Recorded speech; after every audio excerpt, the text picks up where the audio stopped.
The Uncommercial Traveller. Author Charles Dickens. His general line of business. Allow me to introduce myself first negatively. No landlord is my friend and brother. No chambermaid loves me. No waiter worships me. No boots admires and envies me. No round of beef or tongue or ham is expressly cooked for me. No pigeon pie is especially made for me. No hotel advertisement is personally addressed to me. No hotel room tapestried with greatcoats and railway wrappers is set apart for me. No house of public entertainment in the United Kingdom greatly cares for my opinion of its brandy or sherry. When I go upon my journeys, I am not usually rated at a low figure in the bill. When I come home from my journeys, I never get any commission. I know nothing about prices and should have no idea, if I were put to it, how to wheedle a man into ordering something he doesn't want. As a town traveler, I am never to be seen driving a vehicle externally like a young and volatile pianoforte van, and internally like an oven in which a number of flat boxes are baking in layers. As a country traveler, I am rarely to be found in a gig, and am never to be encountered by a pleasure train, waiting on the platform of a branch station, quite a druid in the midst of a light Stonehenge of samples. And yet, proceeding now to introduce myself positively, I am both a town traveler and a country traveler, and am always on the road. Figuratively speaking, I travel for the great house of human interest brothers, and have rather a large connection in the fancy goods way. Literally speaking, I am always wandering here and there from my rooms in Covent Garden, London, now about the city streets, now about the country byroads, seeing many little things and some great things which, because they interest me, I think may interest others. These are my chief credentials as the uncommercial traveler. 2. The shipwreck. Never had I seen a year going out or going on under quieter circumstances. 1859 had but another day to live, and truly its end was peace on that seashore that morning. So settled and orderly was everything seaward, in the bright light of the sun and under the transparent shadows of the clouds, that it was hard to imagine the bay otherwise, for years past or to come, than it was that very day. The tug steamer lying a little off the shore, the lighter lying still nearer to the shore, the boat alongside the lighter, the regularly turning windlass aboard the lighter, the methodical figures at work, all slowly and regularly heaving up and down with the breathing of the sea, all seemed as much a part of the nature of the place as the tide itself. The tide was on the flow and had been for some 2 hours and a half. There was a slight obstruction in the sea within a few yards of my feet, as if the stump of a tree, with earth enough about it to keep it from lying horizontally on the water, had slipped a little from the land, and as I stood upon the beach and observed it dimpling the light swell that was coming in, I cast a stone over it. So orderly, so quiet, so regular, the rising and falling of the tug steamer, the lighter and the boat, the turning of the windlass, the coming in of the tide, that I myself seemed, to my own thinking, anything but new to the spot. Yet, I had never seen it in my life, a minute before, and had traversed 200 miles to get at it. That very morning I had come bowling down and struggling up hill country roads, looking back at snowy summits, meeting courteous peasants well-to-do, driving fat pigs and cattle to market, noting the neat and thrifty dwellings with their unusual quantity of clean white linen, drying on the bushes, having windy weather suggested by every cotter's little rick, with its thatch straw-ridged and extra straw-ridged into overlapping compartments like the back of a rhinoceros. Had I not given a lift of 14 miles to the Coast Guardsman, kit and all, who was coming to his spell of duty there, and had we not just now parted company? So it was.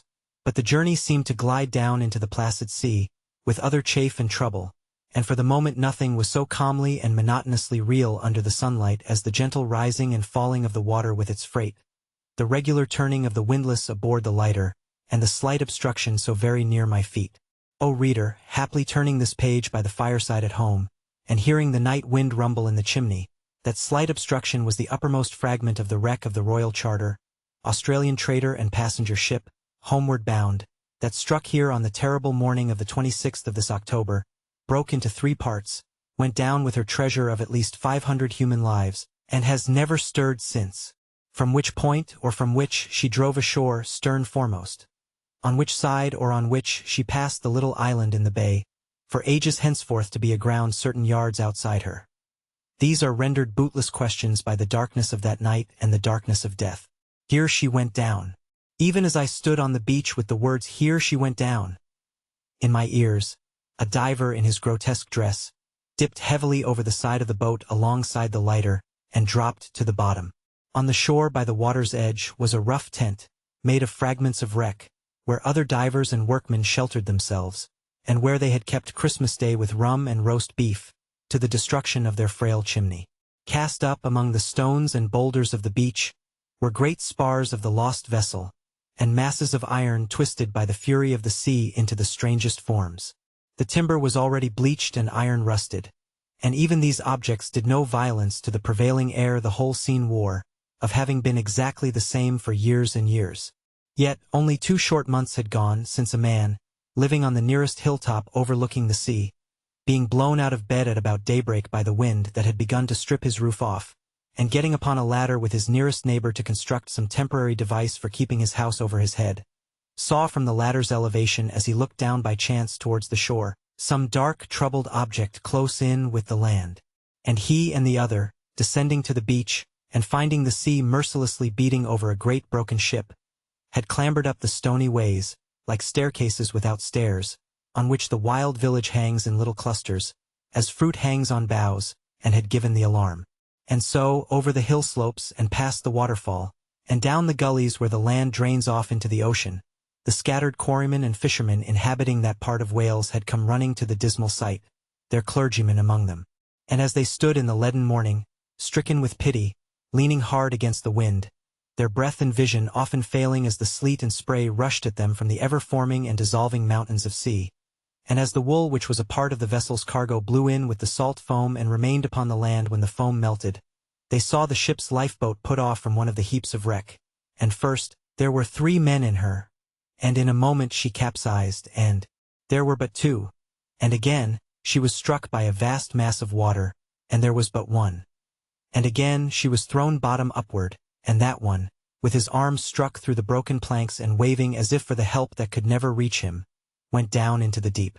It was the clergyman himself from whom I heard this, while I stood on the shore, looking in his kind wholesome face as it turned to the spot where the boat had been. The divers were down then, and busy.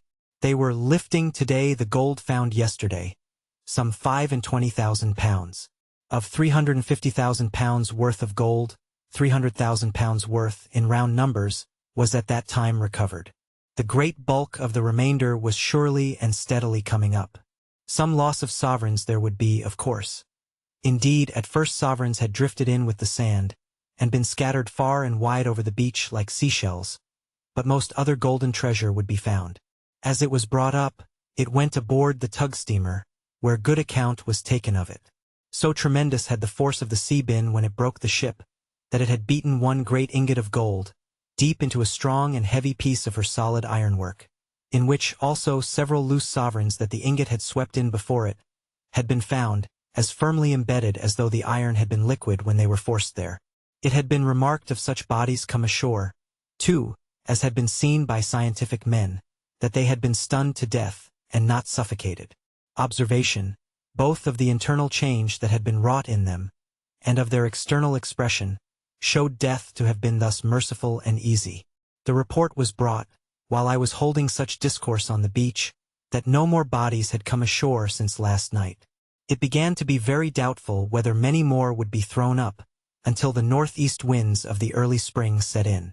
Moreover, a great number of the passengers, and particularly the second-class women passengers, were known to have been in the middle of the ship when she parted, and thus the collapsing wreck would have fallen upon them after yawning open, and would keep them down.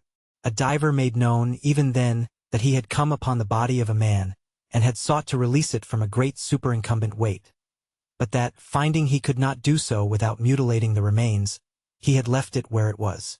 It was the kind and wholesome face I have made mention of as being then beside me, that I had purposed to myself to see, when I left home for Wales.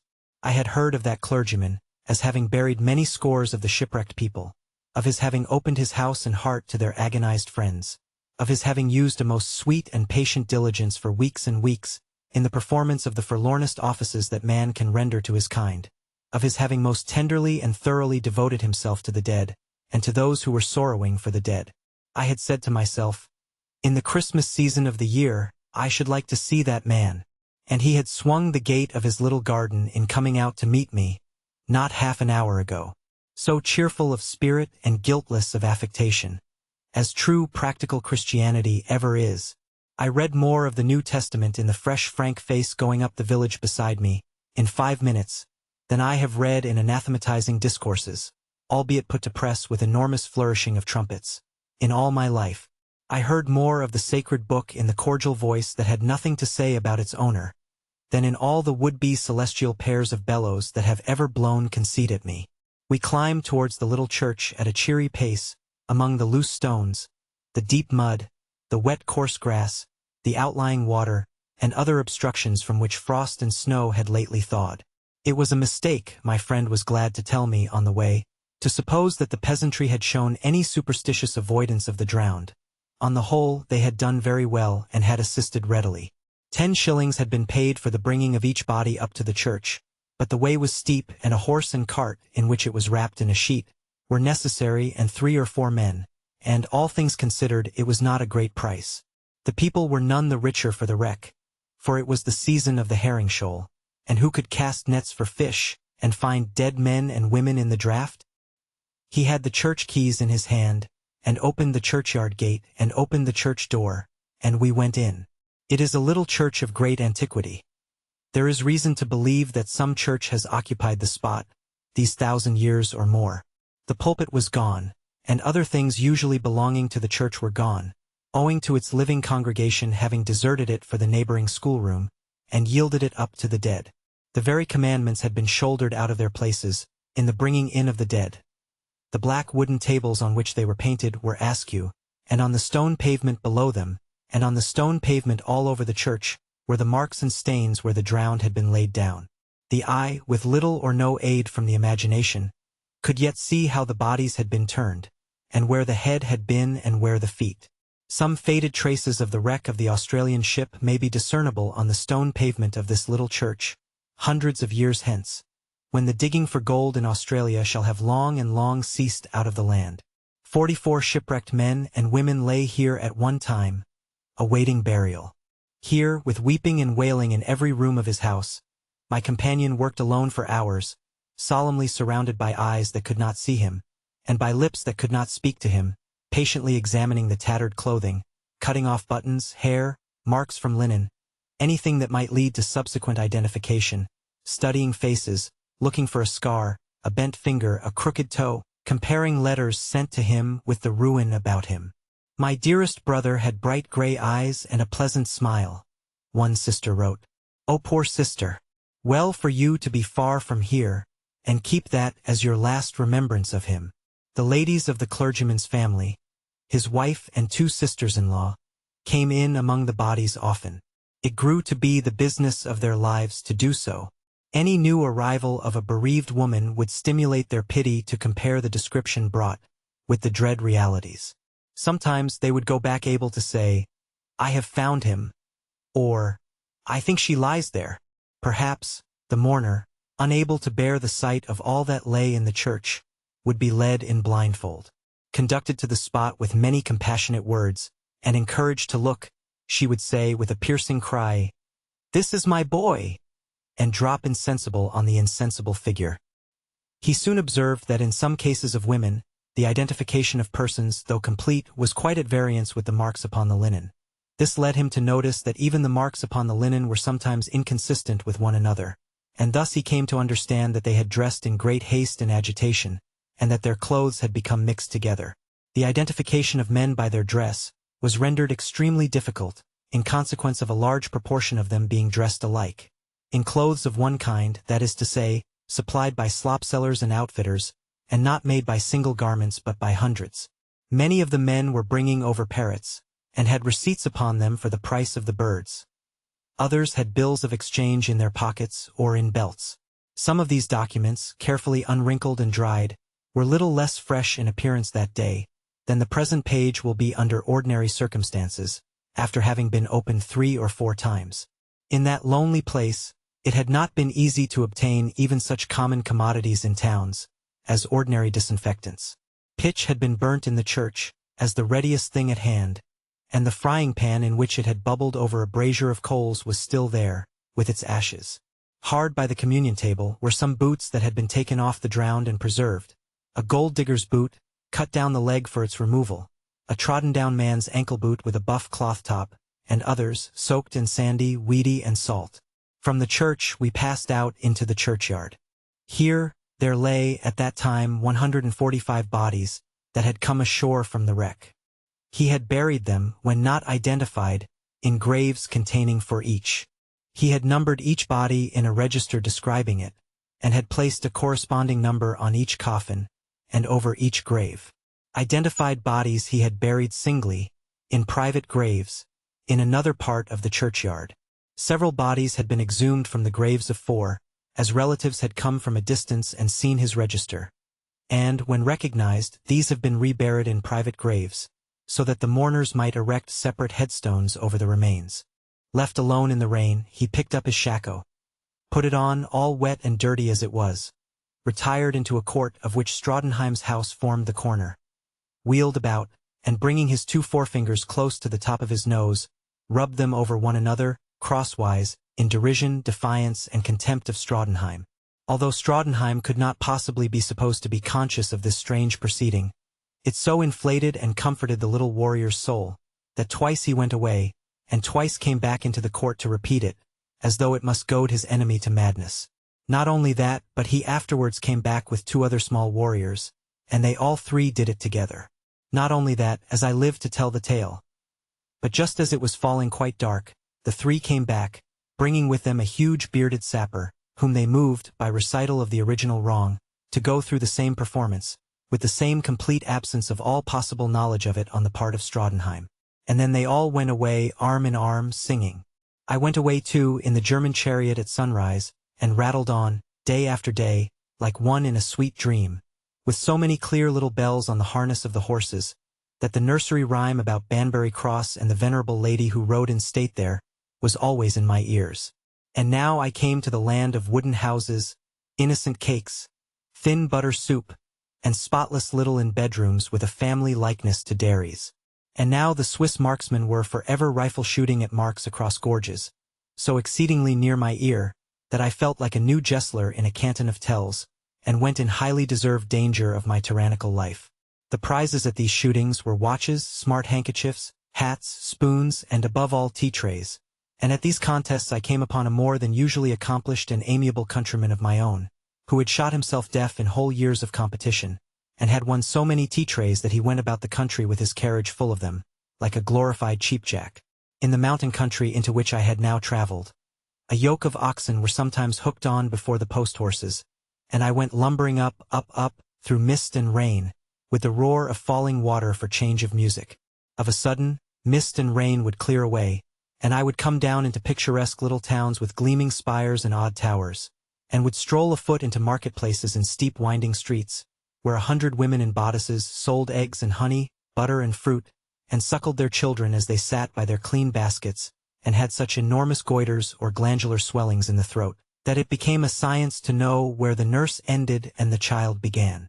About this time, I deserted my German chariot for the back of a mule, in color and consistency so very like a dusty old hair trunk I once had at school, that I half expected to see my initials in brass-headed nails on his backbone, and went up 1,000 rugged ways and looked down at 1,000 woods of fir and pine, and would on the whole have preferred my mules keeping a little nearer to the inside, and not usually traveling with a hoof or 2 over the precipice, though much consoled by explanation that this was to be attributed to his great sagacity, by reason of his carrying broad loads of wood at other times, and not being clear but that I myself belonged to that station of life, and required as much room as they. He brought me safely, in his own wise way, among the passes of the Alps, and here I enjoyed a dozen climates a day, being now, like Don Quixote on the back of the wooden horse, in the region of wind, now in the region of fire, now in the region of unmelting ice and snow. Here, I passed over trembling domes of ice, beneath which the cataract was roaring, and here was received under arches of icicles of unspeakable beauty, and here the sweet air was so bracing and so light, that at halting times I rolled in the snow when I saw my mule do it, thinking that he must know best. At this part of the journey we would come, at midday, into half an hour's thaw, when the rough mountain inn would be found on an island of deep mud in a sea of snow, while the baiting strings of mules, and the carts full of casks and bales, which had been in an arctic condition a mile off, would steam again. By such ways and means, I would come to the cluster of chalets where I had to turn out of the track to see the waterfall, and then, uttering a howl like a young giant on being a traveler, in other words, something to eat, coming up the steep, the idiot lying on the woodpile who sunned himself and nursed his goiter, would rouse the woman guide within the hut, who would stream out hastily, throwing her child over one of her shoulders and her goiter over the other, as she came along. I slept at religious houses and bleak refuges of many kinds on this journey, and by the stove at night heard stories of travelers who had perished within call, in wreaths and drifts of snow. One night the stove within, and the cold outside, awakened childish associations long forgotten, and I dreamed I was in Russia, the identical serf out of a picture book I had, before I could read it for myself, and that I was going to be knouted by a noble personage in a fur cap, boots, and earrings, who, I think, must have come out of some melodrama. Commend me to the beautiful waters among these mountains, though I was not of their mind. They, being inveterately bent on getting down into the level country, and I ardently desiring to linger where I was. What desperate leaps they took, what dark abysses they plunged into, what rocks they wore away, what echoes they invoked. In one part where I went, they were pressed into the service of carrying wood down, to be burnt next winter as costly fuel in Italy. But their fierce savage nature was not to be easily constrained, and they fought with every limb of the wood, whirling it round and round, stripping its bark away, dashing it against pointed corners, driving it out of the course, and roaring and flying at the peasants who steered it back again from the bank with long stout poles. Alas! Concurrent streams of time and water carried me down fast, and I came, on an exquisitely clear day, to the Lausanne shore of the Lake of Geneva, where I stood looking at the bright blue water, the flushed white mountains opposite, and the boats at my feet with their furled Mediterranean sails, showing like enormous magnifications of this goose-quill pen that is now in my hand. The sky became overcast without any notice. A wind very like the March east wind of England blew across me, and a voice said, "How do you like it? Will it do?" I had merely shut myself, for half a minute, in a German traveling chariot that stood for sale in the carriage department of the London Pantechnicon. I had a commission to buy it, for a friend who was going abroad, and the look and manner of the chariot, as I tried the cushions and the springs, brought all these hints of traveling remembrance before me. "It will do very well," said I, rather sorrowfully, as I got out at the other door, and shut the carriage up. "The Great Tasmania's Cargo. I travel constantly, up and down a certain line of railway that has a terminus in London. It is the railway for a large military depot, and for other large barracks. To the best of my serious belief, I have never been on that railway by daylight, without seeing some handcuffed deserters in the train. It is in the nature of things that such an institution as our English army should have many bad and troublesome characters in it. But this is a reason for, and not against, its being made as acceptable as possible to well-disposed men of decent behavior. Such men are assuredly not tempted into the ranks by the beastly inversion of natural laws, and the compulsion to live in worse than swinish foulness. Accordingly, when any such circumlocutional embellishments of the soldier's condition have of late been brought to notice, we civilians, seated in outer darkness cheerfully meditating on an income tax, have considered the matter as being our business, and have shown a tendency to declare that we would rather not have it misregulated, if such declaration may, without violence to the Church Catechism, be hinted to those who are put in authority over us. Any animated description of a modern battle, any private soldier's letter published in the newspapers, any page of the records of the Victoria Cross, will show that in the ranks of the army, there exists under all disadvantages as fine a sense of duty as is to be found in any station on earth. Who doubts that if we all did our duty as faithfully as the soldier does his, this world would be a better place? There may be greater difficulties in our way than in the soldiers. Not disputed. But let us at least do our duty towards him. I had got back again to that rich and beautiful port where I had looked after Mercantile Jack, and I was walking up a hill there on a wild March morning. My conversation with my official friend Pangloss, by whom I was accidentally accompanied, took this direction as we took the uphill direction, because the object of my uncommercial journey was to see some discharged soldiers who had recently come home from India. There were men of Havelocks among them. There were men who had been in many of the great battles of the Great Indian Campaign, among them, and I was curious to note what our discharged soldiers looked like when they were done with. I was not the less interested, as I mentioned to my official friend Pangloss, because these men had claimed to be discharged, when their right to be discharged was not admitted. They had behaved with unblemished fidelity and bravery.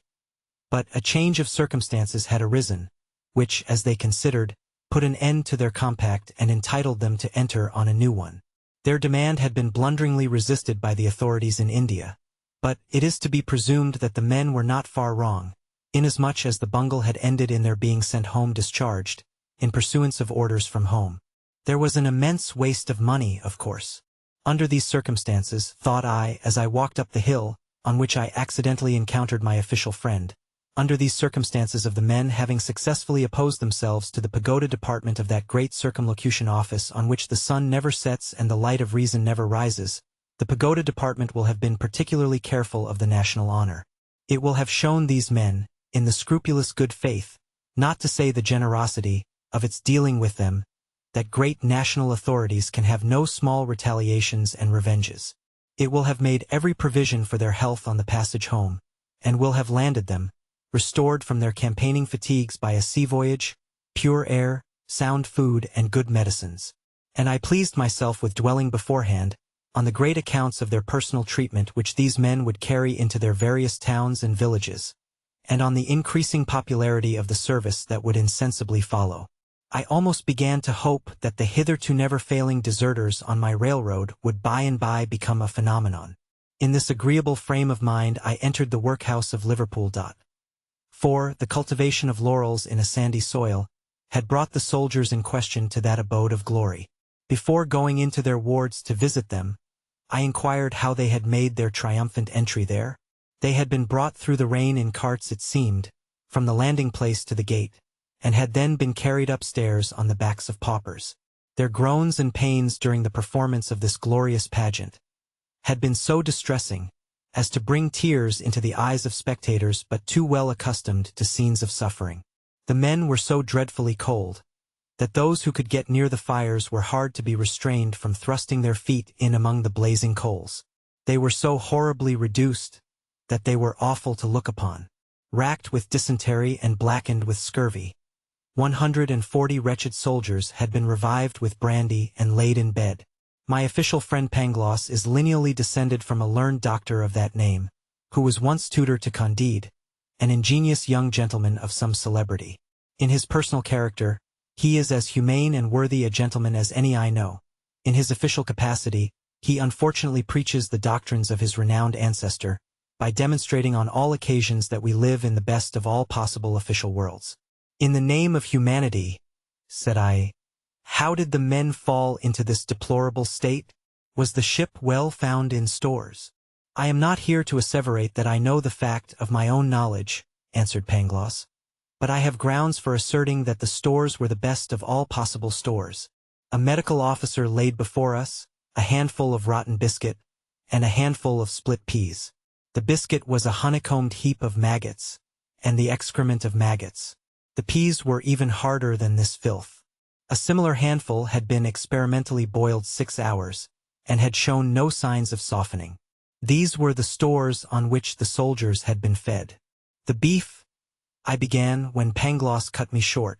Was the best of all possible beef, said he.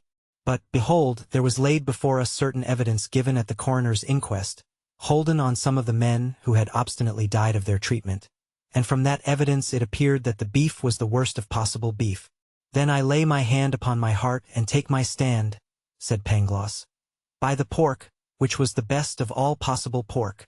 But look at this food before our eyes, if one may so misuse the word, said I. Would any inspector who did his duty pass such abomination? It ought not to have been passed, Pangloss admitted. Then the authorities out there, I began when Pangloss cut me short again. There would certainly seem to have been something wrong somewhere, said he, but I am prepared to prove that the authorities out there are the best of all possible authorities. I never heard of any impeached public authority in my life who was not the best public authority in existence. We are told of these unfortunate men being laid low by scurvy, said I. Since lime juice has been regularly stored and served out in our navy, surely that disease, which used to devastate it, has almost disappeared? Was there lime juice aboard this transport? My official friend was beginning the best of all possible. when an inconvenient medical forefinger pointed out another passage in the evidence, from which it appeared that the lime juice had been bad too. Not to mention that the vinegar had been bad too, the vegetables bad too, the cooking accommodation insufficient, if there had been anything worth mentioning to cook, the water supply exceedingly inadequate, and the beer sour. Then the men, said Pangloss, a little irritated, were the worst of all possible men. In what respect? I asked. Oh, habitual drunkards, said Pangloss. But again the same incorrigible medical forefinger pointed out another passage in the evidence, showing that the dead men had been examined after death, and that they, at least, could not possibly have been habitual drunkards, because the organs within them which must have shown traces of that habit were perfectly sound. And besides, said the 3 doctors present, one and all habitual drunkards brought as low as these men have been, could not recover under care and food, as the great majority of these men are recovering. They would not have strength of constitution to do it. Reckless and improvident dogs, then, said Pangloss, always are 9 times out of 10. I turned to the master of the workhouse, and asked him whether the men had any money. Money, said he. I have in my iron safe nearly 400 pounds of theirs. The agents have nearly 100 pounds more, and many of them have left money in Indian banks besides. Ha! said I to myself as we went upstairs. This is not the best of all possible stories, I doubt.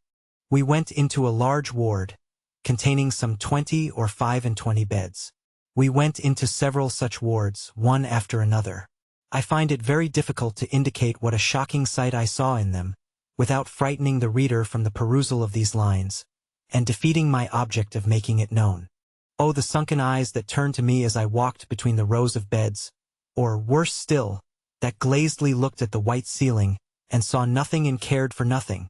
Here lay the skeleton of a man, so lightly covered with a thin, unwholesome skin, that not a bone in the anatomy was clothed, and I could clasp the arm above the elbow, in my finger and thumb.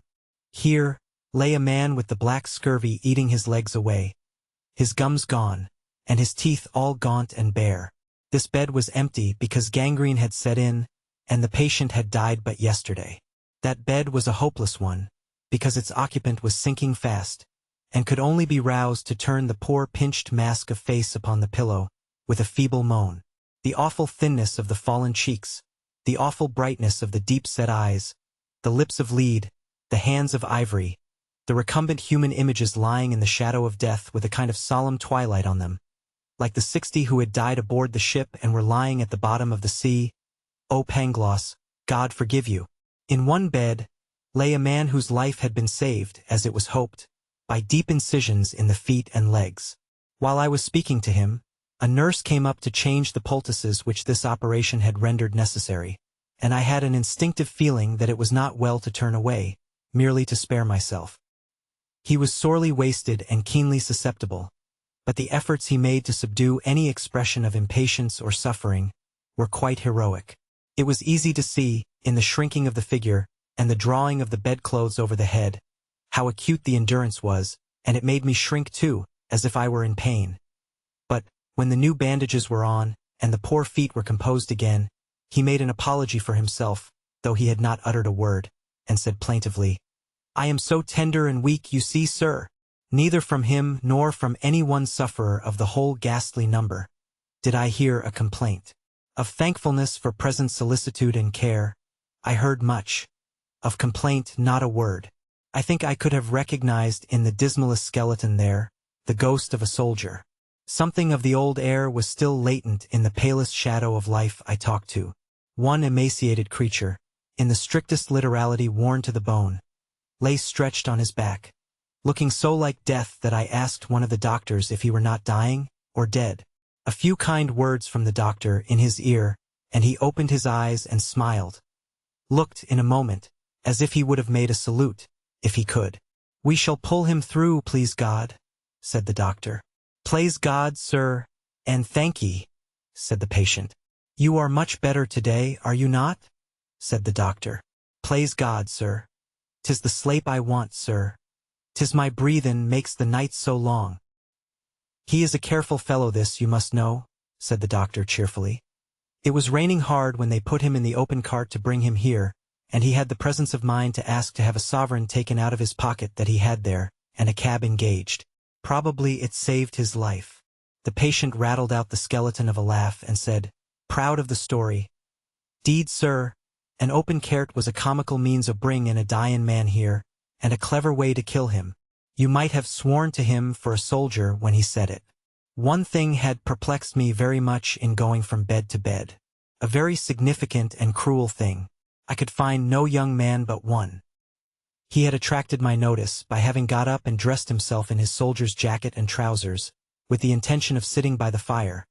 But he had found himself too weak, and had crept back to his bed and laid himself down on the outside of it. I could have pronounced him, alone, to be a young man aged by famine and sickness. As we were standing by the Irish soldier's bed, I mentioned my perplexity to the doctor. He took a board with an inscription on it from the head of the Irishman's bed, and asked me what age I supposed that man to be. I had observed him with attention while talking to him, and answered confidently, 50. The doctor, with a pitying glance at the patient, who had dropped into a stupor again, put the board back and said, 24. All the arrangements of the wards were excellent. They could not have been more humane, sympathizing, gentle, attentive, or wholesome. The owners of the ship, too, had done all they could liberally. There were bright fires in every room, and the convalescent men were sitting round them, reading various papers and periodicals. I took the liberty of inviting my official friend Pangloss to look at those convalescent men, and to tell me whether their faces and bearing were or were not, generally, the faces and bearing of steady, respectable soldiers. The master of the workhouse, overhearing me, said he had had a pretty large experience of troops, and that better conducted men than these he had never had to do with. They were always, he added, as we saw them. And of us visitors, I add. They knew nothing whatever except that we were there. It was audacious in me, but I took another liberty with Pangloss, prefacing it with the observation that, of course, I knew beforehand that there was not the faintest desire, anywhere, to hush up any part of this dreadful business, and that the inquest was the fairest of all possible inquests. I besought 4 things of Pangloss. Firstly, to observe that the inquest was not held in that place, but at some distance off. Secondly, to look round upon those helpless spectres in their beds. Thirdly, to remember that the witnesses produced from among them before that inquest could not have been selected because they were the men who had the most to tell it, but because they happened to be in a state admitting of their safe removal. Fourthly, to say whether the coroner and jury could have come there, to those pillows, and taken a little evidence. My official friend declined to commit himself to a reply. There was a sergeant reading in one of the fireside groups. As he was a man of very intelligent countenance, and as I have a great respect for non-commissioned officers as a class, I sat down on the nearest bed to have some talk with him. It was the bed of one of the grisliest of the poor skeletons, and he died soon afterwards. I was glad to see, in the evidence of an officer at the inquest sergeant, that he never saw men behave better on board ship than these men. They did behave very well, sir. I was glad to see, too, that every man had a hammock. The sergeant gravely shook his head. There must be some mistake, sir. The men of my own mess had no hammocks. There were not hammocks enough on board, and the men of the 2 next messes laid hold of hammocks for themselves as soon as they got on board, and squeezed my men out, as I may say. Had the squeezed-out men none then? None, sir. As men died, their hammocks were used by other men who wanted hammocks, but many men had none at all. Then you don't agree with the evidence on that point? Certainly not, sir. A man can't, when he knows to the contrary. Did any of the men sell their bedding for drink? There is some mistake on that point too, sir. Men were under the impression, I knew it for a fact at the time, that it was not allowed to take blankets or bedding on board, and so men who had things of that sort came to sell them purposely. Did any of the men sell their clothes for drink? They did, sir. I believe there never was a more truthful witness than the sergeant. He had no inclination to make out a case.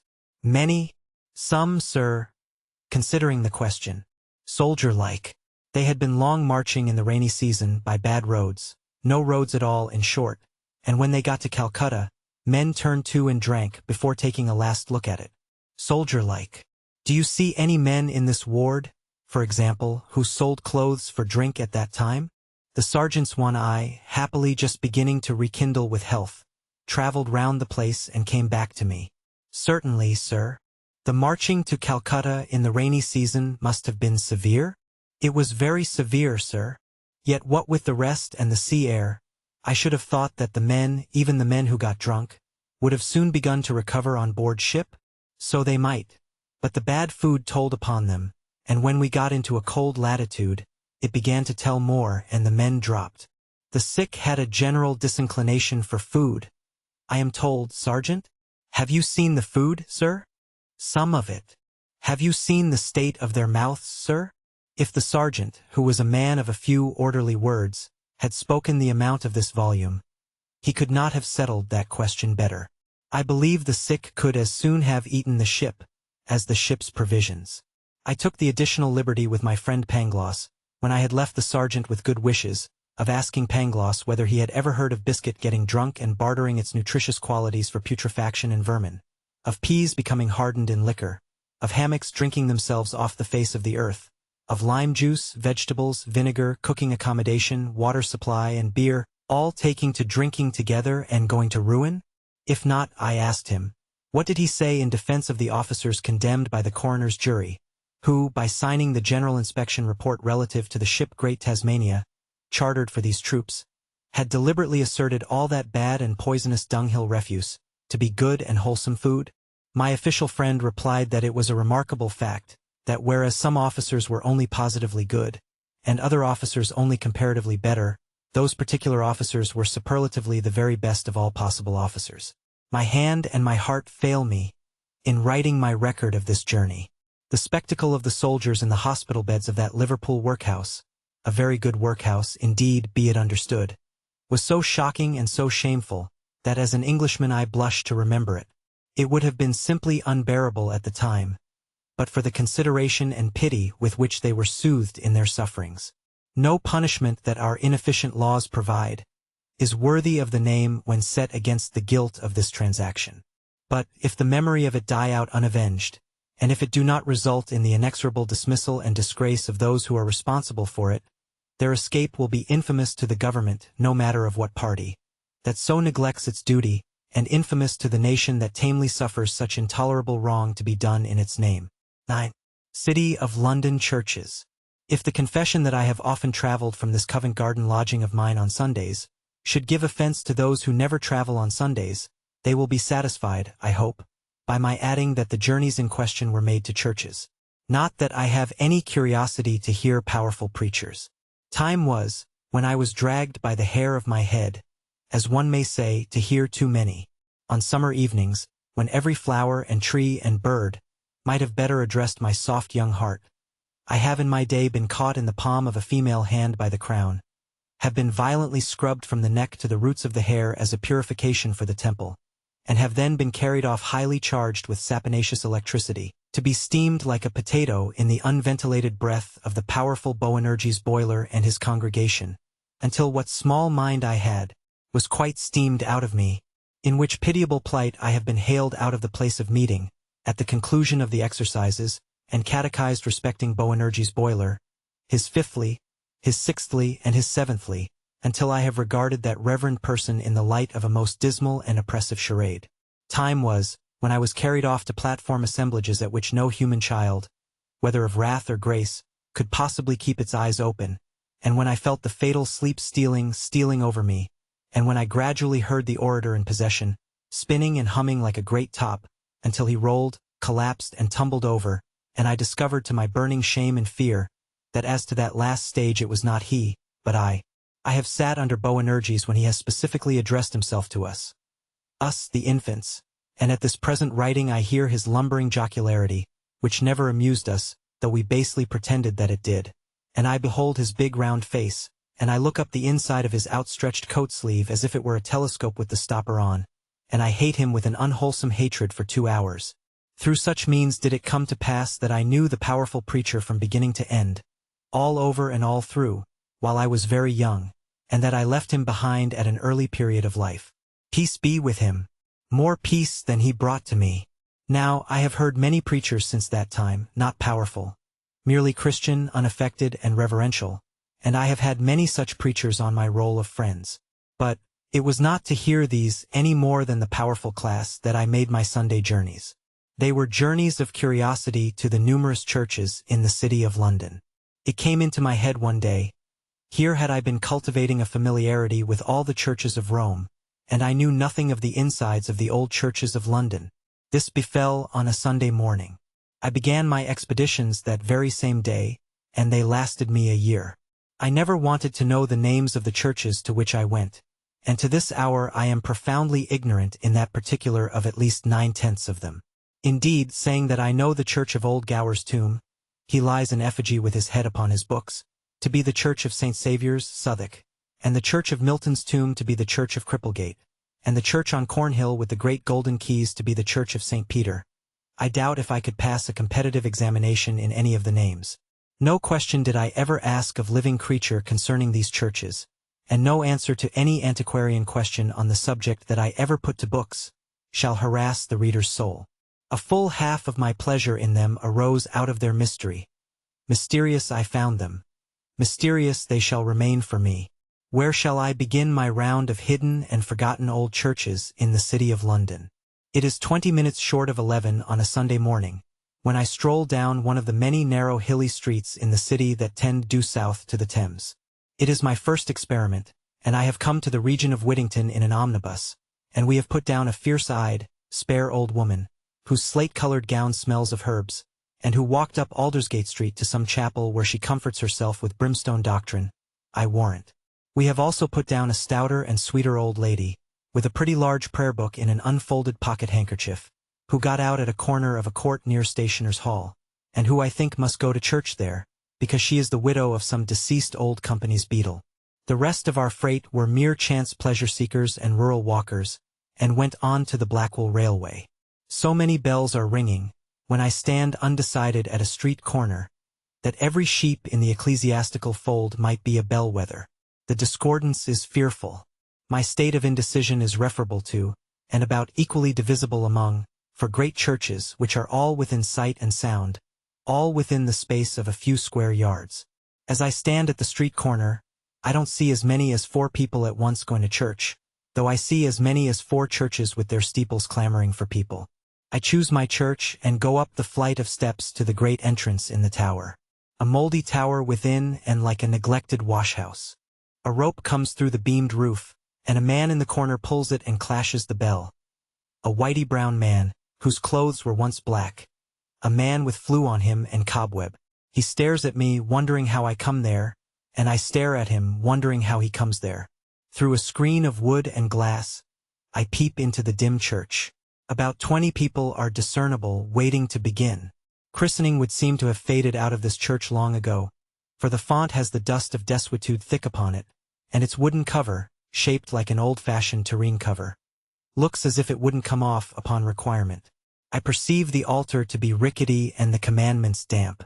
Entering after this survey, I jostle the clergyman in his canonicals, who is entering too from a dark lane behind a pew of state with curtains, where nobody sits. The pew is ornamented with 4 blue wands, once carried by 4 somebodies, I suppose before somebody else, but which there is nobody now to hold or receive honor from. I open the door of a family pew and shut myself in. If I could occupy 20 family pews at once, I might have them. The clerk, a brisk young man, how does he come here? Glances at me knowingly, as who should say, "You have done it now, you must stop." Organ plays. Organ loft is in a small gallery across the church. Gallery congregation, 2 girls. I wonder within myself what will happen when we are required to sing.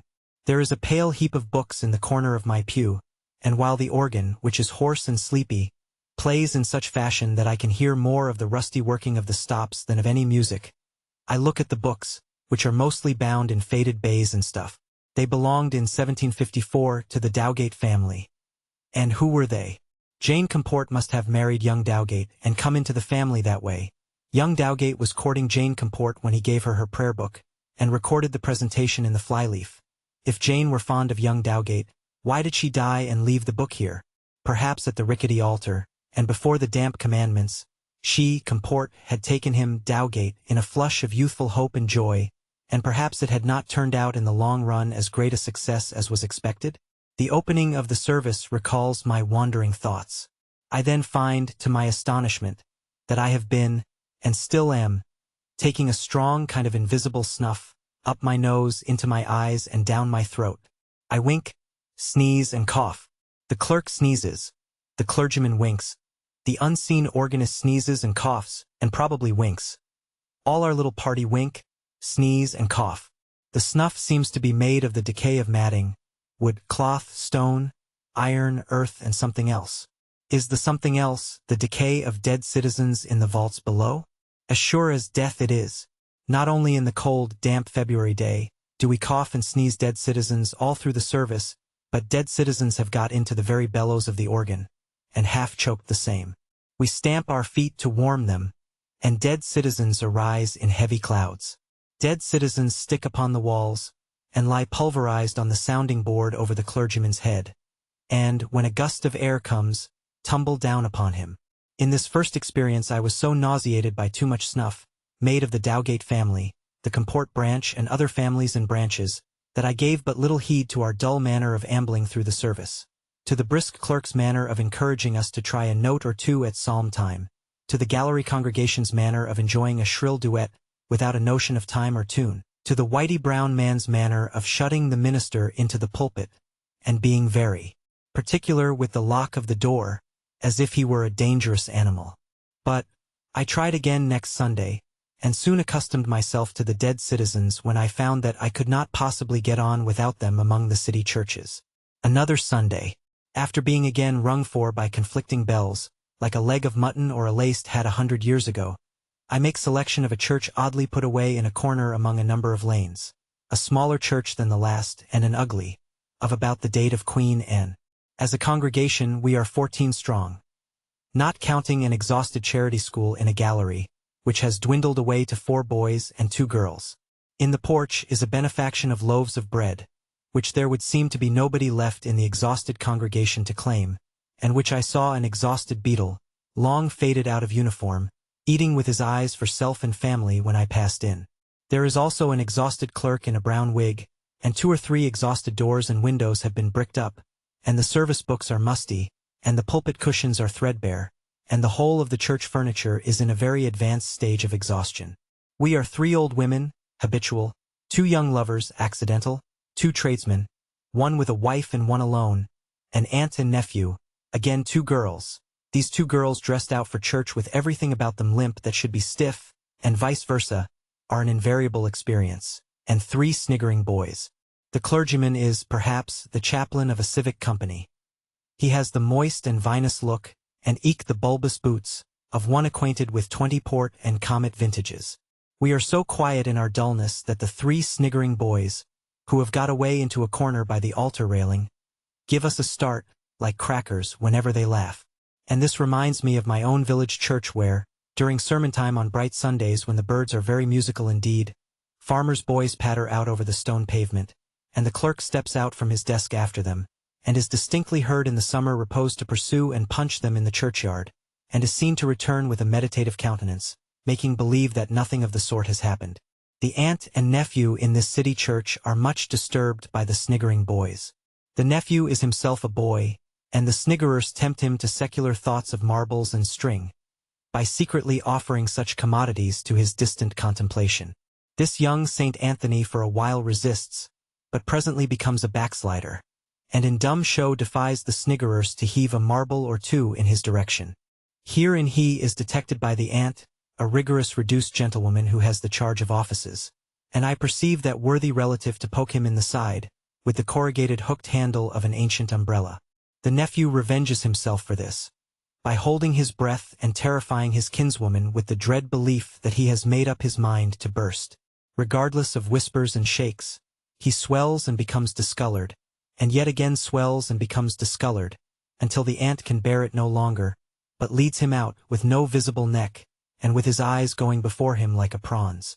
This causes the sniggerers to regard flight as an eligible move, and I know which of them will go out first, because of the over-devout attention that he suddenly concentrates on the clergyman. In a little while, this hypocrite, with an elaborate demonstration of hushing his footsteps, and with a face generally expressive of having until now forgotten a religious appointment elsewhere, is gone. Number 2 gets out in the same way, but rather quicker. Number 3 getting safely to the door, there turns reckless, and banging it open, flies forth with a whoop that vibrates to the top of the tower above us. The clergyman, who is of a prandial presence and a muffled voice, may be scant of hearing as well as of breath, but he only glances up as having an idea that somebody has said amen in a wrong place, and continues his steady jog-trot like a farmer's wife going to market. He does all he has to do in the same easy way, and gives us a concise sermon, still like the jog-trot of the farmer's wife on a level road. Its drowsy cadence soon lulls the 3 old women asleep, and the unmarried tradesman sits looking out at window, and the married tradesman sits looking at his wife's bonnet, and the lovers sit looking at one another so superlatively happy, that I mind when I, turned of 18, went with my Angelica to a city church on account of a shower, by this special coincidence that it was in Huggin Lane, and when I said to my Angelica, "Let the blessed event, Angelica, occur at no altar but this," and when my Angelica consented that it should occur at no other, which it certainly never did, for it never occurred anywhere. And oh, Angelica, what has become of you, this present Sunday morning when I can't attend to the sermon? And, more difficult question than that, what has become of me as I was when I sat by your side? But we receive the signal to make that unanimous dive which surely is a little conventional, like the strange rustlings and settlings and clearings of throats and noses, which are never dispensed with, at certain points of the church service, and are never held to be necessary under any other circumstances. In a minute more it is all over, and the organ expresses itself to be as glad of it as it can be of anything in its rheumatic state, and in another minute we are all of us out of the church and Whitey Brown has locked it up. Another minute or little more and in the neighboring churchyard, not the yard of that church but of another, a churchyard like a great shabby old mignonette box with 2 trees in it and 1 tomb, I meet Whitey Brown in his private capacity, fetching a pint of beer for his dinner from the public house in the corner, where the keys of the rotting fire ladders are kept and were never asked for, and where there is a ragged, white-seamed, out-at-elbowed bagatelle board on the first floor. In one of these city churches, and only in one, I found an individual who might have been claimed as expressly a city personage. I remember the church by the feature that the clergyman couldn't get to his own desk without going through the clerk's, or couldn't get to the pulpit without going through the reading desk. I forget which, and it is no matter, and by the presence of this personage among the exceedingly sparse congregation. I doubt if we were a dozen, and we had no exhausted charity school to help us out. The personage was dressed in black of square cut, and was stricken in years, and wore a black velvet cap and cloth shoes. He was of a staid, wealthy, and dissatisfied aspect. In his hand he conducted to church a mysterious child, a child of the feminine gender. The child had a beaver hat, with a stiff drab plume that surely never belonged to any bird of the air. The child was further attired in a nankeen frock and spencer, brown boxing gloves, and a veil.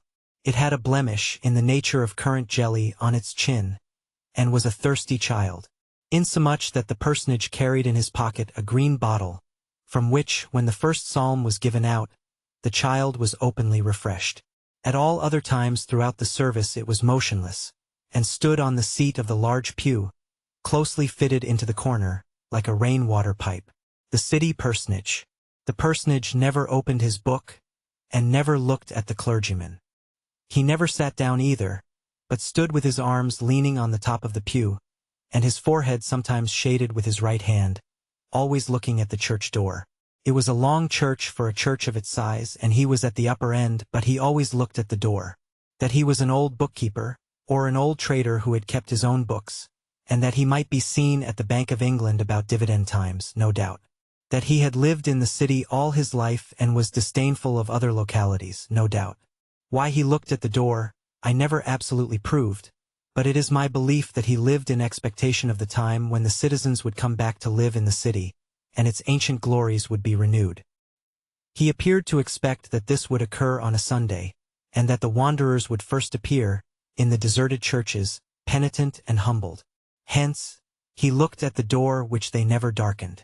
Whose child the child was, whether the child of a disinherited daughter, or some parish orphan whom the personage had adopted, there was nothing to lead up to. It never played or skipped or smiled. Once, the idea occurred to me that it was an automaton, and that the personage had made it, But following the strange couple out one Sunday, I heard the personage say to it, £13,000. To which it added in a weak human voice, 17 and fourpence. For Sundays I followed them out, and this is all I ever heard or saw them say. One Sunday, I followed them home. They lived behind a pump, and the personage opened their abode with an exceeding large key. The one solitary inscription on their house related to a fire plug. The house was partly undermined by a deserted and closed gateway. Its windows were blind with dirt, and it stood with its face disconsolately turned to a wall. 5 great churches and 2 small ones rang their Sunday bells between this house and the church the couple frequented. So they must have had some special reason for going 1/4 of a mile to it. The last time I saw them was on this wise. I had been to explore another church at a distance, and happened to pass the church they frequented, at about 2 of the afternoon when that edifice was closed. But a little side door, which I had never observed before, stood open, and disclosed certain cellarous steps. Methought, they are airing the vaults today. When the personage and the child silently arrived at the steps, and silently descended. Of course, I came to the conclusion that the personage had at last despaired of the looked-for return of the penitent citizens, and that he and the child went down to get themselves buried. In the course of my pilgrimages I came upon one obscure church which had broken out in the melodramatic style, and was got up with various tawdry decorations, much after the manner of the extinct London maypoles. These attractions had induced several young priests or deacons in black bibs for waistcoats, and several young ladies interested in that holy order, the proportion being, as I estimated 17 young ladies to a deacon, to come into the city as a new and odd excitement. It was wonderful to see how these young people played out their little play in the heart of the city, all among themselves, without the deserted cities knowing anything about it. It was as if you should take an empty counting-house on a Sunday, and act one of the old mysteries there. They had impressed a small school, from what neighborhood I don't know, to assist in the performances, and it was pleasant to notice frantic garlands of inscription on the walls, especially addressing those poor innocents in characters impossible for them to decipher. There was a remarkably agreeable smell of pomatum in this congregation. But, in other cases, rot and mildew and dead citizens formed the uppermost scent, while, infused into it in a dreamy way not at all displeasing, was the staple character of the neighborhood. In the churches about Mark Lane, for example, there was a dry whiff of wheat, and I accidentally struck an airy sample of barley out of an aged hassock in one of them. From Rood Lane to Tower Street, and thereabouts, there was often a subtle flavor of wine, sometimes of tea. One church near Mincing Lane smelt like a druggist's drawer. Behind the monument the service had a flavor of damaged oranges, which, a little further down towards the river, tempered into herrings, and gradually toned into a cosmopolitan blast of fish. In one church, the exact counterpart of the church in the Rake's Progress where the hero is being married to the horrible old lady, there was no speciality of atmosphere, until the organ shook a perfume of hides all over us from some adjacent warehouse. Be the scent what it would, however, there was no speciality in the people.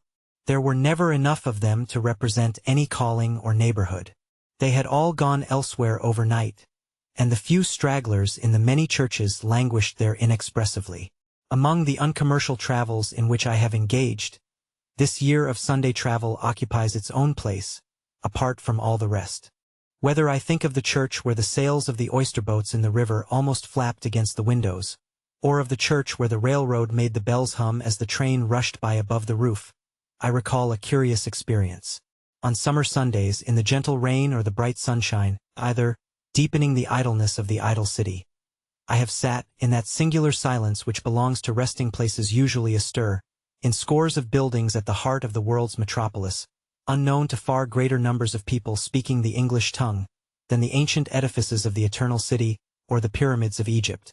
The dark vestries and registries into which I have peeped, and the little hemmed-in churchyards that have echoed to my feet, have left impressions on my memory as distinct and quaint as any it has in that way received. In all those dusty registers that the worms are eating, there is not a line but made some hearts leap, or some tears flow, in their day. Still and dry now, still and dry, and the old tree at the window with no room for its branches, has seen them all out. So with the tomb of the old master of the old company, on which it drips. His son restored it and died, his daughter restored it and died, and then he had been remembered long enough and the tree took possession of him and his name cracked out. There are few more striking indications of the changes of manners and customs that 200 or 300 years have brought about than these deserted churches. Many of them are handsome and costly structures, several of them were designed by Wren, many of them arose from the ashes of the Great Fire, others of them outlived the plague and the fire too, to die a slow death in these later days.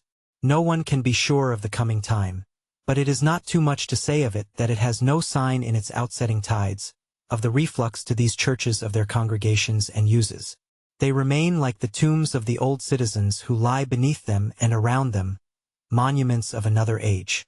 They are worth a Sunday exploration now and then, for they yet echo, not unharmoniously, to the time when the city of London really was London, when the prentices and trained bands were of mark in the state, when even the Lord Mayor himself was a reality, not a fiction conventionally bepuffed on one day in the year by illustrious friends, who no less conventionally laugh at him on the remaining 364 days.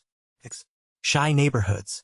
So much of my traveling is done on foot, that if I cherished betting propensities, I should probably be found registered in sporting newspapers under some such title as the Elastic Novice, challenging all 11 stone mankind to competition in walking. My last special feat was turning out of bed at 2, after a hard day, pedestrian and otherwise, and walking 30 miles into the country to breakfast. The road was so lonely in the night that I fell asleep to the monotonous sound of my own feet, doing their regular 4 miles an hour. Mile after mile I walked, without the slightest sense of exertion, dozing heavily and dreaming constantly. It was only when I made a stumble like a drunken man, or struck out into the road to avoid a horseman close upon me on the path, who had no existence, that I came to myself and looked about. The day broke mistily, it was autumn time, and I could not disembarrass myself of the idea that I had to climb those heights and banks of cloud, and that there was an alpine convent somewhere behind the sun, where I was going to breakfast. This sleepy notion was so much stronger than such substantial objects as villages and haystacks, that, after the sun was up and bright, and when I was sufficiently awake to have a sense of pleasure in the prospect, I still occasionally caught myself looking about for wooden arms to point the right track up the mountain, and wondering there was no snow yet. It is a curiosity of broken sleep that I made immense quantities of verses on that pedestrian occasion. Of course I never make any when I am in my right senses, and that I spoke a certain language once pretty familiar to me, but which I have nearly forgotten from disuse, with fluency. Of both these phenomena I have such frequent experience in the state between sleeping and waking, that I sometimes argue with myself that I know I cannot be awake, for if I were I should not be half so ready. The readiness is not imaginary, because I often recall long strings of the verses, and many turns of the fluent speech, after I am broad awake. My walking is of two kinds.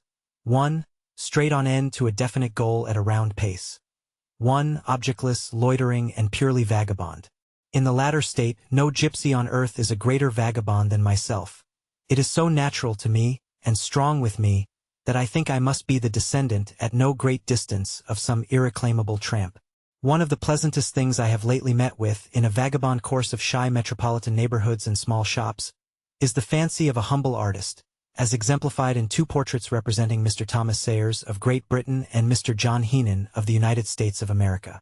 These illustrious men are highly colored in fighting trim and fighting attitude.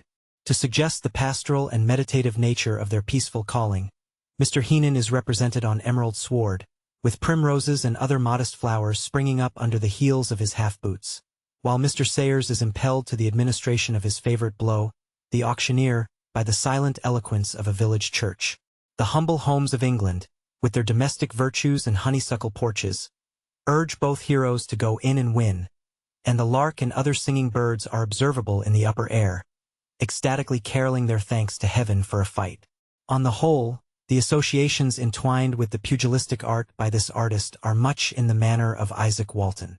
But it is with the lower animals of back streets and byways that my present purpose rests. For human notes we may return to such neighborhoods when leisure and opportunity serve. Nothing in shy neighborhoods perplexes my mind more than the bad company birds keep. Foreign birds often get into good society, but British birds are inseparable from low associates. There is a whole street of them in St. Giles's, and I always find them in poor and immoral neighborhoods, convenient to the public house and the pawnbrokers. They seem to lead people into drinking, and even the man who makes their cages usually gets into a chronic state of black eye. Why is this? Also, they will do things for people in short-skirted velveteen coats with bone buttons, or in sleeved waistcoats and fur caps, which they cannot be persuaded by the respectable orders of society to undertake. In a dirty court in Spitalfields, once, I found a goldfinch drawing his own water, and drawing as much of it as if he were in a consuming fever. That goldfinch lived at a bird shop, and offered, in writing, to barter himself against old clothes, empty bottles, or even kitchen stuff. Surely a low thing and a depraved taste in any finch. I bought that goldfinch for money. He was sent home, and hung upon a nail over against my table. He lived outside a counterfeit dwelling house, supposed, as I argued, to be a dyer's. Otherwise it would have been impossible to account for his perch sticking out of the garret window. From the time of his appearance in my room, either he left off being thirsty, which was not in the bond, or he could not make up his mind to hear his little bucket drop back into his well when he let it go. A shock which in the best of times had made him tremble. He drew no water but by stealth and under the cloak of night. After an interval of futile and at length hopeless expectation, the merchant who had educated him was appealed to. The merchant was a bow-legged character, with a flat and cushiony nose, like the last new strawberry. He wore a fur cap and shorts, and was of the velveteen race, velvetini. He sent word that he would look round. He looked round, appeared in the doorway of the room, and slightly cocked up his evil eye at the goldfinch. Instantly a raging thirst beset that bird. When it was appeased, he still drew several unnecessary buckets of water, and finally leaped about his perch and sharpened his bill, as if he had been to the nearest wine vaults and got drunk. Donkeys again. I know shy neighborhoods where the donkey goes in at the street door, and appears to live upstairs, for I have examined the backyard from over the palings, and have been unable to make him out. Gentility, nobility, royalty would appeal to that donkey in vain to do what he does for a costermonger. Feed him with oats at the highest price, put an infant prince and princess in a pair of panniers on his back, adjust his delicate trappings to a nicety, take him to the softest slopes at Windsor, and try what pace you can get out of him. Then starve him, harness him anyhow to a truck with a flat tray on it, and see him bowl from Whitechapel to Bayswater. There appears to be no particular private understanding between birds and donkeys, in a state of nature, but in the shy neighborhood state, you shall see them always in the same hands and always developing their very best energies for the very worst company. I have known a donkey, by sight, we were not on speaking terms, who lived over on the Surrey side of London Bridge, among the fastnesses of Jacob's Island and Dockhead. It was the habit of that animal, when his services were not in immediate requisition, to go out alone, idling. I have met him a mile from his place of residence, loitering about the streets, and the expression of his countenance at such times was most degraded. He was attached to the establishment of an elderly lady who sold periwinkles, and he used to stand on Saturday nights with a cartful of those delicacies outside a gin shop, pricking up his ears when a customer came to the cart, and too evidently deriving satisfaction from the knowledge that they got bad measure. His mistress was sometimes overtaken by inebriety. The last time I ever saw him, about 5 years ago, he was in circumstances of difficulty, caused by this failing. Having been left alone with the cart of periwinkles, and forgotten, he went off idling. He prowled among his usual low haunts for some time, gratifying his depraved tastes, until, not taking the cart into his calculations, he endeavored to turn up a narrow alley, and became greatly involved. He was taken into custody by the police, and, the green yard of the district being near at hand, was backed into that place of durance. At that crisis I encountered him, the stubborn sense he evinced of being, not to compromise the expression, a blackguard, I never saw exceeded in the human subject. A flaring candle in a paper shade, stuck in among his periwinkles, showed him, with his ragged harness broken and his cart extensively shattered, twitching his mouth and shaking his hanging head, a picture of disgrace and obduracy. I have seen boys being taken to station houses, who were as like him as his own brother. The dogs of shy neighborhoods, I observe to avoid play, and to be conscious of poverty. They avoid work, too, if they can, of course. That is in the nature of all animals. I have the pleasure to know a dog in a back street in the neighborhood of Walworth, who has greatly distinguished himself in the minor drama, and who takes his portrait with him when he makes an engagement, for the illustration of the playbill. His portrait, which is not at all like him, represents him in the act of dragging to the earth a recreant Indian, who is supposed to have tomahawked or essayed to tomahawk a British officer. The design is pure poetry, for there is no such Indian in the piece, and no such incident. He is a dog of the Newfoundland breed, for whose honesty I would be bail to any amount, but whose intellectual qualities in association with dramatic fiction I cannot rate high. Indeed, he is too honest for the profession he has entered. Being at a town in Yorkshire last summer, and seeing him posted in the bill of the night, I attended the performance. His first scene was eminently successful, but as it occupied a second in its representation and 5 lines in the bill, it scarcely afforded ground for a cool and deliberate judgment of his powers. He had merely to bark, run on, and jump through an inn-window, after a comic fugitive. The next scene of importance to the fable was a little marred in its interest by his over-anxiety. Forasmuch as while his master, a belated soldier in a den of robbers on a tempestuous night, was feelingly lamenting the absence of his faithful dog, and laying great stress on the fact that he was 30 leagues away, the faithful dog was barking furiously in the prompter's box, and clearly choking himself against his collar. But it was in his greatest scene of all, that his honesty got the better of him. He had to enter a dense and trackless forest, on the trail of the murderer, and there to fly at the murderer when he found him resting at the foot of a tree, with his victim bound ready for slaughter. It was a hot night, and he came into the forest from an altogether unexpected direction, in the sweetest temper, at a very deliberate trot, not in the least excited, trotted to the footlights with his tongue out, and there sat down, panting and amiably surveying the audience, with his tail beating on the boards, like a Dutch clock. Meanwhile the murderer, impatient to receive his doom, was audibly calling to him, "Come here," while the victim, struggling with his bonds, assailed him with the most injurious expressions. It happened through these means, that when he was in course of time persuaded to trot up and rend the murderer limb from limb, he made it, for dramatic purposes, a little too obvious that he worked out that awful retribution by licking butter off his blood-stained hands. In a shy street, behind Long Acre, 2 honest dogs live, who perform in Punch's shows. I may venture to say that I am on terms of intimacy with both, and that I never saw either guilty of the falsehood of failing to look down at the man inside the show, during the whole performance. The difficulty other dogs have in satisfying their minds about these dogs appears to be never overcome by time. The same dogs must encounter them over and over again, as they trudge along in their off minutes behind the legs of the show and beside the drum.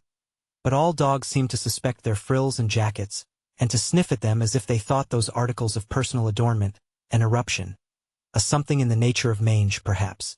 From this Covent Garden window of mine I noticed a country dog, only the other day, who had come up to Covent Garden Market under a cart, and had broken his cord, an end of which he still trailed along with him.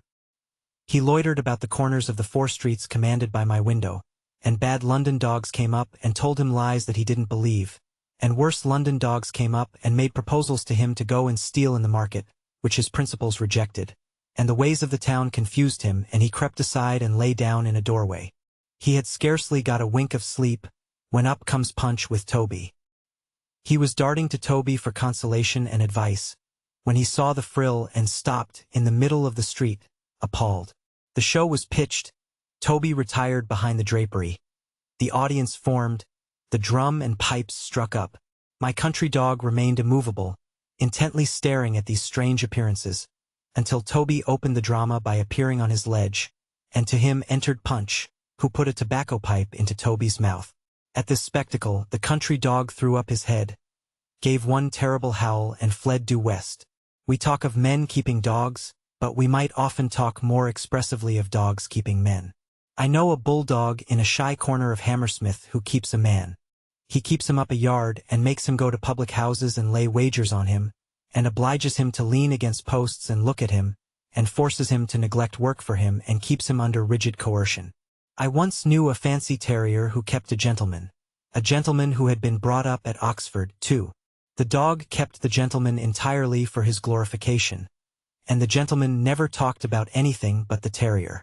This, however, was not in a shy neighborhood, and is a digression consequently. There are a great many dogs in shy neighborhoods who keep boys. I have my eye on a mongrel in Somerstown who keeps 3 boys. He feigns that he can bring down sparrows and unburrow rats. He can do neither. And he takes the boys out on sporting pretenses into all sorts of suburban fields. He has likewise made them believe that he possesses some mysterious knowledge of the art of fishing, and they consider themselves incompletely equipped for the Hampstead ponds, with a pickle jar and wide-mouthed bottle, unless he is with them and barking tremendously. There is a dog residing in the borough of Southwark who keeps a blind man. He may be seen, most days, in Oxford Street, hailing the blind man away on expeditions wholly uncontemplated by, and unintelligible to, the man, wholly of the dog's conception and execution. Contrariwise, when the man has projects, the dog will sit down in a crowded thoroughfare and meditate.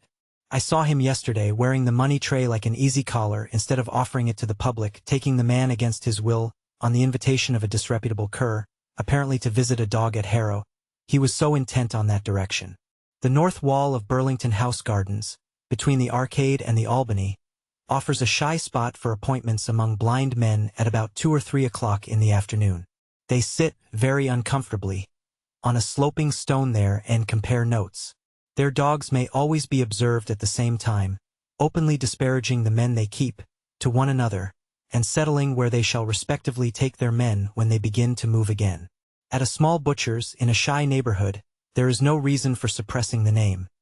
It is by Notting Hill, and gives upon the district called the Potteries. I know a shaggy black and white dog who keeps a drover. He is a dog of an easy disposition, and too frequently allows this drover to get drunk.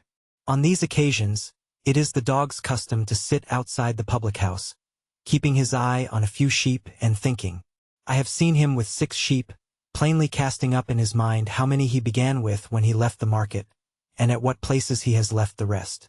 I have seen him perplexed by not being able to account to himself for certain particular sheep. A light has gradually broken on him. He has remembered at what butchers he left them, and in a burst of grave satisfaction has caught a fly off his nose, and shown himself much relieved. If I could at any time have doubted the fact that it was he who kept the drover, and not the drover who kept him, it would have been abundantly proved by his way of taking undivided charge of the 6 sheep, when the drover came out besmeared with red ochre and beer, and gave him wrong directions, which he calmly disregarded. He has taken the sheep entirely into his own hands, has merely remarked with respectful firmness, that instruction would place them under an omnibus. You had better confine your attention to yourself, you will want it all, and has driven his charge away with an intelligence of ears and tail, and a knowledge of business, that has left his lout of a man very, very far behind. As the dogs of shy neighborhoods usually betray a slinking consciousness of being in poor circumstances, for the most part manifested in an aspect of anxiety, an awkwardness in their play, and a misgiving that somebody is going to harness them to something to pick up a living, so the cats of shy neighborhoods exhibit a strong tendency to relapse into barbarism. Not only are they made selfishly ferocious by ruminating on the surplus population around them, and on the densely crowded state of all the avenues to cats' meat. Not only is there a moral and politico-economical haggardness in them, traceable to these reflections, but they evince a physical deterioration. Their linen is not clean, and is wretchedly got up. Their black turns rusty like old mourning. They wear very indifferent fur, and take to the shabbiest cotton velvet instead of silk velvet. I am on terms of recognition with several small streets of cats, about the obelisk in St. George's Fields, and also in the vicinity of Clerkenwell Green, and also in the back settlements of Drury Lane. In appearance, they are very like the women among whom they live. They seem to turn out of their unwholesome beds into the street, without any preparation. They leave their young families to stagger about the gutters, unassisted, while they frowsily quarrel and swear and scratch and spit at street corners. In particular, I remark that when they are about to increase their families, an event of frequent recurrence, the resemblance is strongly expressed in a certain dusty dowdiness, down-at-heel self-neglect, and general giving up of things. I cannot honestly report that I have ever seen a feline matron of this class washing her face when in an interesting condition. Not to prolong these notes of uncommercial travel among the lower animals of shy neighborhoods, by dwelling at length upon the exasperated moodiness of the tomcats, and their resemblance in many respects to a man and a brother, I will come to a close with a word on the fowls of the same localities. That anything born of an egg and invested with wings should have got to the pass that it hops contentedly down a ladder into a cellar, and calls that going home, is a circumstance so amazing as to leave one nothing more in this connection to wonder at. Otherwise I might wonder at the completeness with which these fowls have become separated from all the birds of the air, have taken to groveling in bricks and mortar and mud, have forgotten all about live trees, and make roosting places of shop-boards, barrows, oyster-tubs, bulkheads, and door-scrapers. I wonder at nothing concerning them, and take them as they are. I accept as products of nature and things of course, a reduced bantam family of my acquaintance in the Hackney Road, who are incessantly at the pawnbrokers. I cannot say that they enjoy themselves, for they are of a melancholy temperament, but what enjoyment they are capable of, they derive from crowding together in the pawnbroker's side entry. Here, they are always to be found in a feeble flutter, as if they were newly come down in the world, and were afraid of being identified. I know a low fellow, originally of a good family from Dorking, who takes his whole establishment of wives in single file, in at the door of the jug department of a disorderly tavern near the Haymarket, maneuvers them among the company's legs, emerges with them at the bottle entrance, and so passes his life, seldom in the season going to bed before 2 in the morning. Over Waterloo Bridge, there is a shabby old speckled couple. They belong to the wooden French bedstead, washing stand, and towel horse-making trade, who are always trying to get in at the door of a chapel. Whether the old lady, under a delusion reminding one of Mrs. Southcott, has an idea of entrusting an egg to that particular denomination, or merely understands that she has no business in the building and is consequently frantic to enter it, I cannot determine. But she is constantly endeavoring to undermine the principal door, while her partner, who is infirm upon his legs, walks up and down, encouraging her and defying the universe. But the family I have been best acquainted with, since the removal from this trying sphere of a Chinese circle at Brentford, reside in the densest part of Bethnal Green. Their abstraction from the objects among which they live, or rather their conviction that those objects have all come into existence in express subservience to fowls, has so enchanted me, that I have made them the subject of many journeys at divers hours. After careful observation of the 2 lords and the 10 ladies of whom this family consists, I have come to the conclusion that their opinions are represented by the leading lord and leading lady, the latter, as I judge, an aged personage, afflicted with a paucity of feather and visibility of quill, that gives her the appearance of a bundle of office pens. When a railway goods van that would crush an elephant comes round the corner, tearing over these fowls, they emerge unharmed from under the horses, perfectly satisfied that the whole rush was a passing property in the air, which may have left something to eat behind it. They look upon old shoes, wrecks of kettles and saucepans, and fragments of bonnets, as a kind of meteoric discharge, for fowls to peck at. Pegtops and hoops they account, I think, as a sort of hail, shuttlecocks as rain or dew. Gaslight comes quite as natural to them as any other light, and I have more than a suspicion that, in the minds of the 2 lords, the early public house at the corner has superseded the sun. I have established it as a certain fact, that they always begin to crow when the public house shutters begin to be taken down, and that they salute the potboy, the instant he appears to perform that duty, as if he were Phoebus in person. 11. Tramps. The chance use of the word tramp in my last paper brought that numerous fraternity so vividly before my mind's eye, that I had no sooner laid down my pen than a compulsion was upon me to take it up again, and make notes of the tramps whom I perceived on all the summer roads in all directions. Whenever a tramp sits down to rest by the wayside, he sits with his legs in a dry ditch, and whenever he goes to sleep, which is very often indeed, he goes to sleep on his back. Yonder, by the high road, glaring white in the bright sunshine, lies on the dusty bit of turf under the bramble bush that fences the coppice from the highway, the tramp of the order savage, fast asleep. He lies on the broad of his back, with his face turned up to the sky, and one of his ragged arms loosely thrown across his face. His bundle, what can be the contents of that mysterious bundle, to make it worth his while to carry it about, is thrown down beside him, and the waking woman with him sits with her legs in the ditch and her back to the road. She wears her bonnet rakishly perched on the front of her head, to shade her face from the sun in walking, and she ties her skirts round her in conventionally tight tramp fashion with a sort of apron. You can seldom catch sight of her, resting thus, without seeing her in a despondently defiant manner doing something to her hair or her bonnet, and glancing at you between her fingers. She does not often go to sleep herself in the daytime, but will sit for any length of time beside the man, and his slumberous propensities would not seem to be referable to the fatigue of carrying the bundle, for she carries it much oftener and further than he. When they are afoot, you will mostly find him slouching on ahead, in a gruff temper, while she lags heavily behind with the burden. He is given to personally correcting her, too, which phase of his character develops itself oftenest on benches outside alehouse doors, and she appears to become strongly attached to him for these reasons. It may usually be noticed that when the poor creature has a bruised face, she is the most affectionate. He has no occupation whatever, this order of tramp, and has no object whatever in going anywhere. He will sometimes call himself a brickmaker or a sawyer, but only when he takes an imaginary flight. He generally represents himself in a vague way as looking out for a job of work, but he never did work, he never does, and he never will. It is a favorite fiction with him, however, as if he were the most industrious character on earth, that you never work, and as he goes past your garden and sees you looking at your flowers, you will overhear him growl with a strong sense of contrast. "You are a lucky idle devil, you are." The slinking tramp is of the same hopeless order, and has the same injured conviction on him that you were born to whatever you possess, and never did anything to get it, but he is of a less audacious disposition. He will stop before your gate, and say to his female companion with an air of constitutional humility and propitiation, to edify anyone who may be within hearing behind a blind or a bush, "This is a sweet spot, ain't it?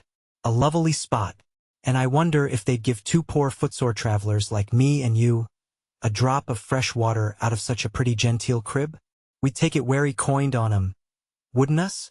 Werry coined, upon my word, us would." He has a quick sense of a dog in the vicinity, and will extend his modestly injured propitiation to the dog chained up in your yard, remarking, as he slinks at the yard gate, "Ah, you are a foine breed o' dog, too, and you ain't kept for nothink. I'd take it werry coined o' your master if he'd help a traveller and his wife as envies no gentlefolk their good fortune. Why, a bit o' your broken wittles.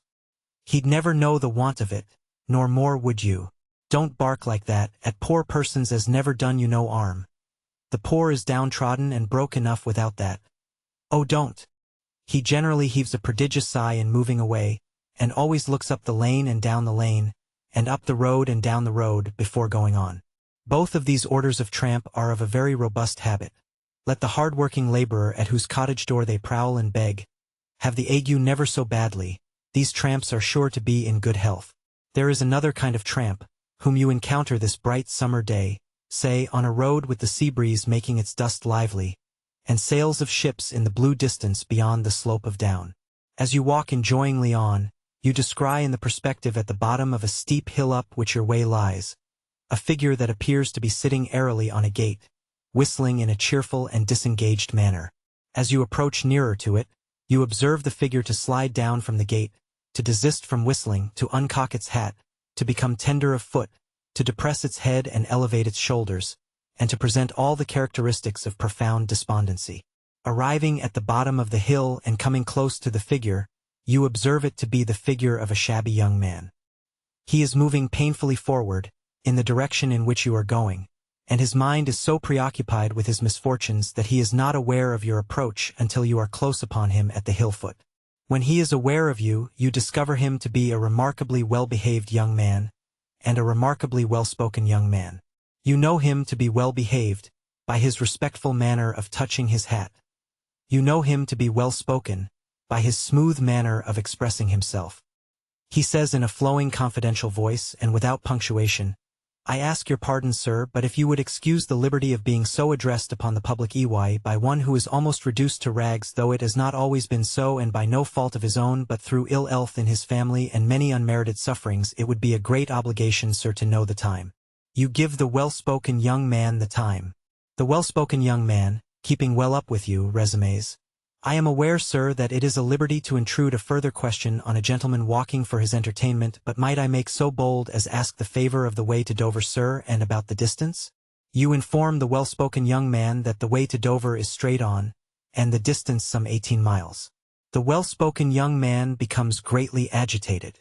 "In the condition to which I am reduced," says he, "I could not hope to reach Dover before dark, even if my shoes were in a state to take me there or my feet were in a state to hold out over the flinty road, and were not on the bare ground of which any gentleman has the means to satisfy himself by looking. Sir, may I take the liberty of speaking to you?"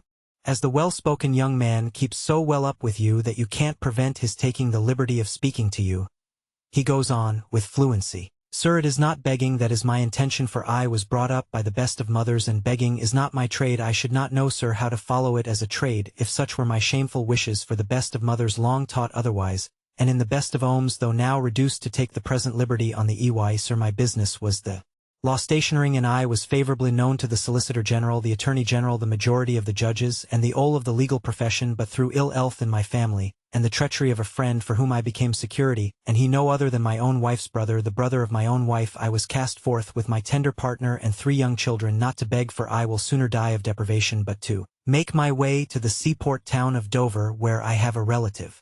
I in respect not only that will assist me, but that would trust me with untold gold, sir, in happier times, and ere this calamity fell upon me I made for my amusement, when I little thought that I should ever need it, excepting for my heir this. Here the well-spoken young man put his hand into his breast. This comb. Sir, I implore you in the name of charity to purchase a tortoise-shell comb, which is a genuine article, at any price that your humanity may put upon it, and may the blessings of a oozeless family, awaiting with beating hearts the return of a husband and a father from Dover upon the cold stone seats of London Bridge, ever attend you, sir. May I take the liberty of speaking to you? I implore you to buy this comb.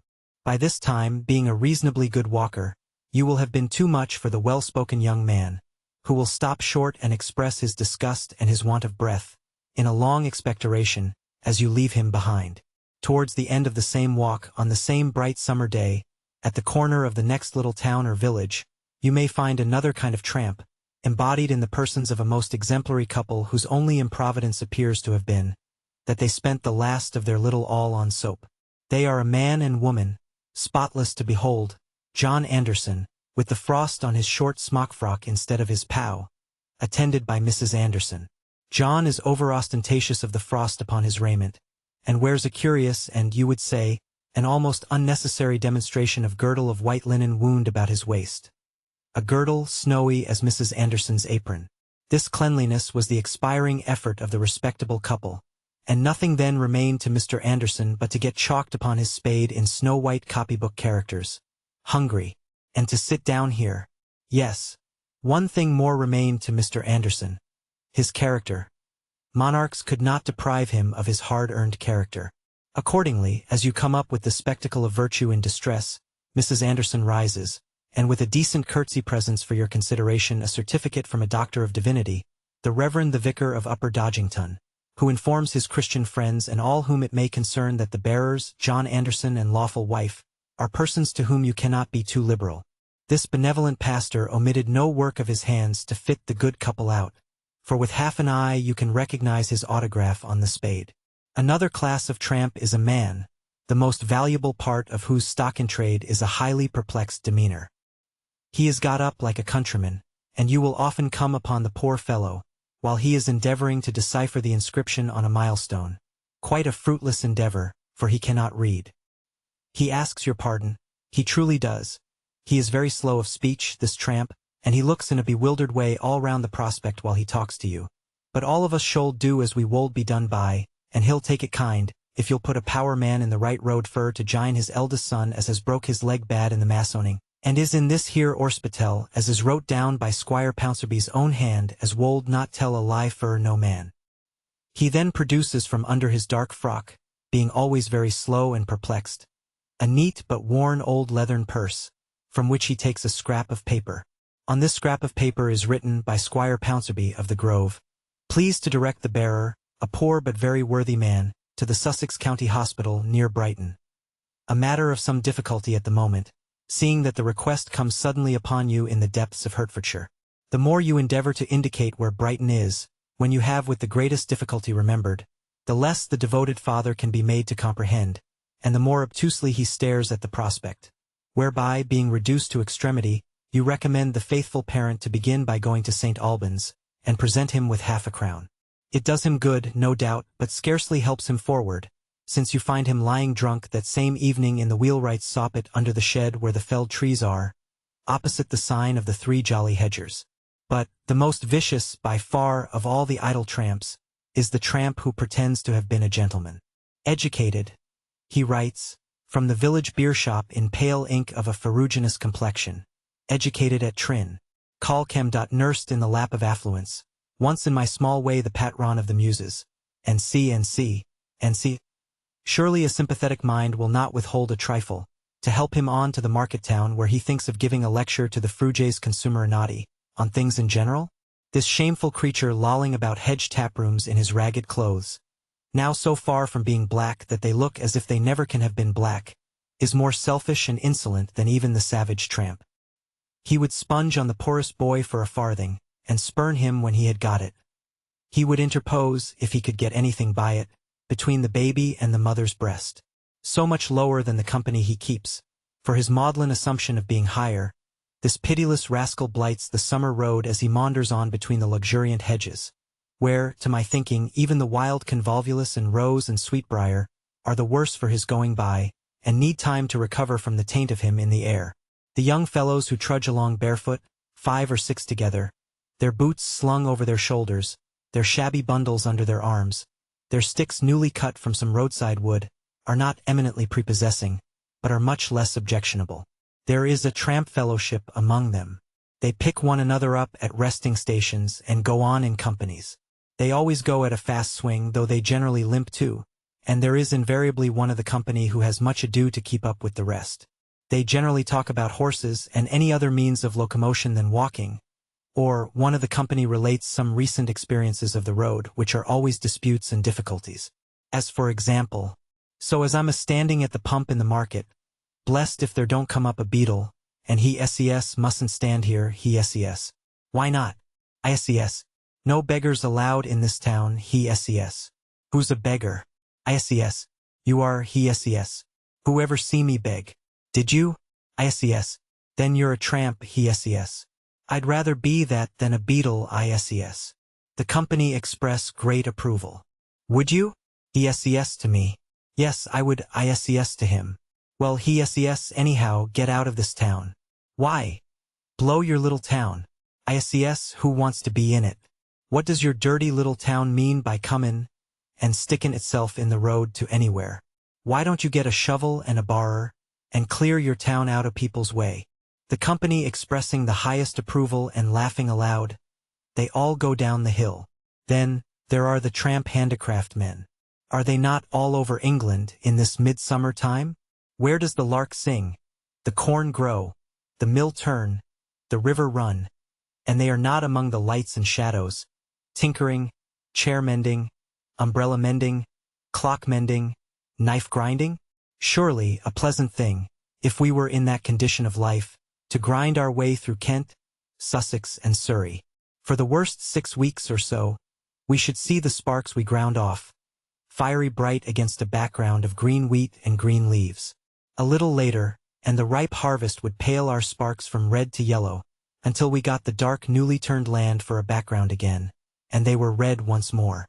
By that time we should have ground our way to the sea cliffs, and the whir of our wheel would be lost in the breaking of the waves. Our next variety in sparks would be derived from contrast with the gorgeous medley of colors in the autumn woods, and, by the time we had ground our way round to the heathy lands between Reigate and Croydon, doing a prosperous stroke of business all along, we should show like a little firework in the light frosty air, and be the next best thing to the blacksmith's forge. Very agreeable, too, to go on a chair-mending tour. What judges we should be of rushes, and how knowingly, with a sheaf and a bottomless chair at our back. We should lounge on bridges, looking over at osier beds. Among all the innumerable occupations that cannot possibly be transacted without the assistance of lookers-on, chair-mending may take a station in the first rank. When we sat down with our backs against the barn or the public house, and began to mend, what a sense of popularity would grow upon us. When all the children came to look at us, and the tailor and the general dealer, and the farmer who had been giving a small order at the little saddler's, and the groom from the great house, and the publican, and even the 2 skittle players, and here note that, howsoever busy all the rest of village humankind may be, there will always be 2 people with leisure to play at skittles wherever village skittles are. What encouragement would be on us to plait and weave? No one looks at us while we plait and weave these words. Clock mending again. Except for the slight inconvenience of carrying a clock under our arm, and the monotony of making the bell go, whenever we came to a human habitation, what a pleasant privilege to give a voice to the dumb cottage clock, and set it talking to the cottage family again. Likewise we foresee great interest in going round by the park plantations, under the overhanging boughs, hares, rabbits, partridges and pheasants, scudding like mad across and across the checkered ground before us, and so over the park ladder and through the wood until we came to the keeper's lodge. Then would the keeper be discoverable at his door, in a deep nest of leaves, smoking his pipe. Then, on our accosting him in the way of our trade, would he call to Mrs. Keeper, respecting tea-ooled clock in the kitchen.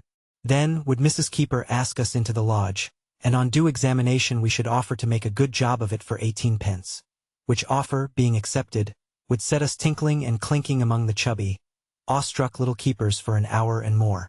So completely to the family's satisfaction would we achieve our work, that the keeper would mention how that there was something wrong with the bell of the turret stable clock up at the hall, and that if we thought good of going up to the housekeeper on the chance of that job too, why he would take us.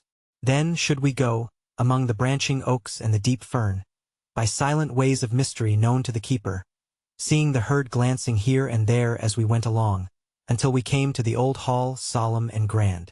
Under the terrace flower garden and round by the stables, would the keeper take us in, and as we passed we should observe how spacious and stately the stables, and how fine the painting of the horses' names over their stalls, and how solitary all, the family being in London. Then should we find ourselves presented to the housekeeper, sitting in hushed state at needlework, in a bay window looking out upon a mighty grim red brick quadrangle, guarded by stone lions disrespectfully throwing somersaults over the escutcheons of the noble family. Then, our services accepted and we insinuated with a candle into the stable turret, we should find it to be a mere question of pendulum, but one that would hold us until dark.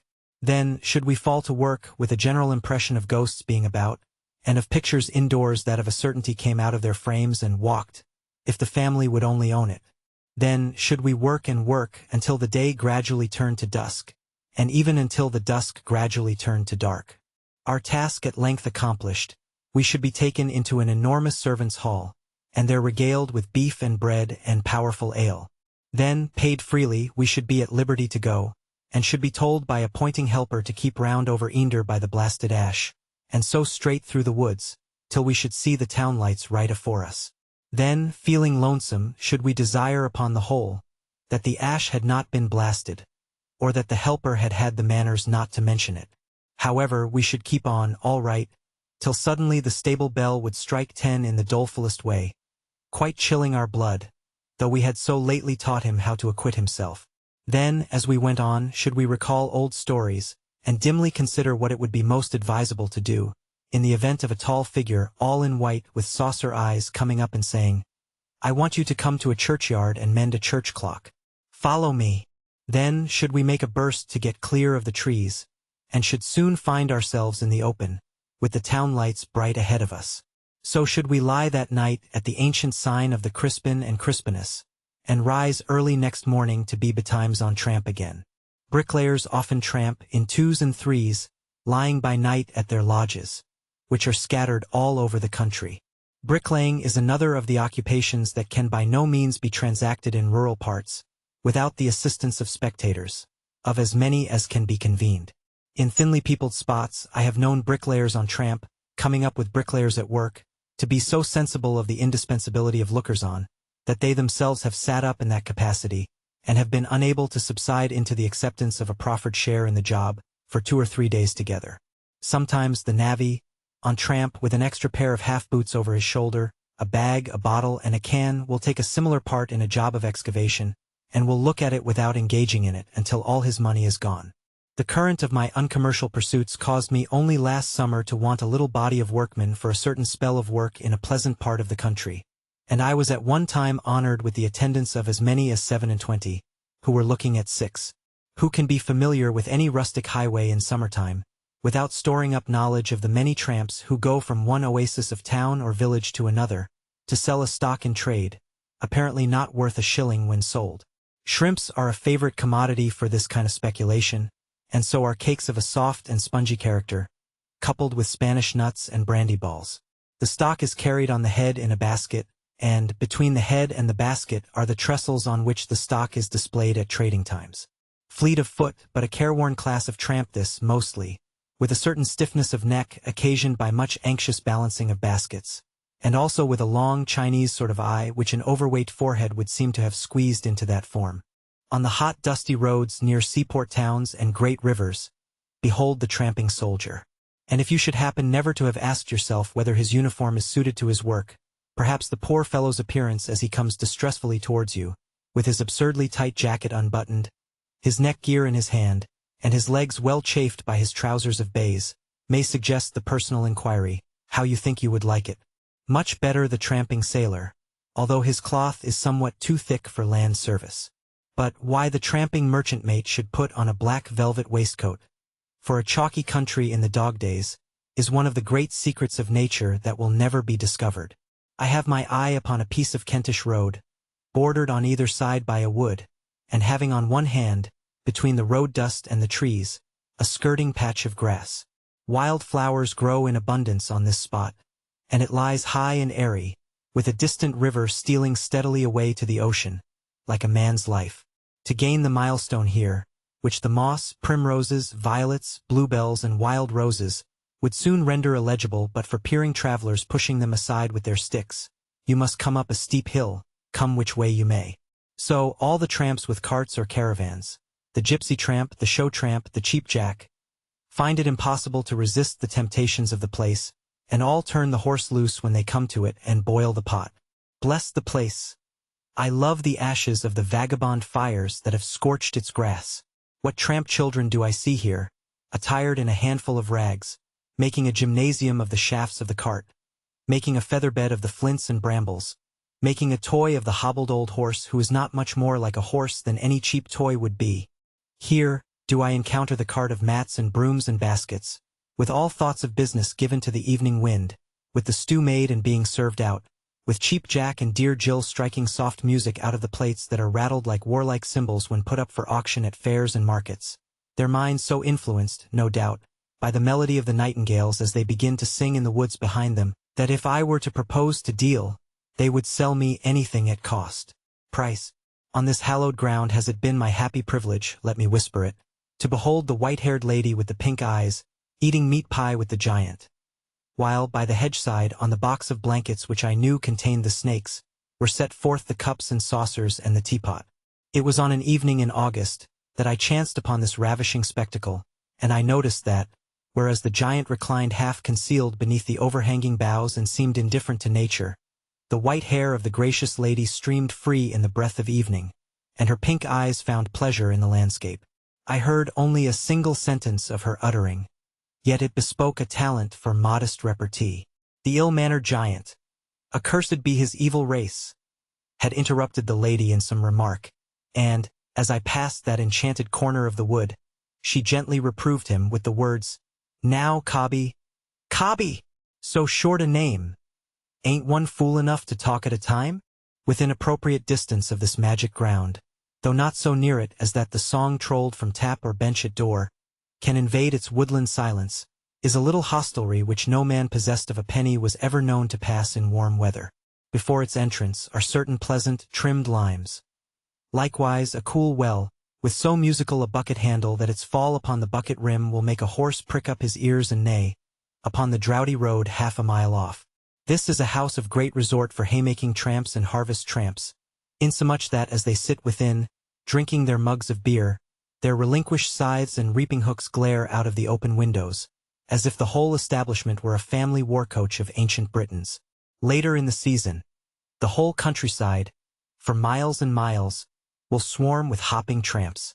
They come in families, men, women, and children, every family provided with a bundle of bedding, an iron pot, a number of babies, and too often with some poor sick creature quite unfit for the rough life, for whom they suppose the smell of the fresh hop to be a sovereign remedy. Many of these hoppers are Irish, but many come from London. They crowd all the roads, and camp under all the hedges and on all the scraps of common land, and live among and upon the hops until they are all picked, and the hop gardens, so beautiful through the summer, look as if they had been laid waste by an invading army. Then, there is a vast exodus of tramps out of the country, and if you ride or drive round any turn of any road, at more than a foot pace, you will be bewildered to find that you have charged into the bosom of 50 families, and that there are splashing up all around you, in the utmost prodigality of confusion, bundles of bedding, babies, iron pots, and a good-humored multitude of both sexes and all ages, equally divided between perspiration and intoxication. 12. Dullborough Town. It lately happened that I found myself rambling about the scenes among which my earliest days were passed. Scenes from which I departed when I was a child, and which I did not revisit until I was a man. This is no uncommon chance, but one that befalls some of us any day. Perhaps it may not be quite uninteresting to compare notes with the reader respecting an experience so familiar and a journey so uncommercial. I call my boyhood's home, and I feel like a tenor in an English opera when I mention it, Dullborough. Most of us come from Dullborough who come from a country town.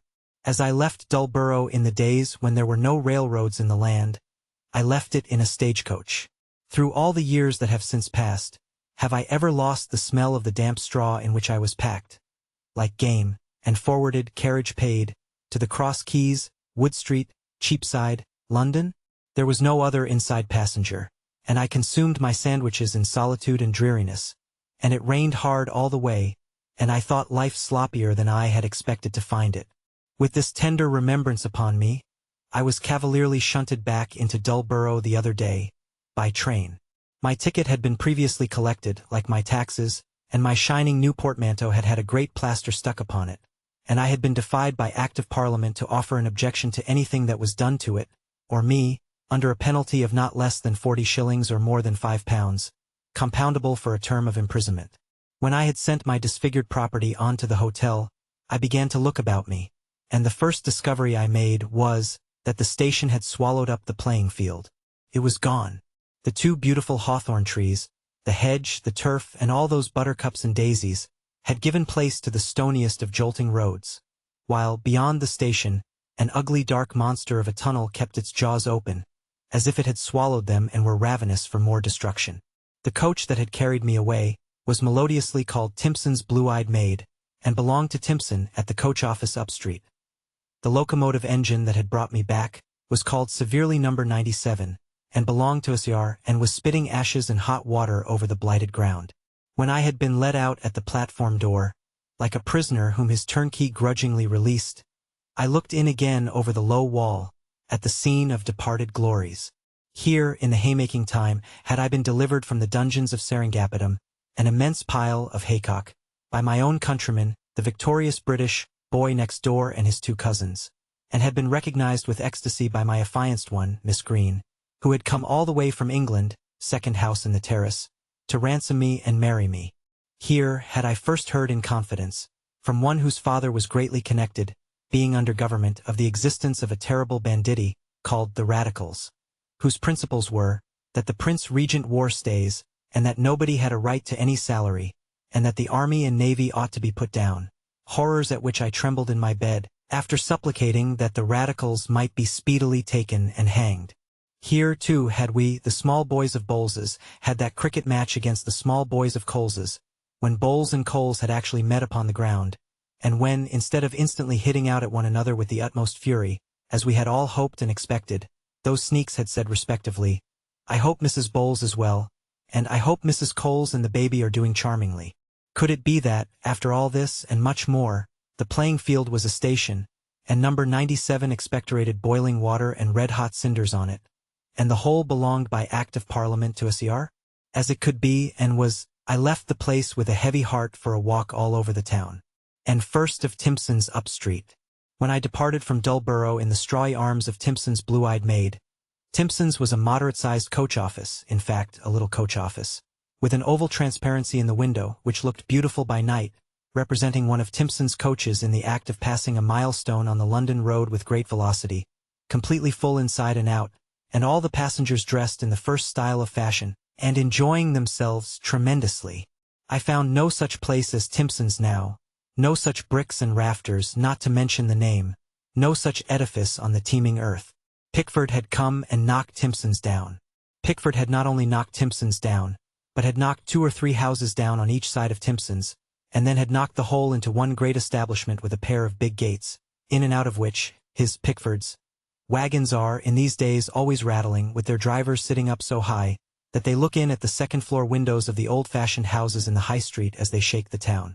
I have not the honor of Pickford's acquaintance, but I felt that he had done me an injury, not to say committed an act of boy-slaughter, in running over my childhood in this rough manner. And if ever I meet Pickford driving one of his own monsters, and smoking a pipe the while, which is the custom of his men, he shall know by the expression of my eye, if it catches his, that there is something wrong between us. Moreover, I felt that Pickford had no right to come rushing into Dullborough and deprive the town of a public picture. He is not Napoleon Bonaparte. When he took down the transparent stagecoach, he ought to have given the town a transparent van.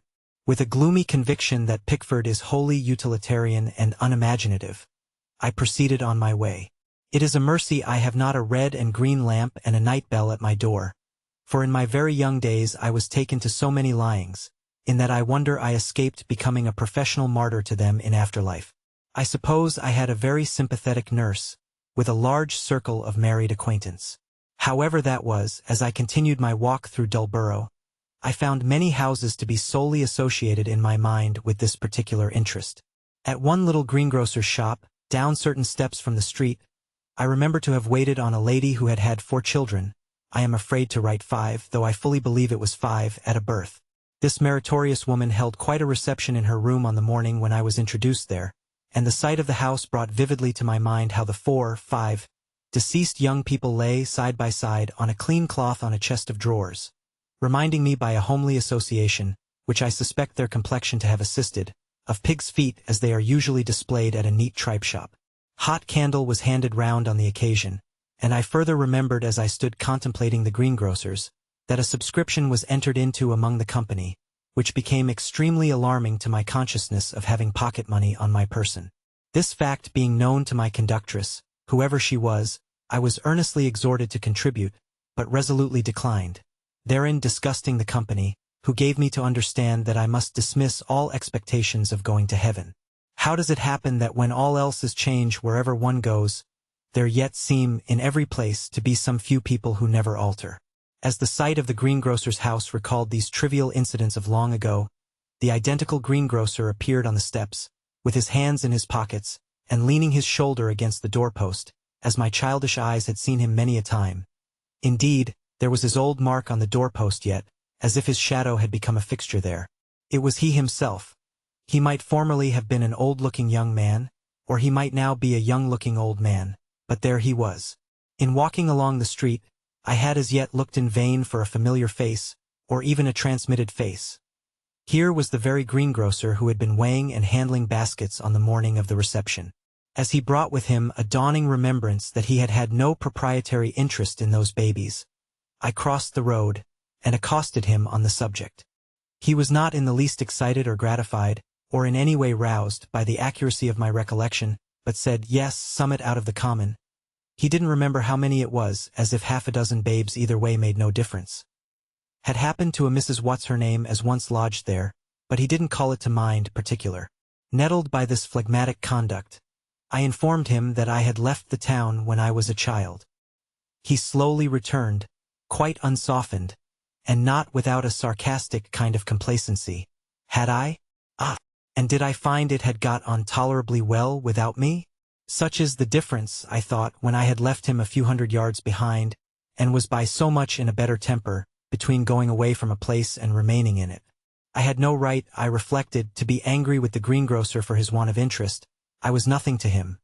Whereas he was the town, the cathedral, the bridge, the river, my childhood, and a large slice of my life to me. Of course the town had shrunk fearfully, since I was a child there. I had entertained the impression that the High Street was at least as wide as Regent Street, London, or the Italian Boulevard at Paris. I found it little better than a lane. There was a public clock in it, which I had supposed to be the finest clock in the world, whereas it now turned out to be as inexpressive, moon-faced, and weak a clock as ever I saw. It belonged to a town hall where I had seen an Indian, who I now suppose wasn't an Indian, swallow a sword, which I now suppose he didn't. The edifice had appeared to me in those days so glorious a structure, that I had set it up in my mind as the model on which the genie of the lamp built the palace for Aladdin. A mean little brick heap like a demented chapel, with a few yawning persons in leather gaiters, and in the last extremity for something to do, lounging at the door with their hands in their pockets, and calling themselves a corn exchange. The theatre was in existence, I found, on asking the fishmonger, who had a compact show of stock in his window, consisting of a sole and a quart of shrimps, and I resolved to comfort my mind by going to look at it. Richard III, in a very uncomfortable cloak, had first appeared to me there, and had made my heart leap with terror by backing up against the stage box in which I was posted, while struggling for life against the virtuous Richmond. It was within those walls that I had learnt as from a page of English history, how that wicked king slept in wartime on a sofa much too short for him, and how fearfully his conscience troubled his boots. There, too, had I first seen the funny countryman, but countryman of noble principles, in a flowered waistcoat, crunch up his little hat and throw it on the ground, and pull off his coat, saying, "Dom thee, squire, come on with thy fists then," at which the lovely young woman who kept company with him, and who went out gleaning, in a narrow white muslin apron with 5 beautiful bars of 5 different colored ribbons across it, was so frightened for his sake, that she fainted away. Many wondrous secrets of nature had I come to the knowledge of in that sanctuary, of which not the least terrific were, that the witches in Macbeth bore an awful resemblance to the Thanes and other proper inhabitants of Scotland, and that the good King Duncan couldn't rest in his grave, but was constantly coming out of it and calling himself somebody else. To the theatre, therefore, I repaired for consolation. But I found very little, for it was in a bad and declining way. A dealer in wine and bottled beer had already squeezed his trade into the box office, and the theatrical money was taken, when it came, in a kind of meat safe in the passage. The dealer in wine and bottled beer must have insinuated himself under the stage too, for he announced that he had various descriptions of alcoholic drinks in the wood, and there was no possible stowage for the wood anywhere else. Evidently, he was by degrees eating the establishment away to the core, and would soon have sole possession of it. It was to let, and hopelessly so, for its old purposes, and there had been no entertainment within its walls for a long time except a panorama, and even that had been announced as pleasingly instructive, and I know too well the fatal meaning and the leaden import of those terrible expressions. No, there was no comfort in the theatre. It was mysteriously gone, like my own youth. Unlike my own youth, it might be coming back some day, but there was little promise of it. As the town was placarded with references to the Dullborough Mechanics Institution, I thought I would go and look at that establishment next. There had been no such thing in the town in my young day, and it occurred to me that its extreme prosperity might have brought adversity upon the drama. I found the institution with some difficulty, and should scarcely have known that I had found it if I had judged from its external appearance only, but this was attributable to its never having been finished, and having no front. Consequently, it led a modest and retired existence up a stable-yard. It was, as I learnt on inquiry, a most flourishing institution, and of the highest benefit to the town. 2 triumphs which I was glad to understand were not at all impaired by the seeming drawbacks that no mechanics belonged to it, and that it was steeped in debt to the chimney-pots. It had a large room, which was approached by an infirm step-ladder, the builder having declined to construct the intended staircase, without a present payment in cash, which Dullborough, though profoundly appreciative of the institution, seemed unaccountably bashful about subscribing. The large room had cost, or would, when paid for, £500, and it had more mortar in it and more echoes than one might have expected to get for the money. It was fitted up with a platform, and the usual lecturing tools, including a large blackboard of a menacing appearance. On referring to lists of the courses of lectures that had been given in this thriving hall, I fancied I detected a shyness in admitting that human nature when at leisure has any desire whatever to be relieved and diverted, and a furtive sliding in of any poor make-weight piece of amusement shamefacedly and edgewise. Thus, I observed that it was necessary for the members to be knocked on the head with gas, air, water, food, the solar system, the geological periods, criticism on Milton, the steam engine, John Bunyan, and arrow-headed inscriptions, before they might be tickled by those unaccountable choristers, the Negro singers in the court costume of the reign of George II. Likewise, that they must be stunned by a weighty inquiry whether there was internal evidence in Shakespeare's works, to prove that his uncle by the mother's side lived for some years at Stoke Newington, before they were brought to by a miscellaneous concert. But, indeed, the masking of entertainment and pretending it was something else, as people mask bedsteads when they are obliged to have them in sitting rooms, and make believe that they are bookcases, sofas, chests of drawers, anything rather than bedsteads, was manifest even in the pretense of dreariness that the unfortunate entertainers themselves felt obliged in decency to put forth when they came here. One very agreeable professional singer, who travelled with 2 professional ladies, knew better than to introduce either of those ladies to sing the ballad Comin' Through the Rye without prefacing it himself, with some general remarks on wheat and clover, and even then, he dared not for his life call the song a song, but disguised it in the bill as an illustration. In the library, also fitted with shelves for 3,000 books, and containing upwards of 170 presented copies mostly, seething their edges in damp plaster, there was such a painfully apologetic return of 62 offenders who had read travels, popular biography, and mere fiction descriptive of the aspirations of the hearts and souls of mere human creatures like themselves, and such an elaborate parade of 2 bright examples who had down Euclid after the day's occupation and confinement, and 3 who had down metaphysics after ditto, and I who had down theology after ditto, and 4 who had worried grammar, political economy, botany, and logarithms all at once after ditto, that I suspected the boasted class to be one man who had been hired to do it. Emerging from the mechanics institution and continuing my walk about the town, I still noticed everywhere the prevalence, to an extraordinary degree, of this custom of putting the natural demand for amusement out of sight, as some untidy housekeepers put dust, and pretending that it was swept away. And yet it was ministered to, in a dull and abortive manner, by all who made this feint. Looking in at what is called in Dullborough the serious booksellers, where, in my childhood, I had studied the faces of numbers of gentlemen depicted in rostrums with a gaslight on each side of them, and casting my eyes over the open pages of certain printed discourses there, I found a vast deal of aiming at jocosity and dramatic effect, even in them, yes, verily, even on the part of one very wrathful expounder, who bitterly anathematized a poor little circus.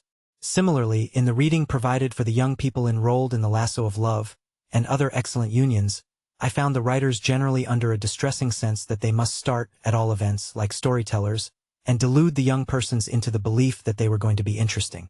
As I looked in at this window for 20 minutes by the clock, I am in a position to offer a friendly remonstrance, not bearing on this particular point, to the designers and engravers of the pictures in those publications. Have they considered the awful consequences likely to flow from their representations of virtue? Have they asked themselves the question, whether the terrific prospect of acquiring that fearful chubbiness of head, unwieldiness of arm, feeble dislocation of leg, crispiness of hair, and enormity of shirt collar, which they represent as inseparable from goodness, may not tend to confirm sensitive waverers in evil? A most impressive example, if I had believed it, of what a dustman and a sailor may come to, when they mend their ways, was presented to me in this same shop window. When they were leaning, they were intimate friends, against a post, drunk and reckless, with surpassingly bad hats on, and their hair over their foreheads, they were rather picturesque, and looked as if they might be agreeable men, if they would not be beasts. But, when they had got over their bad propensities, and when, as a consequence, their heads had swelled alarmingly, their hair had got so curly that it lifted their blown-out cheeks up, their coat cuffs were so long that they never could do any work, and their eyes were so wide open that they never could do any sleep, they presented a spectacle calculated to plunge a timid nature into the depths of infamy. But, the clock that had so degenerated since I saw it last, admonished me that I had stayed here long enough, and I resumed my walk. I had not gone 50 paces along the street when I was suddenly brought up by the sight of a man who got out of a little phaeton at the doctor's door, and went into the doctor's house. Immediately, the air was filled with the scent of trodden grass, and the perspective of years opened, and at the end of it was a little likeness of this man keeping a wicket, and I said, "God bless my soul, Joe Specs." Through many changes and much work, I had preserved a tenderness for the memory of Joe, forasmuch as we had made the acquaintance of Roderick Random together, and had believed him to be no ruffian, but an ingenious and engaging hero. Scorning to ask the boy left in the phaeton whether it was really Joe, and scorning even to read the brass plate on the door, so sure was I rang the bell and informed the servant maid that a stranger sought audience of Mr. Specs. Into a room, half surgery, half study, I was shown to await his coming, and I found it, by a series of elaborate accidents, bestrewn with testimonies to Joe.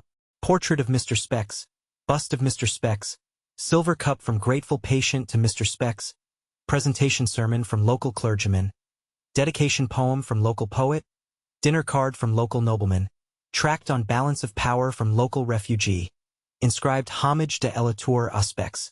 When my old schoolfellow came in, and I informed him with a smile that I was not a patient, he seemed rather at a loss to perceive any reason for smiling in connection with that fact, and inquired to what was he to attribute the honor. I asked him with another smile, could he remember me at all? He had not, he said, that pleasure. I was beginning to have but a poor opinion of Mr. Specs, when he said reflectively, "And yet there's a something too." Upon that, I saw a boyish light in his eyes that looked well, and I asked him if he could inform me, as a stranger who desired to know and had not the means of reference at hand, what the name of the young lady was who married Mr. Random.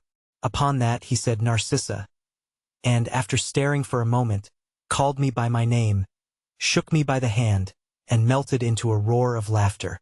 "Why, of course you'll remember Lucy Green," he said after we had talked a little. "Of course," said I. "Whom do you think she married?" said he. "You," I hazarded. "Me," said Specs. "And you shall see her." So I saw her, and she was fat, and if all the hay in the world had been heaped upon her, it could scarcely have altered her face more than time had altered it from my remembrance of the face that had once looked down upon me into the fragrant dungeons of Seringapatam. But when her youngest child came in after dinner, for I dined with them, and we had no other company than Specs, junior barrister-at-law, who went away as soon as the cloth was removed, to look after the young lady to whom he was going to be married next week, I saw again in that little daughter the little face of the hayfield unchanged, and it quite touched my foolish heart. We talked immensely, Specs and Mrs. Specs and I, and we spoke of our old selves as though our old selves were dead and gone, and indeed they were, dead and gone as the playing field that had become a wilderness of rusty iron, and the property of Ser Specs, however, illuminated Dullborough with the rays of interest that I wanted and should otherwise have missed in it, and linked its present to its past, with a highly agreeable chain. And in Specs' society I had new occasion to observe what I had before noticed in similar communications among other men. All the schoolfellows and others of old, whom I inquired about, had either done superlatively well or superlatively ill, had either become uncertificated bankrupts or been felonious and got themselves transported, or had made great hits in life and done wonders. And this is so commonly the case, that I never can imagine what becomes of all the mediocre people of people's youth, especially considering that we find no lack of the species in our maturity. But I did not propound this difficulty to Specs, for no pause in the conversation gave me an occasion, nor could I discover one single flaw in the good doctor. When he reads this, he will receive in a friendly spirit the pleasantly meant record, except that he had forgotten his Roderick Random, and that he confounded Strap with Lieutenant Hatchway, who never knew Random, howsoever intimate with Pickle. When I went alone to the railway to catch my train at night, Specs had meant to go with me, but was inopportunely called out. I was in a more charitable mood with Dullborough than I had been all day, and yet in my heart I had loved it all day too. Ah! Who was I that I should quarrel with the town for being changed to me, when I myself had come back so changed to it? All my early readings and early imaginations dated from this place, and I took them away so full of innocent construction and guileless belief, and I brought them back so worn and torn, so much the wiser and so much the worse. 13. Night walks. Some years ago, a temporary inability to sleep, referable to a distressing impression, caused me to walk about the streets all night, for a series of several nights. The disorder might have taken a long time to conquer, if it had been faintly experimented on in bed. But it was soon defeated by the brisk treatment of getting up directly after lying down, and going out and coming home tired at sunrise. In the course of those nights, I finished my education in a fair amateur experience of houselessness.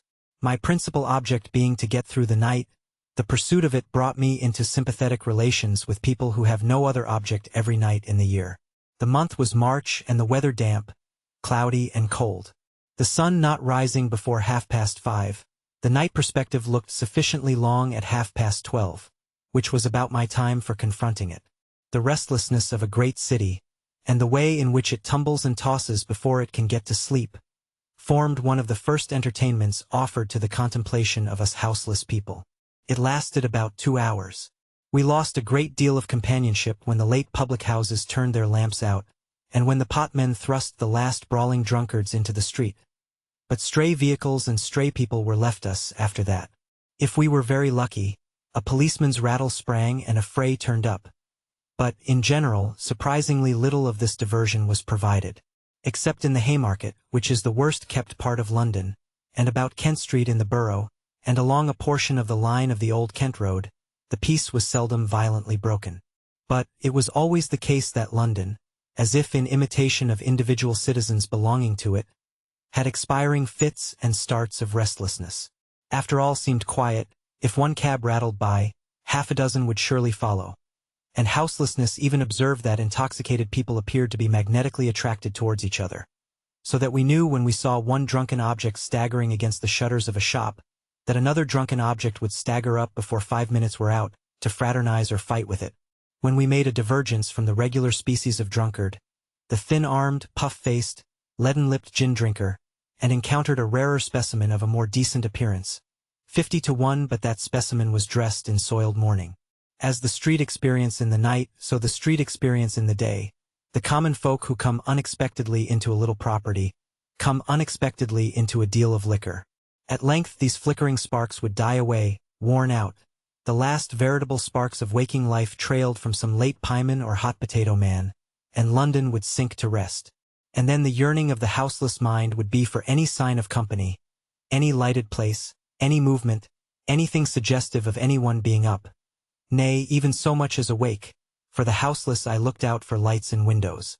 Walking the streets under the pattering rain, houselessness would walk and walk and walk, seeing nothing but the interminable tangle of streets, save at a corner, here and there, 2 policemen in conversation, or the sergeant or inspector looking after his men. Now and then in the night, but rarely, houselessness would become aware of a furtive head peering out of a doorway a few yards before him, and, coming up with the head, would find a man standing bolt upright to keep within the doorway's shadow, and evidently intent upon no particular service to society. Under a kind of fascination, and in a ghostly silence suitable to the time, houselessness and this gentleman would eye one another from head to foot, and so, without exchange of speech, part, mutually suspicious. Drip, drip, drip from ledge and coping, splash from pipes and waterspouts, and by the houseless shadow would fall upon the stones that pave the way to Waterloo Bridge. It being in the houseless mind to have a halfpenny worth of excuse for saying good night to the toll-keeper, and catching a glimpse of his fire. A good fire and a good greatcoat and a good woolen neck-shawl were comfortable things to see in conjunction with the toll-keeper.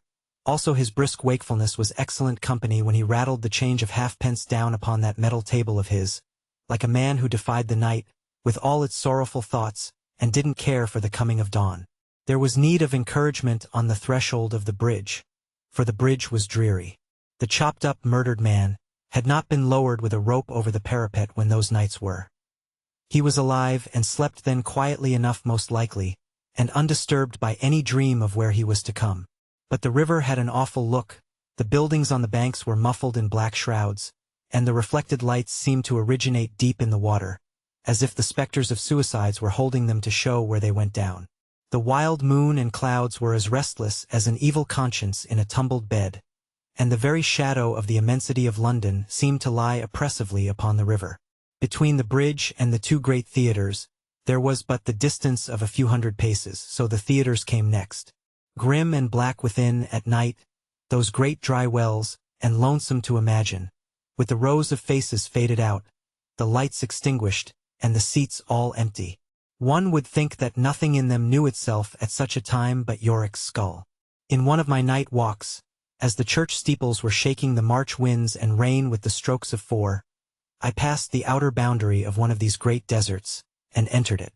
With a dim lantern in my hand, I groped my well-known way to the stage and looked over the orchestra, which was like a great grave dug for a time of pestilence, into the void beyond. A dismal cavern of an immense aspect, with the chandelier gone dead like everything else, and nothing visible through mist and fog and space, but tiers of winding sheets.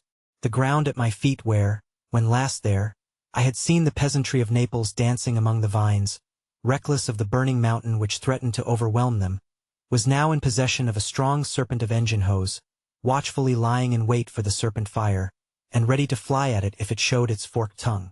A ghost of a watchman, carrying a faint corpse candle, haunted the distant upper gallery and flitted away, retiring within the proscenium, and holding my light above my head towards the rolled-up curtain. Green no more, but black as ebony. My sight lost itself in a gloomy vault, showing faint indications in it of a shipwreck of canvas and cordage. Methought I felt much as a diver might at the bottom of the sea. In those small hours when there was no movement in the streets, it afforded matter for reflection to take Newgate in the way, and, touching its rough stone, to think of the prisoners in their sleep, and then to glance in at the lodge over the spiked wicket, and see the fire and light of the watching turnkeys on the white wall. Not an inappropriate time either, to linger by that wicked little debtor's door, shutting tighter than any other door one ever saw, which has been death's door to so many. In the days of the uttering of forged £1 notes by people tempted up from the country, how many hundreds of wretched creatures of both sexes, many quite innocent, swung out of a pitiless and inconsistent world, with the tower of yonder Christian church of Saint Sepulchre monstrously before their eyes.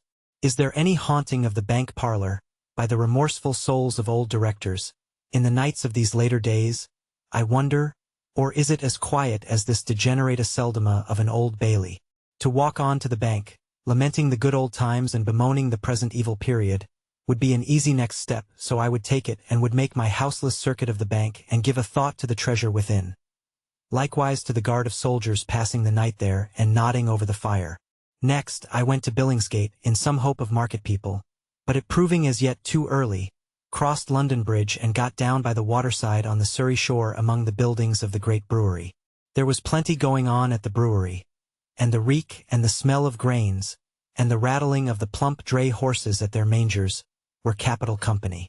Quite refreshed by having mingled with this good society, I made a new start with a new heart, setting the old King's Bench prison before me for my next object, and resolving, when I should come to the wall, to think of poor Horace Kinch and the dry rot in men.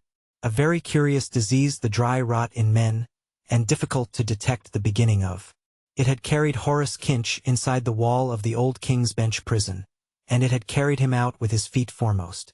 He was a likely man to look at, in the prime of life, well-to-do, as clever as he needed to be, and popular among many friends. He was suitably married, and had healthy and pretty children, but, like some fair-looking houses or fair-looking ships, he took the dry rot. The first strong external revelation of the dry rot in men is a tendency to lurk and lounge, to be at street corners without intelligible reason, to be going anywhere when met, to be about many places rather than at any, to do nothing tangible, but to have an intention of performing a variety of intangible duties tomorrow or the day after. When this manifestation of the disease is observed, the observer will usually connect it with a vague impression once formed or received, that the patient was living a little too hard. He will scarcely have had leisure to turn it over in his mind and form the terrible suspicion dry rot, when he will notice a change for the worse in the patient's appearance, a certain slovenliness and deterioration, which is not poverty, nor dirt, nor intoxication, nor ill health, but simply dry rot. To this succeeds a smell as of strong waters in the morning.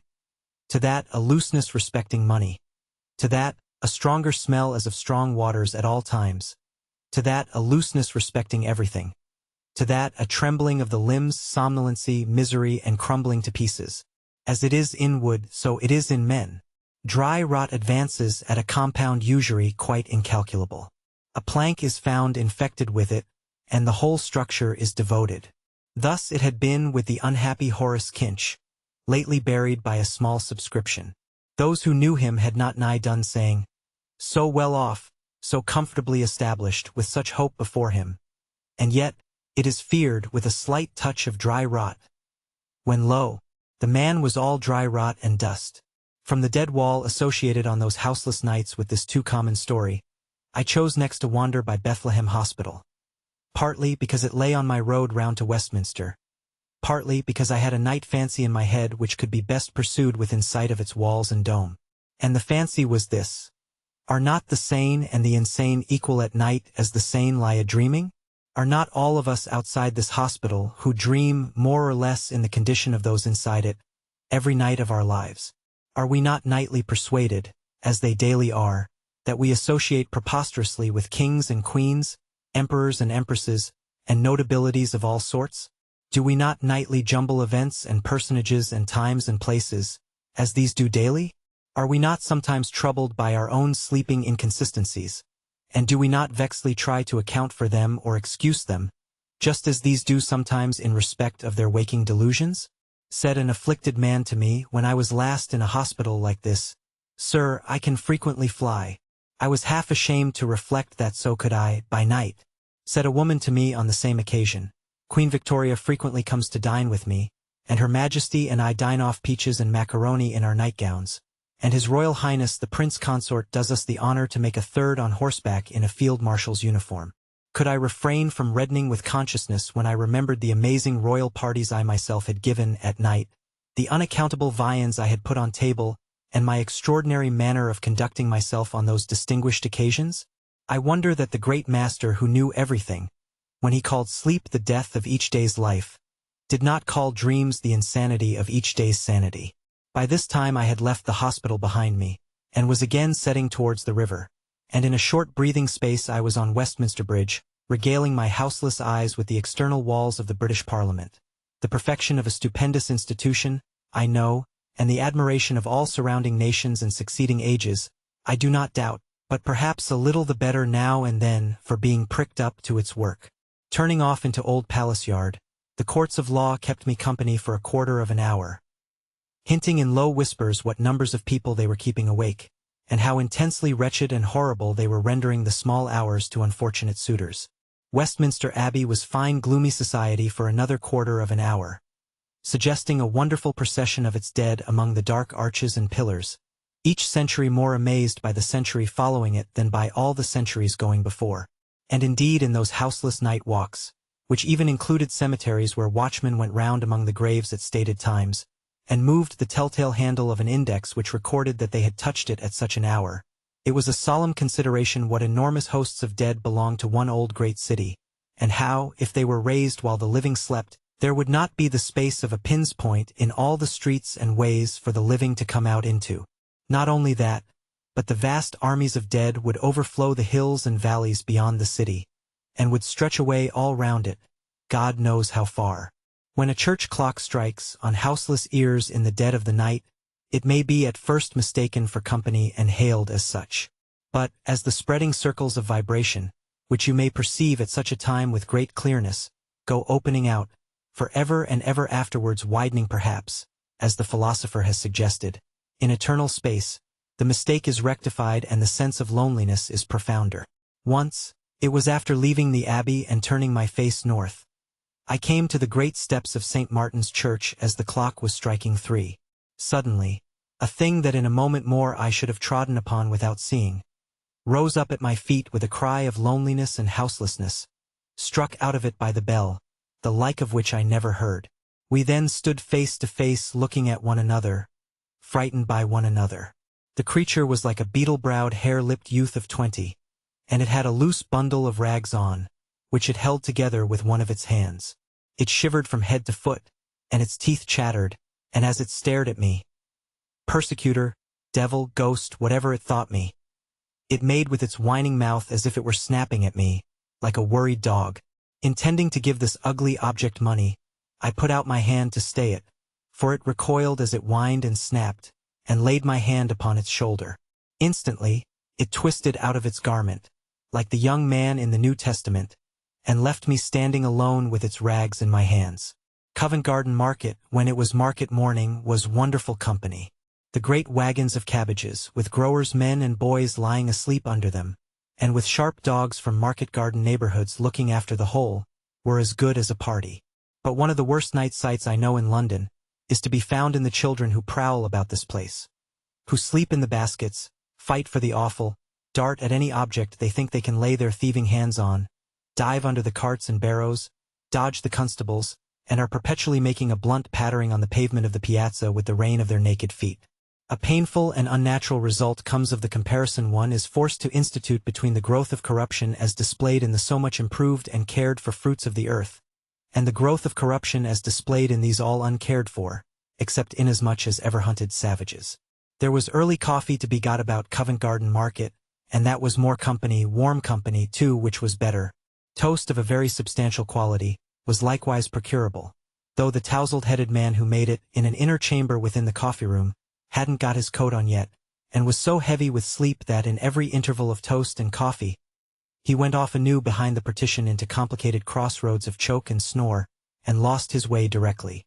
Into one of these establishments, among the earliest, near Bow Street, there came one morning as I sat over my houseless cup, pondering where to go next, a man in a high and long snuff-colored coat and shoes, and, to the best of my belief, nothing else but a hat, who took out of his hat a large cold meat pudding.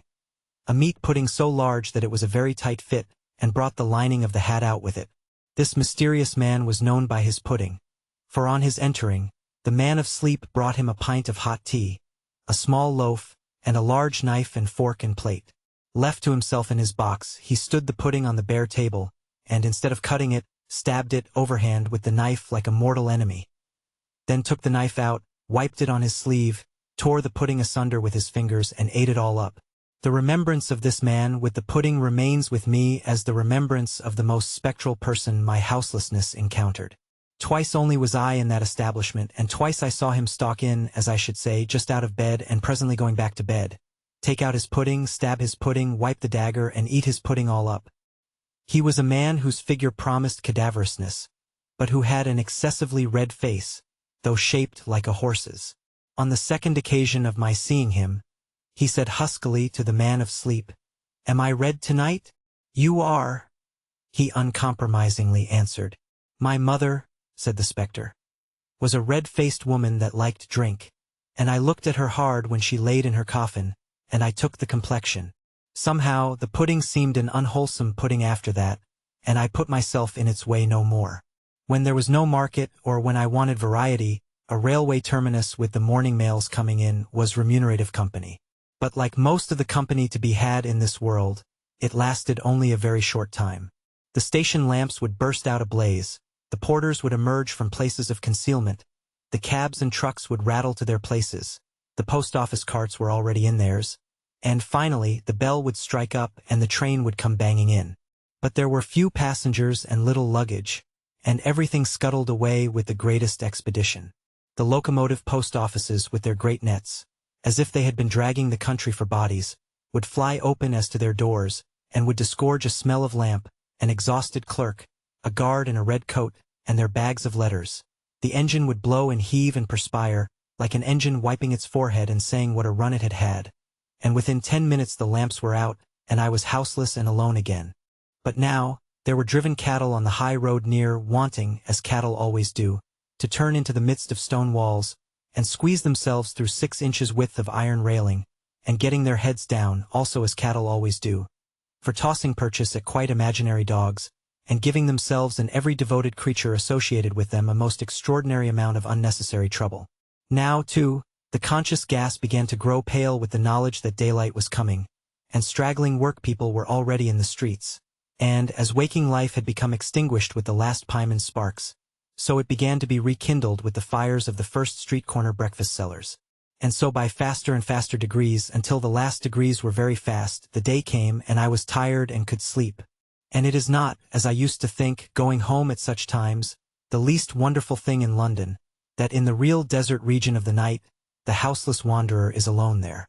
I knew well enough where to find vice and misfortune of all kinds, if I had chosen. But they were put out of sight, and my houselessness had many miles upon miles of streets in which it could, and did, have its own solitary way. 14. Chambers. Having occasion to transact some business with a solicitor who occupies a highly suicidal set of chambers in Gray's Inn, I afterwards took a turn in the large square of that stronghold of melancholy, reviewing, with congenial surroundings, my experiences of chambers. I began, as was natural, with the chambers I had just left. They were an upper set on a rotten staircase, with a mysterious bunk or bulkhead on the landing outside them, of a rather nautical and screw-collier-like appearance than otherwise, and painted an intense black. Many dusty years have passed since the appropriation of this Davy Jones's locker to any purpose, and during the whole period within the memory of living man, it has been hasped and padlocked. I cannot quite satisfy my mind whether it was originally meant for the reception of coals or bodies, or as a place of temporary security for the plunder looted by laundresses. But I incline to the last opinion. It is about breast high and usually serves as a bulk for defendants in reduced circumstances to lean against and ponder at, when they come on the hopeful errand of trying to make an arrangement without money, under which auspicious circumstances it mostly happens that the legal gentleman they want to see is much engaged, and they pervade the staircase for a considerable period. Against this opposing bulk, in the absurdest manner, the tomb-like outer door of the solicitor's chambers, which is also of an intense black, stands in dark ambush, half open and half shut, all day. The solicitor's apartments are 3 in number, consisting of a slice, a cell, and a wedge. The slice is assigned to the 2 clerks, the cell is occupied by the principal, and the wedge is devoted to stray papers, old game baskets from the country, a washing stand, and a model of a patent ship's caboose which was exhibited in Chancery at the commencement of the present century on an application for an injunction to restrain infringement. At about 9:30 on every weekday morning, the younger of the two clerks, who, I have reason to believe, leads the fashion at Pentonville in the articles of pipes and shirts, may be found knocking the dust out of his official door key on the bunk or locker before mentioned. And so exceedingly subject to dust is his key, and so very retentive of that superfluity, that in exceptional summer weather when a ray of sunlight has fallen on the locker in my presence, I have noticed its inexpressive countenance to be deeply marked by a kind of Brahma erysipelas or smallpox. This set of chambers, as I have gradually discovered, when I have had restless occasion to make inquiries or leave messages after office hours, is under the charge of a lady named Sweeney, in figure extremely like an old family umbrella, whose dwelling confronts a dead wall in a court off Gray's Inn Lane, and who is usually fetched into the passage of that bower, when wanted, from some neighboring home of industry, which has the curious property of imparting an inflammatory appearance to her visage. Mrs. Sweeney is one of the race of professed laundresses, and is the compiler of a remarkable manuscript volume entitled Mrs. Sweeney's Book, from which much curious statistical information may be gathered respecting the high prices and small uses of soda, soap, sand, firewood, and other such articles. I have created a legend in my mind, and consequently I believe it with the utmost pertinacity, that the late Mr. Sweeney was a ticket porter under the Honorable Society of Gray's Inn, and that, in consideration of his long and valuable services, Mrs. Sweeney was appointed to her present post. For, though devoid of personal charms, I have observed this lady to exercise a fascination over the elderly ticket porter mind, particularly under the gateway and in corners and entries, which I can only refer to her being one of the fraternity, yet not competing with it. All that need be said concerning this set of chambers is said, when I have added that it is in a large double house in Gray's Inn Square, very much out of repair, and that the outer portal is ornamented in a hideous manner with certain stone remains, which have the appearance of the dismembered bust, torso, and limbs of a petrified bencher. Indeed, I look upon Gray's Inn generally as one of the most depressing institutions in brick and mortar, known to the children of men. Can anything be more dreary than its arid square, Sahara desert of the law, with the ugly old tiled-top tenements, the dirty windows, the bills to let, the doorposts inscribed like gravestones, the crazy gateway giving upon the filthy lane, the scowling, iron-barred prison-like passage into Verlam buildings, the moldy red-nosed ticket porters with little coffin plates, and why with aprons the dry, hard, atomy-like appearance of the whole dust heap? When my uncommercial travels tend to this dismal spot, my comfort is its rickety state. Imagination gloats over the fullness of time when the staircases shall have quite tumbled down. They are daily wearing into an ill-savored powder, but have not quite tumbled down yet, when the last old prolix bencher all of the olden time shall have been got out of an upper window by means of a fire ladder and carried off to the Holborn Union, when the last clerk shall have engrossed the last parchment behind the last splash on the last of the mud-stained windows, which, all through the miry year, are pilloried out of recognition in Gray's Inn Lane.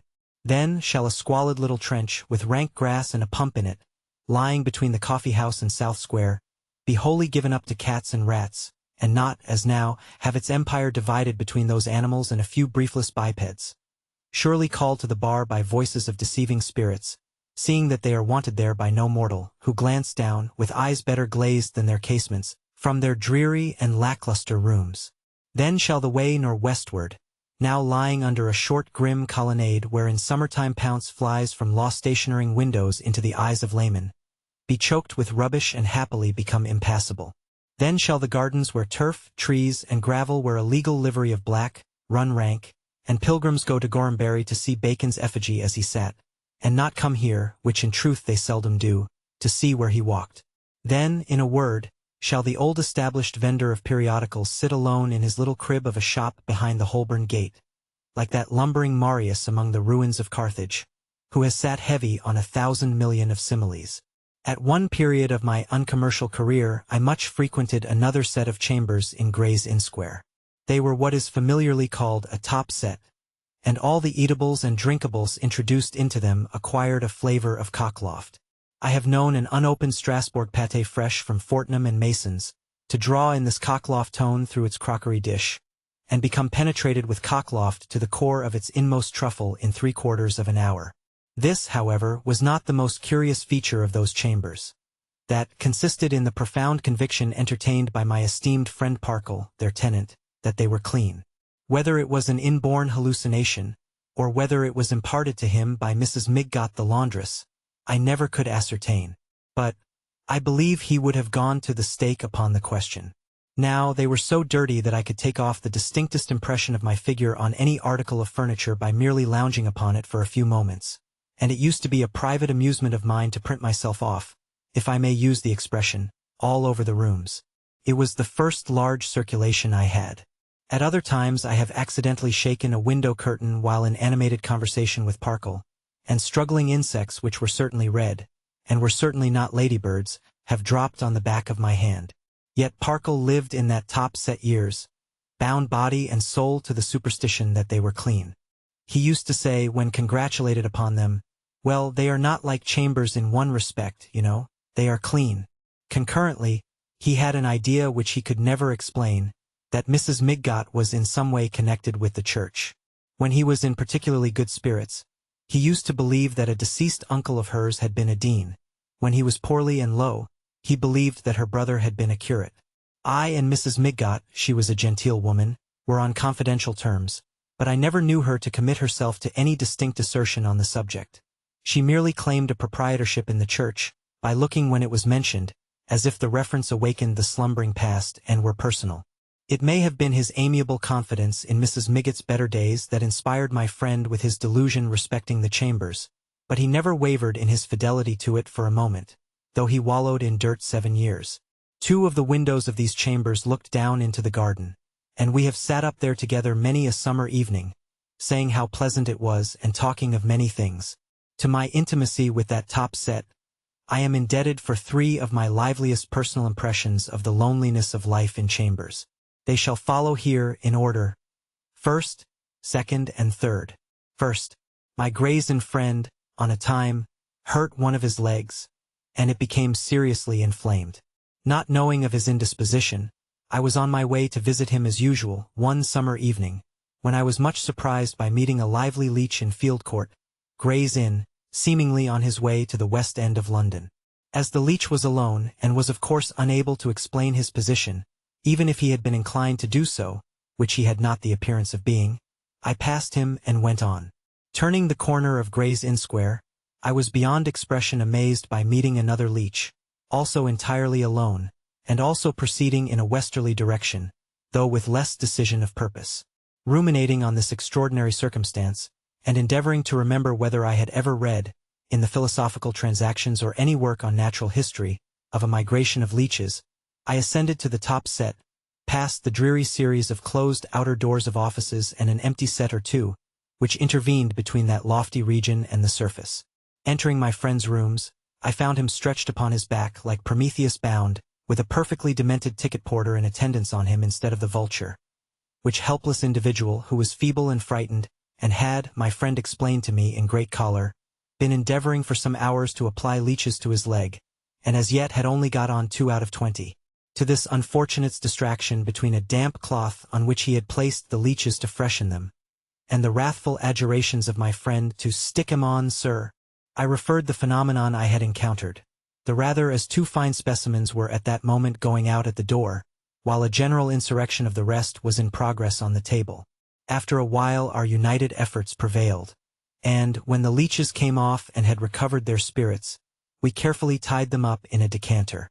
But I never heard more of them than that they were all gone next morning, and that the out-of-door young man of Bickle, Bush and Bodger on the ground floor, had been bitten and blooded by some creature not identified. They never took on Mrs. Midgott, the laundress, but I have always preserved fresh the belief that she unconsciously carried several about her, until they gradually found openings in life. Second, on the same staircase with my friend Parkle, and on the same floor, there lived a man of law who pursued his business elsewhere, and used those chambers as his place of residence. For 3 or 4 years Parkle rather knew of him than knew him, but after that, for Englishmen, short pause of consideration, they began to speak. Parkle exchanged words with him in his private character only, and knew nothing of his business ways or means. He was a man a good deal about town, but always alone. We used to remark to one another, that although we often encountered him in theaters, concert rooms, and similar public places, he was always alone. Yet he was not a gloomy man, and was of a decidedly conversational turn, insomuch that he would sometimes of an evening lounge with a cigar in his mouth, half in and half out of Parkle's rooms, and discuss the topics of the day by the hour. He used to hint on these occasions that he had 4 faults to find with life. Firstly, that it obliged a man to be always winding up his watch. Secondly, that London was too small. Thirdly, that it therefore wanted variety. Fourthly, that there was too much dust in it. There was so much dust in his own faded chambers, certainly, that they reminded me of a sepulchre, furnished in prophetic anticipation of the present time, which had newly been brought to light, after having remained buried a few thousand years. One dry, hot autumn evening at twilight, this man, being then 5 years turned of 50, looked in upon Parkle in his usual lounging way, with his cigar in his mouth as usual, and said, "I am going out of town." As he never went out of town, Parkle said, "Oh, indeed! At last." "Yes," says he, "at last. For what is a man to do? London is so small. If you go west, you come to Hounslow. If you go east, you come to Bow. If you go south, there's Brixton or Norwood. If you go north, you can't get rid of Barnet. Then the monotony of all the streets, streets, streets, and of all the roads, roads, roads, and the dust, dust, dust." When he had said this, he wished Parkle a good evening, but came back again and said, with his watch in his hand, "Oh, I really cannot go on winding up this watch over and over again. I wish you would take care of it." So Parkle laughed and consented, and the man went out of town. The man remained out of town so long that his letter-box became choked, and no more letters could be got into it, and they began to be left at the lodge and to accumulate there. At last the head porter decided, on conference with the steward, to use his master key and look into the chambers, and give them the benefit of a whiff of air. Then it was found that he had hanged himself to his bedstead, and had left this written memorandum: "I should prefer to be cut down by my neighbor and friend, if he will allow me to call him so, H. Parkle Esq." This was an end of Parkle's occupancy of chambers. He went into lodgings immediately. 3rd. While Parkle lived in Gray's Inn, and I myself was uncommercially preparing for the bar, which is done, as everybody knows, by having a frayed old gown put on in a pantry by an old woman in a chronic state of St. Anthony's fire and dropsy, and so decorated, bolting a bad dinner in a party of 4, whereof each individual mistrusts the other 3. I say, while these things were, there was a certain elderly gentleman who lived in a court of the Temple, and was a great judge and lover of port wine.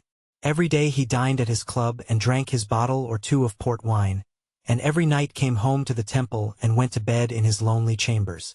This had gone on many years without variation, when one night he had a fit on coming home, and fell and cut his head deep, but partly recovered and groped about in the dark to find the door. In all such cases he had performed the funeral service a 2nd time, and the ladies of his house had attended. There had been no offense in the poor ashes when they were brought again to the light of day. The beneficent earth had already absorbed it. The drowned were buried in their clothes. To supply the great sudden demand for coffins, he had got all the neighboring people handy at tools, to work the livelong day, and Sunday likewise. The coffins were neatly formed. I had seen 2 waiting for occupants under the lee of the ruined walls of a stone hut on the beach, within call of the tent where the Christmas feast was held. Similarly, one of the graves for 4 was lying open and ready, here, in the churchyard. So much of the scanty space was already devoted to the wrecked people, that the villagers had begun to express uneasy doubts whether they themselves could lie in their own ground, with their forefathers and descendants, by and by. The churchyard being but a step from the clergyman's dwelling-house, we crossed to the latter. The white surplice was hanging up near the door ready to be put on at any time, for a funeral service. The cheerful earnestness of this good Christian minister was as consolatory as the circumstances out of which it shone were sad. I never have seen anything more delightfully genuine than the calm dismissal by himself and his household of all they had undergone, as a simple duty that was quietly done and ended.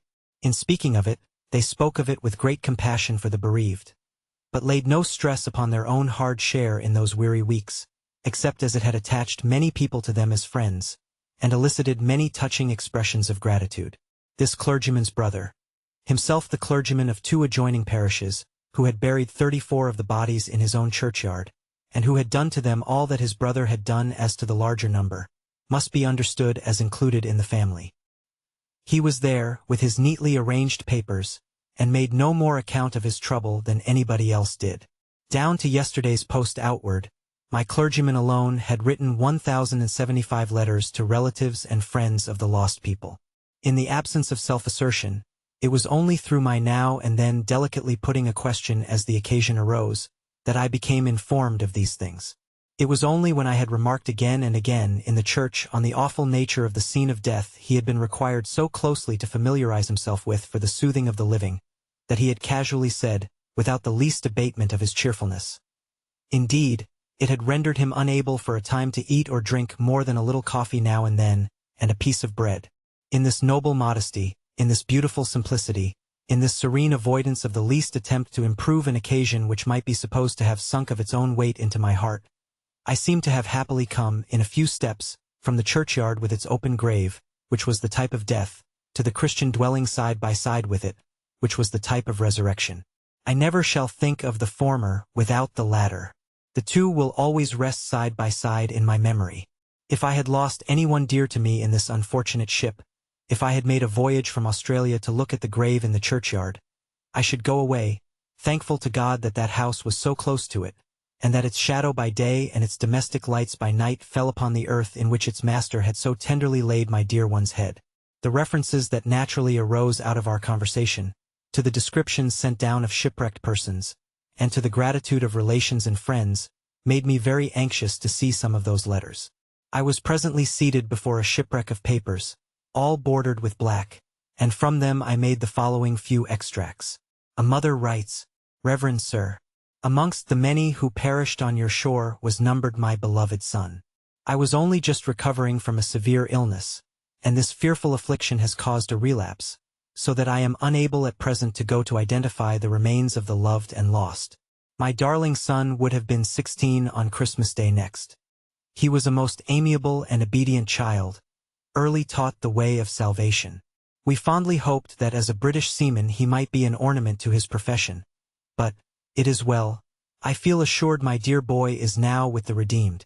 Oh, he did not wish to go this last voyage. On the 15th of October, I received a letter from him from Melbourne, date August 12th. He wrote in high spirits, and in conclusion he says, "Pray for a fair breeze, dear mamma, and I'll not forget to whistle for it. And, God permitting, I shall see you and all my little pets again. Goodbye, dear mother. Goodbye, dearest parents. Goodbye, dear brother." Oh, it was indeed an eternal farewell. I do not apologize for thus writing you, for oh, my heart is so very sorrowful. A husband writes, "My dear kind sir, will you kindly inform me whether there are any initials upon the ring and guard you have in possession, found, as the Standard says, last Tuesday? Believe me, my dear sir, when I say that I cannot express my deep gratitude in words sufficiently for your kindness to me on that fearful and appalling day.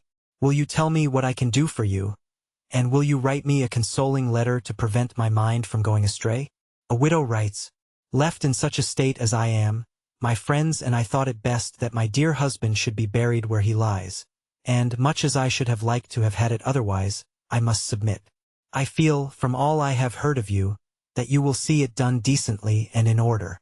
Little does it signify to us, when the soul has departed, where this poor body lies, but we who are left behind would do all we can to show how we love them.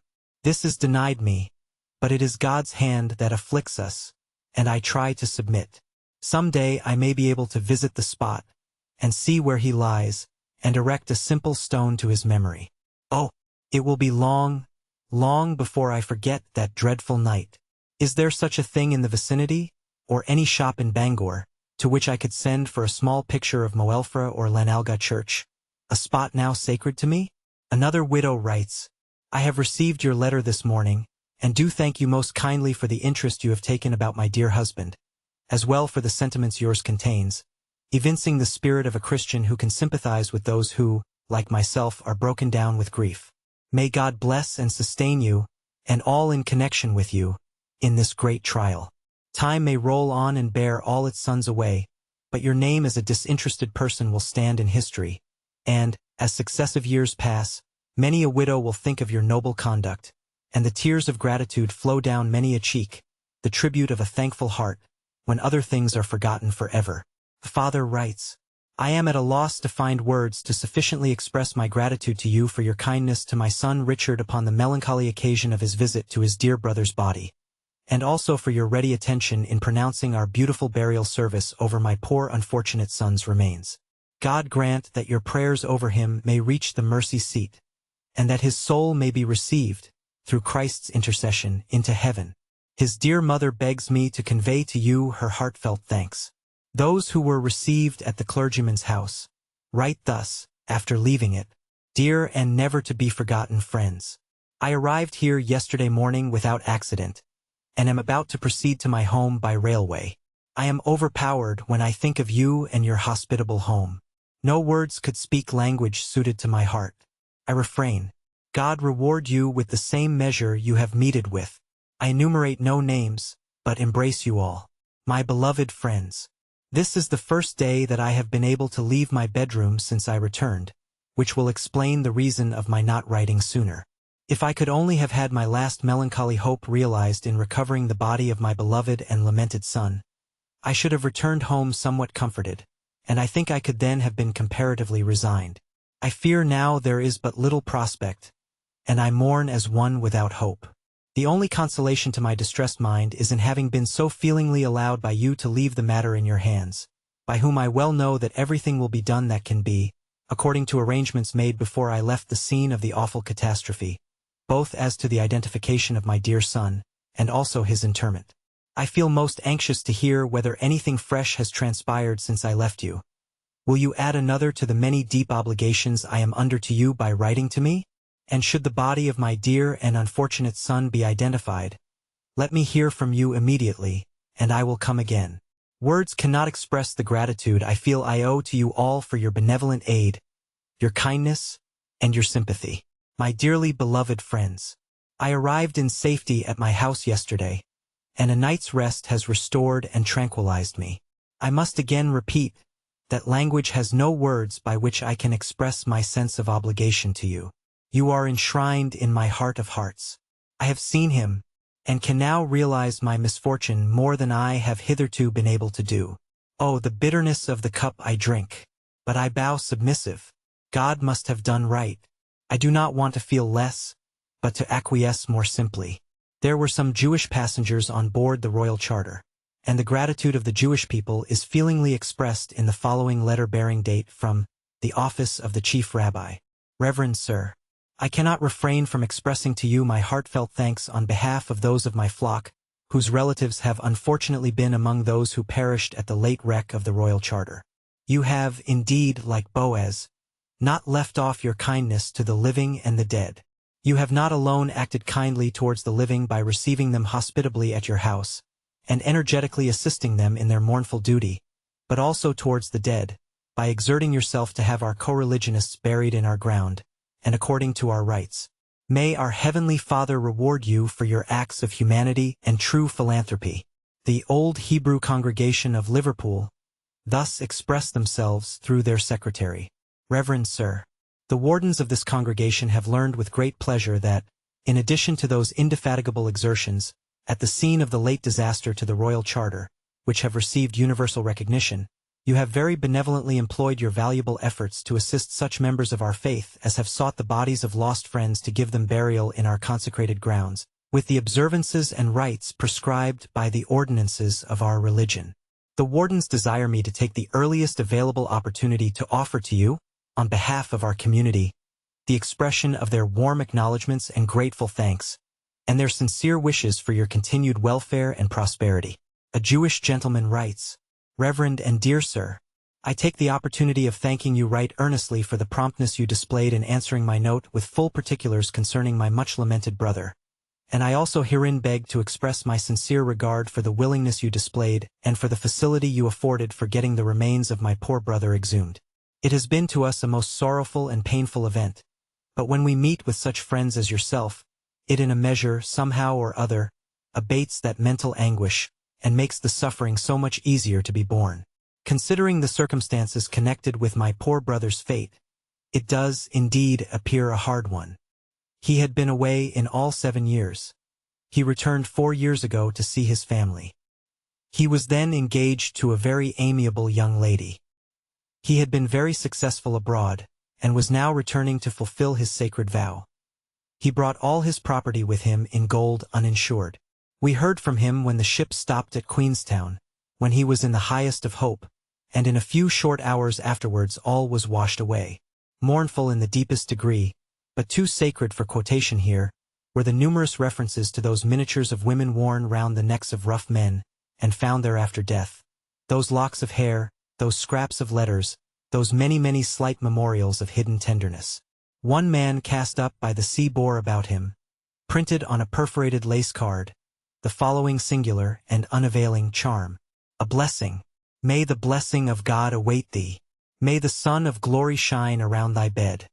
And may the gates of plenty, honor, and happiness be ever open to thee. May no sorrow distress thy days. May no grief disturb thy nights. May the pillow of peace kiss thy cheek, and the pleasures of imagination attend thy dreams. And when length of years makes thee tired of earthly joys, and the curtain of death gently closes around thy last sleep of human existence, may the angel of God attend thy bed, and take care that the expiring lamp of life shall not receive one rude blast to hasten on its extinction. A sailor had these devices on his right arm: Our Savior on the cross, the forehead of the crucifix and the vesture stained red. On the lower part of the arm, a man and woman. On one side of the cross, the appearance of a half-moon with a face. On the other side, the sun. On the top of the cross, the letters X. On the left arm, a man and woman dancing, with an effort to delineate the female's dress, under which initials. Another seaman had, on the lower part of the right arm, the device of a sailor and a female, the man holding the Union Jack with a streamer, the folds of which waved over her head, and the end of it was held in her hand. On the upper part of the arm, a device of our Lord on the cross, with stars surrounding the head of the cross, and one large star on the side in Indian ink. On the left arm, a flag, a true lover's knot, a face and initials. This tattooing was found still plain, below the discolored outer surface of a mutilated arm, when such surface was carefully scraped away with a knife. It is not improbable that the perpetuation of this marking custom among seamen may be referred back to their desire to be identified, if drowned and flung ashore. It was some time before I could sever myself from the many interesting papers on the table, and then I broke bread and drank wine with the kind family before I left them. As I brought the Coast Guard down, so I took the postman back with his leathern wallet, walking stick, bugle, and terrier dog. Many a heartbroken letter had he brought to the rectory house within 2 months. Many a benignantly painstaking answer had he carried back. As I rode along, I thought of the many people, inhabitants of this mother country, who would make pilgrimages to the little churchyard in the years to come. I thought of the many people in Australia who would have an interest in such a shipwreck and would find their way here when they visit the old world. I thought of the writers of all the wreck of letters I had left upon the table, and I resolved to place this little record where it stands. Convocations, conferences, diocesan epistles, and the like, will do a great deal for religion, I dare say, and heaven send they may. But I doubt if they will ever do their Master's service half so well, in all the time they last, as the heavens have seen it done in this bleak spot upon the rugged coast of Wales. When he was afterwards discovered dead, it was clearly established by the marks of his hands about the room that he must have done so. Now, this chanced on the night of Christmas Eve, and over him lived a young fellow who had sisters and young country friends, and who gave them a little party that night, in the course of which they played at blind man's buff. They played that game, for their greater sport, by the light of the fire only. And once, when they were all quietly rustling and stealing about, and the blind man was trying to pick out the prettiest sister, for which I am far from blaming him, somebody cried, "Hark! The man below must be playing blind man's buff by himself tonight." They listened, and they heard sounds of someone falling about and stumbling against furniture, and they all laughed at the conceit, and went on with their play, more light-hearted and merry than ever. Thus, those two so different games of life and death were played out together, blindfolded, in the 2 sets of chambers. Such are the occurrences, which, coming to my knowledge, imbued me long ago with a strong sense of the loneliness of chambers. There was a fantastic illustration to much the same purpose implicitly believed by a strange sort of man now dead, whom I knew when I had not quite arrived at legal years of discretion, though I was already in the uncommercial line. This was a man who, though not more than 30, had seen the world in divers irreconcilable capacities. had been an officer in a South American regiment among other odd things, but had not achieved much in any way of life and was in debt and in hiding.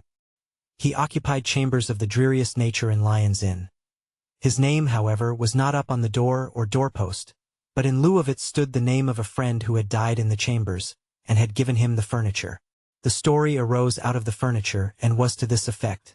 Let the former holder of the chambers, whose name was still upon the door and doorpost, be Mr. Testator. Mr. Testator took a set of chambers in Lyon's Inn when he had but very scanty furniture for his bedroom, and none for his sitting-room. He had lived some wintry months in this condition, and had found it very bare and cold. One night, past midnight, when he sat writing and still had writing to do that must be done before he went to bed, he found himself out of coals. He had coals downstairs, but had never been to his cellar. However, the cellar key was on his mantel-shelf, and if he went down and opened the cellar it fitted, he might fairly assume the coals in that cellar to be his. As to his laundress, she lived among the coal wagons and Thames watermen, for there were Thames watermen at that time, in some unknown rat-hole by the river, down lanes and alleys on the other side of the Strand. As to any other person to meet him or obstruct him, Lyon's Inn was dreaming, drunk, maudlin, moody, betting, brooding over bill discounting or renewing, asleep or awake, minding its own affairs. Mr. Testator took his coal scuttle in one hand, his candle and key in the other, and descended to the dismalest underground dens of Lyon's Inn, where the late vehicles in the streets became thunderous, and all the water pipes in the neighborhood seemed to have Macbeth's amen sticking in their throats, and to be trying to get it out. After groping here and there among low doors to no purpose, Mr. Testator at length came to a door with a rusty padlock which his key fitted. Getting the door open with much trouble, and looking in, he found no coals, but a confused pile of furniture. Alarmed by this intrusion on another man's property, he locked the door again, found his own cellar, filled his scuttle, and returned upstairs. But the furniture he had seen ran on casters across and across Mr. Testator's mind incessantly. When, in the chill hour of 5 in the morning, he got to bed, he particularly wanted a table to write at, and a table expressly made to be written at had been the piece of furniture in the foreground of the heap. When his laundress emerged from her burrow in the morning to make his kettle boil, he artfully led up to the subject of cellars and furniture. But the two ideas had evidently no connection in her mind. When she left him, and he sat at his breakfast, thinking about the furniture, he recalled the rusty state of the padlock, and inferred that the furniture must have been stored in the cellars for a long time, was perhaps forgotten, owner dead, perhaps? After thinking it over a few days, in the course of which he could pump nothing out of Lyon's Inn about the furniture, he became desperate and resolved to borrow that table. He did so that night. He had not had the table long when he determined to borrow an easy-chair. He had not had that long when he made up his mind to borrow a bookcase, then a couch, then a carpet and rug. By that time he felt he was in furniture stepped in so far as that it could be no worse to borrow it all. Consequently, he borrowed it all and locked up the cellar for good. He had always locked it after every visit. He had carried up every separate article in the dead of the night, and, at the best, had felt as wicked as a resurrection man. Every article was blue and furry when brought into his rooms, and he had, in a murderous and guilty sort of way, to polish it up while London slept. Mr. Testator lived in his furnished chambers 2 or 3 years, or more, and gradually lulled himself into the opinion that the furniture was his own. This was his convenient state of mind when, late one night, a step came up the stairs, and a hand passed over his door feeling for his knocker, and then one deep and solemn rap was rapped that might have been a spring in Mr. Testator's easy-chair to shoot him out of it. So promptly was it attended with that effect. With a candle in his hand, Mr. Testator went to the door and found there a very pale and very tall man. A man who stooped, a man with very high shoulders, a very narrow chest, and a very red nose, a shabby genteel man. He was wrapped in a long threadbare black coat, fastened up the front with more pins than buttons, and under his arm he squeezed an umbrella without a handle, as if he were playing bagpipes. He said, "I ask your pardon, but can you tell me?" and stopped, his eyes resting on some object within the chambers. "Can I tell you what?" asked Mr. Testator, noting his stoppage with quick alarm. "I ask your pardon," said the stranger, "but this is not the inquiry I was going to make. Do I see in there Any small article of property belonging to me? Mr. Testator was beginning to stammer that he was not aware, when the visitor slipped past him into the chambers. There, in a goblin way which froze Mr. Testator to the marrow, he examined, first, the writing table and said, "Mine." Then the easy chair and said, "Mine." Then the bookcase and said, "Mine." Then turned up a corner of the carpet and said, "Mine." In a word, inspected every item of furniture from the cellar, in succession, and said, "Mine." Towards the end of this investigation, Mr. Testator perceived that he was sodden with liquor, and that the liquor was gin. He was not unsteady with gin, either in his speech or carriage, but he was stiff with gin in both particulars.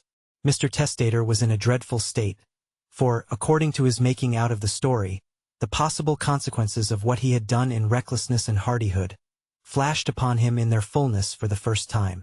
When they had stood gazing at one another for a little while, he tremulously began, "Sir, I am conscious that the fullest explanation, compensation, and restitution are your due. They shall be yours. Allow me to entreat that, without temper, without even natural irritation on your part, we may have a little drop of something to drink," interposed the stranger. "I am agreeable." Mr. Testator had intended to say, "a little quiet conversation," but with great relief of mind adopted the amendment. He produced a decanter of gin, and was bustling about for hot water and sugar, when he found that his visitor had already drunk half of the decanter's contents. With hot water and sugar the visitor drank the remainder before he had been an hour in the chambers by the chimes of the Church of St. Mary in the Strand, and during the process he frequently whispered to himself, "Mine." The gin gone, and Mr. Testator wondering what was to follow it, the visitor rose and said, with increased stiffness, "At what hour of the morning, sir, will it be convenient?" Mr. Testator hazarded, "At 10. "Sir," said the visitor, "at 10 to the moment I shall be here." He then contemplated Mr. Testator somewhat at leisure and said, "God bless you. How is your wife?" Mr. Testator, who never had a wife, replied with much feeling, "Deeply anxious, poor soul, but otherwise well." The visitor thereupon turned and went away, and fell twice in going downstairs. From that hour he was never heard of. Whether he was a ghost, or a spectral illusion of conscience, or a drunken man who had no business there, or the drunken rightful owner of the furniture, with a transitory gleam of memory. Whether he got safe home, or had no time to get to. Whether he died of liquor on the way, or lived in liquor ever afterwards. He never was heard of more. This was the story, received with the furniture and held to be as substantial, by its second possessor in an upper set of chambers in Grim Lion's Inn. It is to be remarked of chambers in general, that they must have been built for chambers to have the right kind of loneliness. You may make a great dwelling house very lonely, by isolating suites of rooms and calling them chambers, but you cannot make the true kind of loneliness. In dwelling houses, there have been family festivals. Children have grown in them, girls have bloomed into women in them, courtships and marriages have taken place in them. True chambers never were young, childish, maidenly. Never had dolls in them, or rocking horses, or christenings, or betrothals, or little coffins. Let Gray's Inn identify the child who first touched hands and hearts with Robinson Crusoe, in any one of its many sets, and that child's little statue, in white marble with a golden inscription, shall be at its service, at my cost and charge, as a drinking fountain for the spirit, to freshen its thirsty square. Let Lincoln's produce from all its houses, a 20th of the procession derivable from any dwelling house 1/20th of its age, of fair young brides who married for love and hope, not settlements, and all the vice-chancellors shall thenceforward be kept in nosegays for nothing, on application to the writer hereof.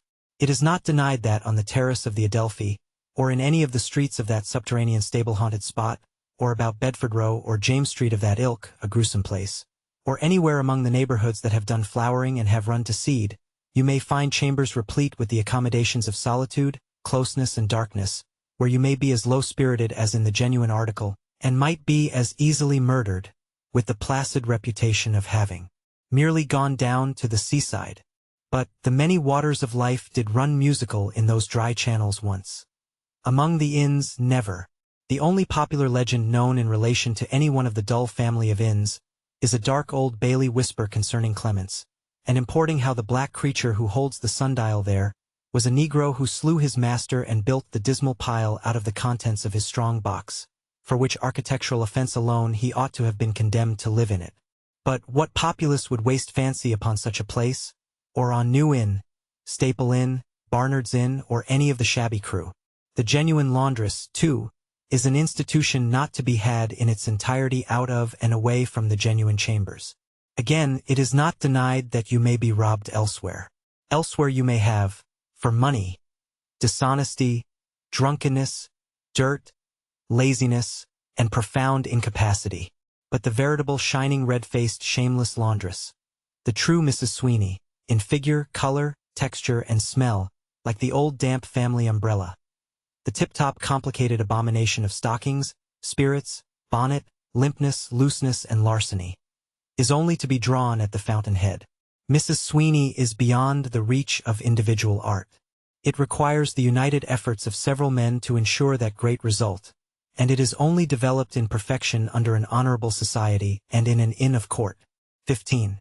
Nurse's stories. There are not many places that I find it more agreeable to revisit when I am in an idle mood than some places to which I have never been. For my acquaintance with those spots is of such long standing, and has ripened into an intimacy of so affectionate a nature, that I take a particular interest in assuring myself that they are unchanged. I never was in Robinson Crusoe's island, yet I frequently return there. The colony he established on it soon faded away, and it is uninhabited by any descendants of the grave and courteous Spaniards, or of Will Atkins and the other mutineers, and has relapsed into its original condition. Not a twig of its wicker houses remains, its goats have long run wild again, its screaming parrots would darken the sun with a cloud of many flaming colors if a gun were fired there. No face is ever reflected in the waters of the little creek which Friday swam across when pursued by his two brother cannibals with sharpened stomachs. After comparing notes with other travelers who have similarly revisited the island and conscientiously inspected it, I have satisfied myself that it contains no vestige of Mr. Atkins's domesticity or theology, though his track on the memorable evening of his landing to set his captain ashore, when he was decoyed about and round about until it was dark, and his boat was stove, and his strength and spirits failed him, is yet plainly to be traced.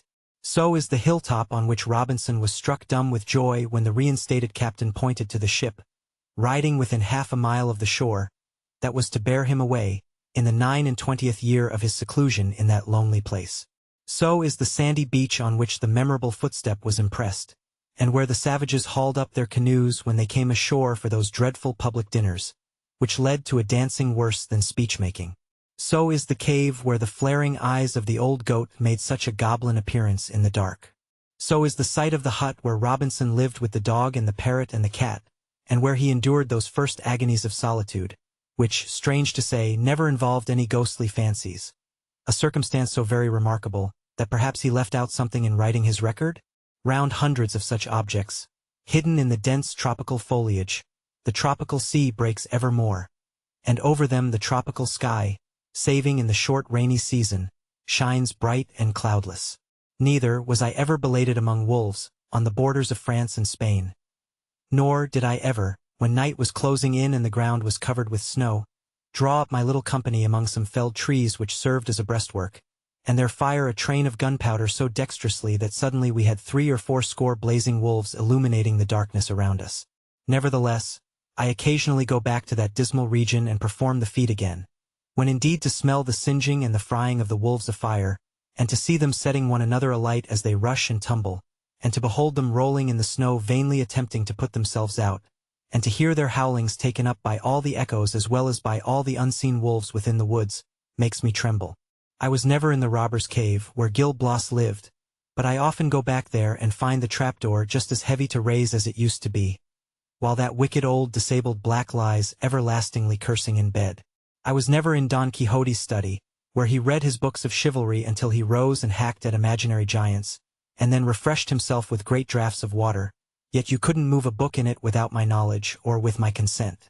I was never, thank heaven, in company with the little old woman who hobbled out of the chest and told the merchant of Buddha to go in search of the talisman of Oromanes.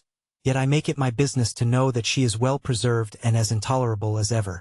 I was never at the school where the boy Horatio Nelson got out of bed to steal the pears. Not because he wanted any, but because every other boy was afraid, Yet I have several times been back to this academy, to see him let down out of window with a sheet. So with Damascus and Baghdad and Brobingnag, which has the curious fate of being usually misspelt when written, and Lilliput and Laputa and the Nile and Abyssinia and the Ganges and the North Pole and many hundreds of places, I was never at them, yet it is an affair of my life to keep them intact, and I am always going back to them.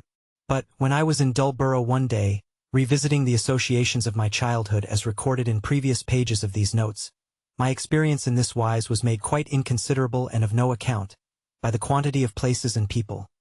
Utterly impossible places and people, but none the less alarmingly real, that I found I had been introduced to by my nurse before I was 6 years old, and used to be forced to go back to at night without at all wanting to go. If we all knew our own minds in a more enlarged sense than the popular acceptation of that phrase, I suspect we should find our nurses responsible for most of the dark corners we are forced to go back to, against our wills. The first diabolical character who intruded himself on my peaceful youth, as I called to mind that day at Dullborough, was a certain Captain Murderer. This wretch must have been an offshoot of the Bluebeard family, but I had no suspicion of the consanguinity in those times. His warning name would seem to have awakened no general prejudice against him, for he was admitted into the best society and possessed immense wealth. Captain Murderer's mission was matrimony, and the gratification of a cannibal appetite with tender brides. On his marriage morning, he always caused both sides of the way to church to be planted with curious flowers, and when his bride said, "Dear Captain Murderer, I ever saw flowers like these before. What are they called?" he answered, "They are called garnish for house lamb," and laughed at his ferocious practical joke in a horrid manner, disquieting the minds of the noble bridal company, with a very sharp show of teeth, then displayed for the first time.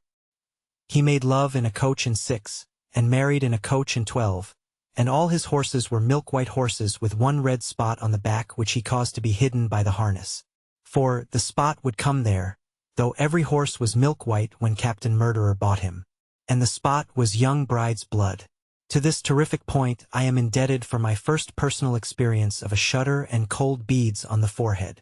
When Captain Murderer had made an end of feasting and revelry, and had dismissed the noble guests, and was alone with his wife on the day-month after their marriage, it was his whimsical custom to produce a golden rolling pin and a silver pie-board.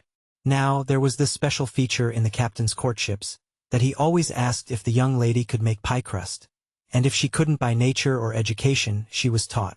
Well, when the bride saw Captain Murderer produce the golden rolling pin and silver pie-board, she remembered this, and turned up her lace silk sleeves to make a pie. The captain brought out a silver pie dish of immense capacity, and the captain brought out flour and butter and eggs and all things needful except the inside of the pie. Of materials for the staple of the pie itself, the captain brought out none. Then said the lovely bride, "Dear Captain Murderer, what pie is this to be?" He replied, "A meat pie." Then said the lovely bride, "Dear Captain Murderer, I see no meat." The captain humorously retorted, "Look in the glass." She looked in the glass, but still she saw no meat, and then the captain roared with laughter, and suddenly frowning and drawing his sword, bade her roll out the crust. So she rolled out the crust, dropping large tears upon it all the time because he was so cross, and when she had lined the dish with crust and had cut the crust all ready to fit the top, the captain called out, "I see the meat in the glass," and the bride looked up at the glass, just in time to see the captain cutting her head off. And he chopped her in pieces and peppered her and salted her and put her in the pie and sent it to the bakers and ate it all and picked the bones. Captain Murderer went on in this way, prospering exceedingly, until he came to choose a bride from 2 twin sisters, and at first didn't know which to choose. For, though one was fair and the other dark, they were both equally beautiful. But the fair twin loved him, and the dark twin hated him, so he chose the fair one. The dark twin would have prevented the marriage if she could, but she couldn't. However, on the night before it, much suspecting Captain Murderer, she stole out and climbed his garden wall, and looked in at his window through a chink in the shutter, and saw him having his teeth filed sharp. Next day she listened all day, and heard him make his joke about the house lamb. And that day-month he had the paste rolled out and cut the fair twin's head off and chopped her in pieces and peppered her and salted her and put her in the pie and sent it to the bakers and ate it all and picked the bones. Now, the dark twin had had her suspicions much increased by the filing of the captain's teeth, and again by the house lamb joke. Putting all things together when he gave out that her sister was dead, she divined the truth, and determined to be revenged. So, she went up to Captain Murderer's house, and knocked at the knocker and pulled at the bell, and when the captain came to the door, said, "Dear Captain Murderer, marry me next, for I always loved you and was jealous of my sister." The captain took it as a compliment, and made a polite answer, and the marriage was quickly arranged. On the night before it, the bride again climbed to his window, and again saw him having his teeth filed sharp. At this sight she laughed such a terrible laugh at the chink in the shutter, that the captain's blood curdled, and he said, "I hope nothing has disagreed with me." At that, she laughed again, a still more terrible laugh, and the shutter was opened and search made, but she was nimbly gone, and there was no one. Next day they went to church in a coach and 12 and were married. And that day month she rolled the pie crust out, and Captain Murderer cut her head off and chopped her in pieces and peppered her and salted her and put her in the pie and sent it to the baker's and ate it all and picked the bones. But before she began to roll out the paste she had taken a deadly poison of a most awful character, distilled from toad's eyes and spider's knees. And Captain Murderer had hardly picked her last bone, when he began to swell and to turn blue and to be all over spots and to scream. And he went on swelling and turning bluer, and being more all over spots and screaming, until he reached from floor to ceiling and from wall to wall. And then, at 1 o'clock in the morning, he blew up with a loud explosion. At the sound of it, all the milk-white horses in the stables broke their halters and went mad, and then they galloped over everybody in Captain Murderer's house, beginning with the family blacksmith who had filed his teeth, until the whole were dead, and then they galloped away. Hundreds of times did I hear this legend of Captain Murderer, in my early youth, and added hundreds of times was there a mental compulsion upon me in bed, to peep in at his window as the dark twin peeped, and to revisit his horrible house, and look at him in his blue and spotty and screaming stage, as he reached from floor to ceiling and from wall to wall. The young woman who brought me acquainted with Captain Murderer had a fiendish enjoyment of my terrors, and used to begin, I remember, as a sort of introductory overture, by clawing the air with both hands and uttering a long low hollow groan. So acutely did I suffer from this ceremony in combination with this infernal captain, that I sometimes used to plead I thought I was hardly strong enough and old enough to hear the story again just yet.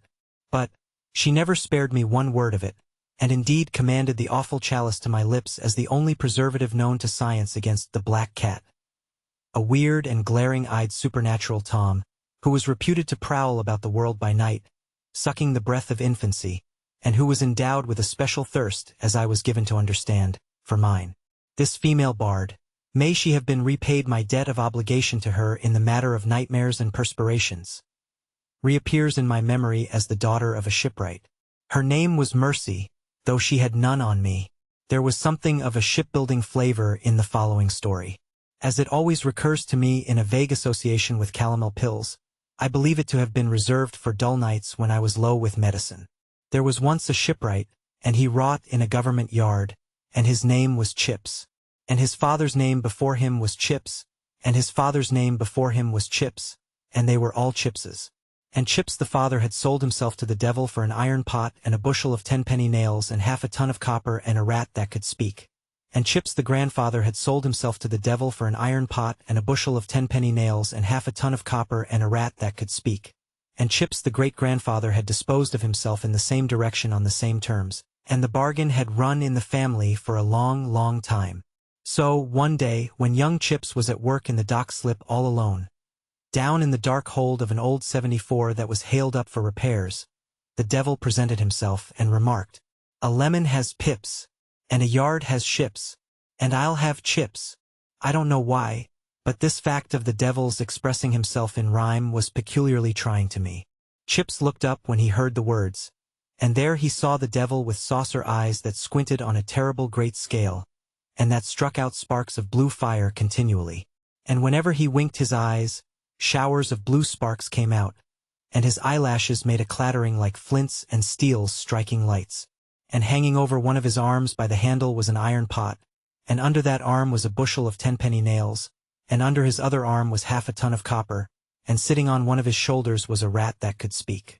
So the devil said again, "A lemon has pips, and a yard has ships, and I'll have Chips." The invariable effect of this alarming tautology on the part of the evil spirit was to deprive me of my senses for some moments. So, Chips answered never a word, but went on with his work. "What are you doing, Chips?" said the rat that could speak. "I am putting in new planks where you and your gang have eaten old away," said Chips. "But we'll eat them too," said the rat that could speak. "And we'll let in the water and drown the crew, and we'll eat them too." Chips, being only a shipwright, and not a man-of-war's man, said, "You are welcome to it." But he couldn't keep his eyes off the half a ton of copper or the bushel of 10-penny nails. For nails and copper are a shipwright's sweethearts, and shipwrights will run away with them whenever they can. So the devil said, "I see what you are looking at, Chips. You had better strike the bargain. You know the terms. Your father before you was well acquainted with them, and so were your grandfather and great-grandfather before him." Says Chips, "I like the copper and I like the nails and I don't mind the pot, but I don't like the rat." Says the devil fiercely, "You can't have the metal without him, and he's a curiosity. I'm going." Chips, afraid of losing the half a ton of copper and the bushel of nails, then said, "Give us hold." So he got the copper and the nails and the pot and the rat that could speak, and the devil vanished. Chips sold the copper and he sold the nails and he would have sold the pot. But whenever he offered it for sale, the rat was in it and the dealers dropped it and would have nothing to say to the bargain. So Chips resolved to kill the rat, and, being at work in the yard one day with a great kettle of hot pitch on one side of him and the iron pot with the rat in it on the other, he turned the scalding pitch into the pot and filled it full. Then he kept his eye upon it till it cooled and hardened, and then he let it stand for 20 days, and then he heated the pitch again and turned it back into the kettle, and then he sank the pot in water for 20 days more, and then he got the smelters to put it in the furnace for 20 days more, and then they gave it him out red-hot and looking like red-hot glass instead of iron, yet there was the rat in it, just the same as ever. And the moment it caught his eye, it said with a jeer, "A lemon has pips, and a yard has ships, and I'll have Chips." For this refrain I had waited since its last appearance, with inexpressible horror, which now culminated. Chips now felt certain in his own mind that the rat would stick to him. The rat, answering his thought, said, "I will like pitch." Now, as the rat leaped out of the pot when it had spoken, and made off, Chips began to hope that it wouldn't keep its word. But a terrible thing happened next day. For when dinner time came and the dock bell rang to strike work, he put his rule into the long pocket at the side of his trousers, and there he found a rat. Not that rat, but another rat. And in his hat he found another, and in his pocket handkerchief another, and in the sleeves of his coat, when he pulled it on to go to dinner, 2 more. And from that time he found himself so frightfully intimate with all the rats in the yard, that they climbed up his legs when he was at work, and sat on his tools while he used them. And they could all speak to one another, and he understood what they said. And they got into his lodging, and into his bed, and into his teapot, and into his beer, and into his boots. And he was going to be married to a corn chandler's daughter, and when he gave her a workbox he had himself made for her, a rat jumped out of it, and when he put his arm round her waist a rat clung about her. So the marriage was broken off, though the banns were already twice put up, which the parish clerk well remembers, for, as he handed the book to the clergyman for the second time of asking, a large fat rat ran over the leaf. By this time a special cascade of rats was rolling down my back, and the whole of my small listening person was overrun with them. At intervals ever since, I have been morbidly afraid of my own pocket, lest my exploring hand should find a specimen or 2 of those vermin in it. You may believe that all this was very terrible to Chips, but even all this was not the worst. He knew besides what the rats were doing wherever they were. So, sometimes he would cry aloud when he was at his club at night, "Oh, keep the rats out of the convicts' burying ground. Don't let them do that." Or, "There's one of them at the cheese downstairs." Or, "There's 2 of them smelling at the baby in the garret." Or other things of that sort. At last he was voted mad, and lost his work in the yard, and could get no other work. But King George wanted men, so before very long he got pressed for a sailor. And so he was taken off in a boat one evening to his ship, lying at Spithead, ready to sail. And so the first thing he made out in her as he got near her was the figurehead of the old 74, where he had seen the devil. She was called the Argonaut, and they rowed right under the bowsprit where the figurehead of the Argonaut, with a sheepskin in his hand and a blue gown on, was looking out to sea, and sitting staring on his forehead was the rat who could speak, and his exact words were these, "Chips ahoy! Old boy, we've pretty well eat them too, and we'll drown the crew, and we'll eat them too. Here I always became exceedingly faint, and would have asked for water, but that I was speechless.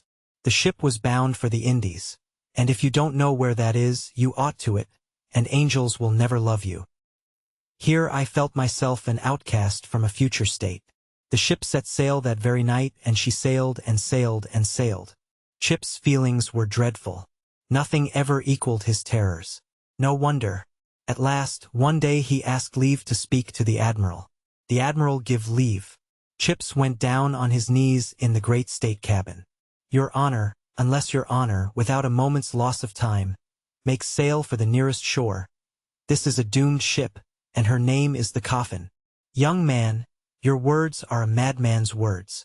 Your honor, no. They are nibbling us away. They?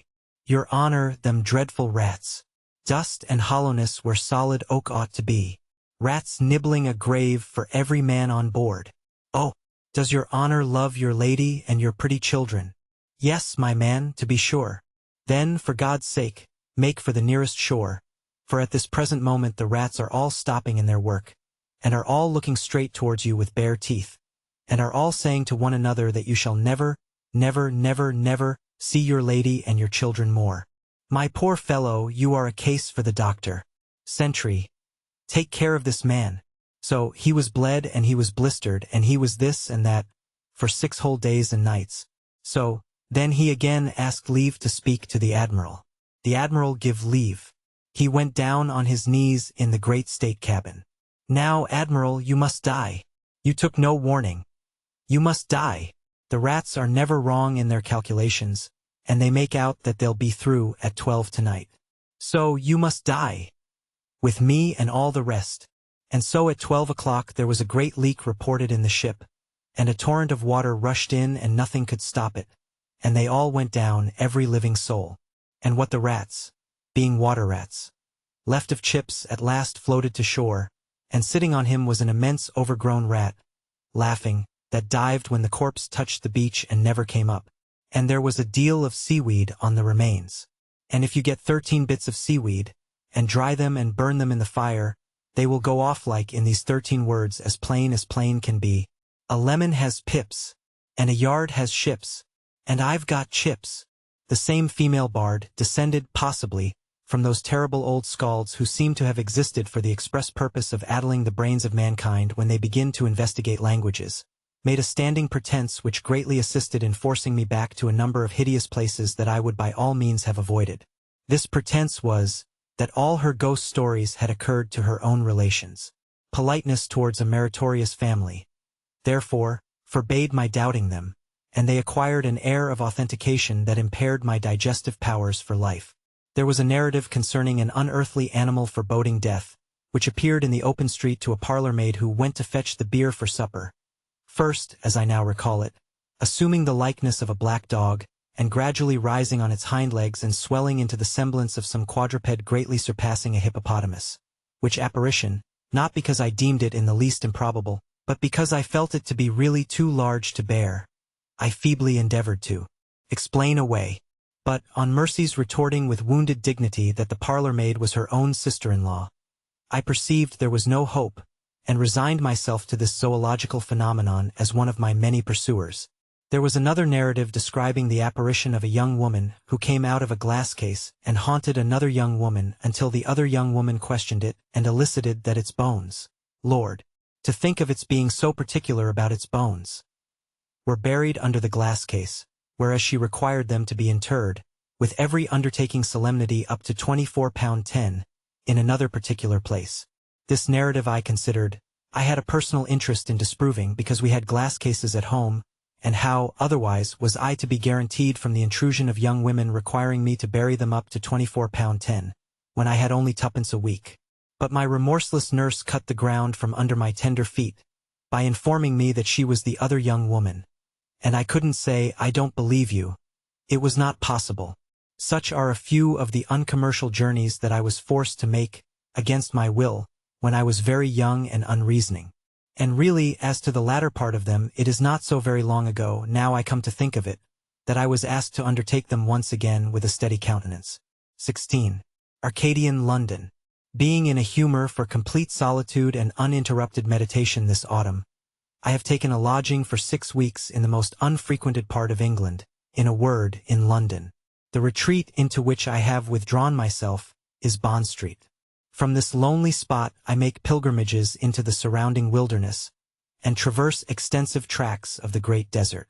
The first solemn feeling of isolation overcome, the first oppressive consciousness of profound retirement conquered, I enjoy that sense of freedom, and feel reviving within me that latent wildness of the original savage, which has been, upon the whole somewhat frequently, noticed by travelers.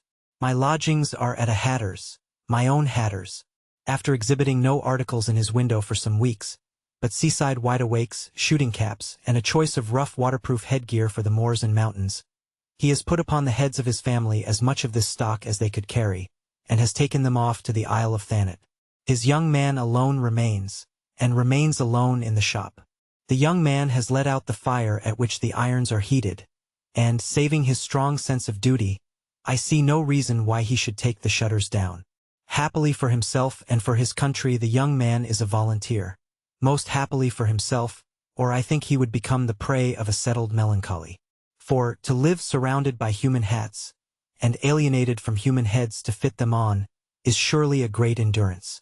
But, the young man, sustained by practicing his exercise, and by constantly furbishing up his regulation plume, it is unnecessary to observe that, as a hatter, he is in a cock's feather corps, is resigned and uncomplaining. On a Saturday, when he closes early and gets his knickerbockers on, he is even cheerful. I am gratefully particular in this reference to him, because he is my companion through many peaceful hours. My hatter has a desk up certain steps behind his counter, enclosed like the clerk's desk at church. I shut myself into this place of seclusion, after breakfast, and meditate. At such times, I observe the young man loading an imaginary rifle with the greatest precision, and maintaining a most galling and destructive fire upon the national enemy. I thank him publicly for his companionship and his patriotism. The simple character of my life, and the calm nature of the scenes by which I am surrounded, occasion me to rise early. I go forth in my slippers, and promenade the pavement. It is pastoral to feel the freshness of the air in the uninhabited town, and to appreciate the shepherdess character of the few milkwomen who purvey so little milk that it would be worth nobody's while to adulterate it, if anybody were left to undertake the task. On the crowded seashore, the great demand for milk, combined with the strong local temptation of chalk, would betray itself in the lowered quality of the article. In Arcadian London I derive it from the cow. The Arcadian simplicity of the metropolis altogether, and the primitive ways into which it has fallen in this autumnal golden age, make it entirely new to me. Within a few hundred yards of my retreat is the house of a friend who maintains a most sumptuous butler. I never, until yesterday, saw that butler out of superfine black broadcloth. Until yesterday, I never saw him off duty, never saw him, he is the best of butlers, with the appearance of having any mind for anything but the glory of his master and his master's friends.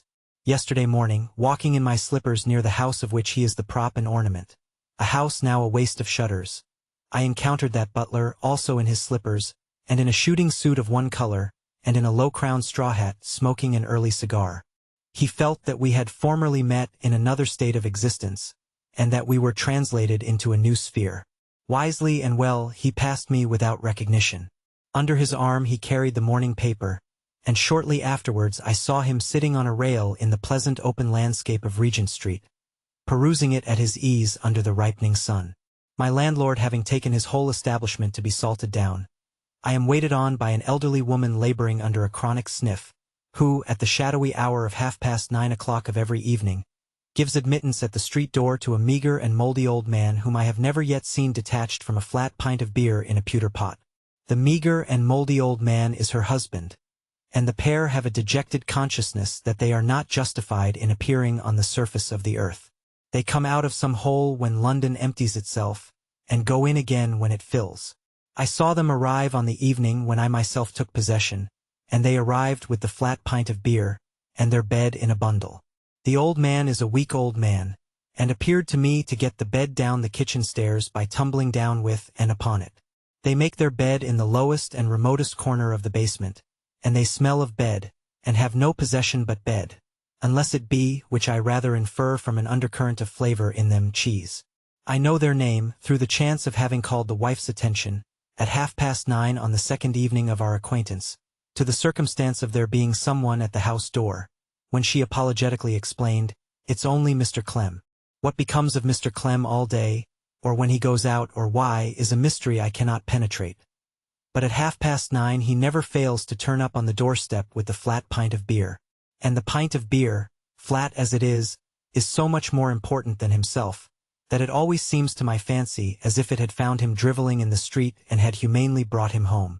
In making his way below, Mr. Clem never goes down the middle of the passage like another Christian, but shuffles against the wall as if entreating me to take notice that he is occupying as little space as possible in the house, and whenever I come upon him face to face, he backs from me in fascinated confusion. The most extraordinary circumstance I have traced in connection with this aged couple is that there is a Miss Clem, their daughter, apparently 10 years older than either of them, who is also a bed and smells of it, and carries it about the earth at dusk and hides it in deserted houses.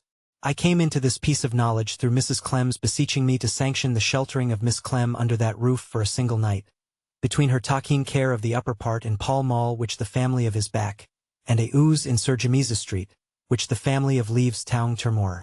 I gave my gracious consent, having nothing that I know of to do with it, and in the shadowy hours Miss Clem became perceptible on the doorstep, wrestling with a bed in a bundle.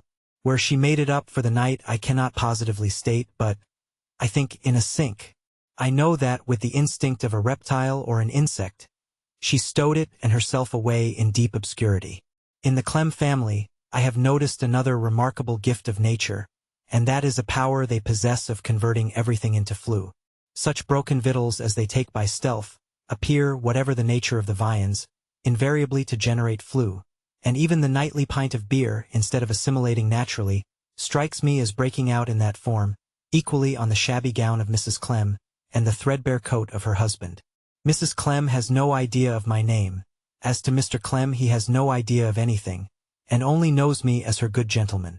Thus, if doubtful whether I am in my room or no, Mrs. Clem taps at the door and says, "Is my good gentleman here?" Or, if a messenger desiring to see me were consistent with my solitude, she would show him in with, "Here is my good gentleman." I find this to be a generic custom, for I meant to have observed before now, that in its Arcadian time all my part of London is indistinctly pervaded by the Clem species. They creep about with beds, and go to bed in miles of deserted houses. They hold no companionship except that sometimes, after dark, two of them will emerge from opposite houses, and meet in the middle of the road as on neutral ground, or will peep from adjoining houses over an interposing barrier of area railings, and compare a few reserved mistrustful notes respecting their good ladies or good gentlemen. This I have discovered in the course of various solitary rambles I have taken northward from my retirement, along the awful perspectives of Wimpole Street, Harley Street, and similar frowning regions. Their effect would be scarcely distinguishable from that of the primeval forests, but for the Clem stragglers. These may be dimly observed, when the heavy shadows fall, flitting to and fro, putting up the door-chain, taking in the pint of beer, lowering like phantoms at the dark parlor windows, or secretly consorting underground with the dust-bin and the water-cistern. In the Burlington Arcade, I observe, with peculiar pleasure, a primitive state of manners to have superseded the baneful influences of ultra-civilization. Nothing can surpass the innocence of the ladies' shoe shops, the artificial flower repositories, and the headdress depots. They are in strange hands at this time of year, hands of unaccustomed persons, who are imperfectly acquainted with the prices of the goods, and contemplate them with unsophisticated delight and wonder. The children of these virtuous people exchange familiarities in the arcade, and temper the asperity of the two tall beetles. Their youthful prattle blends in an unwonted manner with the harmonious shade of the scene, and the general effect is, as of the voices of birds in a grove. In this happy restoration of the golden time, it has been my privilege even to see the bigger beetle's wife. She brought him his dinner in a basin, and he ate it in his armchair, and afterwards fell asleep like a satiated child. At Mr. Truffett's, the excellent hairdresser's, they are learning French to beguile the time, and even the few solitaries left on guard at Mr. Atkinson's, the perfumer's round the corner, generally the most inexorable gentlemen in London, and the most scornful of 3 and 6pence, condescend a little as they drowsily bide or recall their turn for chasing the ebbing Neptune on the ribbed sea sand. From Messrs. Hunt and Roskell's, the jewelers, all things are absent but the precious stones, and the gold and silver, and the soldierly pensioner at the door with his decorated breast. I might stand night and day for a month to come in Savile Row with my tongue out, yet not find a doctor to look at it for love or money. The dentist's instruments are rusting in their drawers, and their horrible cool parlors, where people pretend to read the everyday book and not to be afraid, are doing penance for their grimness in white sheets. The light weight of shrewd appearance, with one eye always shut up, as if he were eating a sharp gooseberry in all seasons, who usually stands at the gateway of the livery stables on very little legs under a very large waistcoat, has gone to Doncaster. Of such undesigning aspect is his guileless yard now, with its gravel and scarlet beans, and the yellow brake housed under a glass roof in a corner, that I almost believe I could not be taken in there, if I tried. In the places of business of the great tailors, the cheval glasses are dim and dusty for lack of being looked into. Ranges of brown paper coat and waistcoat bodies look as funereal as if they were the hatchments of the customers with whose names they are inscribed. The measuring tapes hang idle on the wall. The order-taker, left on the hopeless chance of someone looking in, yawns in the last extremity over the book of patterns, as if he were trying to read that entertaining library. The hotels in Brook Street have no one in them, and the staffs of servants stare disconsolately for next season out of all the windows. The very man who goes about like an erect turtle, between two boards recommendatory of the 16-shilling trousers, is aware of himself as a hollow mockery, and eats filberts while he leans his hinder shell against a wall. Among these tranquilizing objects, it is my delight to walk and meditate. Soothed by the repose around me, I wander insensibly to considerable distances, and guide myself back by the stars. Thus, I enjoy the contrast of a few still partially inhabited and busy spots where all the lights are not fled, where all the garlands are not dead, whence all but I have not departed. Then, does it appear to me that in this age 3 things are clamorously required of man in the miscellaneous thoroughfares of the metropolis. Firstly, that he have his boots cleaned. Secondly, that he eat a penny ice. Thirdly, that he get himself photographed. Then do I speculate, what have those seam-worn artists been who stand at the photograph doors in Greek caps, sample in hand, and mysteriously salute the public, the female public with a pressing tenderness, to come in and be took? What did they do with their greasy blandishments, before the era of cheap photography? Of what class were their previous victims and how victimized? And how did they get, and how did they pay for, that large collection of likenesses, all purporting to have been taken inside, with the taking of none of which had that establishment any more to do than with the taking of Delhi? But these are small oases, and I am soon back again in metropolitan Arcadia. It is my impression that much of its serene and peaceful character is attributable to the absence of customary talk. How do I know but there may be subtle influences in talk, to vex the souls of men who don't hear it? How do I know but that talk 5, 10, 20 miles off may get into the air and disagree with me? If I rise from my bed, vaguely troubled and wearied and sick of my life, in the session of Parliament, who shall say that my noble friend, my right reverend friend, my right honorable friend, my honorable friend, my honorable and learned friend, or my honorable and gallant friend, may not be responsible for that effect upon my nervous system? Too much ozone in the air, I am informed and fully believe, though I have no idea what it is, would affect me in a marvelously disagreeable way. Why may not too much talk? I don't see or hear the ozone. I don't see or hear the talk. And there is so much talk, so much too much, such loud cry, and such scant supply of wool, such a deal of fleecing and so little fleece. Hence, in the Arcadian season, I find it a delicious triumph to walk down to deserted Westminster, and see the courts shut up, to walk a little further and see the 2 houses shut up, to stand in the Abbey Yard, like the New Zealander of the grand English history, concerning which unfortunate man, a whole rookery of Mara's nests is generally being discovered, and gloat upon the ruins of talk. Returning to my primitive solitude and lying down to sleep, my grateful heart expands with the consciousness that there is no adjourned debate, no ministerial explanation, nobody to give notice of intention to ask the noble lord at the head of Her Majesty's government 25 bootless questions in one, no term time with legal argument, no nisi prius with eloquent appeal to British jury, that the heir will tomorrow, and tomorrow, remain untroubled by this superabundant generating of talk. In a minor degree, it is a delicious triumph to me to go into the club, and see the carpets up, and the boars and the other dust dispersed to the four winds. Again, New Zealander-like, I stand on the cold hearth, and say in the solitude, "Here I watched Bora one," with voice always mysteriously low and head always mysteriously drooped, whispering political secrets into the ears of Adam's confiding children. Accursed be his memory for ever and a day. But I have all this time been coming to the point that the happy nature of my retirement is most sweetly expressed in its being the abode of love. It is, as it were, an inexpensive agapemone, nobody's speculation, everybody's profit.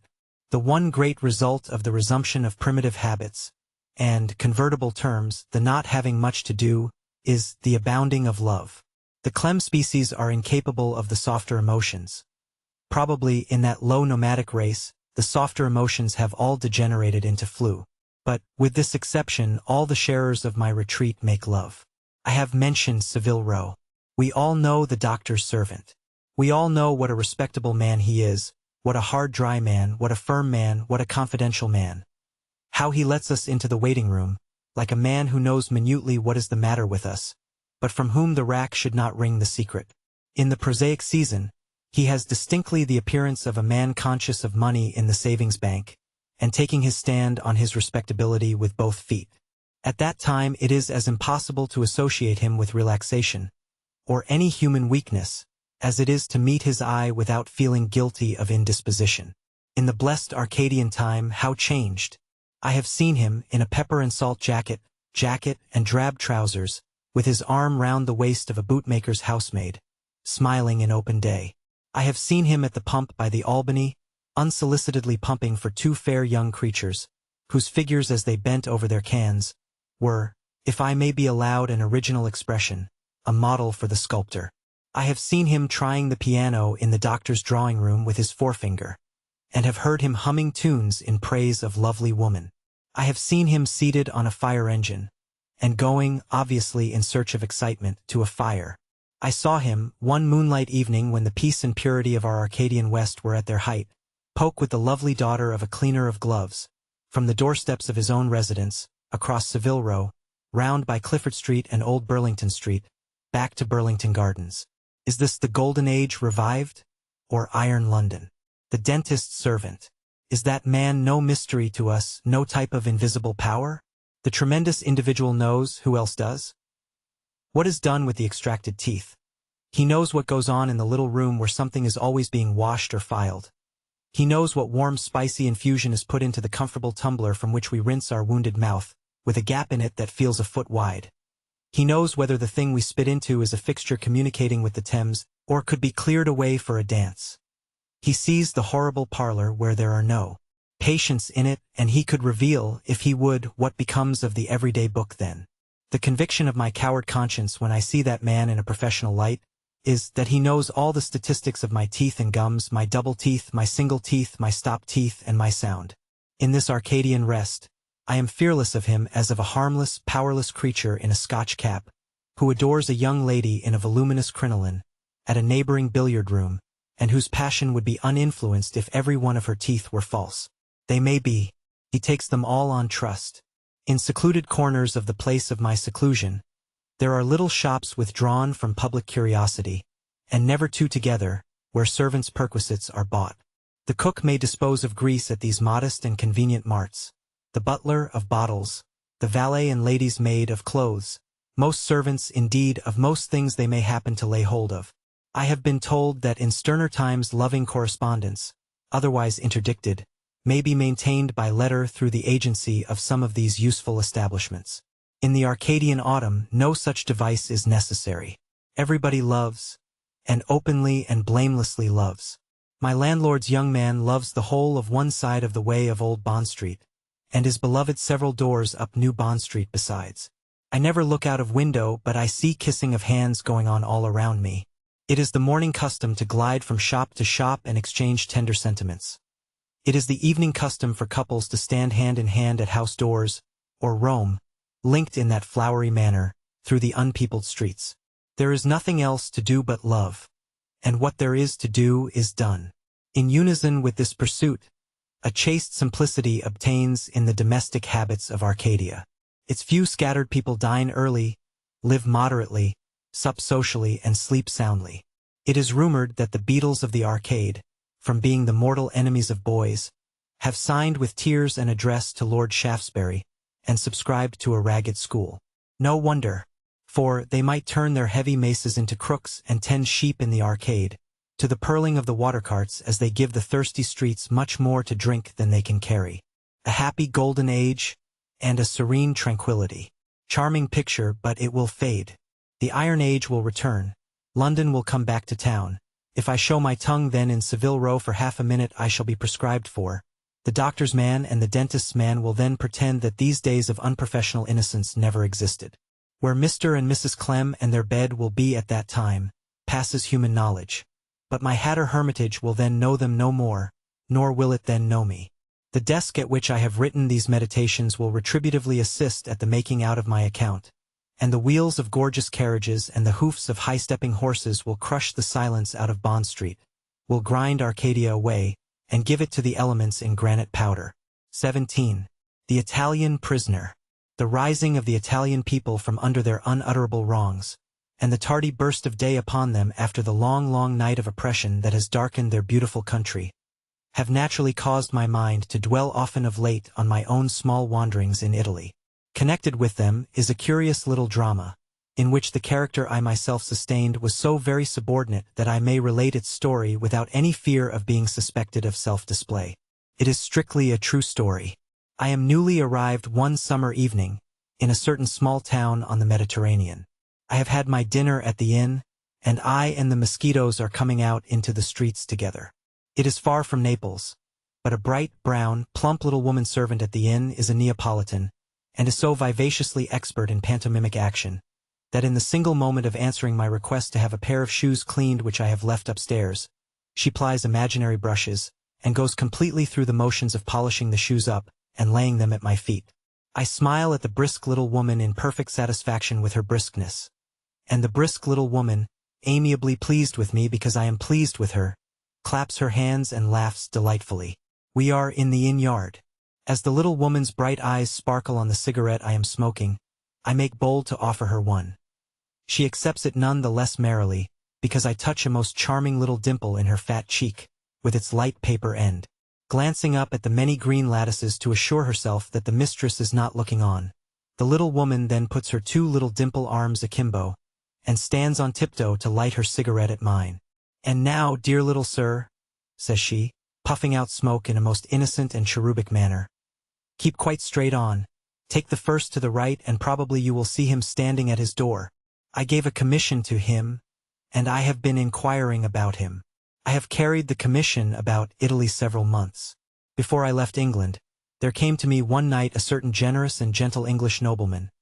He is dead in these days when I relate the story, and exiles have lost their best British friend, with this request: whenever you come to such a town, will you seek out one Giovanni Carlavero, who keeps a little wine shop there, mention my name to him suddenly, and observe how it affects him?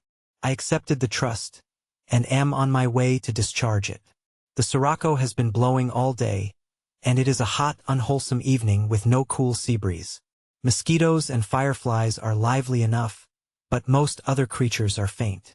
The coquettish airs of pretty young women in the tiniest and wickedest of dolls' straw hats, who lean out at opened lattice blinds, are almost the only airs stirring. Very ugly and haggard old women with distaffs, and with a gray toe upon them that looks as if they were spinning out their own hair. I suppose they were once pretty, too, but it is very difficult to believe so, sit on the footway leaning against house walls. Everybody who has come for water to the fountain stays there, and seems incapable of any such energetic idea as going home. Vespers are over, though not so long but that I can smell the heavy resinous incense as I pass the church. No man seems to be at work, save the coppersmith. In an Italian town he is always at work, and always thumping in the deadliest manner. I keep straight on, and come in due time to the first on the right, a narrow dull street, where I see a well-favored man of good stature and military bearing, in a great cloak, standing at a door. Drawing nearer to this threshold, I see it is the threshold of a small wine shop, and I can just make out, in the dim light, the inscription that it is kept by Giovanni Carlavero. I touch my hat to the figure in the cloak, and pass in, and draw a stool to a little table. The lamp, just such another as they dig out of Pompeii, is lighted, but the place is empty. The figure in the cloak has followed me in, and stands before me. The master! At your service, sir. Please to give me a glass of the wine of the country. He turns to a little counter to get it. As his striking face is pale, and his action is evidently that of an enfeebled man, I remark that I fear he has been ill. It is not much, he courteously and gravely answers, though bad while it lasts. The fever. As he sets the wine on the little table, to his manifest surprise I lay my hand on the back of his, look him in the face and say in a low voice, I am an Englishman, and you are acquainted with a friend of mine. Do you recollect? And I mentioned the name of my generous countryman. Instantly he utters a loud cry, bursts into tears, and falls on his knees at my feet, clasping my legs in both his arms and bowing his head to the ground. Some years ago, this man at my feet, whose overfraught heart is heaving as if it would burst from his breast, and whose tears are wet upon the dress I wear, was a galley slave in the north of Italy. He was a political offender, having been concerned in the then last rising, and was sentenced to imprisonment for life. That he would have died in his chains is certain, but for the circumstance that the Englishman happened to visit his prison. It was one of the vile old prisons of Italy, and a part of it was below the waters of the harbor. The place of his confinement was an arched underground and underwater gallery, with a grill gate at the entrance, through which it received such light and air as it got. Its condition was insufferably foul, and a stranger could hardly breathe in it, or see in it with the aid of a torch. At the upper end of this dungeon, and consequently in the worst position, as being the furthest removed from light and air, the Englishman first beheld him, sitting on an iron bedstead to which he was chained by a heavy chain. His countenance impressed the Englishman as having nothing in common with the faces of the malefactors with whom he was associated, and he talked with him, and learnt how he came to be there. When the Englishman emerged from the dreadful den into the light of day, he asked his conductor, the governor of the jail, why Giovanni Carlavero was put into the worst place.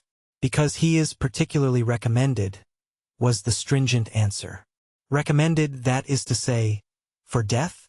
Excuse me, particularly recommended, was again the answer. He has a bad tumor in his neck, no doubt occasioned by the hardship of his miserable life. If he continues to be neglected, and he remains where he is, it will kill him. Excuse me, I can do nothing. He is particularly recommended. The Englishman was staying in that town, and he went to his home there. But the figure of this man chained to the bedstead made it no home, and destroyed his rest and peace. He was an Englishman of an extraordinarily tender heart, and he could not bear the picture. He went back to the prison grate, went back again and talked to the man and cheered him. He used his utmost influence to get the man unchained from the bedstead, were it only for ever so short a time in the day, and permitted to come to the grate. It took a long time, but the Englishman's station, personal character, and steadiness of purpose wore out opposition so far, and that grace was at last accorded. Through the bars, when he could thus get light upon the tumor, the Englishman lanced it, and it did well and healed. His strong interest in the prisoner had greatly increased by this time, and he formed the desperate resolution that he would exert his utmost self-devotion and use his utmost efforts to get Carlavero pardoned. If the prisoner had been a brigand and a murderer, if he had committed every non-political crime in the Newgate calendar and out of it, nothing would have been easier than for a man of any court or priestly influence to obtain his release. As it was, nothing could have been more difficult. Italian authorities, and English authorities who had interest with them, alike assured the Englishman that his object was hopeless. He met with nothing but evasion, refusal, and ridicule. His political prisoner became a joke in the place. It was especially observable that English circumlocution, and English society on its travels, were as humorous on the subject as circumlocution and society may be on any subject without loss of caste. But the Englishman possessed, and proved it well in his life, a courage very uncommon among us. He had not the least fear of being considered a bore in a good humane cause. So he went on persistently trying and trying and trying to get Giovanni Carlavero out. That prisoner had been rigorously rechained after the tumor operation, and it was not likely that his miserable life could last very long. One day, when all the town knew about the Englishman and his political prisoner, there came to the Englishman a certain sprightly Italian advocate of whom he had some knowledge, and he made this strange proposal. "Give me £100 to obtain Carlavero's release. I think I can get him a pardon with that money. But I cannot tell you what I am going to do with the money, nor must you ever ask me the question if I succeed, nor must you ever ask me for an account of the money if I fail." The Englishman decided to hazard the £100. He did so, and heard not another word of the matter. For half a year and more, the advocate made no sign, and never once took on in any way to have the subject on his mind. The Englishman was then obliged to change his residence to another and more famous town in the north of Italy. He parted from the poor prisoner with a sorrowful heart, as from a doomed man for whom there was no release but death. The Englishman lived in his new place of abode another half-year and more, and had no tidings of the wretched prisoner. At length, one day, he received from the advocate a cool, concise, mysterious note, to this effect: "If you still wish to bestow that benefit upon the man in whom you were once interested, send me £50 more, and I think it can be insured." Now, the Englishman had long settled in his mind that the advocate was a heartless sharper, who had preyed upon his credulity and his interest in an unfortunate sufferer. So, he sat down and wrote a dry answer, giving the advocate to understand that he was wiser now than he had been formerly, and that no more money was extractable from his pocket. He lived outside the city gates, some mile or two from the post office, and was accustomed to walk into the city with his letters and post them himself. On a lovely spring day, when the sky was exquisitely blue, and the sea divinely beautiful, he took his usual walk, carrying this letter to the advocate in his pocket. As he went along, his gentle heart was much moved by the loveliness of the prospect, and by the thought of the slowly dying prisoner chained to the bedstead, for whom the universe had no delights. As he drew nearer and nearer to the city where he was to post the letter, he became very uneasy in his mind. He debated with himself, was it remotely possible, after all, that this sum of £50 could restore the fellow creature whom he pitied so much, and for whom he had striven so hard, to liberty? He was not a conventionally rich Englishman, very far from that, but he had a spare £50 at the banker's. He resolved to risk it. Without doubt, God has recompensed him for the resolution. He went to the banker's and got a bill for the amount, and enclosed it in a letter to the advocate that I wish I could have seen. He simply told the advocate that he was quite a poor man, and that he was sensible it might be a great weakness in him to part with so much money on the faith of so vague a communication, but that there it was, and that he prayed the advocate to make a good use of it. If he did otherwise, no good could ever come of it, and it would lie heavy on his soul one day. Within a week, the Englishman was sitting at his breakfast, when he heard some suppressed sounds of agitation on the staircase, and Giovanni Carlavero leaped into the room and fell upon his breast. A free man, conscious of having wronged the advocate in his own thoughts, the Englishman wrote him an earnest and grateful letter, avowing the fact, and entreating him to confide by what means and through what agency he had succeeded so well. The advocate returned for answer through the post. There are many things, as you know, in this Italy of ours, that are safest and best not even spoken of, far less written of. We may meet some day, and then I may tell you what you want to know. Not here and now. But the two never did meet again. The advocate was dead when the Englishman gave me my trust, and how the man had been set free remained as great a mystery to the Englishman, and to the man himself as it was to me. But I knew this. Here was the man this sultry night on his knees at my feet, because I was the Englishman's friend. Here were his tears upon my dress. Here were his sobs choking his utterance. Here were his kisses on my hands, because they had touched the hands that had worked out his release. He had no need to tell me it would be happiness to him to die for his benefactor. I doubt if I ever saw real, sterling, fervent gratitude of soul before or since. He was much watched and suspected, he said, and had had enough to do to keep himself out of trouble. This, and his not having prospered in his worldly affairs, had led to his having failed in his usual communications to the Englishman for, as I now remember the period, some 2 or 3 years. But, His prospects were brighter, and his wife who had been very ill had recovered, and his fever had left him, and he had bought a little vineyard, and would I carry to his benefactor the first of its wine? Aye, that I would, I told him with enthusiasm, and not a drop of it should be spilled or lost. He had cautiously closed the door before speaking of himself, and had talked with such excessive emotion, and in a provincial Italian so difficult to understand, that I had more than once been obliged to stop him, and beg him to have compassion on me and be slower and calmer. By degrees he became so, and tranquilly walked back with me to the hotel. There I sat down before I went to bed and wrote a faithful account of him to the Englishman, which I concluded by saying that I would bring the wine home, against any difficulties, every drop. Early next morning, when I came out at the hotel door to pursue my journey, I found my friend waiting with one of those immense bottles in which the Italian peasants store their wine. A bottle holding some half-dozen gallons, bound round with basketwork for greater safety on the journey. I see him now, in the bright sunshine, tears of gratitude in his eyes, proudly inviting my attention to this corpulent bottle. At the street-corner hard by, two high-flavored, able-bodied monks, pretending to talk together, but keeping their 4 evil eyes upon us. How the bottle had been got there did not appear, but the difficulty of getting it into the ramshackle vetturino carriage in which I was departing was so great, and it took up so much room when it was got in, that I elected to sit outside. The last I saw of Giovanni Carlavero was his running through the town by the side of the jingling wheels, clasping my hand as I stretched it down from the box, charging me with 1,000 last loving and dutiful messages to his dear patron, and finally looking in at the bottle as it reposed inside, with an admiration of its honorable way of traveling that was beyond measure delightful.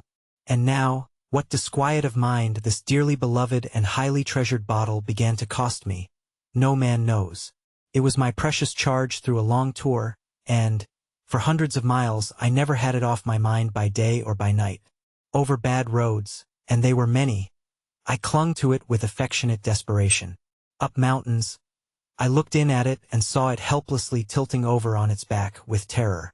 At innumerable indoors when the weather was bad, I was obliged to be put into my vehicle before the bottle could be got in, and was obliged to have the bottle lifted out before human aid could come near me. The imp of the same name, except that his associations were all evil and these associations were all good, would have been a less troublesome traveling companion. I might have served Mr. Cruikshank as a subject for a new illustration of the miseries of the bottle. The National Temperance Society might have made a powerful tract of me. The suspicions that attached to this innocent bottle greatly aggravated my difficulties. It was like the apple pie in the child's book. Parma pouted at it, Medina mocked it, Tuscany tackled it, Naples nibbled it, Rome refused it, Austria accused it, soldiers suspected it, Jesuits jobbed it.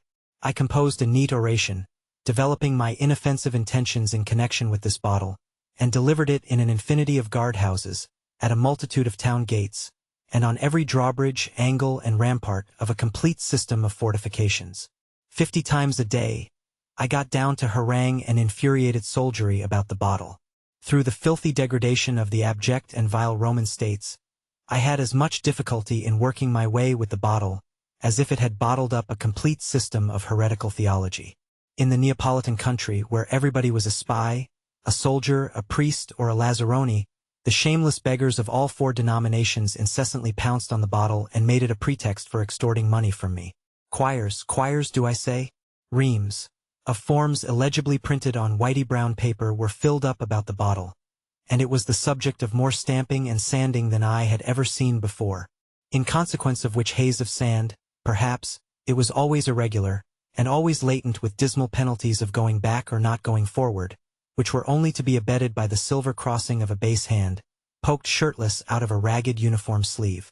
Under all discouragements, however, I stuck to my bottle, and held firm to my resolution that every drop of its contents should reach the bottle's destination. The latter refinement cost me a separate heap of troubles on its own separate account. What corkscrews did I see the military power bring out against that bottle? What gimlets, spikes, divining rods, gauges, and unknown tests and instruments? At some places they persisted in declaring that the wine must not be passed without being opened and tasted. I, pleading to the contrary, used then to argue the question seated on the bottle lest they should open it in spite of me. In the southern parts of Italy more violent shrieking, face-making and gesticulating, greater vehemence of speech and countenance and action, went on about that bottle than would attend 50 murders in a northern latitude. It raised important functionaries out of their beds, in the dead of night. I have known half a dozen military lanterns to disperse themselves at all points of a great sleeping piazza, each lantern summoning some official creature to get up, put on his cocked hat instantly, and come and stop the bottle. It was characteristic that while this innocent bottle had such immense difficulty in getting from little town to town, Signor Mazzini and the Fiery Cross were traversing Italy from end to end. Still, I stuck to my bottle, like any fine old English gentleman all of the olden time. The more the bottle was interfered with, the stauncher I became, if possible, in my first determination that my countrymen should have it delivered to him intact, as the man whom he had so nobly restored to life and liberty had delivered it to me. If ever I had been obstinate in my days, and I may have been, say, once or twice, I was obstinate about the bottle. But I made it a rule always to keep a pocket full of small coin at its service, and never to be out of temper in its cause. Thus I and the bottle made our way. Once we had a breakdown. Rather a bad breakdown, on a steep high place with the sea below us, on a tempestuous evening when it blew great guns. We were driving 4 wild horses abreast, southern fashion, and there was some little difficulty in stopping them. I was outside and not thrown off. But no words can describe my feelings when I saw the bottle, traveling inside as usual, burst the door open and roll obesely out into the road. A blessed bottle with a charmed existence. He took no hurt, and we repaired damage and went on triumphant. 1,000 representations were made to me that the bottle must be left at this place, or that, and called for again. I never yielded to one of them, and never parted from the bottle, on any pretense, consideration, threat, or entreaty. I had no faith in any official receipt for the bottle, and nothing would induce me to accept one.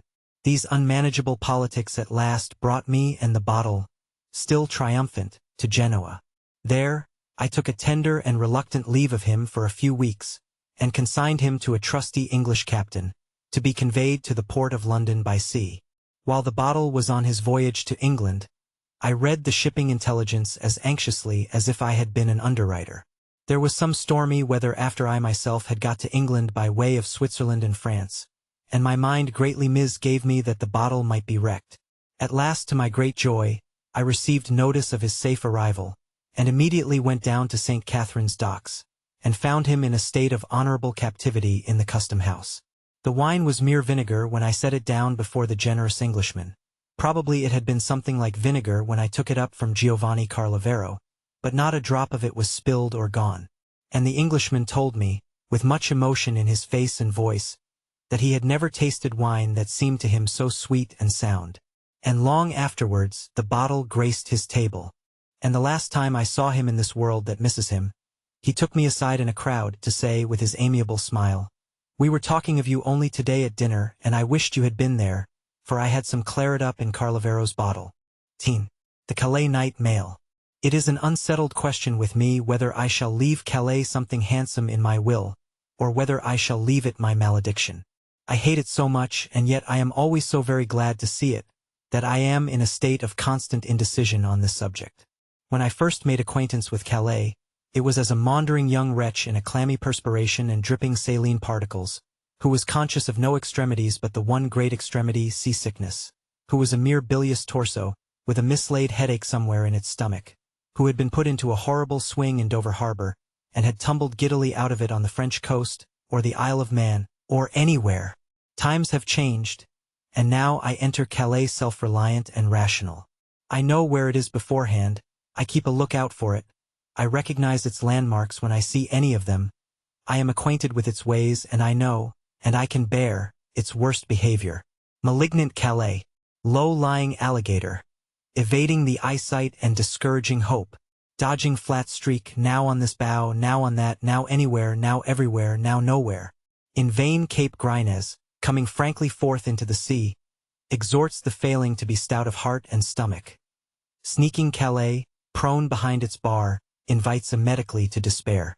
Even when it can no longer quite conceal itself in its muddy dock, it has an evil way of falling off, has Calais, which is more hopeless than its invisibility. The pier is all but on the bowsprit, and you think you are there, roll, roar, wash. Calais has retired miles inland, and Dover has burst out to look for it.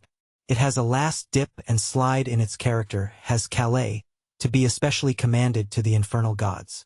Thrice accursed be that garrison town, when it dives under the boat's keel, and comes up a league or two to the right, with the packet shivering and spluttering and staring about for it. Not but what I have my animosities towards Dover. I particularly detest Dover for the self-complacency with which it goes to bed.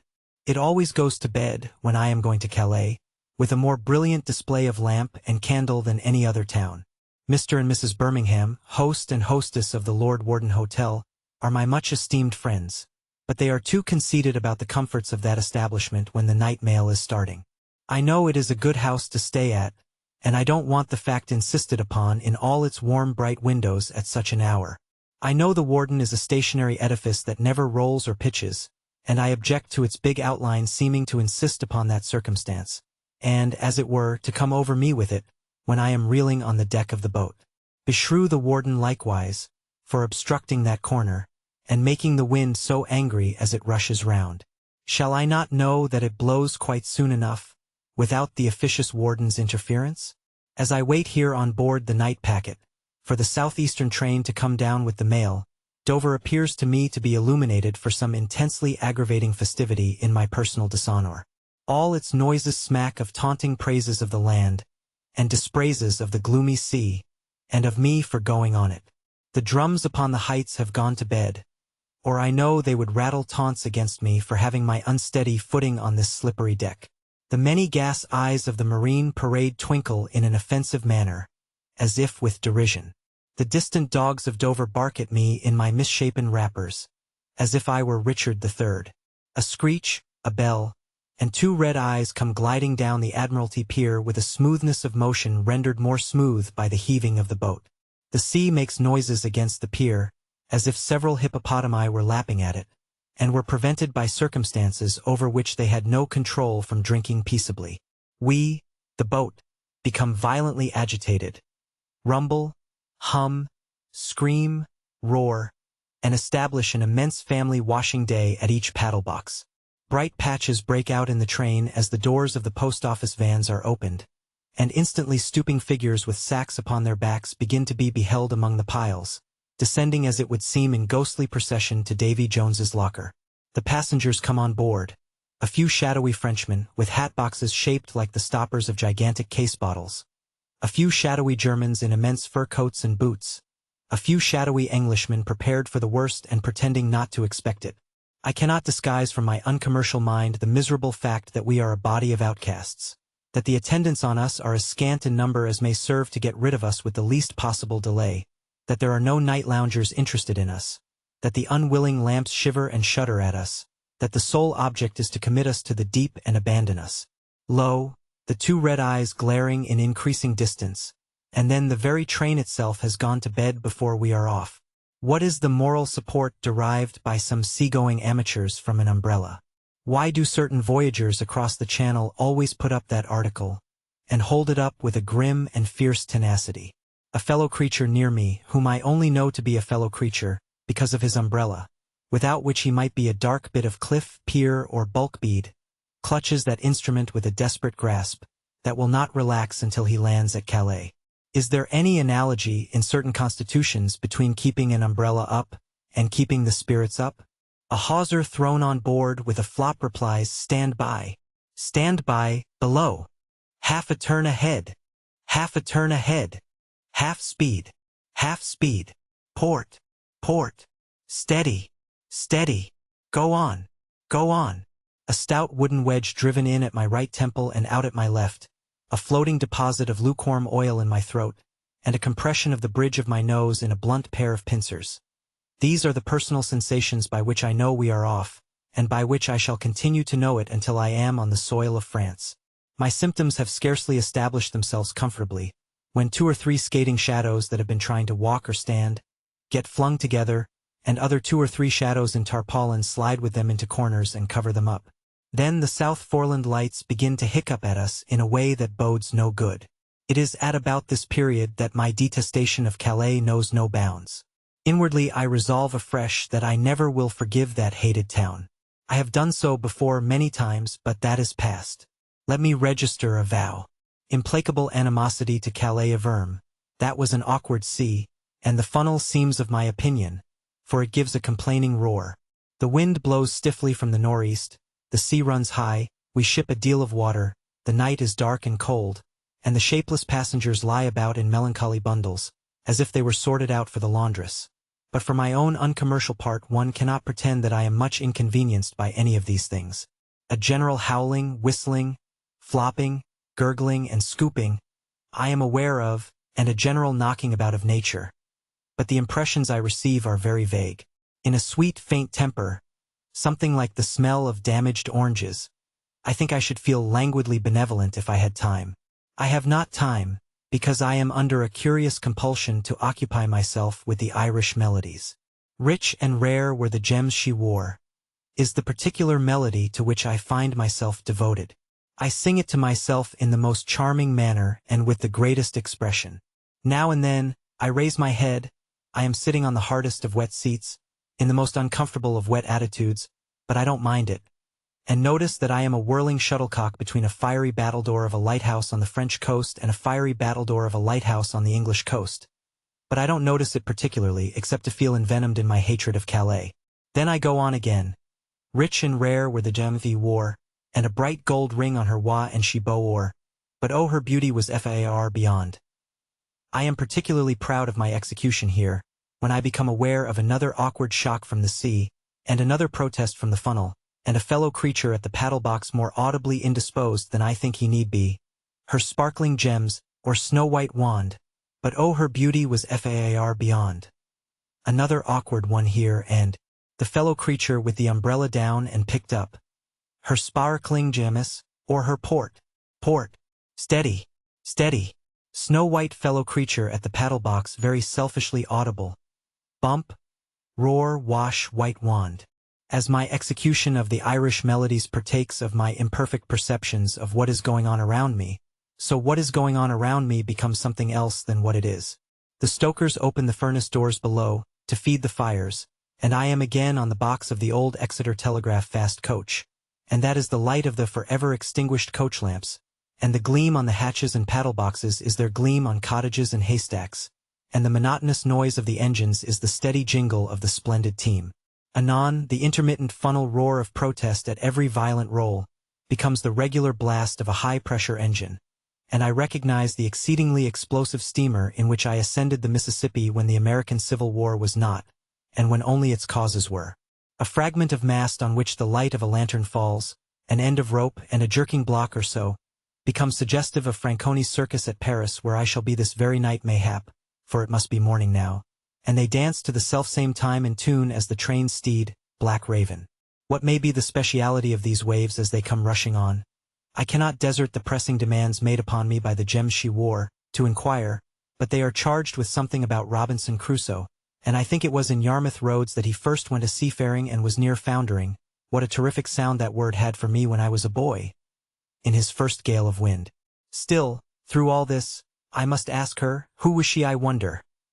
For the 50th time, and without ever stopping, does she not fear to stray, so lone and lovely through this bleak way, and our errand sun so good or so cold, as not to be tempted by more fellow creatures at the paddle-box or gold?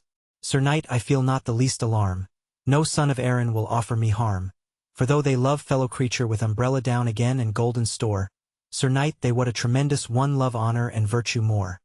For though they love stewards with a bull's-eye bright, they'll trouble you for your ticket, surrough passage tonight. I freely admit it to be a miserable piece of human weakness and inconsistency, but I no sooner become conscious of those last words from the steward than I begin to soften towards Calais, whereas I have been vindicatively wishing that those Calais burghers who came out of their town by a short cut into the history of England, with those fatal ropes round their necks by which they have since been towed into so many cartoons, had all been hanged on the spot. I now begin to regard them as highly respectable and virtuous tradesmen. Looking about me, I see the light of Cape Grinez well astern of the boat on the davits to leeward, and the light of Calais harbor undeniably at its old tricks, but still ahead and shining. Sentiments of forgiveness of Calais, not to say of attachment to Calais, begin to expand my bosom. I have weak notions that I will stay there a day or two on my way back.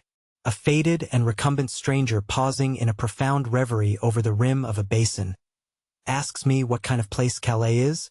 I tell him, heaven forgive me, a very agreeable place indeed, rather hilly than otherwise.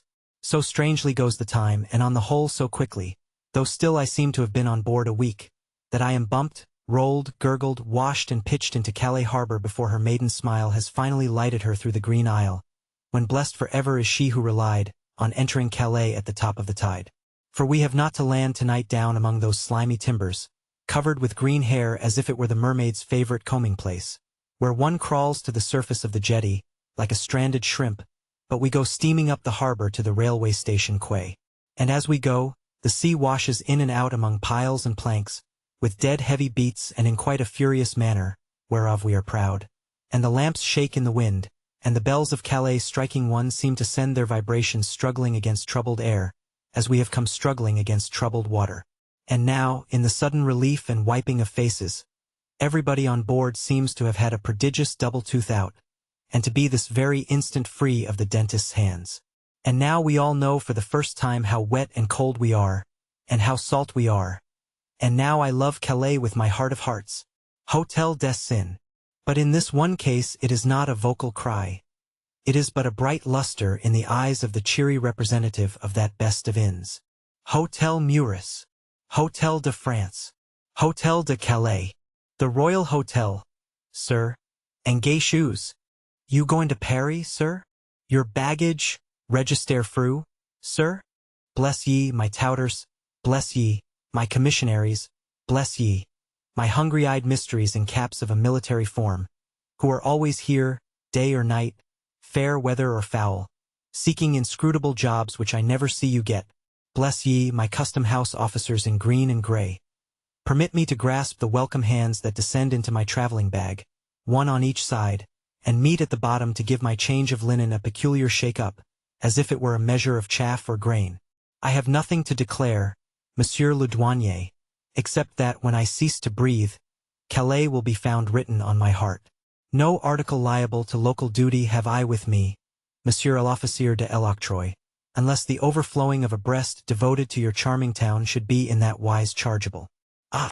See at the gangway by the twinkling lantern, my dearest brother and friend, he once of the passport office, he who collects the names. May he be forever changeless in his buttoned black surtout, with his notebook in his hand, and his tall black hat, surmounting his round, smiling, patient face. Let us embrace, my dearest brother. I am yours à tout jamais, for the whole of ever. Calais up and doing at the railway station, and Calais down and dreaming in its bed. Calais with something of an ancient and fish-like smell about it, and Calais blown and sea-washed pure. Calais represented at the buffet by savory roast fowls, hot coffee, cognac, and Bordeaux, and Calais represented everywhere by flitting persons with a monomania for changing money, though I never shall be able to understand in my present state of existence how they live by it, but I suppose I should, if I understood the currency question, Calais en gros and Calais en detail. Forgive one who has deeply wronged you. I was not fully aware of it on the other side, but I meant Dover. Ding ding. To the carriages, gentlemen the travellers. Ascend then, gentlemen the travellers, for Hazebrouck, Lille, Douai, Bruxelles, Arras, Amiens and Paris. I, humble representative of the uncommercial interest, ascend with the rest. The train is light tonight, and I share my compartment with but two fellow travelers. One, a compatriot in an obsolete cravat, who thinks it a quite unaccountable thing that they don't keep London time on a French railway, and who is made angry by my modestly suggesting the possibility of Paris time being more in their way. The other, a young priest with a very small bird in a very small cage, who feeds the small bird with a quill, and then puts him up in the network above his head, where he advances twittering to his front wires, and seems to address me in an electioneering manner. The compatriot who crossed in the boat, and whom I judged to be some person of distinction, as he was shut up, like a stately species of rabbit, in a private hutch on deck, and the young priest, who joined us at Calais, are soon asleep, and then the bird and I have it all to ourselves. A stormy night still. A night that sweeps the wires of the electric telegraph with a wild and fitful hand. A night so very stormy, with the added storm of the train progress through it, that when the guard comes clambering round to mark the tickets while we are at full speed, a really horrible performance in an express train, though he holds on to the open window by his elbows in the most deliberate manner, he stands in such a whirlwind that I grip him fast by the collar, and feel it next to manslaughter to let him go. Still, when he is gone, the small bird remains at his front wires feebly twittering to me. Twittering and twittering until, leaning back in my place and looking at him in drowsy fascination, I find that he seems to jog my memory as we rush along. Uncommercial travels, thus the small bird, have lain in their idle thriftless way through all this range of swamp and dike, as through many other odd places. And about here, as you very well know, are the queer old stone farmhouses, approached by drawbridges, and the windmills that you get at by boats. Here are the lands where the women hoe and dig, paddling canoe-wise from field to field. And here are the cabarets and other peasant houses where the stone dovecotes in the littered yards are as strong as warders' towers in old castles. Here are the long monotonous miles of canal, with the great Dutch-built barges garishly painted, and the towing girls, sometimes harnessed by the forehead, sometimes by the girdle and the shoulders, not a pleasant sight to see. Scattered through this country are mighty works of Vauban, whom you know about, and regiments of such corporals as you heard of once upon a time, and many a blue-eyed bibel. Through these flat districts, in the shining summer days, walk those long, grotesque files of young novices in enormous shovel hats, whom you remember blackening the ground checkered by the avenues of leafy trees. And now that Hazebrouck slumbers certain kilometers ahead, recall the summer evening when your dusty feet strolling up from the station tended haphazard to a fair there, where the oldest inhabitants were circling round and round a barrel organ on hobby horses, with the greatest gravity, and where the principal show in the fair was a religious Richardson's, literally, on its own announcement in great letters, Theatre Religieux, in which improving temple, the dramatic representation was of all the interesting events in the life of our Lord, from the manger to the tomb, the principal female character, without any reservation or exception, being at the moment of your arrival, engaged in trimming the external moderators as it was growing dusk, while the next principal female character took the money, and the young St. John disported himself upside down on the platform. Looking up at this point to confirm the small bird in every particular he has mentioned, I find he has ceased to twitter, and has put his head under his wing. Therefore, in my different way I follow the good example. 19. Some recollections of mortality. I had parted from the small bird at somewhere about 4 o'clock in the morning, when he had got out at Arras, and had been received by 2 shovel hats in waiting at the station, who presented an appropriately ornithological and crow-like appearance. My compatriot and I had gone on to Paris, my compatriot enlightening me occasionally with a long list of the enormous grievances of French railway traveling, every one of which, as I am a sinner, was perfectly new to me, though I have as much experience of French railways as most uncommercials. I had left him at the terminus, through his conviction, against all explanation and remonstrance, that his baggage ticket was his passenger ticket, insisting in a very high temper to the functionary on duty, that in his own personal identity he was 4 packages weighing so many kilograms, as if he had been Qasim Baba. I had bathed and breakfasted, and was strolling on the bright quays. The subject of my meditations was the question whether it is positively in the essence and nature of things, as a certain school of Britons would seem to think it, that a capital must be ensnared and enslaved before it can be made beautiful, when I lifted up my eyes and found that my feet, straying like my mind, had brought me to Notre Dame. That is to say, Notre Dame was before me, but there was a large open space between us. A very little while gone, I had left that space covered with buildings densely crowded, and now it was cleared for some new wonder in the way of public street, place, garden, fountain, or all 4. Only the obscene little morgue, slinking on the brink of the river and soon to come down, was left there, looking mortally ashamed of itself, and supremely wicked. I had but glanced at this old acquaintance, when I beheld an airy procession coming round in front of Notre Dame, past the great hospital. It had something of a Masaniello look, with fluttering striped curtains in the midst of it, and it came dancing round the cathedral in the liveliest manner. I was speculating on a marriage in blouse life, or a christening, or some other domestic festivity which I would see out, when I found, from the talk of a quick rush of blouses past me, that it was a body coming to the morgue. Having never before chanced upon this initiation, I constituted myself a blouse likewise, and ran into the morgue with the rest.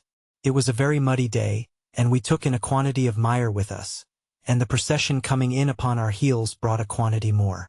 The procession was in the highest spirits, and consisted of idlers who had come with the curtained litter from its starting place, and of all the reinforcements it had picked up by the way. It set the litter down in the midst of the morgue, and then 2 custodians proclaimed aloud that we were all invited to go out. This invitation was rendered the more pressing, if not the more flattering, by our being shoved out, and the folding gates being barred upon us. Those who have never seen the morgue may see it perfectly, by presenting to themselves on indifferently paved coach-house accessible from the street by a pair of folding gates. On the left of the coach-house, occupying its width, any large London tailor's or linen-draper's plate-glass window reaching to the ground. Within the window, on 2 rows of inclined plane, what the coach-house has to show. Hanging above, like irregular stalactites from the roof of a cave, a quantity of clothes, the clothes of the dead and buried shows of the coach-house. We had been excited in the highest degree by seeing the custodians pull off their coats and tuck up their shirt sleeves, as the procession came along. It looked so interestingly like business. Shut out in the muddy street, we now became quite ravenous to know all about it. Was it river, pistol, knife, love, gambling, robbery, hatred, how many stabs, how many bullets, fresh or decomposed, suicide or murder? All wedged together, and all staring at one another with our heads thrust forward, we propounded these inquiries and 100 more such. Imperceptibly, it came to be known that Monsieur the tall and sallow mason yonder was acquainted with the facts.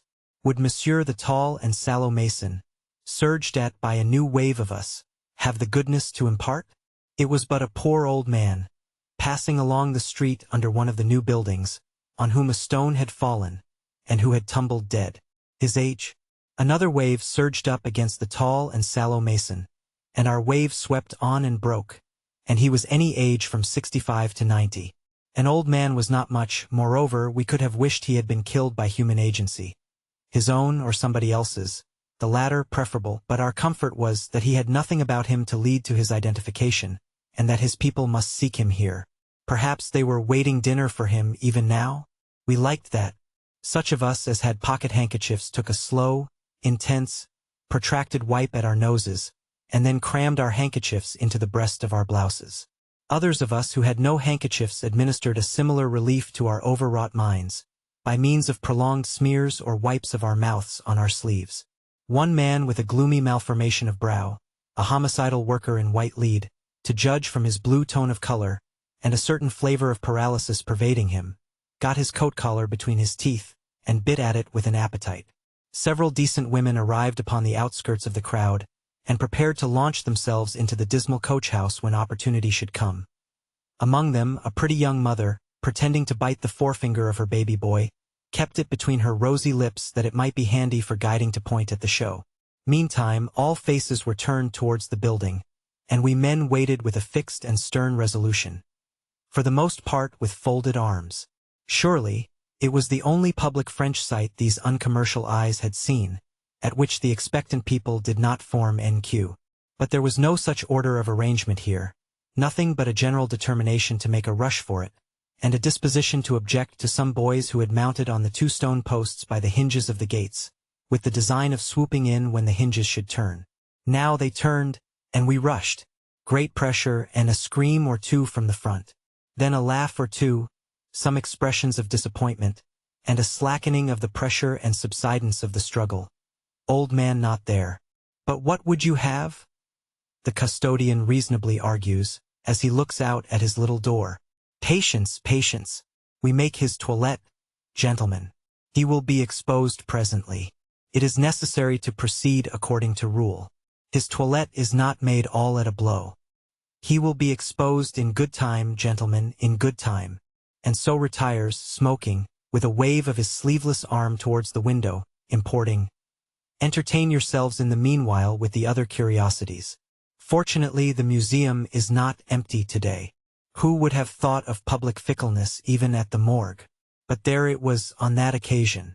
3 lately popular articles that had been attracting greatly when the litter was first descried coming dancing round the corner by the great cathedral, were so completely deposed now, that nobody save 2 little girls, one showing them to a doll, would look at them. Yet the chief of the 3, the article in the front row, had received jagged injury of the left temple, and the other two in the back row, the drowned two lying side by side with their heads very slightly turned towards each other, seemed to be comparing notes about it. Indeed, those two of the back row were so furtive of appearance, and so, in their puffed way, assassinatingly knowing as to the one of the front, that it was hard to think the three had never come together in their lives, and were only chance companions after death. Whether or no this was the general, as it was the uncommercial, fancy, it is not to be disputed that the group had drawn exceedingly within 10 minutes. Yet now, the inconstant public turned its back upon them, and even leaned its elbows carelessly against the bar outside the window and shook off the mud from its shoes, and also lent and borrowed fire for pipes.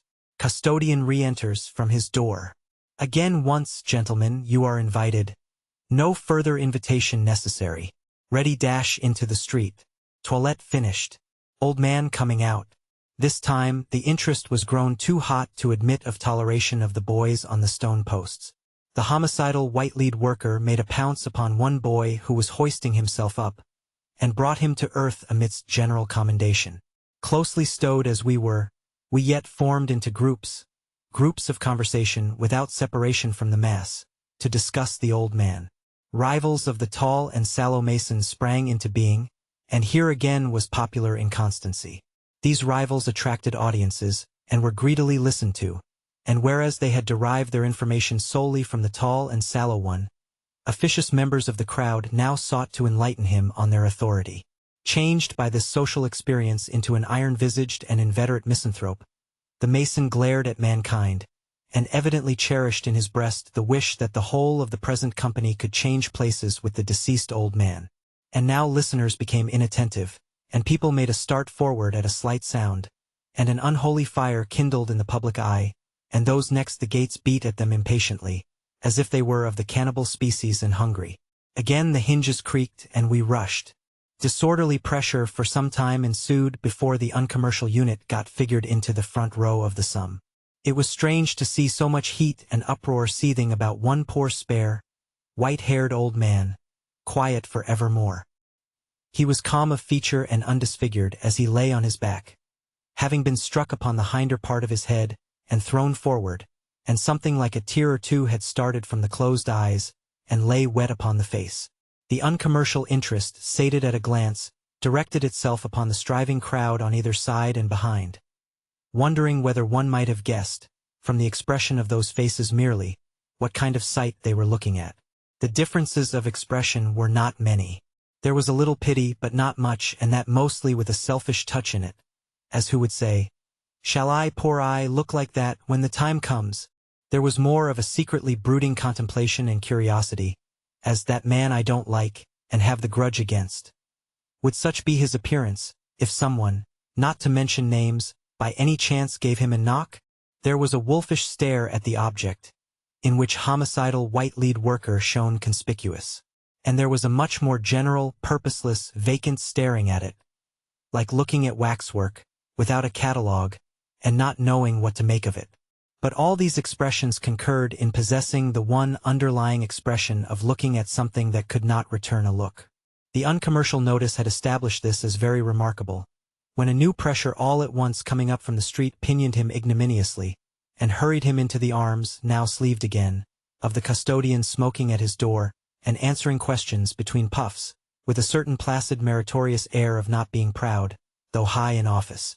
And mentioning pride, it may be observed, by the way, that one could not well help investing the original sole occupant of the front row with an air depreciatory of the legitimate attraction of the poor old man, while the two in the second row seemed to exult at this superseded popularity.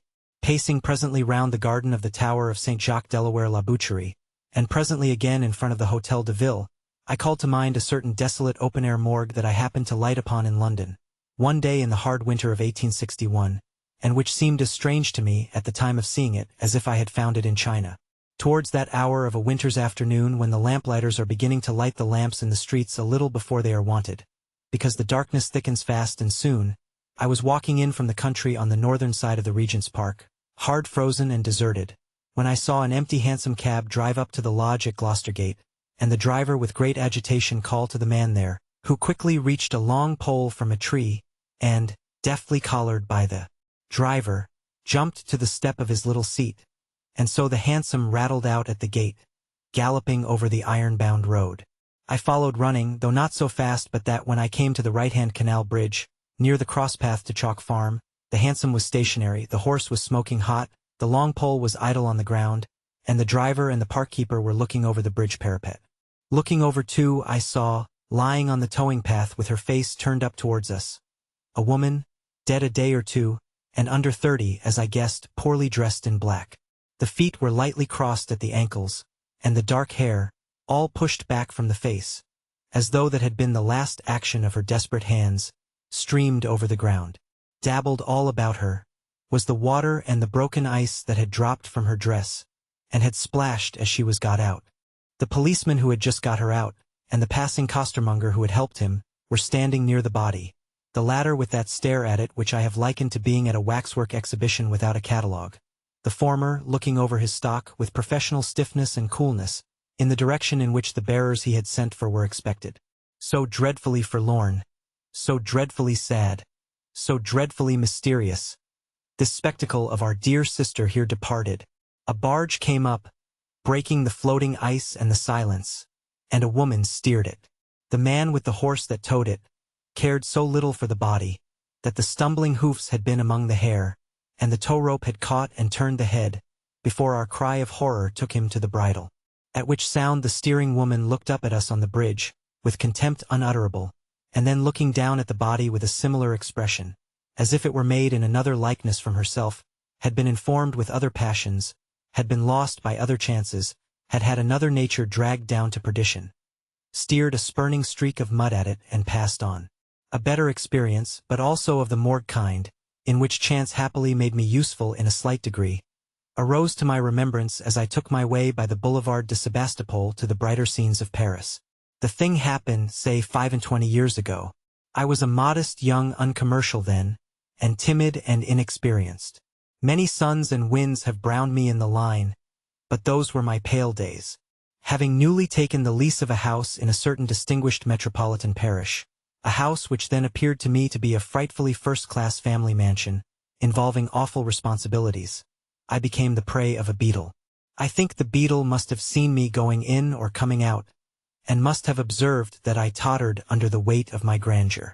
Or he may have been in hiding under straw when I bought my first horse, in the desirable stable-yard attached to the first-class family mansion, and when the vendor remarked to me in an original manner on bringing him for approval, taking his cloth off and smacking him, "There, sir, there's a 'orse."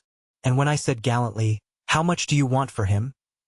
And when the vendor said, "No more than 60 guineas from you," and when I said smartly, "Why not more than 60 from me?"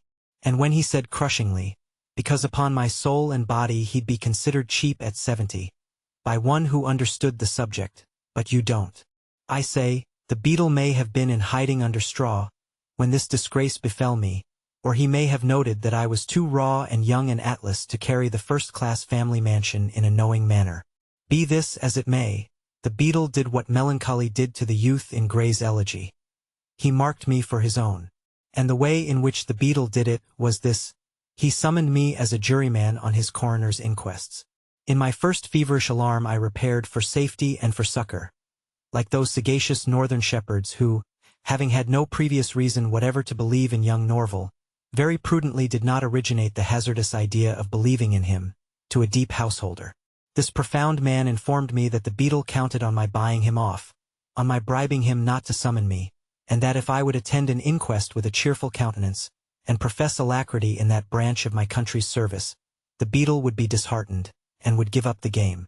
I roused my energies, and the next time the wily beetle summoned me, I went. The beetle was the blankiest beetle I have ever looked on when I answered to my name, and his discomfiture gave me courage to go through with it. We were impaneled to inquire concerning the death of a very little mite of a child. It was the old miserable story. Whether the mother had committed the minor offense of concealing the birth, or whether she had committed the major offense of killing the child, was the question on which we were wanted. We must commit her on one of the two issues. The inquest came off in the parish workhouse, and I have yet a lively impression that I was unanimously received by my brother jurymen as a brother of the utmost conceivable insignificance. Also, that before we began, a broker who had lately cheated me fearfully in the matter of a pair of card tables, was for the utmost rigor of the law. I remember that we sat in a sort of boardroom, on such very large square horsehair chairs that I wondered what race of Patagonians they were made for. And further, that an undertaker gave me his card when we were in the full moral freshness of having just been sworn, as an inhabitant that was newly come into the parish, and was likely to have a young family. The case was then stated to us by the coroner, and then we went downstairs, led by the plotting beadle, to view the body.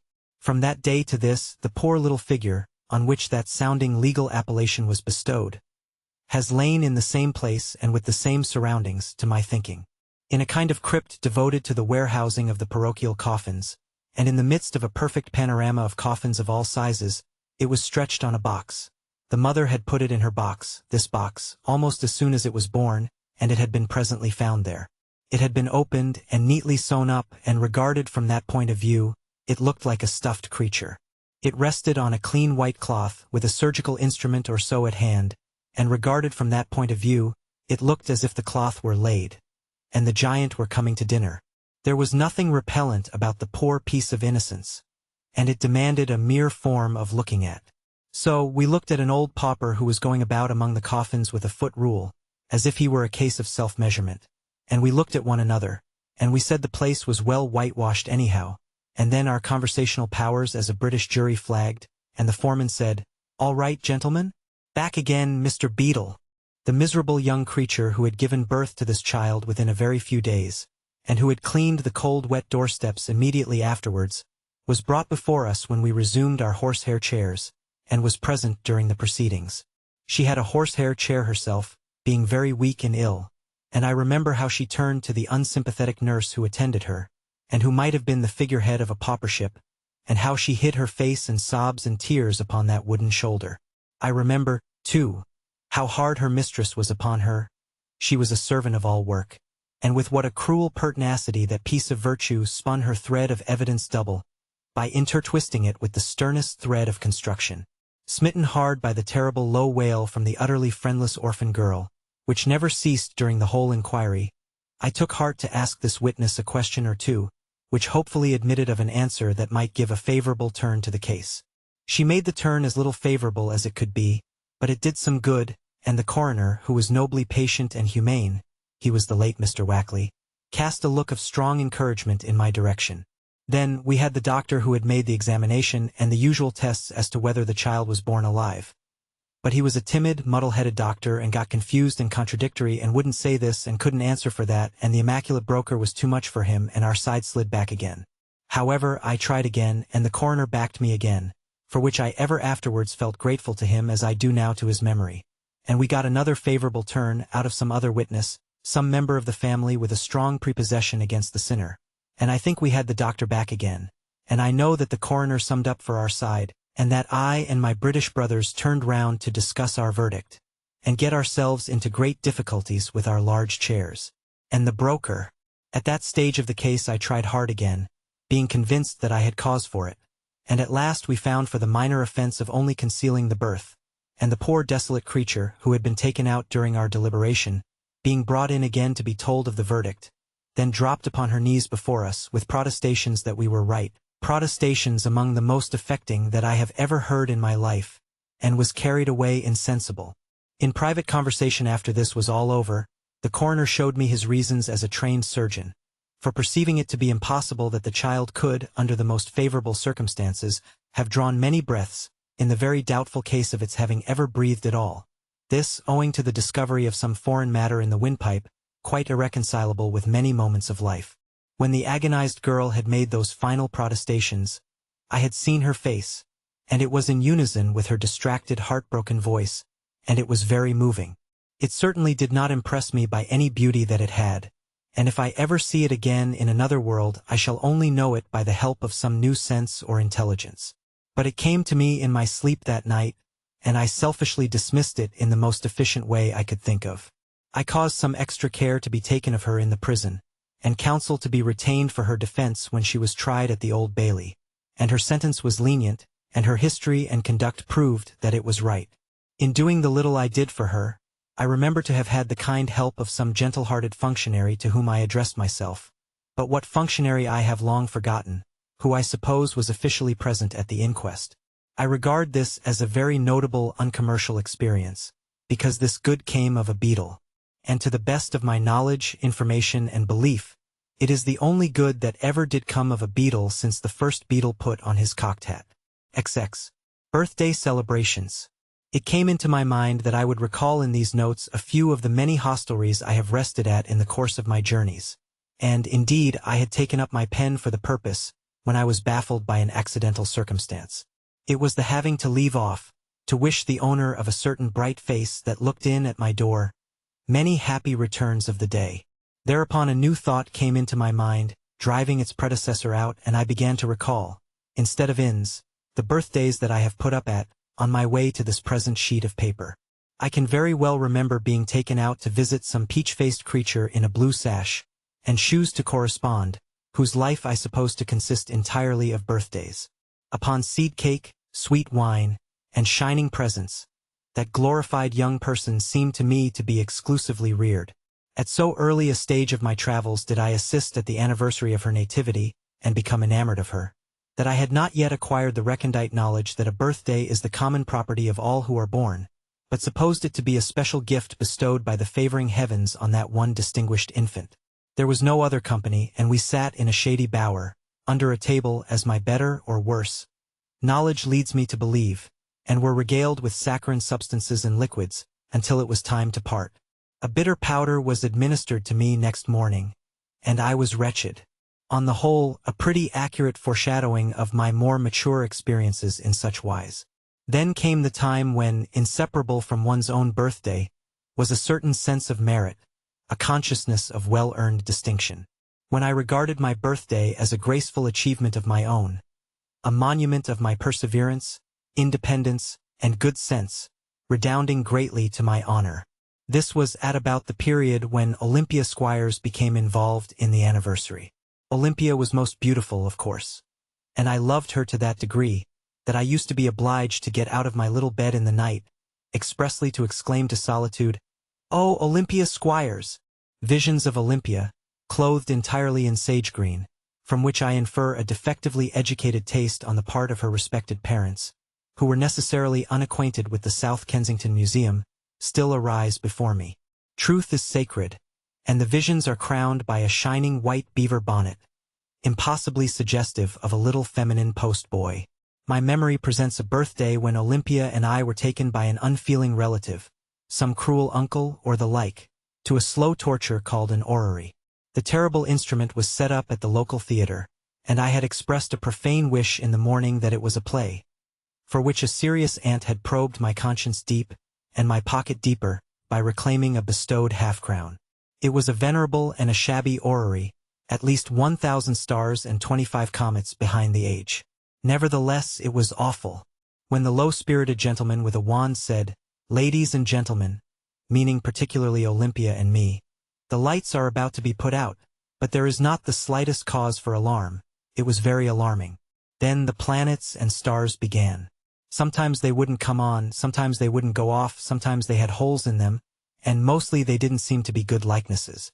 All this time the gentleman with the wand was going on in the dark, tapping away at the heavenly bodies between whiles like a wearisome woodpecker, about a sphere revolving on its own axis 897,000 millions of times or miles, in 263,524 millions of something else's, until I thought if this was a birthday it were better never to have been born. Olympia also became much depressed, and we both slumbered and woke cross, and still the gentleman was going on in the dark.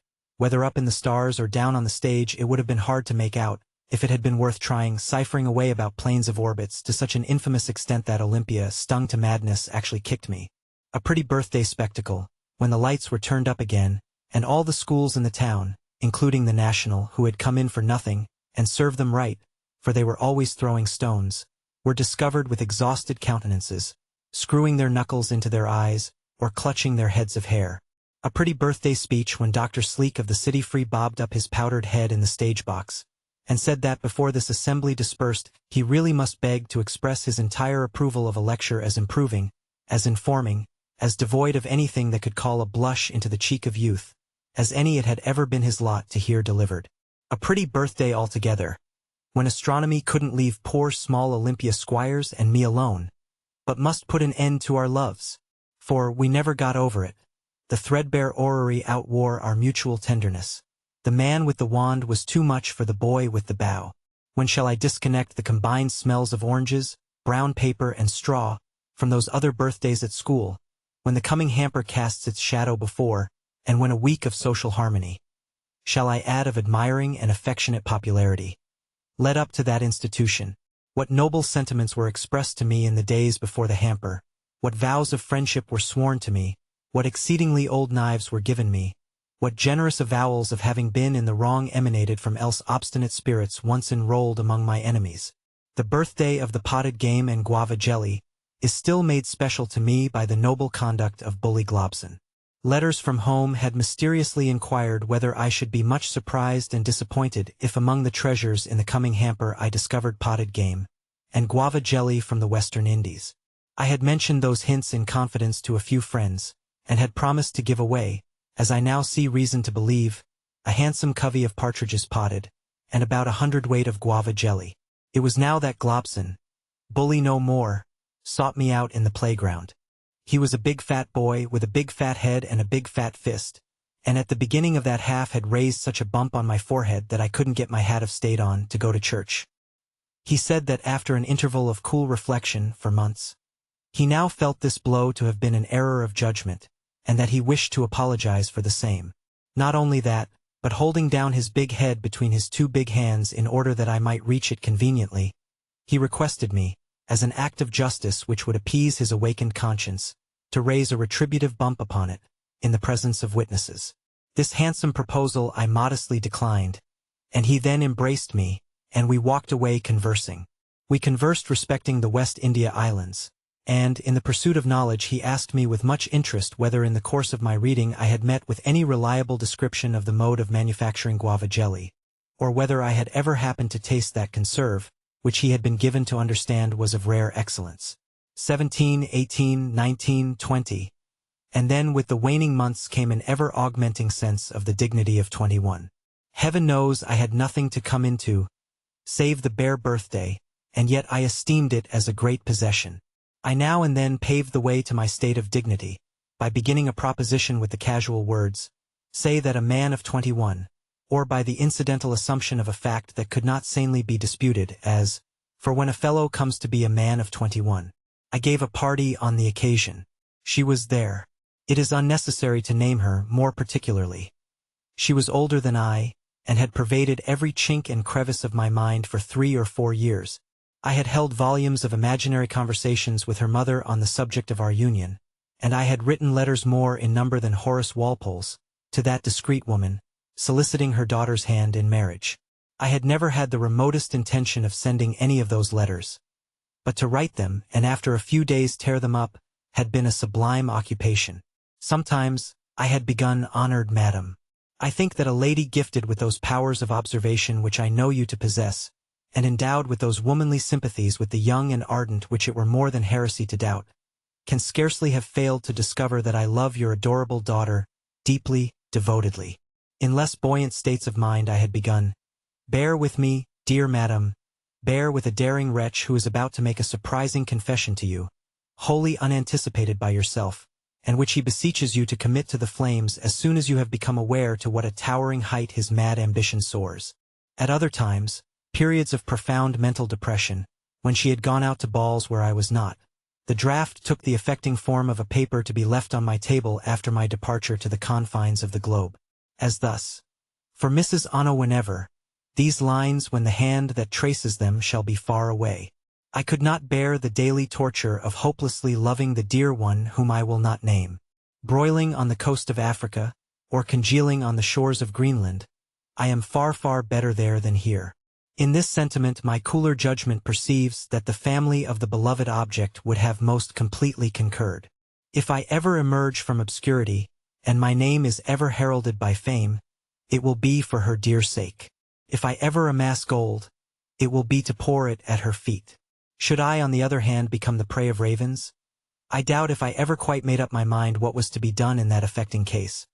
I tried, "Then it is better so," but not feeling convinced that it would be better so, I vacillated between leaving all else blank, which looked expressive and bleak, or winding up with "Farewell," This fictitious correspondence of mine is to blame for the foregoing digression.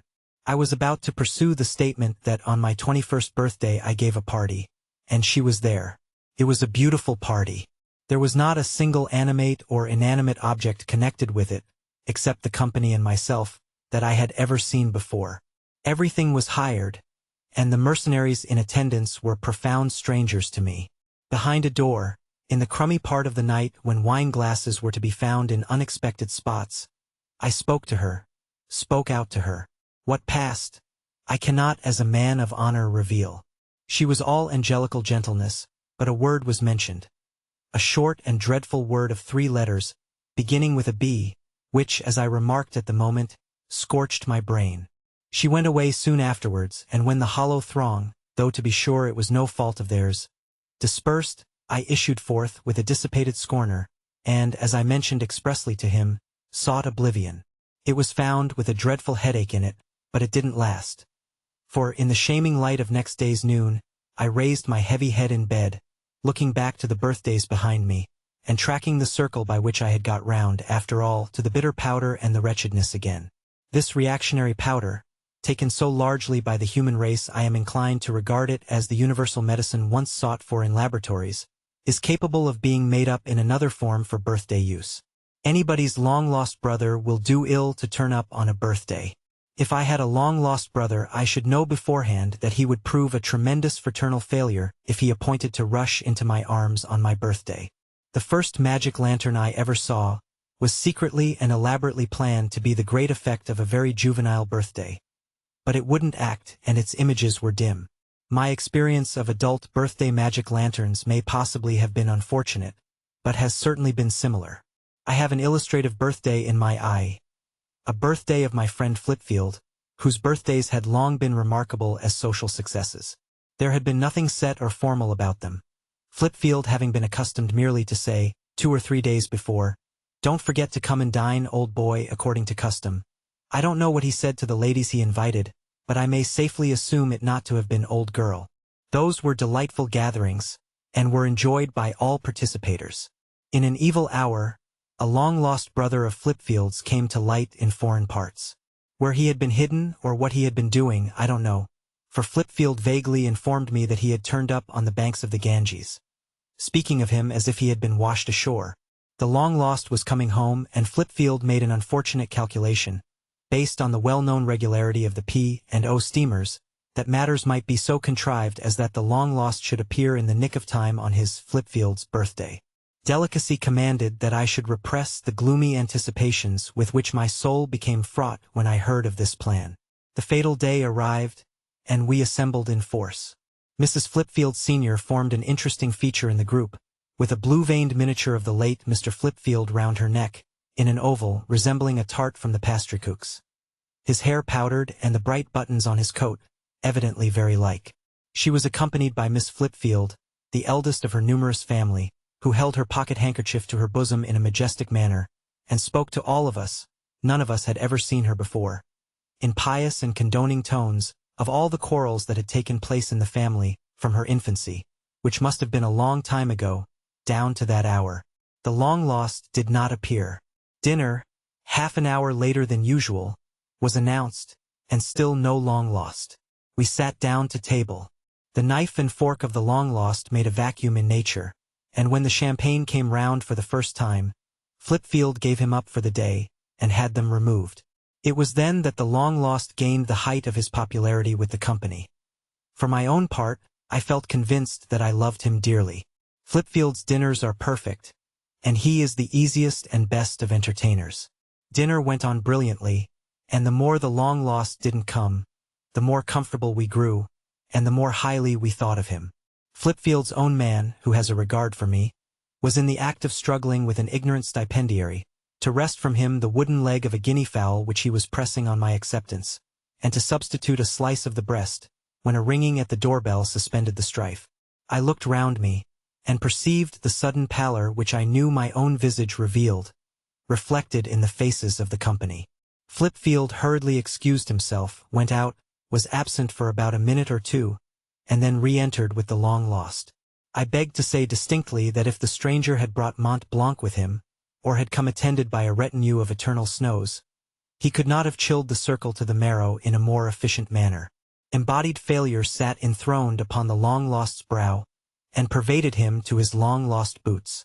In vain Mrs. Flipfield Sr., opening her arms, exclaimed, "My Tom!" and pressed his nose against the counterfeit presentment of his other parent. In vain Miss Flipfield, in the first transports of this reunion, showed him a dint upon her maidenly cheek, and asked him if he remembered when he did that with the bellows. We, the bystanders, were overcome, but overcome by the palpable, undisguisable, utter, and total breakdown of the long-lost. Nothing he could have done would have set him right with us but his instant return to the Ganges. In the very same moments it became established that the feeling was reciprocal, and that the long-lost detested us. When a friend of the family, not myself upon my honor, wishing to set things going again, asked him, while he partook of soup, asked him with an amiability of intention beyond all praise, but with a weakness of execution open to defeat, what kind of river he considered the Ganges, the long-lost, scowling at the friend of the family over his spoon, as one of an abhorrent race, replied, "Why, a river of water, I suppose," and spooned his soup into himself with a malignancy of hand and eye that blighted the amiable questioner. Not an opinion could be elicited from the long-lost, in unison with the sentiments of any individual present. He contradicted Flipfield dead, before he had eaten his salmon. He had no idea, or affected to have no idea, that it was his brother's birthday, and on the communication of that interesting fact to him, merely wanted to make him out 4 years older than he was. He was an antipathetical being, with a peculiar power and gift of treading on everybody's tenderest place. They talk in America of a man's platform.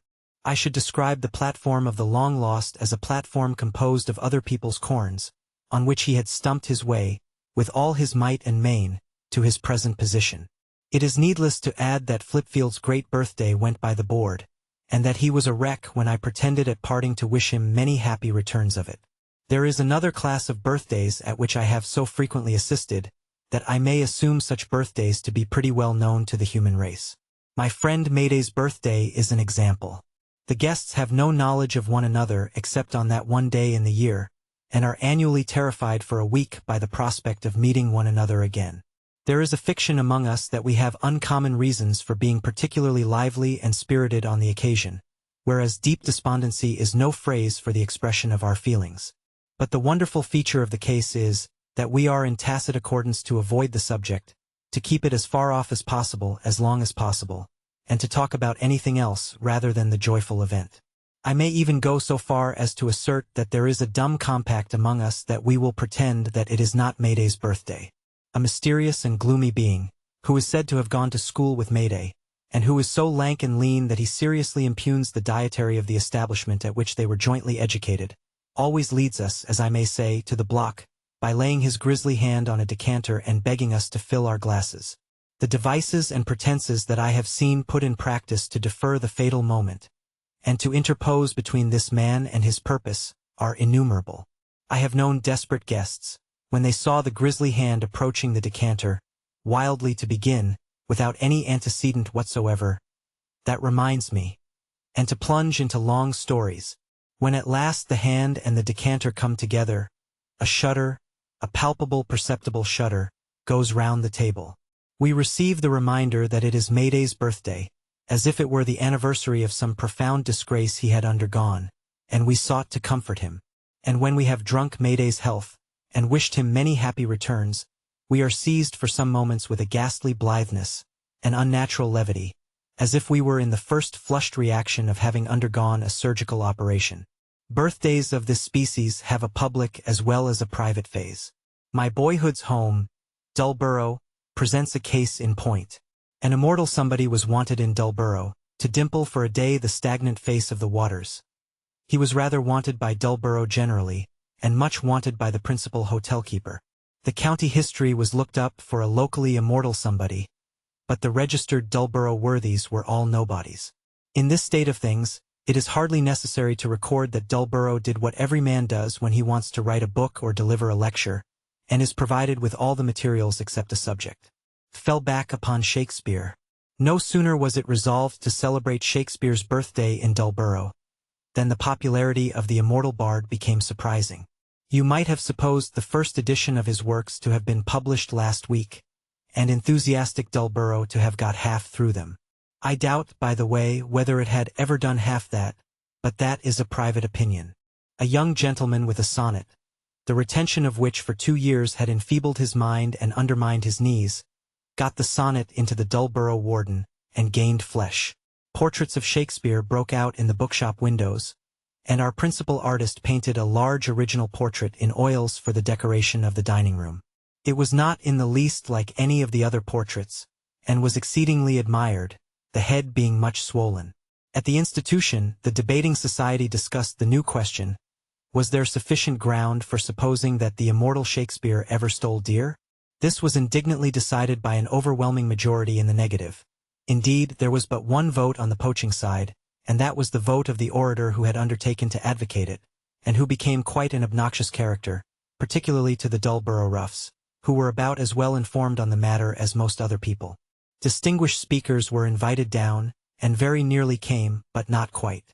Subscriptions were opened and committees sat, and it would have been far from a popular measure in the height of the excitement to have told Dullborough that it wasn't Stratford-upon-Avon. Yet, after all these preparations, when the great festivity took place, and the portrait, elevated aloft, surveyed the company as if it were in danger of springing a mine of intellect and blowing itself up, it did undoubtedly happen, according to the inscrutable mysteries of things, that nobody could be induced, not to say to touch upon Shakespeare, but to come within a mile of him, until the crack speaker of Dullborough rose to propose the immortal memory, which he did with the perplexing and astonishing result that before he had repeated the great name half a dozen times, or had been upon his legs as many minutes, he was assailed with a general shout of question. XXI, the short-timers.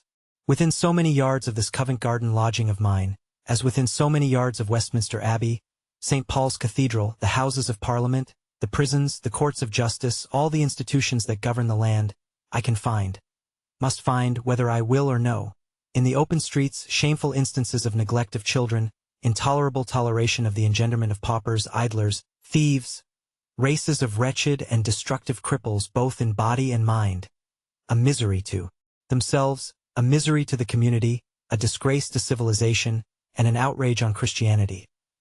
I know it to be a fact as easy of demonstration as any sum in any of the elementary rules of arithmetic, that if the state would begin its work and duty at the beginning, and would with the strong hand take those children out of the streets, while they are yet children, and wisely train them, it would make them a part of England's glory, not its shame, of England's strength, not its weakness, would raise good soldiers and sailors and good citizens, and many great men, out of the seeds of its criminal population. Yet I go on bearing with the enormity as if it were nothing, and I go on reading the parliamentary debates as if they were something, and I concern myself far more about one railway bridge across a public thoroughfare, than about a dozen generations of scrofula, ignorance, wickedness, prostitution, poverty, and felony. I can slip out at my door in the small hours after any midnight, and in one circuit of the purlieus of Covent Garden Market, can behold a state of infancy and youth, as vile as if a Bourbon sat upon the English throne. A great police force looking on with authority to do no more than worry and hunt the dreadful vermin into corners, and there leave them. Within the length of a few streets I can find a workhouse, mismanaged with that dull short-sighted obstinacy that its greatest opportunities as to the children it receives are lost, and yet not a farthing saved to anyone.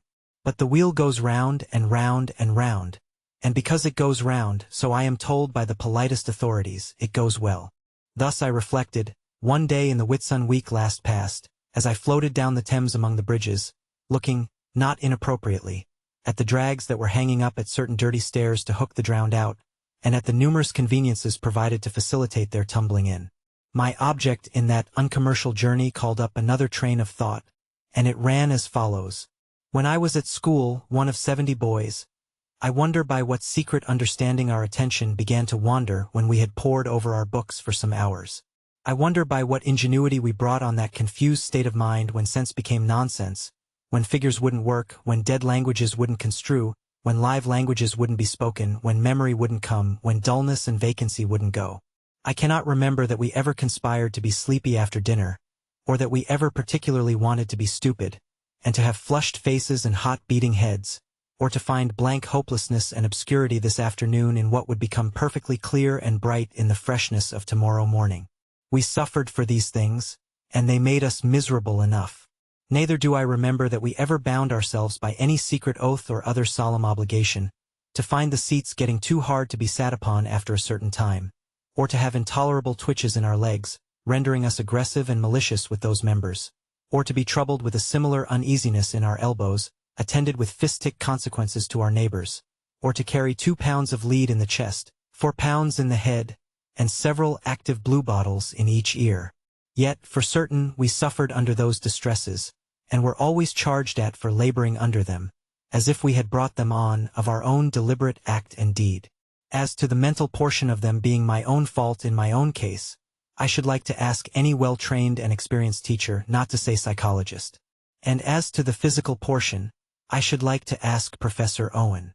It happened that I had a small bundle of papers with me, on what is called the half-time system in schools. Referring to one of those papers, I found that the indefatigable Mr. Chadwick had been beforehand with me, and had already asked Professor Owen, who had handsomely replied that I was not to blame, but that, being troubled with a skeleton, and having been constituted according to certain natural laws, I and my skeleton were unfortunately bound by those laws even in school, and had comported ourselves accordingly. Much comforted by the good professor's being on my side, I read on to discover whether the indefatigable Mr. Chadwick had taken up the mental part of my afflictions. I found that he had, and that he had gained on my behalf Sir Benjamin Brodie, Sir David Wilkie, Sir Walter Scott, and the common sense of mankind, for which I beg Mr. Chadwick, if this should meet his eye, to accept my warm acknowledgments. Up to that time I had retained a misgiving that the 70 unfortunates of whom I was one, must have been, without knowing it, leagued together by the spirit of evil in a sort of perpetual Guy Fawkes plot, to grope about in vaults with dark lanterns after a certain period of continuous study. But now the misgiving vanished, and I floated on with a quieted mind to see the half-time system in action. For that was the purpose of my journey, both by steamboat on the Thames, and by very dirty railway on the shore. To which last institution, I beg to recommend the legal use of coke as engine fuel, rather than the illegal use of coal. The recommendation is quite disinterested, for I was most liberally supplied with small coal on the journey, for which no charge was made. I had not only my eyes, nose, and ears filled, but my hat, and all my pockets, and my pocketbook, and my watch. The VDSCRC, or Very Dirty and Small Coal Railway Company, delivered me close to my destination, and I soon found the half-time system established in spacious premises, and freely placed at my convenience and disposal. What would I see first of the half-time system? I chose military drill. A 10-tie-in. Instantly 100 boys stood forth in the paved yard as one boy. Bright, quick, eager, steady, watchful for the look of command, instant and ready for the word. Not only was there complete precision, complete accord to the eye and to the ear, but an alertness in the doing of the thing which deprived it, curiously, of its monotonous or mechanical character. There was perfect uniformity, and yet an individual spirit and emulation. No spectator could doubt that the boys liked it. With non-commissioned officers varying from a yard to a yard and a half high, the result could not possibly have been attained otherwise. They marched and countermarched and formed in line and square and company and single file and double file, and performed a variety of evolutions, all most admirably, in respect of an air of enjoyable understanding of what they were about, which seems to be forbidden to English soldiers. The boys might have been small French troops. When they were dismissed and the broadsword exercise, limited to a much smaller number, succeeded, the boys who had no part in that new drill, either looked on attentively, or disported themselves in a gymnasium hard by. The steadiness of the broadsword boys on their short legs, and the firmness with which they sustained the different positions, was truly remarkable. The broadsword exercise over, suddenly there was great excitement and a rush. Naval drill. In the corner of the ground stood a decked mimic ship with real masts, yards, and sails, mainmast 70 feet high. At the word of command from the skipper of this ship, a mahogany-faced old salt, with the indispensable quid in his cheek, the true nautical roll, and all wonderfully complete, the rigging was covered with a swarm of boys. One, the first to spring into the shrouds, outstripping all the others, and resting on the truck of the main topmast in no time. And now we stood out to sea in a most amazing manner. the skipper himself, the whole crew, the Uncommercial, and all hands present, implicitly believing that there was not a moment to lose, that the wind had that instant chopped round and sprung up fair, and that we were away on a voyage round the world. Get all sail upon her. With a will, my lads. Lay out upon the main yard there. Look alive at the weather earring. Cheery, my boys. Let go the sheet now. Stand by at the braces, you. With a will, aloft there. Belay, starboard watch. Fifer. Come aft. Fifer. And give him a tune. Forthwith springs up Fifer, fife in hand. Smallest boy ever seen. Big lump on temple, having lately fallen down on a paving stone. Gives him a tune with all his might and main. Who roar? Fifer. With a will, my lads. Tip em a livelier one. Fifer. Fifer tips em a livelier one, and excitement increases. Shake 'em out, my lads. Well done. There you have her. Pretty, pretty. Every rag upon her she can carry, wind right astarn, and ship cutting through the water 15 knots an hour. At this favorable moment of her voyage, I gave the alarm, a man overboard, on the gravel, but he was immediately recovered, none the worse. Presently, I observed the skipper overboard, but forbore to mention it, as he seemed in no wise disconcerted by the accident. Indeed, I soon came to regard the skipper as an amphibious creature, for he was so perpetually plunging overboard to look up at the hands aloft, that he was oftener in the bosom of the ocean than on deck. His pride in his crew on those occasions was delightful, and the conventional unintelligibility of his orders in the ears of uncommercial landlubbers and loblolly boys, though they were always intelligible to the crew, was hardly less pleasant. But we couldn't expect to go on in this way forever. Dirty weather came on, and then worse weather, and when we least expected it we got into tremendous difficulties. Screw loose in the chart perhaps. Something certainly wrong somewhere. But here we were with breakers ahead, my lads driving head on, slap on a lee shore. The skipper broached this terrific announcement in such great agitation, that the small fifer, not fifing now, but standing looking on near the wheel with his fife under his arm, seemed for the moment quite unbuoyed, though he speedily recovered his presence of mind. In the trying circumstances that ensued, the skipper and the crew proved worthy of one another. The skipper got dreadfully hoarse, but otherwise was master of the situation. The man at the wheel did wonders. All hands, except the fifer, were turned up to wear ship, and I observed the fifer, when we were at our greatest extremity, to refer to some document in his waistcoat pocket, which I conceived to be his will. I think she struck. I was not myself conscious of any collision, but I saw the skipper so very often washed overboard and back again, that I could only impute it to the beating of the ship. I am not enough of a seaman to describe the maneuvers by which we were saved, but they made the skipper very hot, French polishing his mahogany face, and the crew very nimble, and succeeded to a marvel. For within a few minutes of the first alarm we had wore ship and got her off and were all atauto, which I felt very grateful for. Not that I knew what it was, but that I perceived that we had not been all atauto lately. Land now appeared on our weather bow, and we shaped our course for it, having the wind abeam, and frequently changing the man at the helm, in order that every man might have his spell. We worked into harbor under prosperous circumstances, and furled our sails, and squared our yards, and made all ship-shape and handsome, and so our voyage ended. When I complimented the skipper at parting on his exertions and those of his gallant crew, he informed me that the latter were provided for the worst, all hands being taught to swim and dive, and he added that the able seaman at the maintopmast truck especially, could dive as deep as he could go high. The next adventure that befell me in my visit to the short-timers was the sudden apparition of a military band. I had been inspecting the hammocks of the crew of the good ship, when I saw with astonishment that several musical instruments, brazen and of great size, appeared to have suddenly developed 2 legs each, and to be trotting about a yard. And my astonishment was heightened when I observed a large drum, that had previously been leaning helpless against a wall, taking up a stout position on 4 legs. Approaching this drum and looking over it, I found 2 boys behind it. It was too much for one. And then I found that each of the brazen instruments had brought out a boy, and was going to discourse sweet sounds.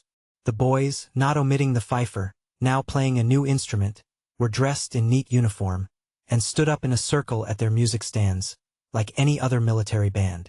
They played a march or two, and then we had Cheer Boys Cheer, and then we had Yankee Doodle, and we finished, as in loyal duty bound, with God Save the Queen. The band's proficiency was perfectly wonderful, and it was not at all wonderful that the whole body corporate of short-timers listened with faces of the liveliest interest and pleasure. What happened next among the short-timers?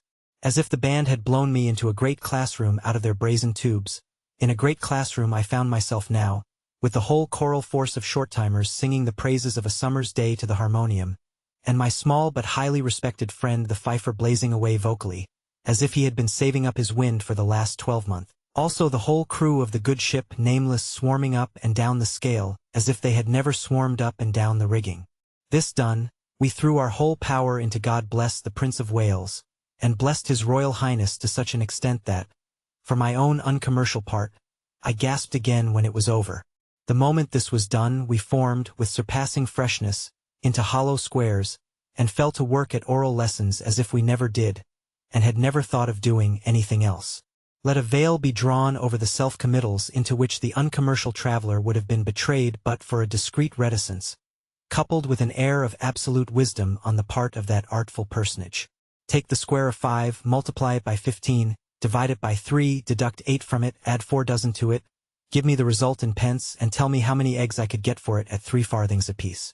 The problem is hardly stated, when a dozen small boys pour out answers. Some wide, some very nearly right, some worked as far as they go with such accuracy, as at once to show what link of the chain has been dropped in the hurry. For the moment, none are quite right. But behold a laboring spirit beating the buttons on its corporeal waistcoat, in a process of internal calculation, and knitting an accidental bump on its corporeal forehead in a concentration of mental arithmetic. It is my honorable friend, if he will allow me to call him so, the fifer. With right arm eagerly extended in token of being inspired with an answer, and with right leg foremost, the fifer solves the mystery. Then recalls both arm and leg, and with bump in ambush awaits the next poser. Take the square of 3, multiply it by 7, divide it by 4, add 50 to it, take 13 from it, multiply it by 2, double it, give me the result in pence and say how many halfpence. Wise as the serpent is the 4 feet of performer on the nearest approach to that instrument, whose right arm instantly appears, and quenches this arithmetical fire. Tell me something about Great Britain, tell me something about its principal productions, tell me something about its ports, tell me something about its seas and rivers, tell me something about coal, iron, cotton, timber, tin, and turpentine. The hollow square bristles with extended right arms, but ever faithful to fact is the fifer, ever wise as the serpent is the performer on that instrument, ever prominently buoyant and brilliant are all members of the band. I observe the player of the cymbals to dash at a sounding answer now and then rather than not cut in at all, but I take that to be in the way of his instrument. All these questions, and many such, are put on the spur of the moment, and by one who has never examined these boys. Had I lost the friend of my life in the wreck of the Royal Charter? Had I lost my betrothed, the more than friend of my life? Had I lost my maiden daughter, had I lost my hopeful boy, had I lost my little child? I would kiss the hands that worked so busily and gently in the church and say, none better could have touched the form, though it had lain at home. I could be sure of it, I could be thankful for it. I could be content to leave the grave near the house the good family pass in and out of every day, undisturbed, in the little churchyard where so many are so strangely brought together. Without the name of the clergyman to whom, I hope, not without carrying comfort to some heart at some time, I have referred, my reference would be as nothing. He is the Reverend Stephen Roose Hughes, of Lanalga, near Moelfra, Anglesey. His brother is the Reverend Hugh Robert Hughes, of Penrose, Aligwy. 3. Wapping Workhouse. My days no business beckoning me to the East End of London. I had turned my face to that point of the metropolitan compass on leaving Covent Garden, and had got past the India House, thinking in my idle manner of Tippa-Sahib and Charles Lamb, and had got past my little wooden midshipman, after affectionately patting him on one leg of his knee-shorts for old acquaintance' sake, and had got past Aldgate Pump, and had got past the Saracen's Head, with an ignominious rash of posting bills, disfiguring his swarthy countenance, and had strolled up the empty yard of his ancient neighbor the black or blue boar or bull, who departed this life I don't know when, and whose coaches are all gone I don't know where, and I had come out again into the age of railways, and I had got past Whitechapel Church and was, rather inappropriately for an uncommercial traveller, in the commercial road, pleasantly wallowing in the abundant mud of that thoroughfare, and greatly enjoying the huge piles of building belonging to the sugar refiners, the little masts and vanes in small back gardens and back streets, the neighboring canals and docks, the India vans lumbering along their stone tramway, and the pawnbrokers' shops where hard-up mates had pawned so many sextants and quadrants that I should have bought a few cheap if I had the least notion how to use them, I at last began to file off to the right towards Wapping. Not that I intended to take boat at Wapping Old Stairs, or that I was going to look at the locality, because I believe, for I don't, in the constancy of the young woman who told her seagoing lover, to such a beautiful old tune, that she had ever continued the same, since she gave him the botcher box marked with his name. I am afraid he usually got the worst of those transactions and was frightfully taken in. No, I was going to Wapping because an Eastern police magistrate had said, through the morning papers, that there was no classification at the Wapping workhouse for women, and that it was a disgrace and a shame and divers other hard names, and because I wished to see how the fact really stood.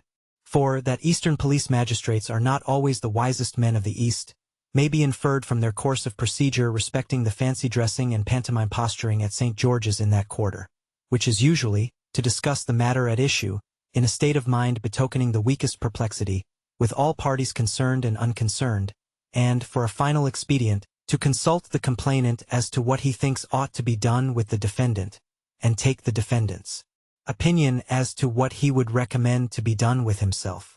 Long before I reached Wapping, I gave myself up as having lost my way, and, abandoning myself to the narrow streets in a Turkish frame of mind, relied on predestination to bring me somehow or other to the place I wanted if I were ever to get there. When I had ceased for an hour or so to take any trouble about the matter, I found myself on a swing bridge looking down at some dark locks in some dirty water.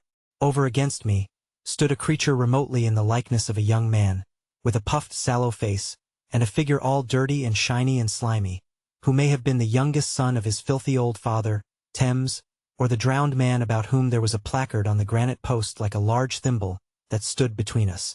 I asked this apparition what it called the place, unto which it replied, with a ghastly grin and a sound like gurgling water in its throat, "Mr.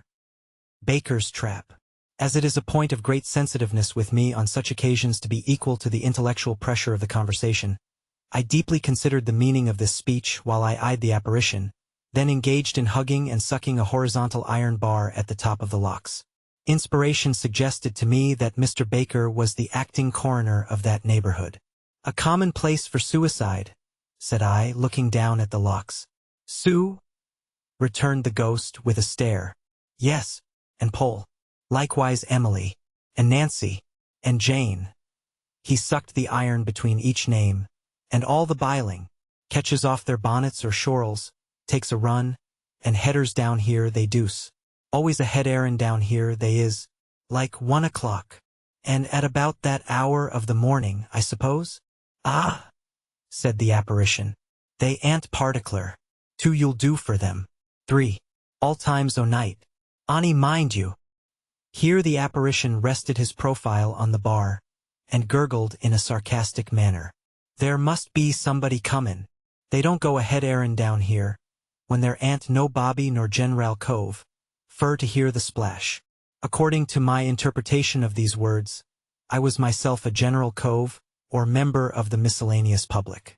In which modest character I remarked, "They are often taken out, are they, and restored?" "I dunno about restored," said the apparition, who, for some occult reason, very much objected to that word. "They're carried into the workus and put into a ot bath and brought round." "But I dunno about restored," said the apparition. "Blow that," and vanished. As it had shown a desire to become offensive, I was not sorry to find myself alone, especially as the workus it had indicated with a twist of its matted head was close at hand. So I left Mr. Baker's terrible trap, baited with a scum that was like the soapy rinsing of sooty chimneys, and made bold to ring at the workhouse gate, where I was wholly unexpected and quite unknown. A very bright and nimble little matron, with a bunch of keys in her hand, responded to my request to see the house. I began to doubt whether the police magistrate was quite right in his facts, when I noticed her quick, active little figure and her intelligent eyes. The traveler, the matron intimated, should see the worst first. He was welcome to see everything. Such as it was, there it all was. This was the only preparation for our entering the foul wards. They were in an old building squeezed away in a corner of a paved yard, quite detached from the more modern and spacious main body of the workhouse. They were in a building most monstrously behind the time, a mere series of garrets or lofts, with every inconvenient and objectionable circumstance in their construction, and only accessible by steep and narrow staircases, infamously ill-adapted for the passage upstairs of the sick or downstairs of the dead. A bed in these miserable rooms, here on bedsteads, there, for a change as I understood it, on the floor were women in every stage of distress and disease. None but those who have attentively observed such scenes can conceive the extraordinary variety of expression still latent under the general monotony and uniformity of color, attitude, and condition. The form a little coiled up and turned away, as though it had turned its back on this world forever. The uninterested face at once lead-colored and yellow, looking passively upward from the pillow. The haggard mouth a little dropped, the hand outside the coverlet so dull and indifferent, so light and yet so heavy. These were on every pallet, but when I stopped beside a bed and said ever so slight a word to the figure lying there, the ghost of the old character came into the face, and made the foul ward as various as the fair world. No one appeared to care to live, but no one complained. All who could speak said that as much was done for them as could be done there, that the attendance was kind and patient, that their suffering was very heavy, but they had nothing to ask for. The wretched rooms were as clean and sweet as it is possible for such rooms to be. They would become a pest house in a single week if they were ill-kept. I accompanied the brisk matron up another barbarous staircase, into a better kind of loft devoted to the idiotic and imbecile. There was at least light in it, whereas the windows in the former wards had been like sides of schoolboys' bird cages. There was a strong grating over the fire here, and, holding a kind of state on either side of the hearth, separated by the breadth of this grating, were two old ladies in a condition of feeble dignity, which was surely the very last and lowest reduction of self-complacency to be found in this wonderful humanity of ours. They were evidently jealous of each other, and passed their whole time, as some people do, whose fires are not grated, in mentally disparaging each other, and contemptuously watching their neighbors. One of these parodies on provincial gentlewomen was extremely talkative, and expressed a strong desire to attend the service on Sundays, from which she represented herself to have derived the greatest interest and consolation when allowed that privilege. She gossiped so well, and looked altogether so cheery and harmless, that I began to think this a case for the Eastern magistrate, until I found that on the last occasion of her attending chapel she had secreted a small stick, and had caused some confusion in the responses by suddenly producing it and belaboring the congregation.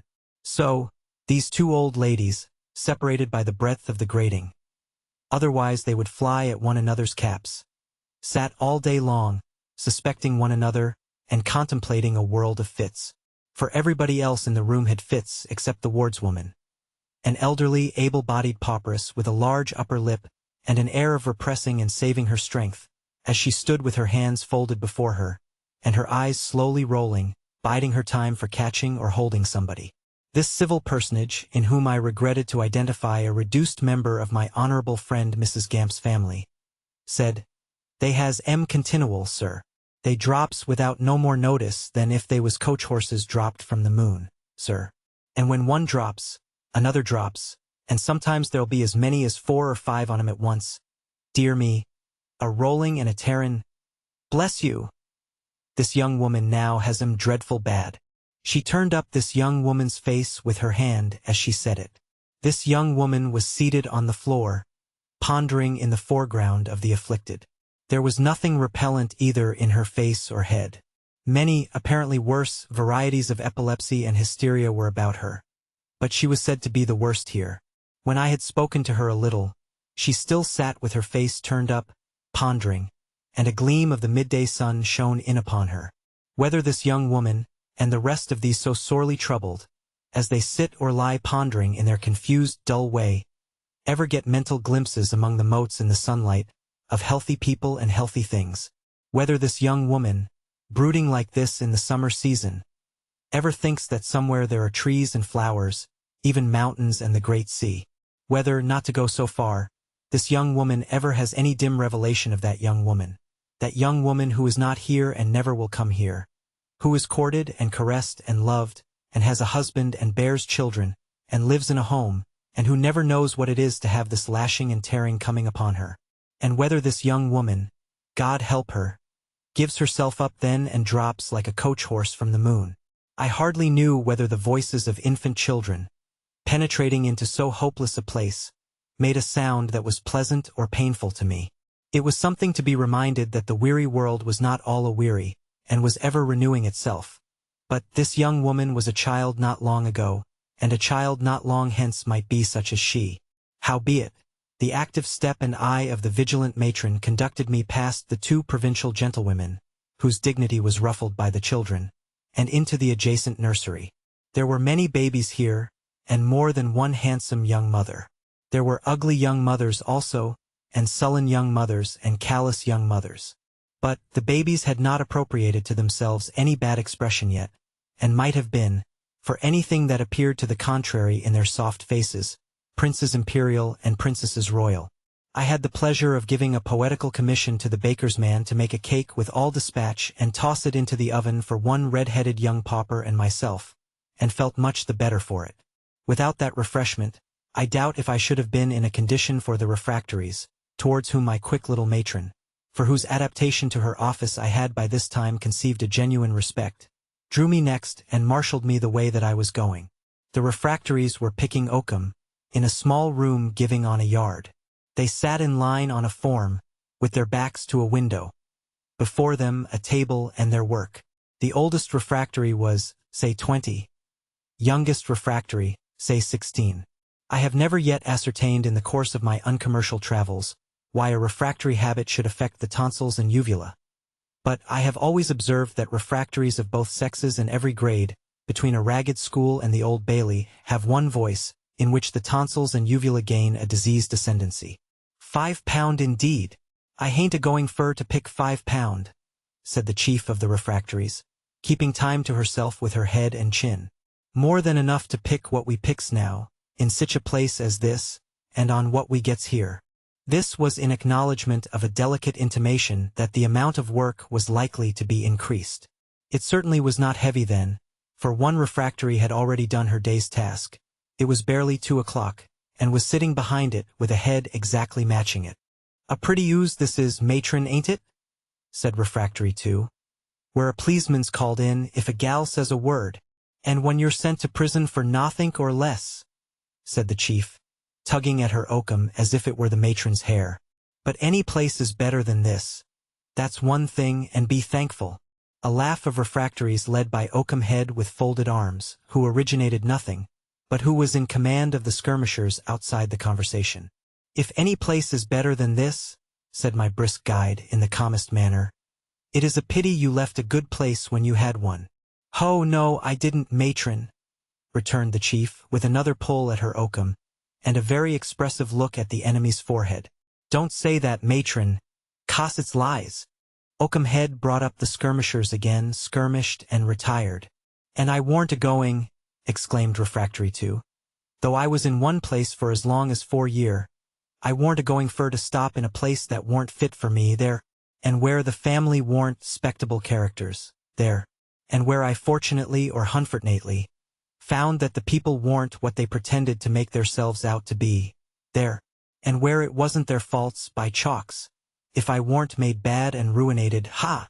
During this speech, Oakum Head had again made a diversion with the skirmishers, and had again withdrawn. The Uncommercial Traveller ventured to remark that he supposed Chief Refractory and Number 1 to be the 2 young women who had been taken before the magistrate. "Yes," said the chief, "we har, and the wonder is that a pleaseman ant ad in now and we took off agin. You can't open your lips here without a pleaseman."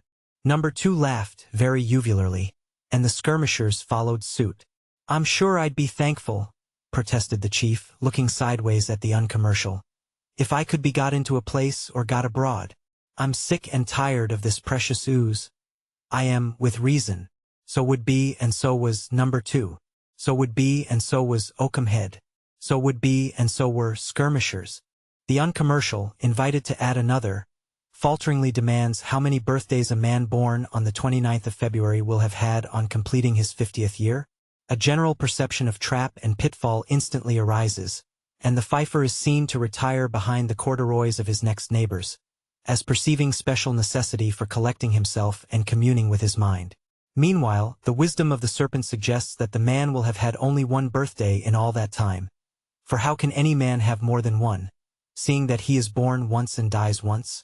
The blushing uncommercial stands corrected, and amends the formula. Pondering ensues, 2 or 3 wrong answers are offered, and Symbols strikes up 6, but doesn't know why. Then modestly emerging from his academic grove of corduroys appears the fifer. Right arm extended, right leg foremost, bump irradiated. 12 and 2 over. The feminine short-timers passed a similar examination, and very creditably too. Would have done better perhaps, with a little more geniality on the part of their pupil teacher. For a cold eye, my young friend, and a hard, abrupt manner, are not by any means the powerful engines that your innocence supposes them to be. Both girls and boys wrote excellently from copy and dictation. Both could cook. Both could mend their own clothes. Both could clean up everything about them in an orderly and skillful way, the girls having womanly household knowledge superadded.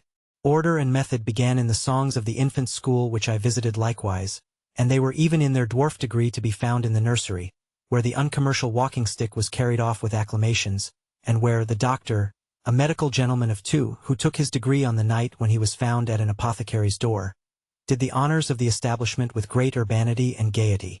These have long been excellent schools, long before the days of the short time. I first saw them 12 or 15 years ago.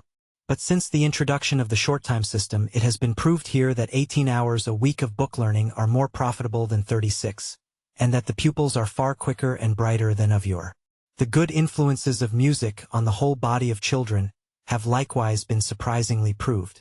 Obviously, another of the immense advantages of the short-time system to the cause of good education is the great diminution of its cost, and of the period of time over which it extends. The last is a most important consideration, as poor parents are always impatient to profit by their children's labor. It will be objected, firstly, that this is all very well, but special local advantages and special selection of children must be necessary to such success. Secondly, that this is all very well but must be very expensive.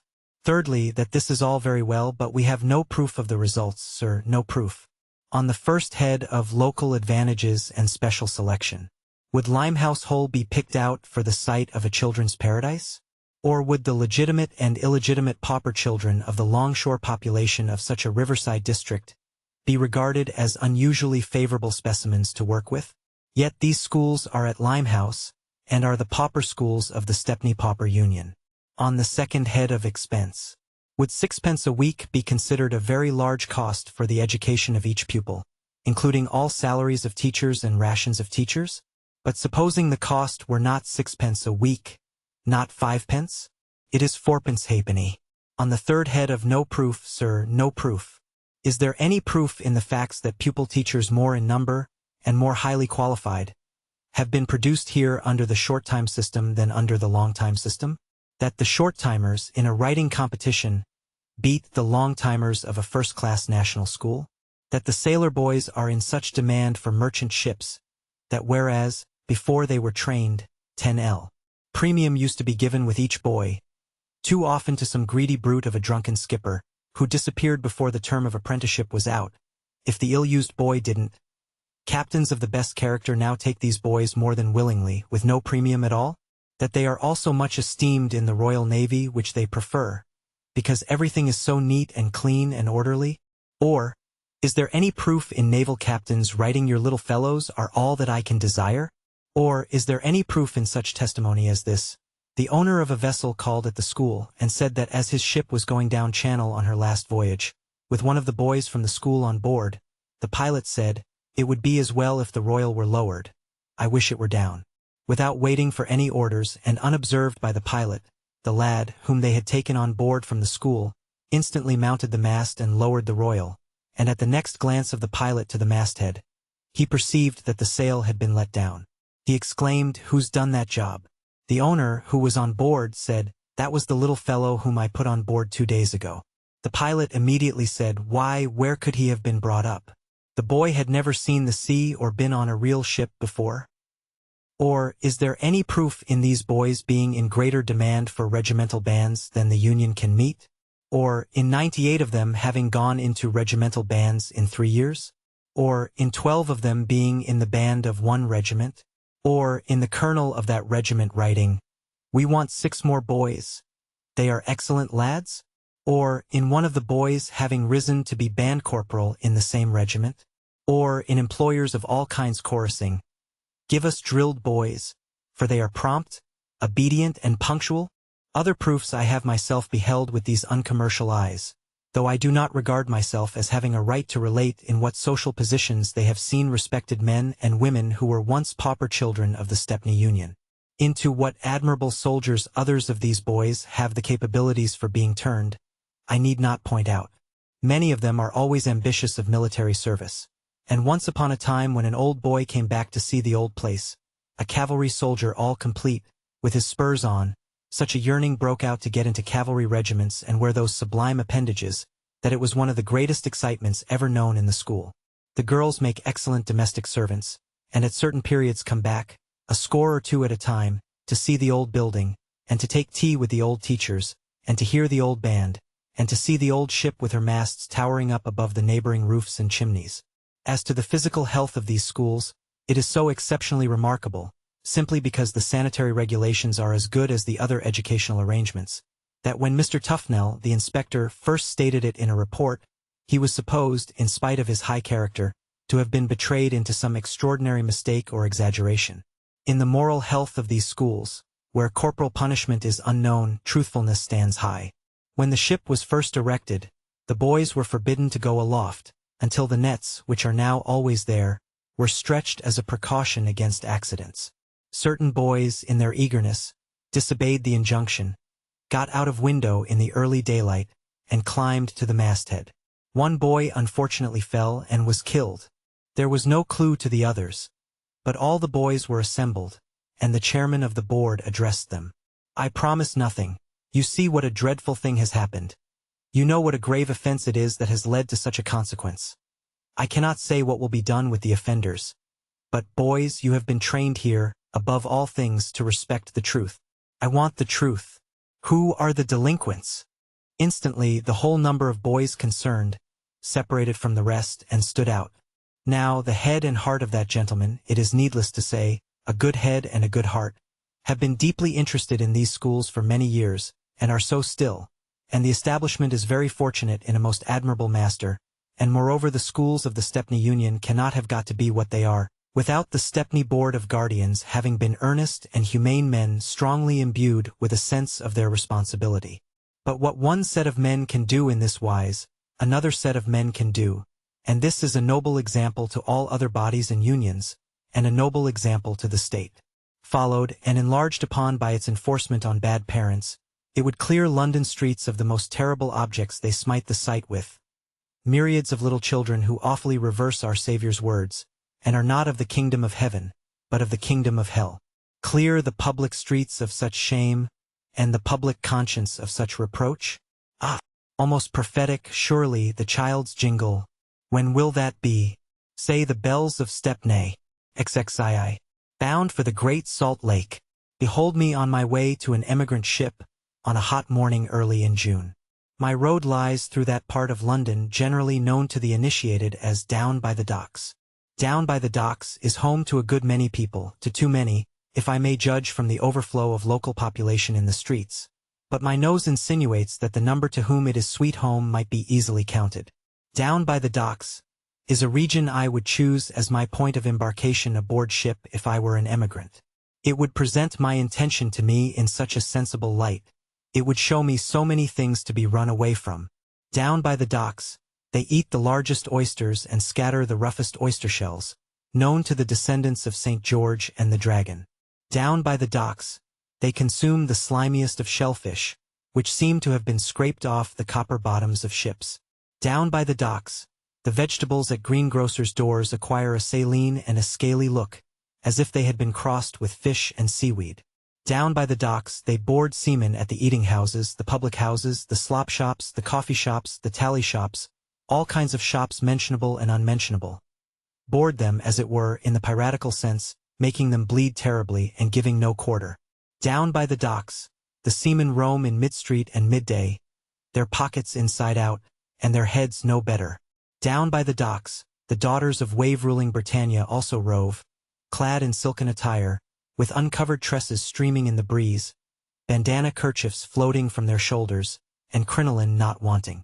Down by the docks you may hear the incomparable Joe Jackson sing the Standard of England, with a hornpipe any night, or any day may see at the waxwork, for a penny and no waiting, him as killed the policeman at Acton and suffered for it. Down by the docks you may buy polonies, saveloys, and sausage preparations various, if you are not particular what they are made of besides seasoning. Down by the docks, the children of Israel creep into any gloomy cribs and entries they can hire, and hang slops there.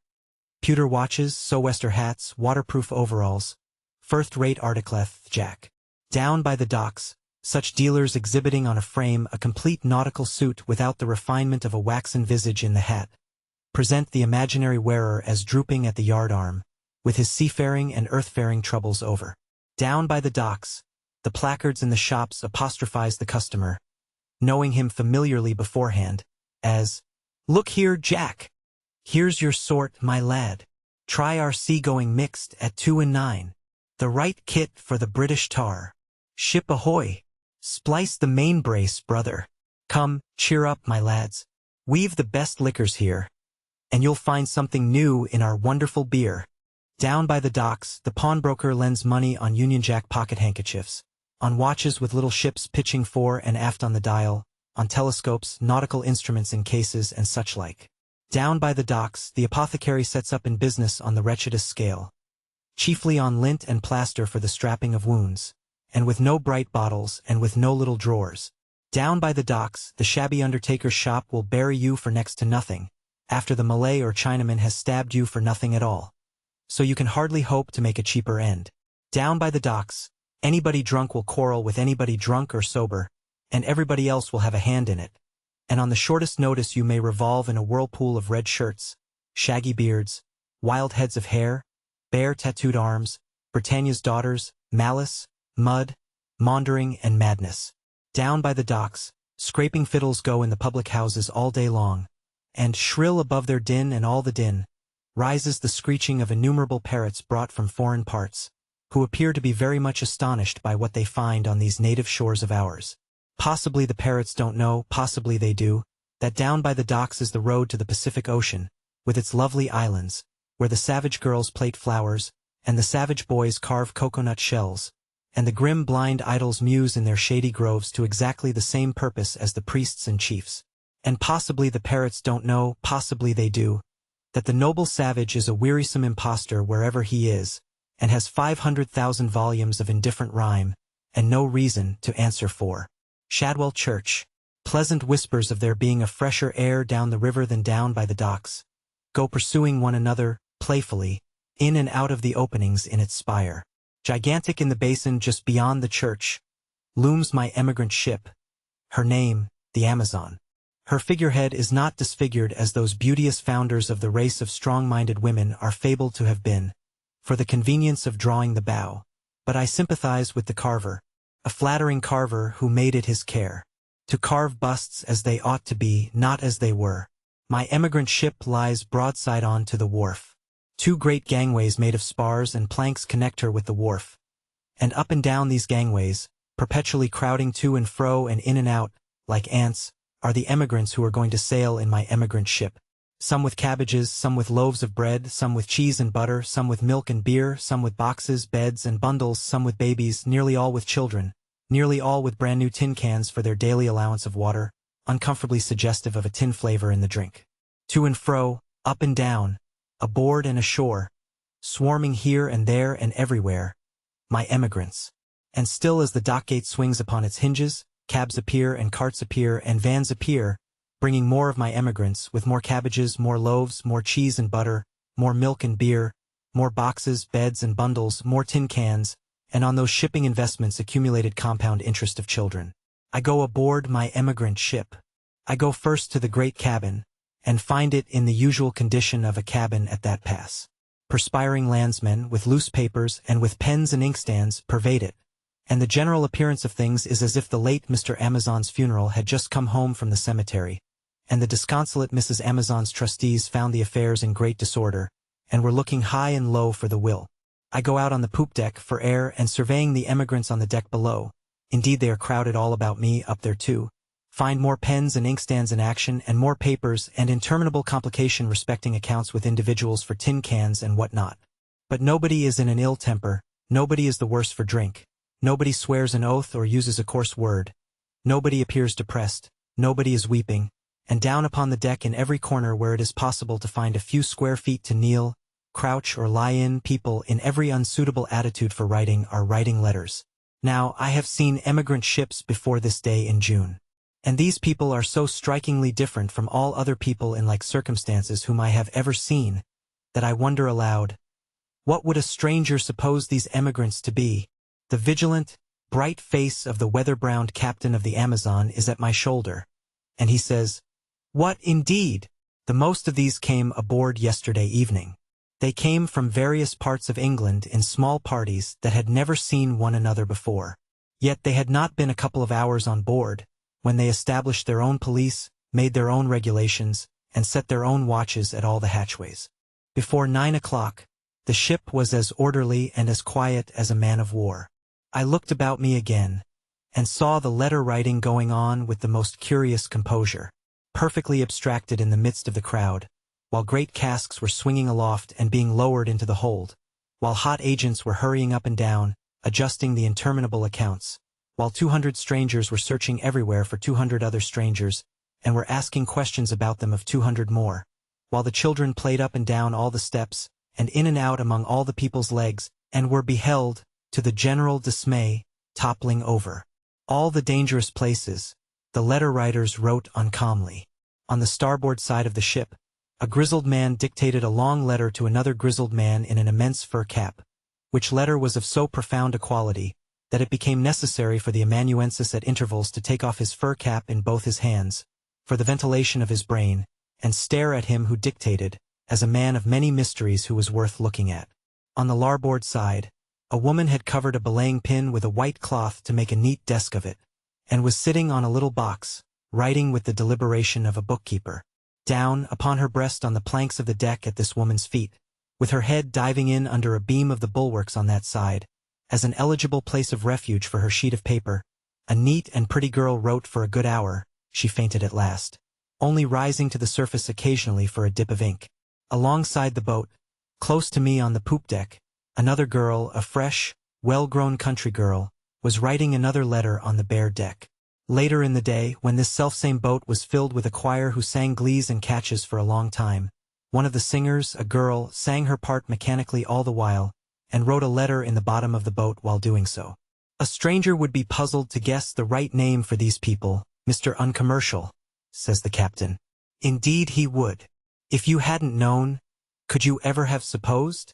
How could I? I should have said they were in their degree, the pick and flower of England. So should I, says the captain. How many are they? 800 in round numbers.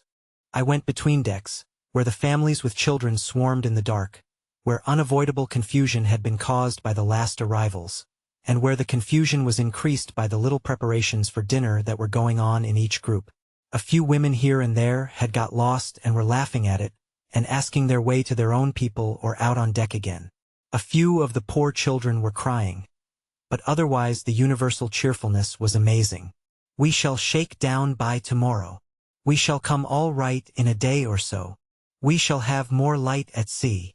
Such phrases I heard everywhere, as I groped my way among chests and barrels and beams and unstowed cargo and ring-bolts and emigrants, down to the lower deck, and thence up to the light of day again, and to my former station. Surely an extraordinary people in their power of self-abstraction. All the former letter-writers were still writing calmly, and many more letter-writers had broken out in my absence. A boy with a bag of books in his hand and a slate under his arm, emerged from below, concentrated himself in my neighborhood, being a convenient skylight for his purpose, and went to work at a sum as if he were stone deaf. A father and mother and several young children on the main deck below me had formed a family circle close to the foot of the crowded restless gangway, where the children made a nest for themselves in a coil of rope, and the father and mother, she suckling the youngest, discussed family affairs as peaceably as if they were in perfect retirement. I think the most noticeable characteristic in the 800 as a mass was their exemption from hurry. 800 what? Geese? Villain. 800 Mormons. I, Uncommercial Traveller for the firm of Human Interest Brothers, had come aboard this emigrant ship to see what 800 Latter-day Saints were like, and I found them, to the rout and overthrow of all my expectations, like what I now describe with scrupulous exactness. The Mormon agent who had been active in getting them together, and in making the contract with my friends the owners of the ship to take them as far as New York on their way to the Great Salt Lake, was pointed out to me. A compactly made handsome man in black, rather short, with rich brown hair and beard, and clear bright eyes. From his speech I should set him down as American. Probably a man who had knocked about the world pretty much. A man with a frank open manner and unshrinking look, withal a man of great quickness. I believe he was wholly ignorant of my uncommercial individuality, and consequently of my immense uncommercial importance. Uncommercial. These are a very fine set of people you have brought together here. Mormon agent. Yes, sir, they are a very fine set of people. Uncommercial, looking about. Indeed, I think it would be difficult to find 800 people together anywhere else, and find so much beauty and so much strength and capacity for work among them. Mormon agent, not looking about, but looking steadily at Uncommercial. I think so. We sent out about 1,000 more yesterday from Liverpool. Uncommercial. You are not going with these emigrants? Mormon agent. No, sir. I remain. Uncommercial. But you have been in the Mormon territory? Mormon agent. Yes. I left Utah about 3 years ago. Uncommercial. It is surprising to me that these people are all so cheery, and make so little of the immense distance before them. Mormon agent. Well, you see, many of them have friends out at Utah, and many of them look forward to meeting friends on the way. Uncommercial. On the way. Mormon agent. This way 'tis. This ship lands them in New York City. Then they go on by rail right away beyond St. Louis, to that part of the banks of the Missouri where they strike the plains. There, wagons from the settlement meet 'em to bear 'em company on their journey, cross 1,200 miles about. Industrious people who come out to the settlement soon get wagons of their own, and so the friends of some of these will come down in their own wagons to meet 'em. They look forward to that greatly. Uncommercial. On their long journey across the desert, do you arm them? Mormon agent. Mostly you would find they have arms of some kind or another already with them, such as had not arms we should arm across the plains, for the general protection and defense. Uncommercial. Will these wagons bring down any produce to the Missouri? Mormon agent. Well, since the war broke out, we've taken to growing cotton, and they'll likely bring down cotton to be exchanged for machinery. We want machinery. Also, we have taken to growing indigo, which is a fine commodity for profit. It has been found that the climate on the further side of the Great Salt Lake suits well for raising indigo. Uncommercial. I am told that these people now on board are principally from the south of England? Mormon agent. And from Wales. That's true. Uncommercial. Do you get many Scotch? Mormon agent. Not many. Uncommercial. Highlanders, for instance? Mormon agent. No, not Highlanders. They ain't interested enough in universal brotherhood and peace and goodwill. Uncommercial. The old fighting blood is strong in them? Mormon agent.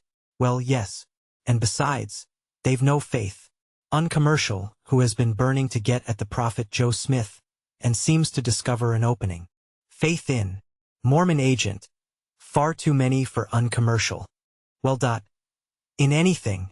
Similarly, on this same head, the Uncommercial underwent discomfiture from a Wiltshire laborer, a simple, fresh-colored farm laborer of 38, who at one time stood beside him looking on at new arrivals, and with whom he held this dialogue. Uncommercial. Would you mind my asking you what part of the country you come from? Wiltshire. Not a bit. There. Exultingly. I've worked all my life o' Salisbury Plain, right under the shadow o' Stonehenge. You mightn't think it, but I have. Uncommercial. And a pleasant country too. Wiltshire. Ah, 'tis a pleasant country. Uncommercial. Have you any family on board? Wiltshire. 2 children, boy and gal. I am a widower, I am, and I'm going out a longier my boy and gal. That's my gal, and she's a fine gal o' 16, pointing out the girl who is riding by the boat. I'll go and fetch my boy. I'd like to show you my boy.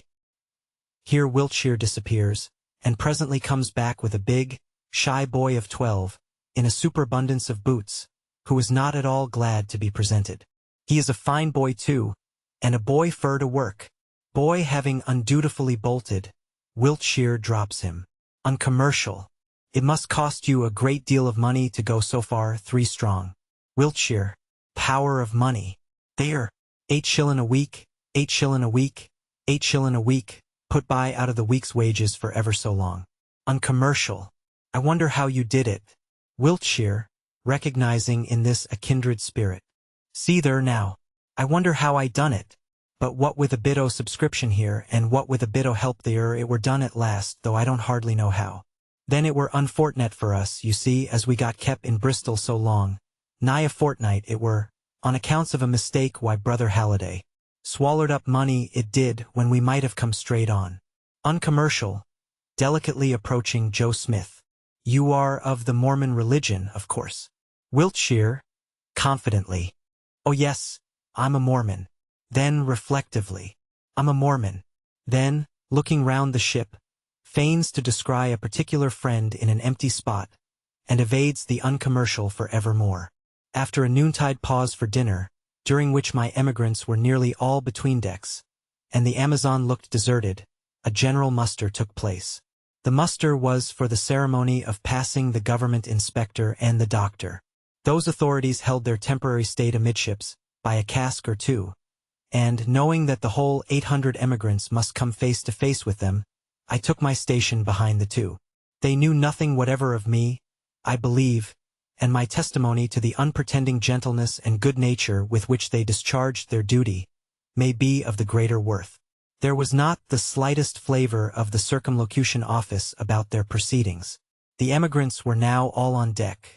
They were densely crowded aft, and swarmed upon the poop deck like bees. 2 or 3 Mormon agents stood ready to hand them on to the inspector, and to hand them forward when they had passed. By what successful means a special aptitude for organization had been infused into these people, I am, of course, unable to report. But I know that, even now, there was no disorder, hurry, or difficulty. All being ready, the first group are handed on. That member of the party who is entrusted with the passenger ticket for the whole has been warned by one of the agents to have it ready, and here it is in his hand. In every instance through the whole 800, without an exception, this paper is always ready. Inspector, reading the ticket.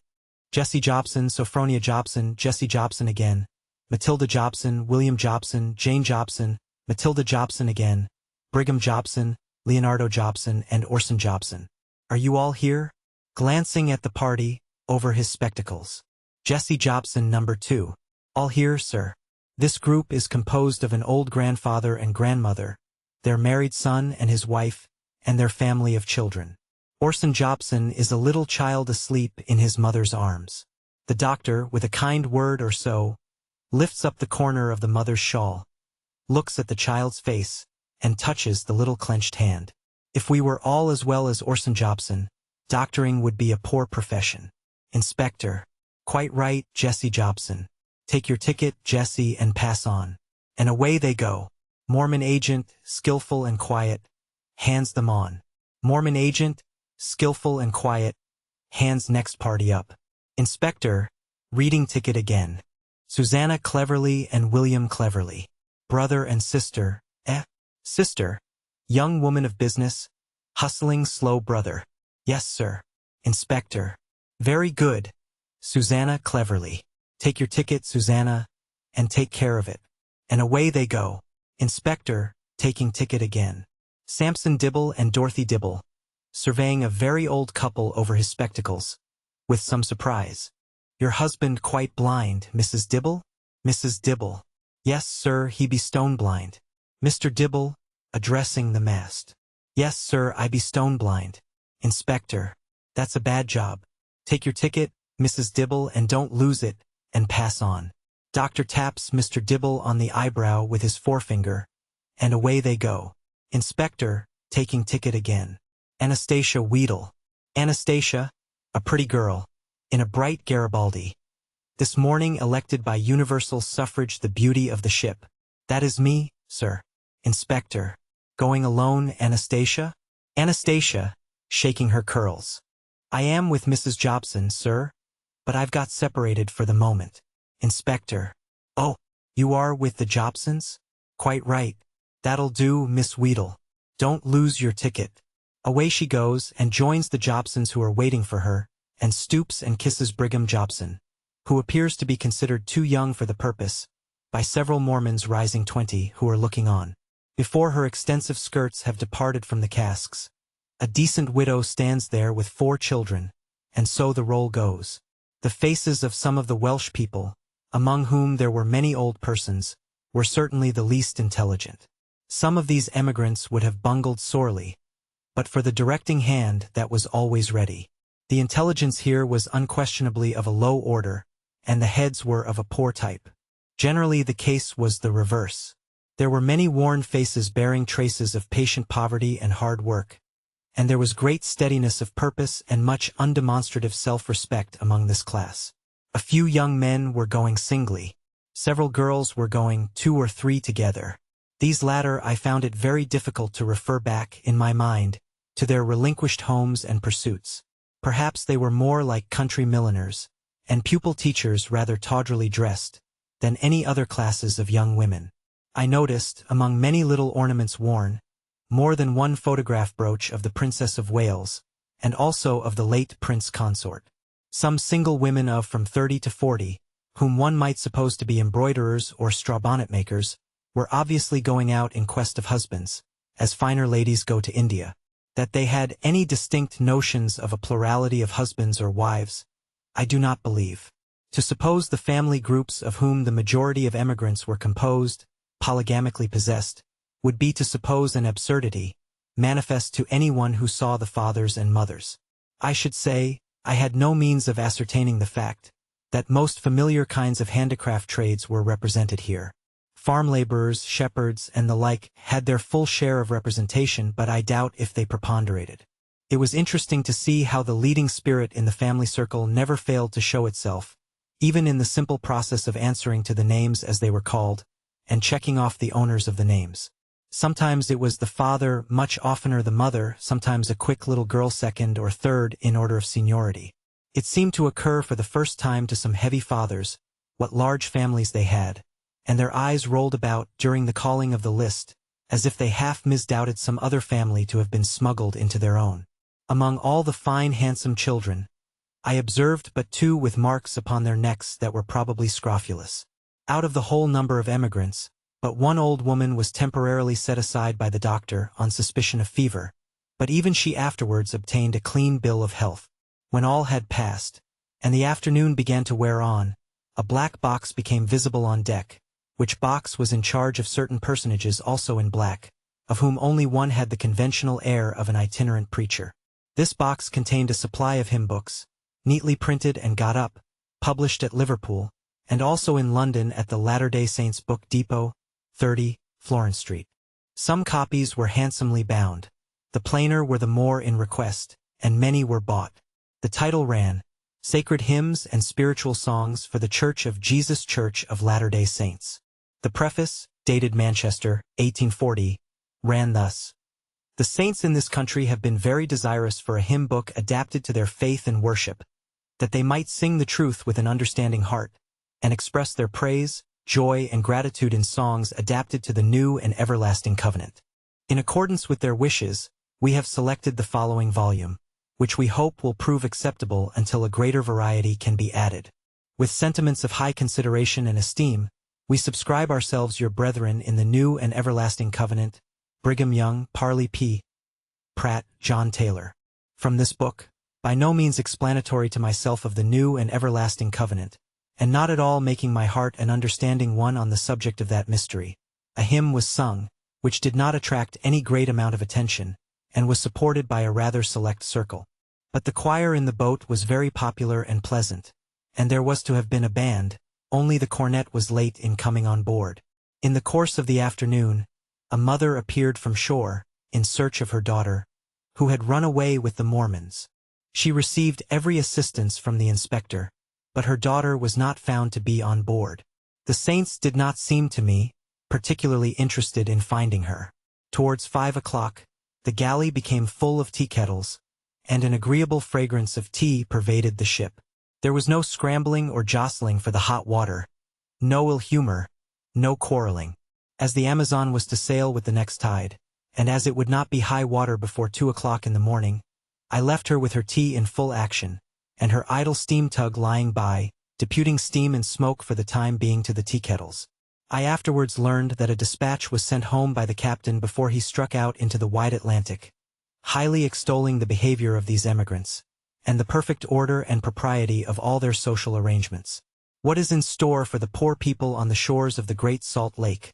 What happy delusions they are laboring under now, on what miserable blindness their eyes may be opened then, I do not pretend to say. But I went on board their ship to bear testimony against them if they deserved it, as I fully believed they would. To my great astonishment they did not deserve it, and my predispositions and tendencies must not affect me as an honest witness. I went over the Amazon's side, feeling it impossible to deny that, so far, some remarkable influence had produced a remarkable result, which better-known influences have often missed. XCI. The city of the absent. When I think I deserve particularly well of myself and have earned the right to enjoy a little treat, I stroll from Covent Garden into the city of London, after business hours there on a Saturday or, better yet, on a Sunday, and roam about its deserted nooks and corners. It is necessary to the full enjoyment of these journeys that they should be made in summertime, for then the retired spots that I love to haunt are at their idlest and dullest.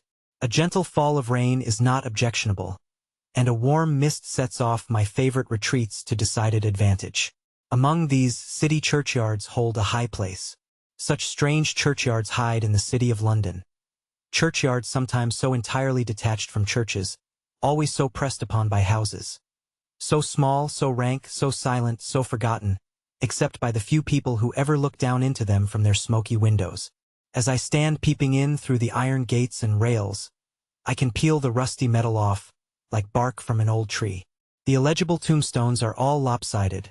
The grave mounds lost their shape in the rains of 100 years ago. The Lombardy poplar or plane tree that was once a drysalter's daughter and several common councilmen has withered like those worthies, and its departed leaves are dust beneath it. Contagion of slow ruin overhangs the place. The discolored tiled roofs of the environing buildings stand so awry that they can hardly be proof against any stress of weather. Old crazy stacks of chimneys seem to look down as they overhang, dubiously calculating how far they will have to fall. In an angle of the walls, what was once the tool house of the gravedigger rots away, encrusted with toadstools. Pipes and spouts for carrying off the rain from the encompassing gables, broken or feloniously cut for old lead long ago, now let the rain drip and splash as it list upon the weedy earth. Sometimes there is a rusty pump somewhere near, and as I look in at the rails and meditate, I hear it working under an unknown hand with a creaking protest, as though the departed in the churchyard urged, "Let us lie here in peace. Don't suck us up and drink us." One of my best beloved churchyards, I call the churchyard of St. Ghastly Grim. Touching what men in general call it, I have no information. It lies at the heart of the city, and the Blackwell Railway shrieks at it daily. It is a small churchyard, with a ferocious, strong, spiked iron gate, like a jail. This gate is ornamented with skulls and crossbones, larger than the life, wrought in stone. But it likewise came into the mind of St. Ghastly Grim, that to stick iron spikes atop of the stone skulls, as though they were impaled, would be a pleasant device. Therefore the skulls grin aloft horribly, thrust through and through with iron spears. Hence, there is attraction of repulsion for me in St. Ghastly Grim, and, having often contemplated it in the daylight and the dark, I once felt drawn towards it in a thunderstorm at midnight. "Why not?" I said in self-excuse. "I have been to see the Colosseum by the light of the moon. Is it worse to go to see St. Ghastly Grim by the light of the lightning?" I repaired to the saint in a hackney cab, and found the skulls most effective, having the air of a public execution, and seeming, as the lightning flashed, to wink and grin with the pain of the spikes. Having no other person to whom to impart my satisfaction, I communicated it to the driver. So far from being responsive, he surveyed me. He was naturally a bottled-nosed, red-faced man, with a blanched countenance, and as he drove me back, he ever and again glanced in over his shoulder through the little front window of his carriage, as mistrusting that I was a fare originally from a grave in the churchyard of St. Ghastly Grim, who might have flitted home again without paying. Sometimes, the queer hall of some queer company gives upon a churchyard such as this, and, when the livery dine, you may hear them, if you are looking in through the iron rails, which you never are when I am, toasting their own worshipful prosperity. Sometimes, a wholesale house of business, requiring much room for stowage, will occupy one or two or even all three sides of the enclosing space, and the backs of bales of goods will lumber up the windows, as if they were holding some crowded trade meeting of themselves within. Sometimes, the commanding windows are all blank, and show no more sign of life than the graves below. Not so much, for they tell of what once upon a time was life undoubtedly. Such was the surrounding of one city churchyard that I saw last summer, on a volunteering Saturday evening towards 8 of the clock, when with astonishment I beheld an old man and an old woman in it, making hay. Yes, of all occupations in this world, making hay. It was a very confined patch of churchyard lying between Grassetchit Street and the Tower, capable of yielding, say, an apronful of hay. By what means the old man and woman had got into it, with an almost toothless haymaking rake, I could not fathom. No open window was within view. No window at all was within view, sufficiently near the ground to have enabled their old legs to descend from it. The rusty churchyard gate was locked, the mouldy church was locked. Gravely among the graves, they made hay, all alone by themselves. They looked like Time and his wife. There was but the one rake between them, and they both had hold of it in a pastorally loving manner, and there was hay on the old woman's black bonnet, as if the old man had recently been playful. The old man was quite an obsolete old man, in knee breeches and coarse grey stockings, and the old woman wore mittens like unto his stockings in texture and in color. They took no heed of me as I looked on, unable to account for them. The old woman was much too bright for a pew-opener. The old man much too meek for a beadle.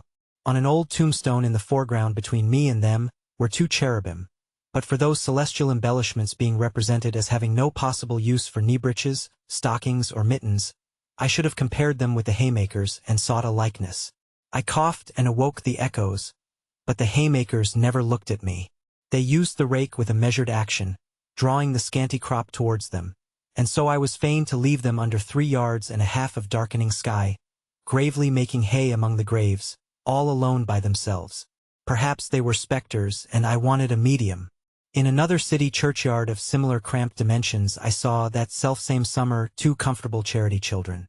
They were making love, tremendous proof of the vigor of that immortal article, for they were in the graceful uniform under which English charity delights to hide herself, and they were overgrown, and their legs, his legs at least, for I am modestly incompetent to speak of hers, were as much in the wrong as mere passive weakness of character can render legs.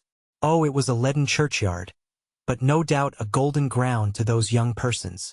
I first saw them on a Saturday evening, and, perceiving from their occupation that Saturday evening was their trysting time, I returned that evening essay night, and renewed the contemplation of them. They came there to shake the bits of matting which were spread in the church aisles, and they afterwards rolled them up, he rolling his end, she rolling hers, until they met, and over the 2 once divided now united rolls, sweet emblem, gave and received a chaste salute. It was so refreshing to find one of my faded churchyards blooming into flower thus, that I returned a second time and a third, and ultimately this befell. They had left the church door open in their dusting and arranging. Walking in to look at the church, I became aware, by the dim light, of him in the pulpit, of her in the reading desk, of him looking down, of her looking up, exchanging tender discourse. Immediately both dived, and became as it were non-existent on this sphere. With an assumption of innocence I turned to leave the sacred edifice, when an obese form stood in the portal, puffily demanding Joseph, or in default of Joseph, Celia. Taking this monster by the sleeve, and luring him forth on pretense of showing him whom he sought, I gave time for the emergence of Joseph and Celia, who presently came towards us in the churchyard, bending under dusty matting, a picture of thriving and unconscious industry. It would be superfluous to hint that I have ever since deemed this the proudest passage in my life. But such instances, or any tokens of vitality, are rare indeed in my city churchyards. A few sparrows occasionally try to raise a lively chirrup in their solitary tree, perhaps as taking a different view of worms from that entertained by humanity, but they are flat and hoarse of voice, like the clerk, the organ, the bell, the clergyman, and all the rest of the churchworks when they are wound up for Sunday. Caged larks, thrushes, or blackbirds, hanging in neighboring courts, pour forth their strains passionately, as scenting the tree, trying to break out, and see leaves again before they die, but their song is willow, willow, of a churchyard cast. So little light lives inside the churches of my churchyards, when the two are coexistent, that it is often only by an accident and after long acquaintance that I discover their having stained glass in some odd window. The westering sun slants into the churchyard by some unwanted entry. A few prismatic tears drop on an old tombstone, and a window that I thought was only dirty is for the moment all bejeweled. Then the light passes and the colors die. Though even then, if there be room enough for me to fall back so far as that I can gaze up to the top of the church tower, I see the rusty vane new burnished, and seeming to look out with a joyful flash over the sea of smoke at the distant shore of country.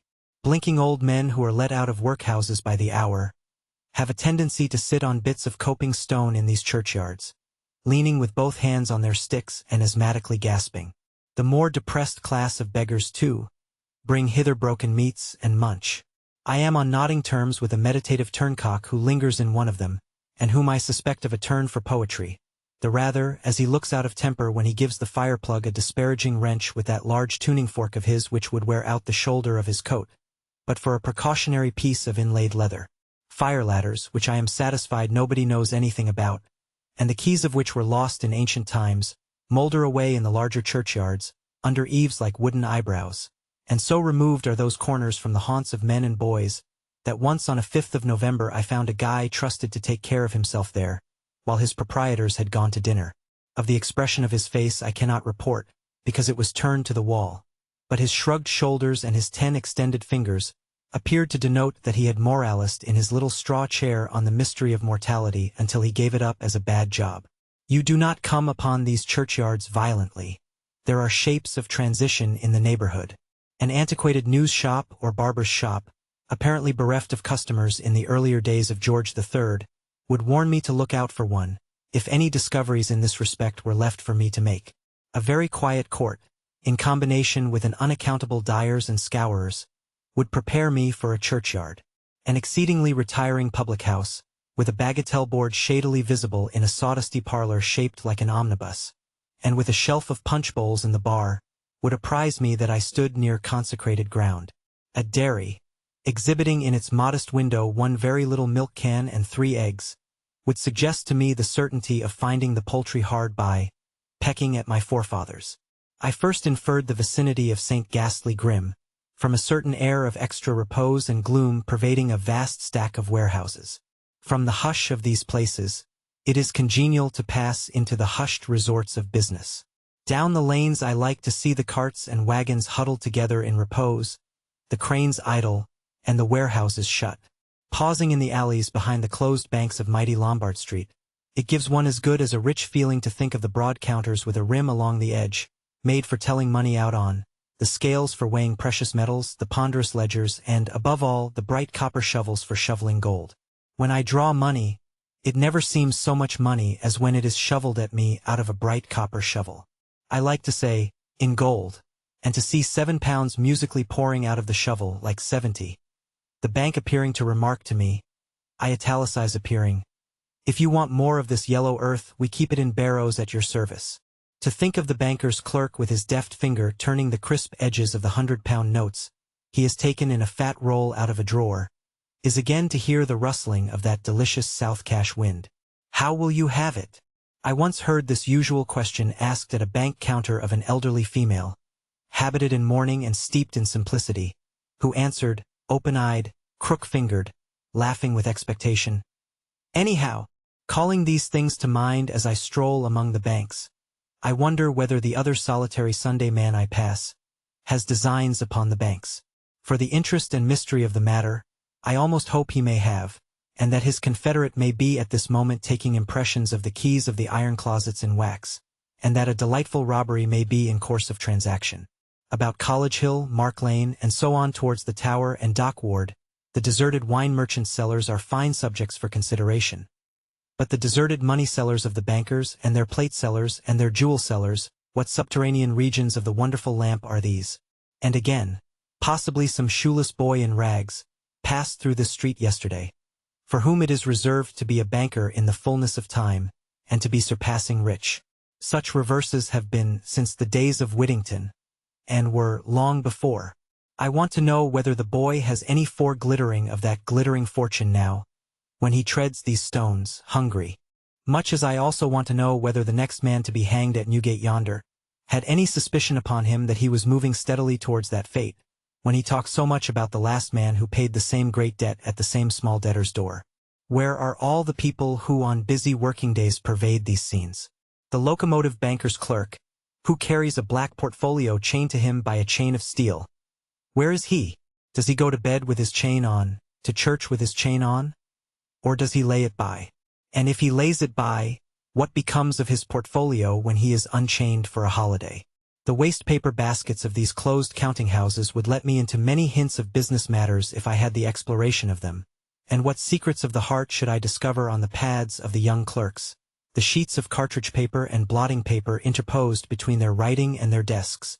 Pads are taken into confidence on the tenderest occasions, and oftentimes when I have made a business visit, and have sent in my name from the outer office, have I had it forced on my discursive notice that the officiating young gentleman has over and over again inscribed Amelia, in ink of various dates, on corners of his pad. Indeed, the pad may be regarded as the legitimate modern successor of the old forestry, whereon these young knights, having no attainable forest nearer than Epping, engrave the names of their mistresses. After all, it is a more satisfactory process than carving, and can be oftener repeated. So these courts in their Sunday rest are courts of love omnipotent, I rejoice to bethink myself, dry as they look. And here is Garraway's, bolted and shuttered hard and fast. It is possible to imagine the man who cuts the sandwiches on his back in a hayfield. It is possible to imagine his desk like the desk of a clerk at church without him. But imagination is unable to pursue the men who wait at Garraway's all the week for the men who never come. When they are forcibly put out of Garraway's on Saturday night, which they must be, for they never would go out of their own accord, where do they vanish until Monday morning? On the first Sunday that I ever strayed here, I expected to find them hovering about these lanes, like restless ghosts, and trying to peep into Garraway's through chinks in the shutters, if not endeavoring to turn the lock of the door with false keys, picks, and screwdrivers. But the wonder is that they go clean away. And now I think of it, the wonder is that every working-day purveyor of these scenes goes clean away. The man who sells the dog's collars and the little toy coal scuttles feels under as great an obligation to go afar off as Glynn and Company, or Smith, Payne and Smith.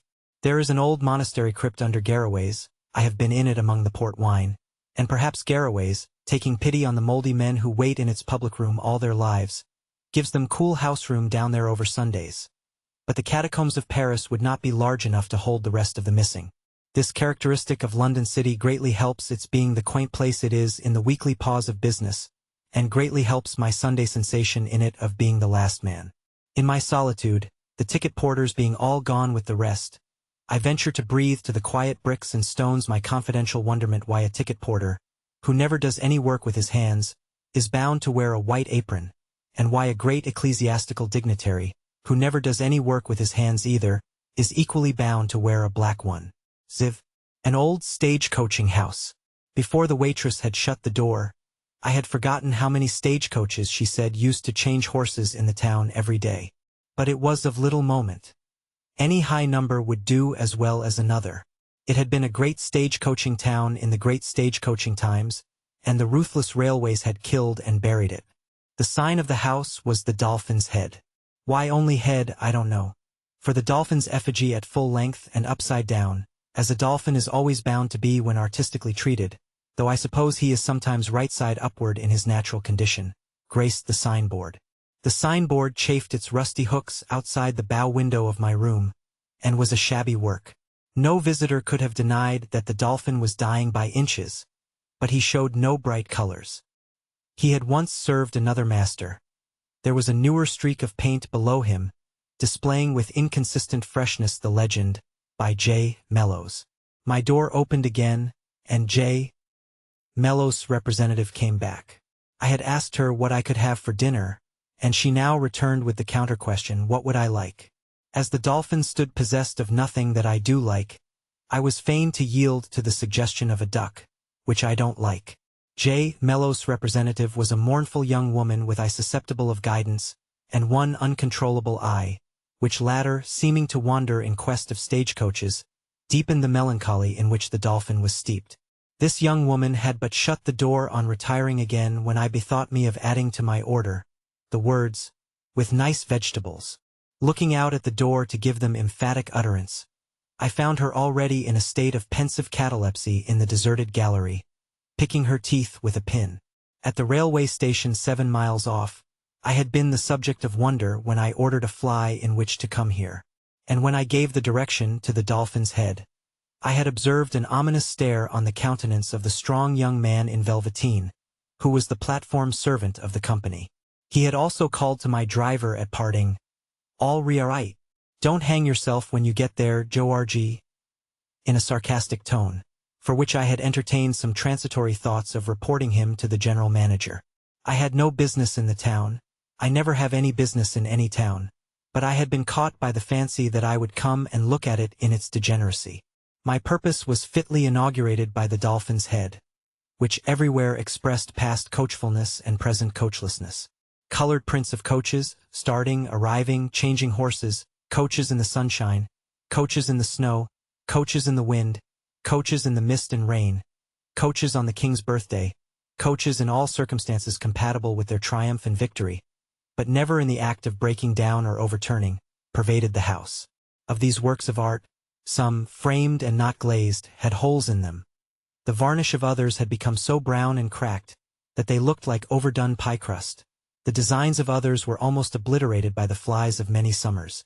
Broken glasses, damaged frames, lopsided hanging, and consignment of incurable cripples to places of refuge in dark corners, attested the desolation of the rest.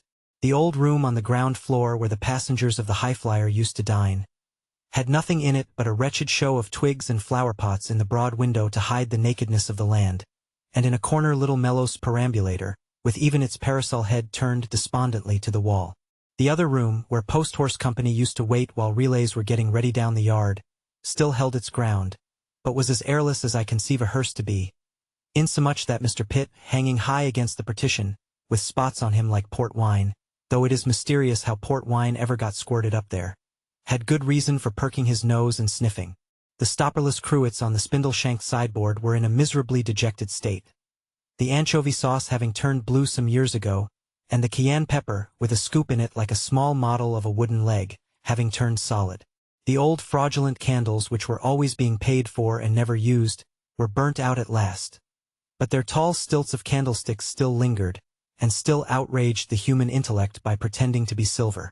The moldy old unreformed borough member, with his right hand buttoned up in the breast of his coat, and his back characteristically turned on bales of petitions from his constituents, was there too, and the poker which never had been among the fire-irons, lest post-horse company should overstir the fire, was not there as of old. Pursuing my researches in the Dolphin's Head, I found it sorely shrunken. When J. Mellows came into possession, he had walled off half the bar, which was now a tobacco shop with its own entrance in the yard. The once glorious yard where the postboys, whip in hand and always buttoning their waistcoats at the last moment, used to come running forth to mount and away. As scientific shoeing, smith, and veterinary surgeon, had further encroached upon the yard, and a grimly satirical jobber who announced himself as having to let a neat one-horse fly and a one-horse cart, had established his business, himself, and his family, in a part of the extensive stables. Another part was lopped clean off from the Dolphin's Head, and now comprised a chapel, a wheelwright's, and a young men's mutual improvement and discussion society, in a loft the whole forming a back lane. No audacious hand had plucked down the vane from the central cupola of the stables, but it had grown rusty and stuck at N-nil, while the score or two of pigeons that remained true to their ancestral traditions in the place had collected in a row on the roof ridge of the only outhouse retained by the Dolphin, where all the inside pigeons tried to push the outside pigeon off. This I accepted as emblematical of the struggle for post and place in railway times. Sauntering forth into the town, by way of the covered and pillared entrance to the Dolphin's yard, once redolent of soup and stable litter, now redolent of musty disuse, I paced the street. It was a hot day, and the little sun blinds of the shops were all drawn down, and the more enterprising tradesmen had caused their prentices to trickle water on the pavement appertaining to their frontage. It looked as if they had been shedding tears for the stagecoaches, and drying their ineffectual pocket-handkerchiefs. Such weakness would have been excusable, for business was, as one dejected porkman who kept a shop which refused to reciprocate the compliment by keeping him, informed me, bitter bad. Most of the harness makers and corn dealers were gone the way of the coaches, but it was a pleasant recognition of the eternal procession of children down that old original steep incline, the valley of the shadow, that those tradesmen were mostly succeeded by vendors of sweetmeats and cheap toys. The opposition house to the Dolphin, once famous as the New White Hart, had long collapsed. In a fit of abject depression, it had cast whitewash on its windows and boarded up its front door and reduced itself to a side entrance. But even that had proved a world too wide for the literary institution which had been its last phase. For the institution had collapsed too, and of the ambitious letters of its inscription on the White Hart's front, all had fallen off but these, L.Y.N.S.T., suggestive of lamentably insolvent. As to the neighboring marketplace, it seemed to have wholly relinquished marketing, to the dealer in crockery whose pots and pans straggled half across it, and to the cheap jack who sat with folded arms on the shafts of his cart, superciliously gazing around. His velveteen waistcoat, evidently harboring grave doubts whether it was worth his while to stay a night in such a place. The church bells began to ring as I left this spot, but they by no means improved the case, for they said, in a petulant way, and speaking with some difficulty in their irritation, "What's become of the coaches?" Nor would they, I found on listening, ever vary their emphasis, save in respect of growing more sharp and vexed, but invariably went on, "What's become of the coaches?" always beginning the inquiry with an unpolite abruptness. Perhaps from their elevation they saw the railway, and it aggravated them. Coming upon a coachmaker's workshop, I began to look about me with a revived spirit, thinking that perchance I might behold there some remains of the old times of the town's greatness. There was only one man at work, a dry man, grizzled and far advanced in years, but tall and upright, who, becoming aware of me looking on, straightened his back, pushed up his spectacles against his brown paper cap, and appeared inclined to defy me. To whom I pacifically said, "Good day, sir." "What?" said he. "Good day, sir." He seemed to consider about that and not to agree with me. "Was you a-looking for anything?" he then asked in a pointed manner. "I was wondering whether there happened to be any fragment of an old stagecoach here." "Is that all?" "That's all." "No, there ain't." It was now my turn to say, "Oh," and I said it. Not another word did the dry and grizzled man say, but bent to his work again. In the coach-making days, the coach-painters had tried their brushes on a post beside him, and quite a calendar of departed glories was to be read upon it, in blue and yellow and red and green, some inches thick. Presently he looked up again. "You seem to have a deal of time on your hands," was his querulous remark. I admitted the fact. "I think it's a pity you was not brought up to something," said he. I said I thought so too. Appearing to be informed with an idea, he laid down his plane, for it was a plane he was at work with, pushed up his spectacles again and came to the door. "Would a pichet do for you?" he asked. "I am not sure that I understand what you mean." "Would a pichet?" said the coachmaker, standing close before me, and folding his arms in the manner of a cross-examining counsel. "Would a pichet meet the views you have expressed? Yes or no?" "Yes." "Then you keep straight along down there till you see one. You'll see one if you go fur enough." With that, he turned me by the shoulder in the direction I was to take, and went in and resumed his work against a background of leaves and grapes. For, although he was a soured man and a discontented, his workshop was that agreeable mixture of town and country, street and garden, which is often to be seen in a small English town. I went the way he had turned me, and I came to the beer shop with the sign of the first and last, and was out of the town on the old London road. I came to the turnpike, and I found it, in its silent way, eloquent respecting the change that had fallen on the road. The turnpike house was all overgrown with ivy, and the turnpike keeper, unable to get a living out of the tolls, plied the trade of a cobbler. Not only that, but his wife sold ginger beer, and, in the very window of a spile through which the toll-takers of old times used with awe to behold the grand London coaches coming on at a gallop, exhibited for sale little barber's poles of sweetstuff in a sticky lantern. The political economy of the master of the turnpike thus expressed itself. "How goes turnpike business, master?" said I to him, as he sat in his little porch repairing a shoe. "It don't go at all, master," said he to me. It stopped. That's bad, said I. Bad? He repeated.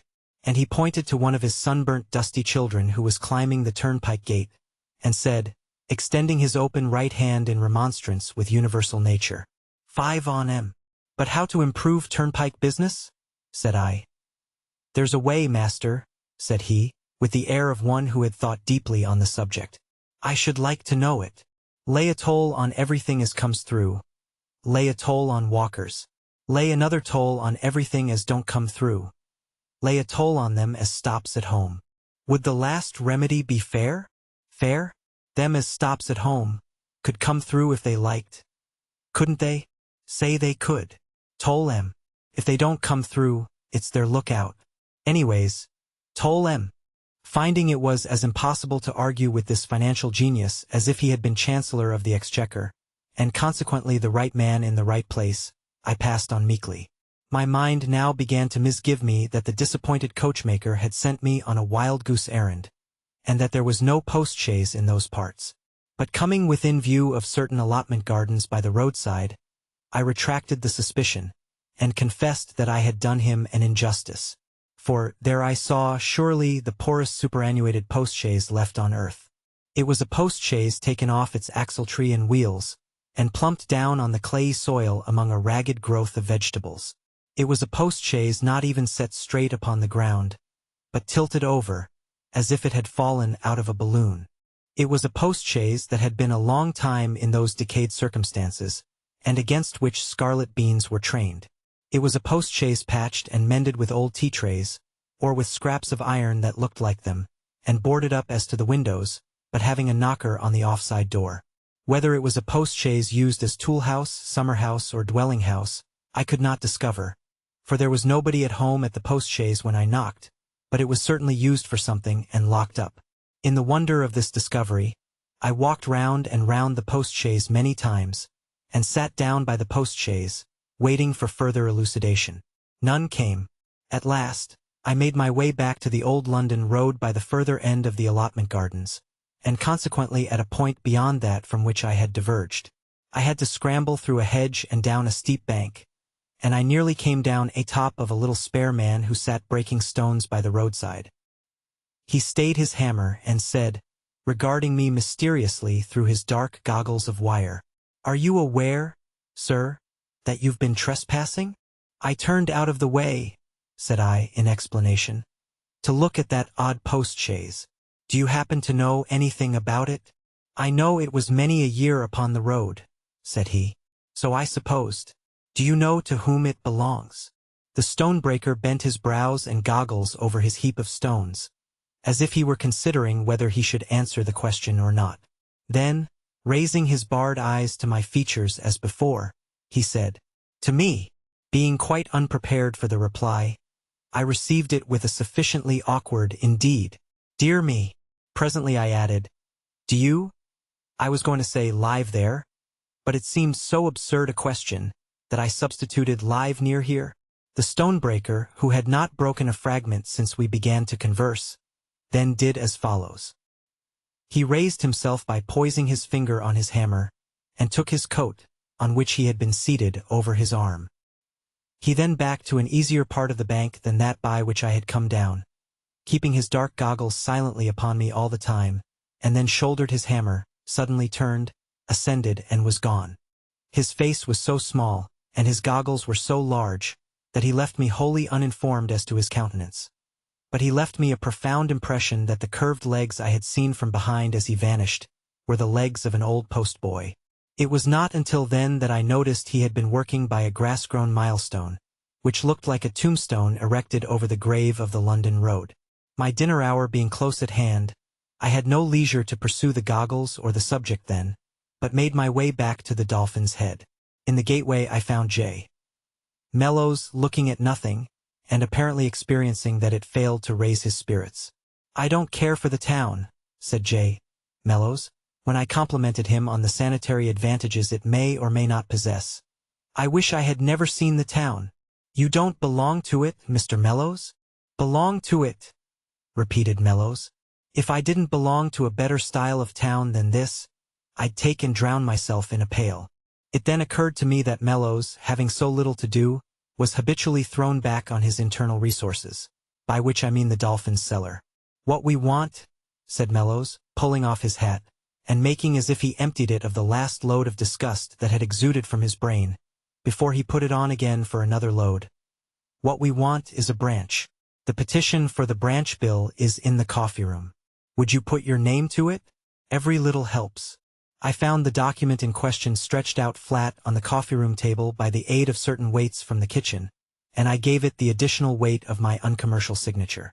To the best of my belief, I bound myself to the modest statement that universal traffic, happiness, prosperity, and civilization, together with unbounded national triumph in competition with the foreigner, would infallibly flow from the branch. Having achieved this constitutional feat, I asked Mr. Mellows if he could grace my dinner with a pint of good wine. Mr. Mellows thus replied, "If I couldn't give you a pint of good wine, I'd take and drown myself in a pail.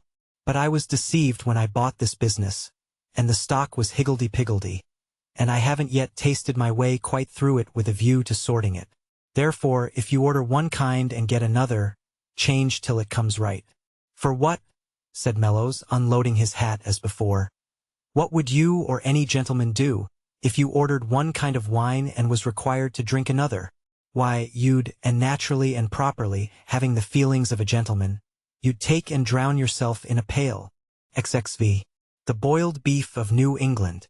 The shabbiness of our English capital, as compared with Paris, Bordeaux, Frankfurt, Milan, Geneva, almost any important town on the continent of Europe, I find very striking after an absence of any duration in foreign parts. London is shabby in contrast with Edinburgh, with Aberdeen, with Exeter, with Liverpool, with a bright little town like Bury Street, Edmonds. London is shabby in contrast with New York, with Boston, with Philadelphia. In detail, one would say it can rarely fail to be a disappointing piece of shabbiness to a stranger from any of those places. There is nothing shabbier than Drury Lane in Rome itself. The meanness of Regent Street, set against the great line of boulevards in Paris, is as striking as the abortive ugliness of Trafalgar Square, set against the gallant beauty of the Place de la Concorde. London is shabby by daylight, and shabbier by gaslight. No Englishman knows what gaslight is, until he sees the Rue de Rivoli and the Palais Royal after dark. The mass of London people are shabby. The absence of distinctive dress has, no doubt, something to do with it. The porters of the vintners' company, the draymen, and the butchers are about the only people who wear distinctive dresses, and even these do not wear them on holidays. We have nothing which for cheapness, cleanliness, convenience, or picturesqueness can compare with the belted blouse. As to our women, next Easter or Whitsuntide, look at the bonnets at the British Museum or the National Gallery, and think of the pretty white French cap, the Spanish mantilla, or the Genoese mezzero. Probably there are not more second-hand clothes sold in London than in Paris, and yet the mass of the London population have a second-hand look which is not to be detected on the mass of the Parisian population. I think this is mainly because a Parisian workman does not in the least trouble himself about what is worn by a Parisian idler, but dresses in the way of his own class, and for his own comfort. In London, on the contrary, the fashions descend, and you never fully know how inconvenient or ridiculous a fashion is, until you see it in its last descent. It was but the other day, on a racecourse, that I observed 4 people in a barouche deriving great entertainment from the contemplation of 4 people on foot. The 4 people on foot were 2 young men and 2 young women. The 4 people in the barouche were 2 young men and 2 young women. The 4 young women were dressed in exactly the same style. The 4 young men were dressed in exactly the same style. Yet the 2 couples on wheels were as much amused by the 2 couples on foot, as if they were quite unconscious of having themselves set those fashions, or of being at that very moment engaged in the display of them. Is it only in the matter of clothes that fashion descends here in London, and consequently in England, and thence shabbiness arises? Let us think a little and be just. The black country round about Birmingham is a very black country. But is it quite as black as it has been lately painted? An appalling accident happened at the People's Park near Birmingham, this last July, when it was crowded with people from the black country. An appalling accident consequent on a shamefully dangerous exhibition. Did the shamefully dangerous exhibition originate in the moral blackness of the black country, and in the black people's peculiar love of the excitement attendant on great personal hazard, which they looked on at, but in which they did not participate. Light is much wanted in the black country. Oh, we are all agreed on that. But we must not quite forget the crowds of gentlefolks who set the shamefully dangerous fashion, either. We must not quite forget the enterprising directors of an institution vaunting mighty educational pretenses, who made the low sensation as strong as they possibly could make it, by hanging the Blondin rope as high as they possibly could hang it. All this must not be eclipsed in the blackness of the black country. The reserved seats high up by the rope, the cleared space below it, so that no one should be smashed but the performer, the pretense of slipping and falling off, the baskets for the feet and the sack for the head, the photographs everywhere, and the virtuous indignation nowhere. All this must not be wholly swallowed up in the blackness of the jet-black country. Whatsoever fashion is set in England is certain to descend. This is a text for a perpetual sermon on care in setting fashions. When you find a fashion low down, look back for the time it will never be far off, when it was the fashion high up. This is the text for a perpetual sermon on social justice. From imitations of Ethiopian serenaders, to imitations of princes' coats and waistcoats, you will find the original model in St. James's Parish. When the serenaders become tiresome, trace them beyond the black country. When the coats and waistcoats become insupportable, refer them to their source in the upper toady regions. Gentlemen's clubs were once maintained for purposes of savage party warfare. Working men's clubs of the same day assumed the same character. Gentlemen's clubs became places of quiet, inoffensive recreation. Working men's clubs began to follow suit. If working men have seemed rather slow to appreciate advantages of combination which have saved the pockets of gentlemen, and enhanced their comforts, it is because working men could scarcely, for want of capital, originate such combinations without help, and because help has not been separable from that great impertinence, patronage. The instinctive revolt of his spirit against patronage is a quality much to be respected in the English working man. It is the base of his best qualities. Nor is it surprising that he should be unduly suspicious of patronage, and sometimes resentful of it even where it is not, seeing what a flood of washy talk has been let loose on his devoted head, or with what complacent condescension the same devoted head has been smoothed and patted. It is a proof to me of his self-control that he never strikes out pugilistically, right and left, when addressed as one of my friends, or my assembled friends, that he does not become inappeasable and run amuck like a Malay, whenever he sees a biped in broadcloth getting on a platform to talk to him, that any pretense of improving his mind does not instantly drive him out of his mind, and cause him to toss his obliging patron like a mad bull. For how often have I heard the unfortunate working man lectured, as if he were a little charity child, humid as to his nasal development, strictly literal as to his catechism, and called by Providence to walk all his days in a station in life represented on festive occasions by a mug of warm milk and water and a bun. What popguns of jokes have these ears tingled to hear let off at him, what asinine sentiments, what impotent conclusions, what spelling-book moralities, what adaptations of the orator's insufferable tediousness to the assumed level of his understanding. If his sledgehammers, his spades and pickaxes, his saws and chisels, his paint-pots and brushes, his forges, furnaces and engines, the horses that he drove at his work, and the machines that drove him at his work were all toys in one little paper box, and he the baby who played with them, he could not have been discoursed to more impertinently and absurdly than I have heard him discoursed to times innumerable.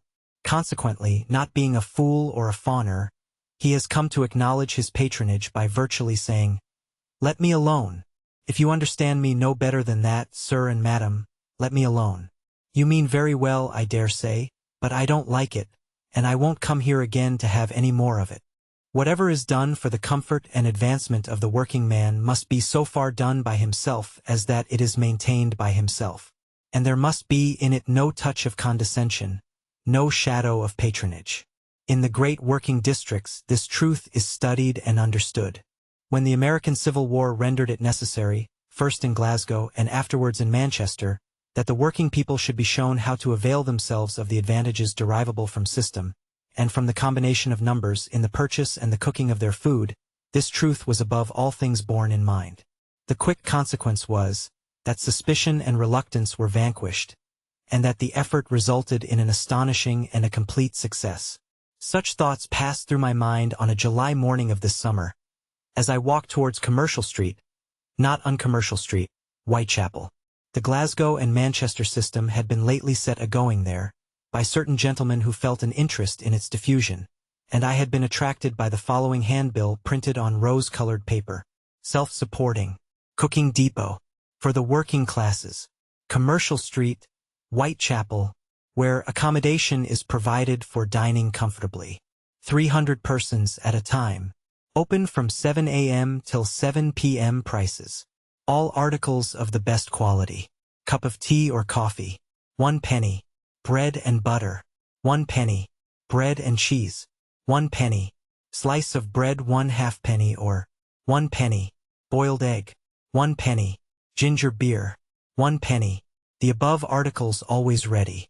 Besides the above may be had. From 12 to 3 o'clock. Bowl of Scotch broth. 1 penny. Bowl of soup. 1 penny. Plate of potatoes. 1 penny. Plate of minced beef. 2d. Plate of cold beef. 2d. Plate of cold ham. 2d. Plate of plum pudding or rice. 1 penny. As the economy of cooking depends greatly upon the simplicity of the arrangements with which a great number of persons can be served at one time, the upper room of this establishment will be especially set apart for a public dinner every day, from 12 till 3 o'clock, consisting of the following dishes: bowl of broth or soup, plate of cold beef or ham, plate of potatoes, plum pudding or rice. Fixed charge for 1/2d. The daily papers provided. N.B. This establishment is conducted on the strictest business principles, with the full intention of making it self-supporting, so that everyone may frequent it with a feeling of perfect independence. The assistance of all frequenting the depot is confidently expected in checking anything interfering with the comfort, quiet, and regularity of the establishment. Please do not destroy this handbill, but hand it to some other person whom it may interest. The Self-Supporting Cooking Depot, not a very good name, and one would rather give it an English one, had hired a newly built warehouse that it found to let. Therefore it was not established in premises specially designed for the purpose. But, at a small cost, they were exceedingly well adapted to the purpose. Being light, well ventilated, clean, and cheerful. They consisted of 3 large rooms. That on the basement story was the kitchen. That on the ground floor was the general dining room. That on the floor above was the upper room referred to in the handbill, where the public dinner at 4 a head was provided every day. The cooking was done, with much economy of space and fuel, by American cooking stoves, and by young women not previously brought up as cooks. The walls and pillars of the 2 dining rooms were agreeably brightened with ornamental colors. The tables were capable of accommodating 6 or 8 persons each. The attendants were all young women, becomingly and neatly dressed and dressed alike. I think the whole staff was female, with the exception of the steward or manager.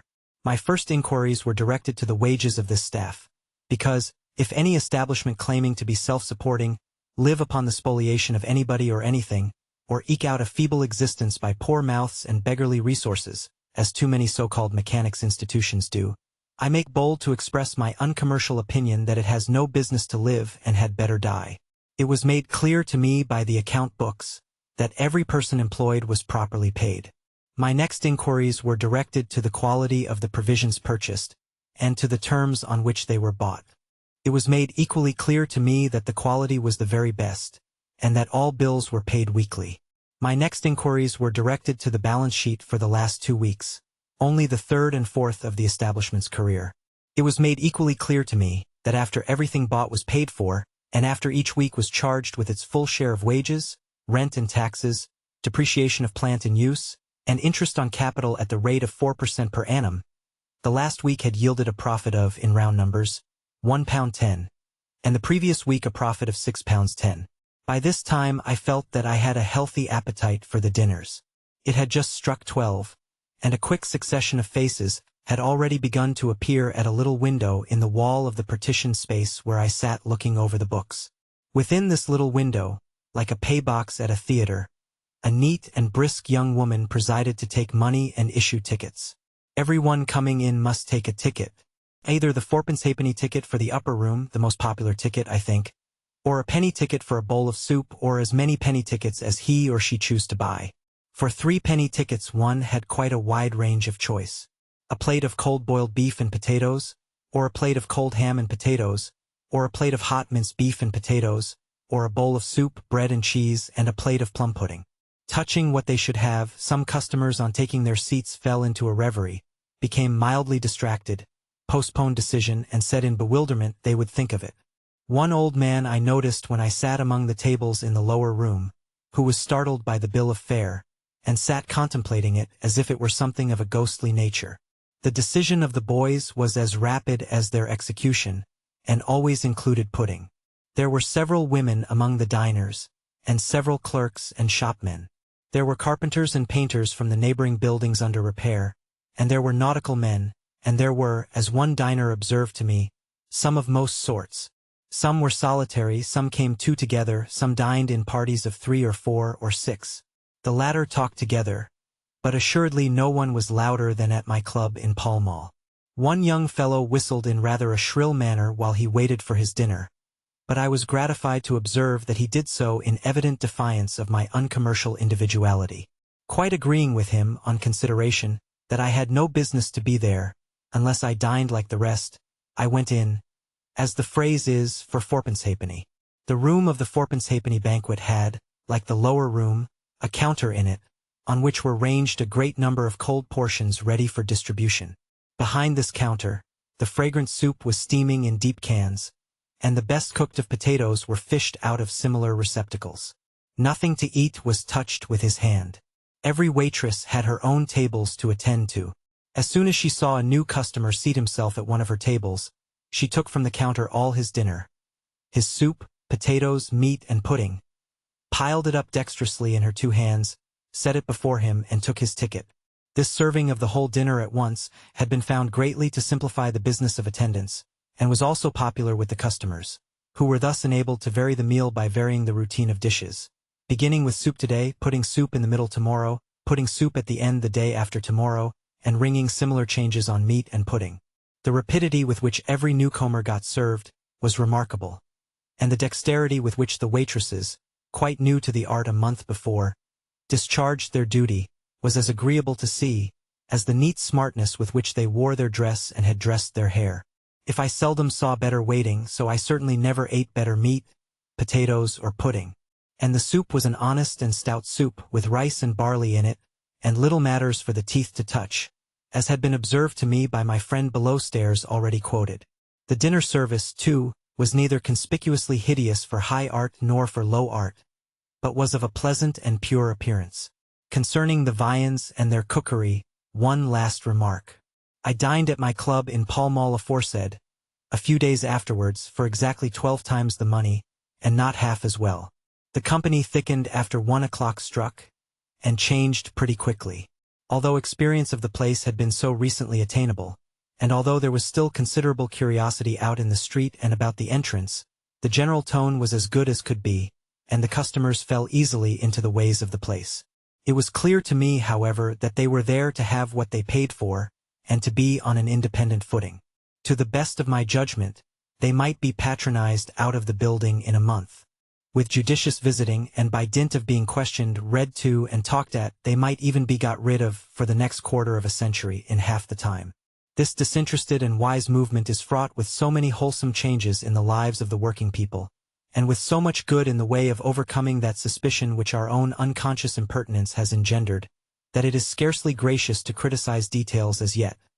The rather, because it is indisputable that the managers of the Whitechapel establishment most thoroughly feel that they are upon their honor with the customers, as to the minutest points of administration.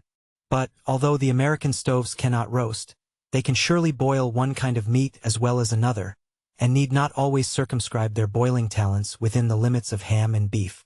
The most enthusiastic admirer of those substantials would probably not object to occasional inconstancy in respect of pork and mutton, or, especially in cold weather, to a little innocent trifling with Irish stews, meat pies, and toads in holes. Another drawback on the Whitechapel establishment is the absence of beer. Regarded merely as a question of policy, it is very impolitic, as having a tendency to send the working men to the public house, where gin is reported to be sold. But there is a much higher ground on which this absence of beer is objectionable. It expresses distrust of the working man. It is a fragment of that old mantle of patronage in which so many estimable thugs, so darkly wandering up and down the moral world, are sworn to muffle him. Good beer is a good thing for him, he says, and he likes it, The depot could give it him good, and he now gets it bad. Why does the depot not give it him good? Because he would get drunk. Why does the depot not let him have a pint with his dinner, which would not make him drunk?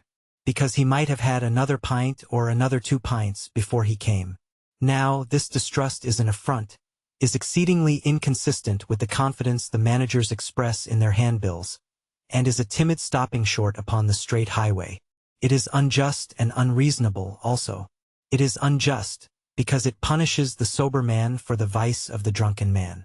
It is unreasonable because anyone at all experienced in such things knows that the drunken workman does not get drunk where he goes to eat and drink, but where he goes to drink, expressly to drink. To suppose that the working man cannot state this question to himself quite as plainly as I state it here, is to suppose that he is a baby, and is again to tell him in the old wearisome, condescending, patronizing way that he must be goody-pooty, and do as he is toldy-poldy, and not be a manny-panny or a voter-poter, but fold his handy-pandies and be a childy-pildy. I found from the accounts of the Whitechapel self-supporting cooking depot that every article sold in it, even at the prices I have quoted, yields a certain small profit. Individual speculators are of course already in the field, and are of course already appropriating the name. The classes for whose benefit the real depots are designed will distinguish between the 2 kinds of enterprise. XXVI. Chatham Dockyard. There are some small out-of-the-way landing places on the Thames and the Medway, where I do much of my summer idling. Running water is favorable to daydreams, and a strong tidal river is the best of running water for mine. I like to watch the great ships standing out to sea or coming home richly laden, the active little steam tugs confidently puffing with them to and from the sea horizon, the fleet of barges that seem to have plucked their brown and russet sails from the ripe trees in the landscape, the heavy old colliers, light in ballast, floundering down before the tide, the light screw barks and schooners imperiously holding a straight course while the others patiently tack and go about, the yachts with their tiny hulls and great white sheets of canvas, the little sailing boats bobbing to and fro on their errands of pleasure or business, and, as it is the nature of little people to do, making a prodigious fuss about their small affairs. Watching these objects, I still am under no obligation to think about them, or even so much as to see them, unless it perfectly suits my humor. As little am I obliged to hear the plash and flop of the tide, the ripple at my feet, the clinking windlass afar off, or the humming steamship paddles further away yet. These, with the creaking little jetty on which I sit, and the gaunt high water marks and low water marks in the mud, and the broken causeway, and the broken bank, and the broken stakes and piles leaning forward as if they were vain of their personal appearance and looking for their reflection in the water, will melt into any train of fancy. Equally adaptable to any purpose or to none, are the posturing sheep and kine upon the marshes, the gulls that wheel and dip around me, the crows, well out of gunshot, going home from the rich harvest fields, the heron that has been out a-fishing and looks as melancholy, up there in the sky, as if it hadn't agreed with him. Everything within the range of the senses will, by the aid of the running water, lend itself to everything beyond that range, and work into a drowsy whole, not unlike a kind of tune, but for which there is no exact definition. One of these landing places is near an old fort. I can see the knower light from it with my pocket glass, from which fort mysteriously emerges a boy, to whom I am much indebted for additions to my scanty stock of knowledge. He is a young boy, with an intelligent face burnt to a dust color by the summer sun, and with crisp hair of the same hue. He is a boy in whom I have perceived nothing incompatible with habits of studious inquiry and meditation, unless an evanescent black eye, I was delicate of inquiring how occasioned, should be so considered. To him am I indebted for ability to identify a custom-house boat at any distance, and for acquaintance with all the forms and ceremonies observed by a homeward-bound Indiaman coming up the river, when the custom-house officers go aboard her. But for him, I might never have heard of the dumb ague, respecting which malady I am now learned. Had I never sat at his feet, I might have finished my mortal career and never known that when I see a white horse on a barge's sail, that barge is a lime barge. For precious secrets in reference to beer, am I likewise beholden to him, involving warning against the beer of a certain establishment, by reason of its having turned sour through failure in point of demand, though my young sage is not of opinion that similar deterioration has befallen the ale. He has also enlightened me touching the mushrooms of the marshes, and has gently reproved my ignorance in having supposed them to be impregnated with salt. His manner of imparting information is thoughtful and appropriate to the scene. As he reclines beside me, he pitches into the river a little stone or piece of grit, and then delivers himself oracularly, as though he spoke out of the center of the spreading circle that it makes in the water. He never improves my mind without observing this formula. With the wise boy, whom I know by no other name than the spirit of the fort, I recently consorted on a breezy day when the river leaped about us and was full of life. I had seen the sheaved corn carrying in the golden fields as I came down to the river, and the rosy farmer, watching his laboring men in the saddle on his cob, had told me how he had reaped his 260 acres of long-strawed corn last week, and how a better week's work he had never done in all his days.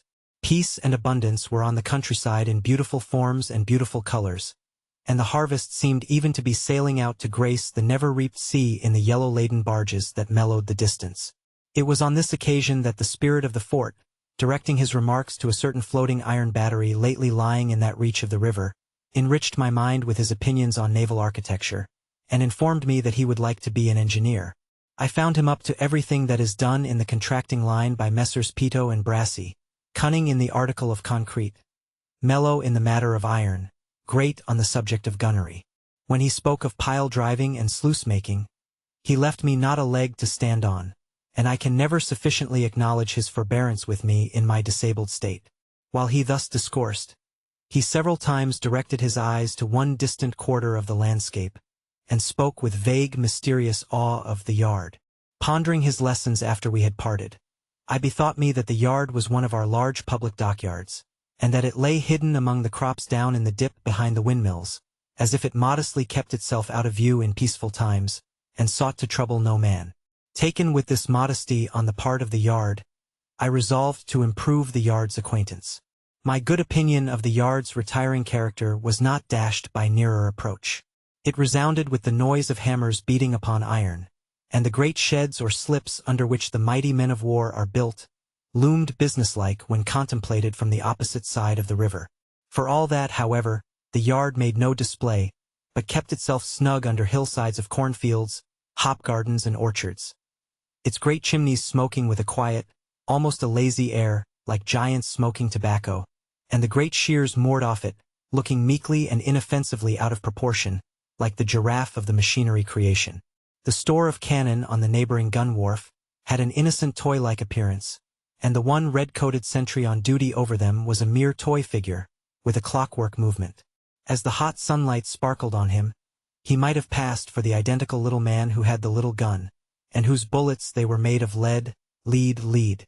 Crossing the river and landing at the stairs, where a drift of chips and weed had been trying to land before me and had not succeeded, but had got into a corner instead, I found the very street posts to be cannon, and the architectural ornaments to be shells. And so I came to the yard, which was shut up tight and strong with great folded gates, like an enormous patent safe. These gates devouring me, I became digested into the yard, and it had, at first, a clean-swept holiday air, as if it had given over work until next war-time. Though indeed a quantity of hemp for rope was tumbling out of storehouses, even there, which would hardly be lying like so much hay on the white stones if the yard were as placid as it pretended. Ding, clash, dong, bang, boom, rattle, clash, bang, clink, bang, dong, bang, clatter, bang bang bang. What on earth is this? This is, or soon will be, the Achilles iron armor-plated ship. 1,200 men are working at her now. 1,200 men working on stages over her sides, over her bows, over her stern, under her keel, between her decks, down in her hold, within her and without, crawling and creeping into the finest curves of her lines wherever it is possible for men to twist. 1,200 hammerers, measurers, caulkers, armorers, forgers, smiths, shipwrights. 1,200 dingers, clashers, dongers, rattlers, clinkers, bangers, bangers, bangers. Yet all this stupendous uproar around the rising Achilles is as nothing to the reverberations with which the perfected Achilles shall resound upon the dreadful day when the full work is in hand, for which this is but note of preparation. The day when the scuppers that are now fitting like great, dry, thirsty conduit pipes, shall run red. All these busy figures between decks, dimly seen bending at their work in smoke and fire, are as nothing to the figures that shall do work here of another kind in smoke and fire, that day. These steam-worked engines alongside, helping the ship by traveling to and fro, and wafting tons of iron plates about, as though they were so many leaves of trees, would be rent limb from limb if they stood by her for a minute then. To think that this Achilles, monstrous compound of iron tank and oaken chest, can ever swim or roll. To think that any force of wind and wave could ever break her.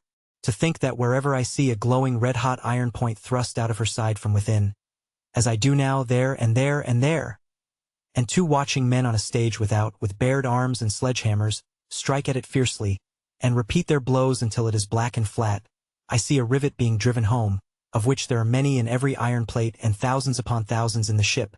To think that the difficulty I experience in appreciating the ship's size when I am on board arises from her being a series of iron tanks and oaken chests, so that internally she is ever finishing and ever beginning, and half of her might be smashed, and yet the remaining half suffice and be sound.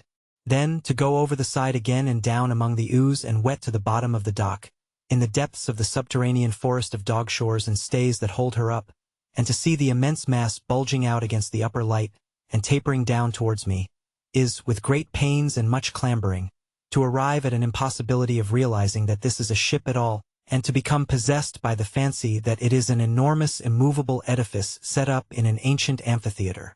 Say, that at Verona, and almost filling it. Yet what would even these things be, without the tributary workshops and the mechanical powers for piercing the iron plates, for inches and a half thick, for rivets, shaping them under hydraulic pressure to the finest tapering turns of the ship's lines, and paring them away, with knives shaped like the beaks of strong and cruel birds, to the nicest requirements of the design. These machines of tremendous force, so easily directed by one attentive face and presiding hand, seem to me to have in them something of the retiring character of the yard.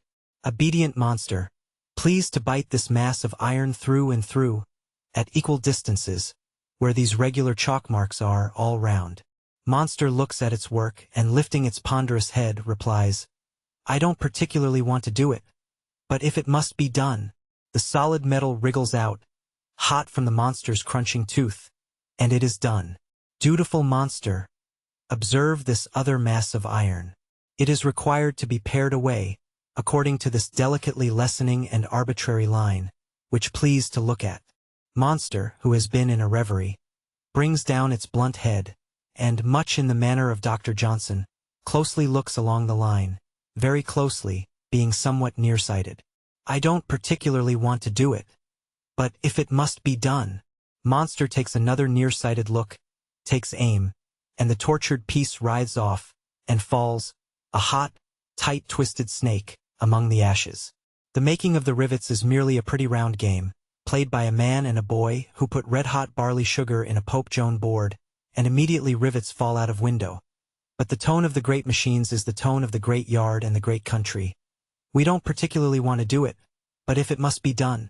How such a prodigious mass as the Achilles can ever be held by such comparatively little anchors as those intended for her and lying near her here, is a mystery of seamanship which I will refer to the wise boy. For my own part, I should as soon have thought of tethering an elephant to a tent peg, or the larger hippopotamus in the zoological gardens to my shirt-pin. Yonder in the river, alongside a hulk, lie two of this ship's hollow iron masts. They are large enough for the eye, I find, and so are all her other appliances. I wonder why only her anchors look small. I have no present time to think about it, for I am going to see the workshops where they make all the oars used in the British Navy. A pretty large pile of building, I opine, and a pretty long job. As to the building, I am soon disappointed because the work is all done in one loft. And as to a long job, what is this? Two rather large mangles with a swarm of butterflies hovering over them? What can there be in the mangles that attracts butterflies? Drawing nearer, I discern that these are not mangles, but intricate machines, set with knives and saws and planes, which cut smooth and straight here, and slantwise there, and now cut such a depth, and now miscutting altogether, according to the predestined requirements of the pieces of wood that are pushed on below them. Each of which pieces is to be an oar, and is roughly adapted to that purpose before it takes its final leave of far-off forests, and sails for England. Likewise I discern that the butterflies are not true butterflies, but wooden shavings, which, being spurt up from the wood by the violence of the machinery, and kept in rapid and not equal movement by the impulse of its rotation on the air, flutter and play, and rise and fall, and conduct themselves as like butterflies as heart could wish. Suddenly the noise and motion cease, and the butterflies drop dead. An oar has been made since I came in, wanting the shaped handle. As quickly as I can follow it with my eye and thought, the same oar is carried to a turning lathe. A whirl and a nick, handle made, or finished. The exquisite beauty and efficiency of this machinery need no illustration, but happen to have a pointed illustration today. A pair of oars of unusual size chance to be wanted for a special purpose, and they have to be made by hand. Side by side with the subtle and facile machine, and side by side with the fast-growing pile of oars on the floor, a man shapes out these special oars with an axe. Attended by no butterflies and chipping and dinting, by comparison as leisurely as if he were a laboring pagan getting them ready against his decease at 70, to take with him as a present to Sharon for his boat. The man, aged about 30, plies his task. The machine would make a regulation or while the man wipes his forehead. The man might be buried in a mound made of the strips of thin, broad, wooden ribbon torn from the wood whirled into oars as the minutes fall from the clock, before he had done a forenoon's work with his axe. Passing from this wonderful sight to the ships again, for my heart, as to the yard, is where the ships are, I notice certain unfinished wooden walls left seasoning on the stocks, pending the solution of the merits of the wood and iron question, and having an air of biding their time with surly confidence. The names of these worthies are set up beside them, together with their capacity in guns, a custom highly conducive to ease and satisfaction in social intercourse, if it could be adapted to mankind. By a plank more gracefully pendulous than substantial, I make bold to go aboard a transport ship, iron screw, just sent in from the contractor's yard to be inspected and passed. She is a very gratifying experience, in the simplicity and humanity of her arrangements for troops, in her provision for light and air and cleanliness, and in her care for women and children. It occurs to me as I explore her, that I would require a handsome sum of money to go aboard her, at midnight by the dockyard bell, and stay aboard alone till morning. For surely she must be haunted by a crowd of ghosts of obstinate old martinets, mournfully flapping their cherubic epaulets over the changed times. Though still we may learn from the astounding ways and means in our yards now, more highly than ever to respect the forefathers who got to sea, and fought the sea, and held the sea without them. This remembrance putting me in the best of tempers with an old hulk, very green as to her copper, and generally dim and patched, I pull off my hat to her, which salutation a callow and downy-faced young officer of engineers, going by at the moment, perceiving, appropriates, and to which he is most heartily welcome, I am sure.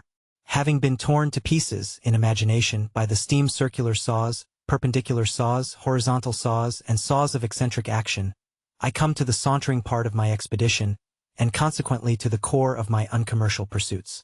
Everywhere, as I saunter up and down the yard, I meet with tokens of its quiet and retiring character. There is a gravity upon its red brick offices and houses, a staid pretense of having nothing worth mentioning to do, an avoidance of display, which I never saw out of England. The white stones of the pavement present no other trace of Achilles and his 1,200 banging men, not one of whom strikes an attitude, than a few occasional echoes. But for a whisper in the air suggestive of sawdust and shavings, the oar-making and the saws of many movements might be miles away. Down below here is the great reservoir of water where timber is steeped in various temperatures, as a part of its seasoning process. Above it, on a tramroad supported by pillars, is a Chinese enchanter's car, which fishes the logs up, when sufficiently steeped, and rolls smoothly away with them to stack them. When I was a child, the yard being then familiar to me, I used to think that I should like to play at Chinese enchanter, and to have that apparatus placed at my disposal for the purpose by a beneficent country. I still think that I should rather like to try the effect of writing a book in it.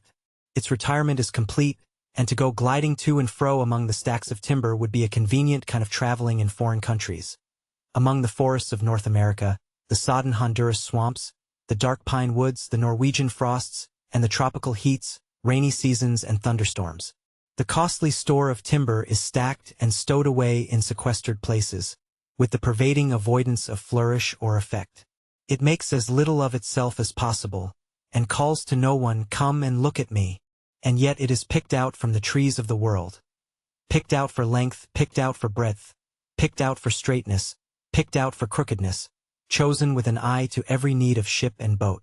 Strangely twisted pieces lie about, precious in the sight of shipwrights. Sauntering through these groves, I come upon an open glade where workmen are examining some timber recently delivered. Quite a pastoral scene with a background of river and windmill, and no more like war than the American states are at present like in Union. Sauntering among the rope-making, I am spun into a state of blissful indolence, wherein my rope of life seems to be so untwisted by the process as that I can see back to very early days indeed, when my bad dreams, they were frightful, though my more mature understanding has never made out why, were of an interminable sort of rope-making, with long minute filaments for strands, which, when they were spun home together close to my eyes, occasioned screaming. Next, I walk among the quiet lofts of stores, of sails, spars, rigging, ship's boats, determined to believe that somebody in authority wears a girdle and bends beneath the weight of a massive bunch of keys, and that, when such a thing is wanted, he comes telling his keys like Blue Beard, and opens such a door. Impassive as the long lofts look, let the electric battery send down the word, and the shutters and doors shall fly open, and such a fleet of armed ships, under steam and under sail, shall burst forth as will charge the old Medway, where the merry Stuart let the Dutch come, while his not-so-merry sailors starved in the streets, with something worth looking at to carry to the sea. Thus I idle round to the Medway again, where it is now flood tide, and I find the river evincing a strong solicitude to force a way into the dry dock where Achilles is waited on by the 1,200 bangers, with intent to bear the whole away before they are ready. To the last, the yard puts a quiet face upon it, for I make my way to the gates through a little quiet grove of trees, shading the quaintest of Dutch landing places, where the leaf-speckled shadow of a shipwright just passing away at the further end might be the shadow of Russian Peter himself. So, the doors of the great patent safe at last close upon me, and I take boat again. Somehow, thinking as the oars dip of Braggart Pistol and his brood, and of the quiet monsters of the yard, with their "we don't particularly want to do it, but if it must be done," scrunch, XXVII. In the French-Flemish country. It is neither a bold nor a diversified country, said I to myself, this country which is 3/4 Flemish and 1/4 French, yet it has its attractions too.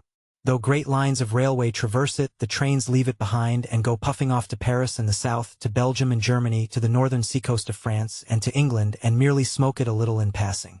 Then I don't know it, and that is a good reason for being here, and I can't pronounce half the long queer names I see inscribed over the shops, and that is another good reason for being here, since I surely ought to learn how.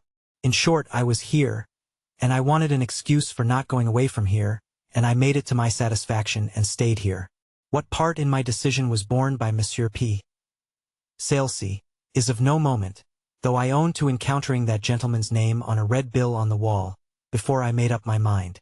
Monsieur P. Salesy, par permission d'M. le Maire, had established his theatre in the whitewashed Hôtel de Ville, on the steps of which illustrious edifice I stood. And Monsieur P. Salesy, privileged director of such theatre, situate in the first theatrical arrondissement of the Department of the North, invited French-Flemish mankind to come and partake of the intellectual banquet provided by his family of dramatic artists, 15 subjects in number. La famille P. Salesy, composée d'artistes dramatiques, au nombre de 15 sujets.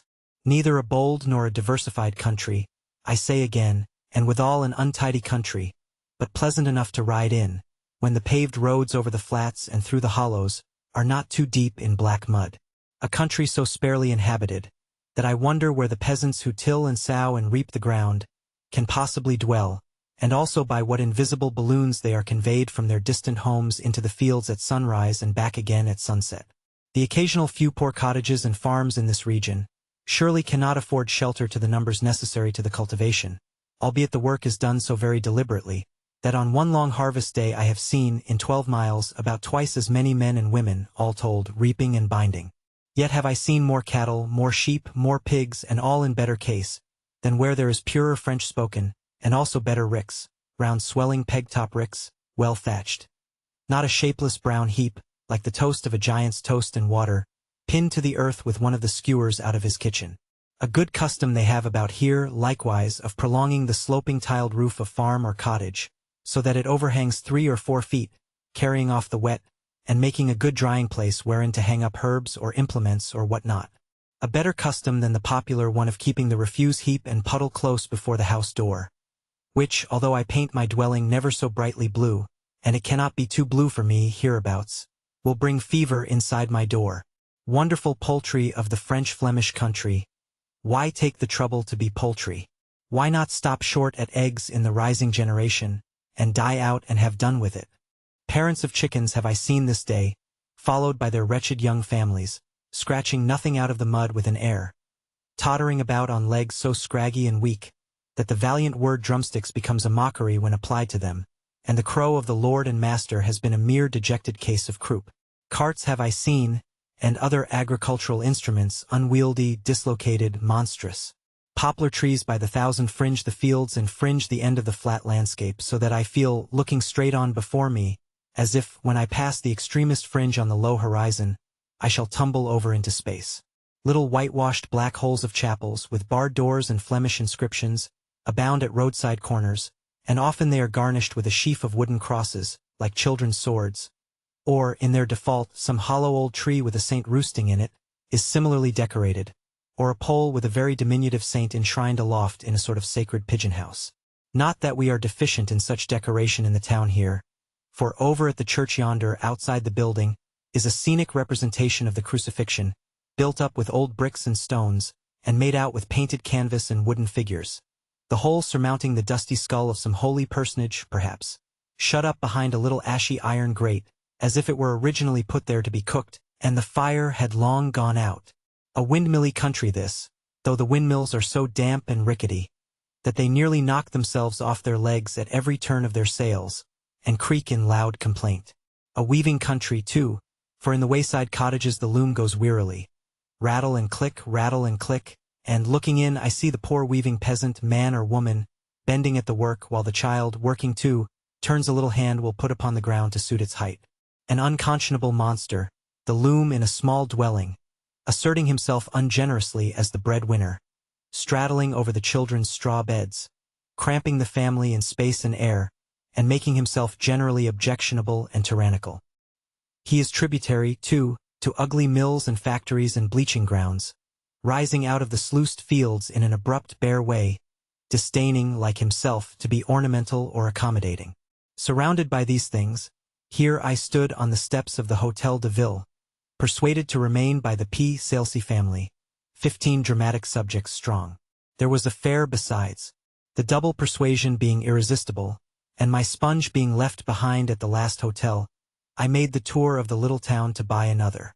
In the small sunny shops, mercers, opticians, and druggist grocers, with here and there an emporium of religious images, the gravest of old spectacled Flemish husbands and wives sat contemplating one another across bare counters, while the wasps, who seemed to have taken military possession of the town, and to have placed it under wasp martial law, executed warlike maneuvers in the windows.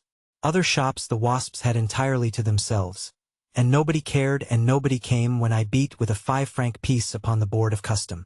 What I sought was no more to be found than if I had sought a nugget of Californian gold.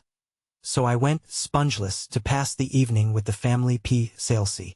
The members of the family P. Salesy were so fat and so like one another, fathers, mothers, sisters, brothers, uncles, and aunts, that I think the local audience were much confused about the plot of the piece under representation, and to the last expected that everybody must turn out to be the long-lost relative of everybody else. The theater was established on the top story of the Hôtel de Ville, and was approached by a long bare staircase, whereon, in an airy situation, one of the P. Salesy family, a stout gentleman imperfectly repressed by a belt, took the money. This occasioned the greatest excitement of the evening. For no sooner did the curtain rise on the introductory vaudeville, and reveal in the person of the young lover, singing a very short song with his eyebrows, apparently the very same identical stout gentleman imperfectly repressed by a belt, then everybody rushed out to the paying place, to ascertain whether he could possibly have put on that dress coat, that clear complexion, and those arched black vocal eyebrows, in so short a space of time. It then became manifest that this was another stout gentleman imperfectly repressed by a belt, to whom, before the spectators had recovered their presence of mind, entered a third stout gentleman imperfectly repressed by a belt, exactly like him. These two subjects, making with the money-taker 3 of the announced 15, fell into conversation touching a charming young widow, who, presently appearing, proved to be a stout lady altogether irrepressible by any means, quite a parallel case to the American Negro, 4th of the 15 subjects, and sister of the 5th who presided over the check department. In good time the whole of the 15 subjects were dramatically presented, and we had the inevitable ma mère, and also the inevitable malediction d'un père, and likewise the inevitable marquis, and also the inevitable provincial young man, weak-minded but faithful, who followed Julie to Paris and cried and laughed and choked all at once. The story was wrought out with the help of a virtuous spinning wheel in the beginning, a vicious set of diamonds in the middle, and a rheumatic blessing, which arrived by post, from ma mère towards the end, the whole resulting in a small sword in the body of one of the stout gentlemen imperfectly repressed by a belt, 50,000 francs per annum, and a decoration to the other stout gentleman imperfectly repressed by a belt, and an assurance from everybody to the provincial young man that if he were not supremely happy, which he seemed to have no reason whatever for being, he ought to be. This afforded him a final opportunity of crying and laughing and choking all at once, and sent the audience home sentimentally delighted. Audience more attentive or better behaved there could not possibly be, though the places of second rank in the theatre of the family P. Salesey were 6d each in English money, and the places of first rank a shilling. How the 15 subjects ever got so fat upon it, the kind heavens know. What gorgeous china figures of knights and ladies, gilded till they gleamed again, I might have bought at the fair for the garniture of my home, if I had been a French Flemish peasant, and had had the money. What shining coffee cups and saucers I might have won at the turntables, if I had had the luck.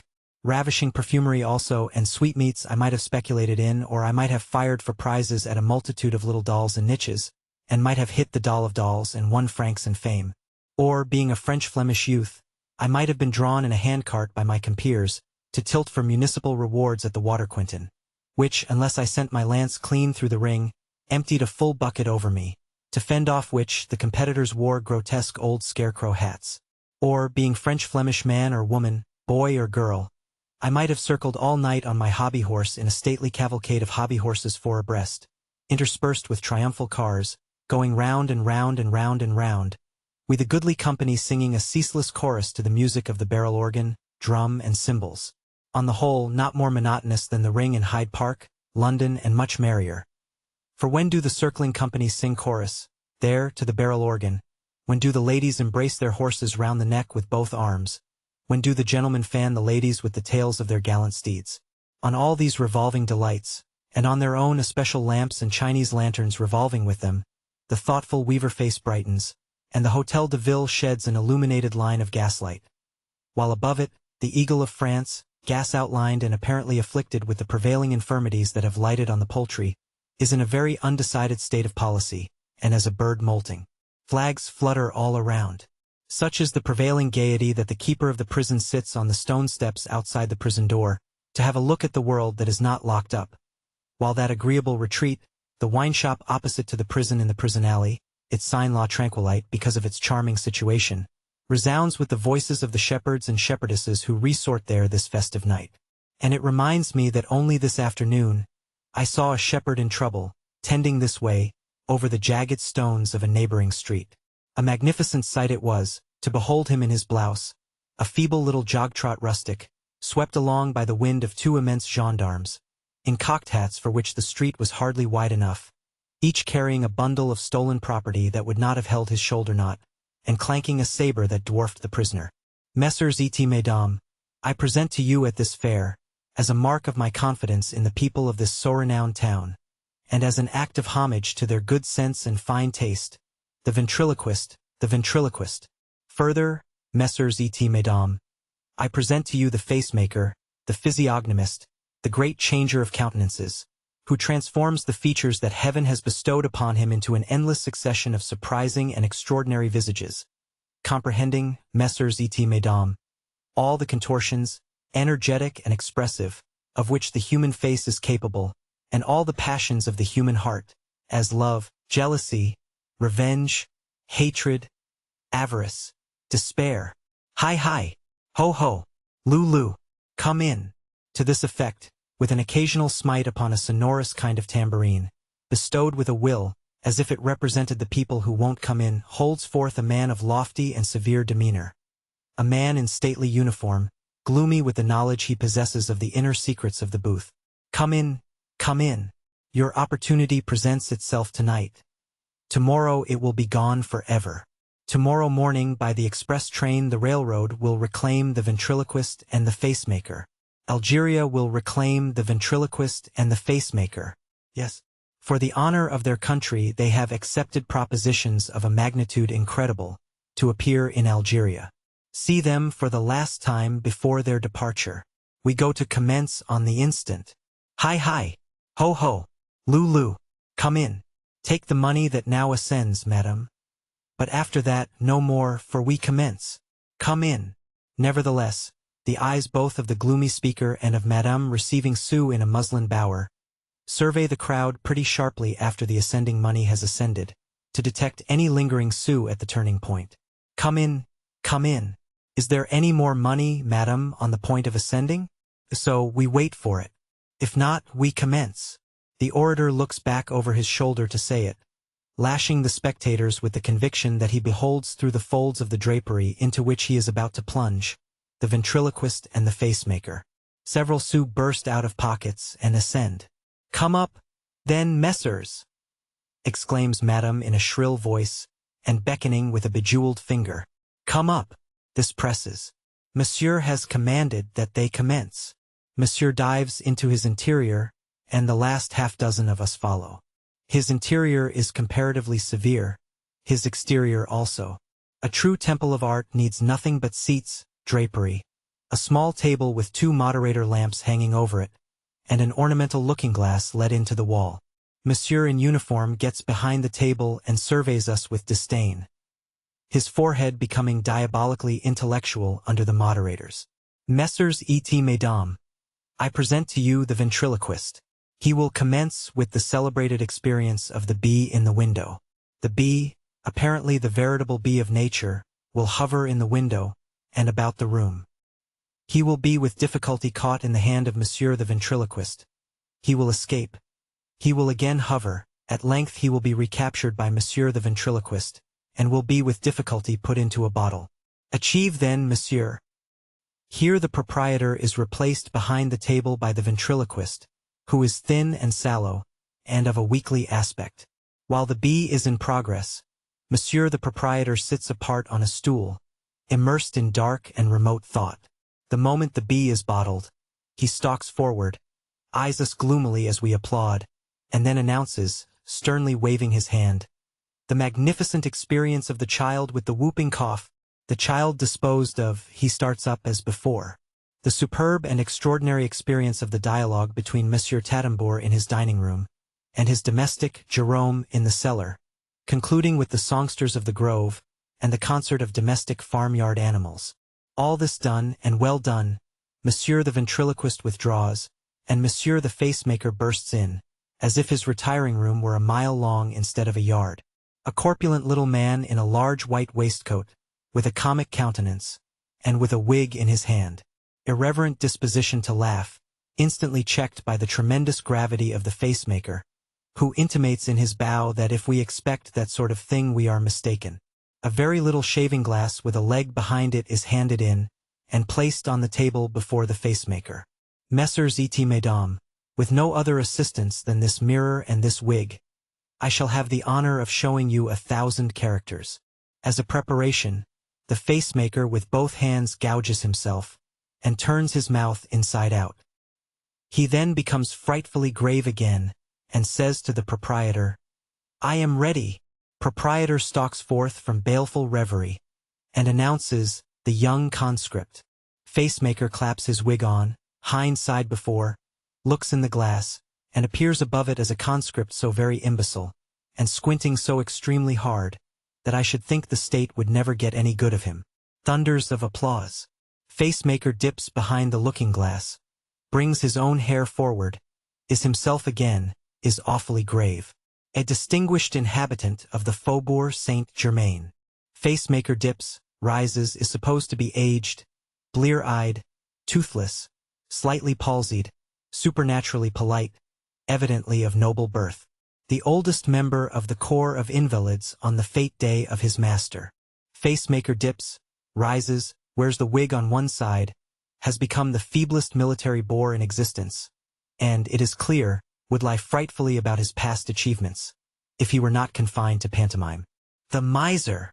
Facemaker dips, rises, clutches a bag, and every hair of the wig is on end to express that he lives in continual dread of thieves.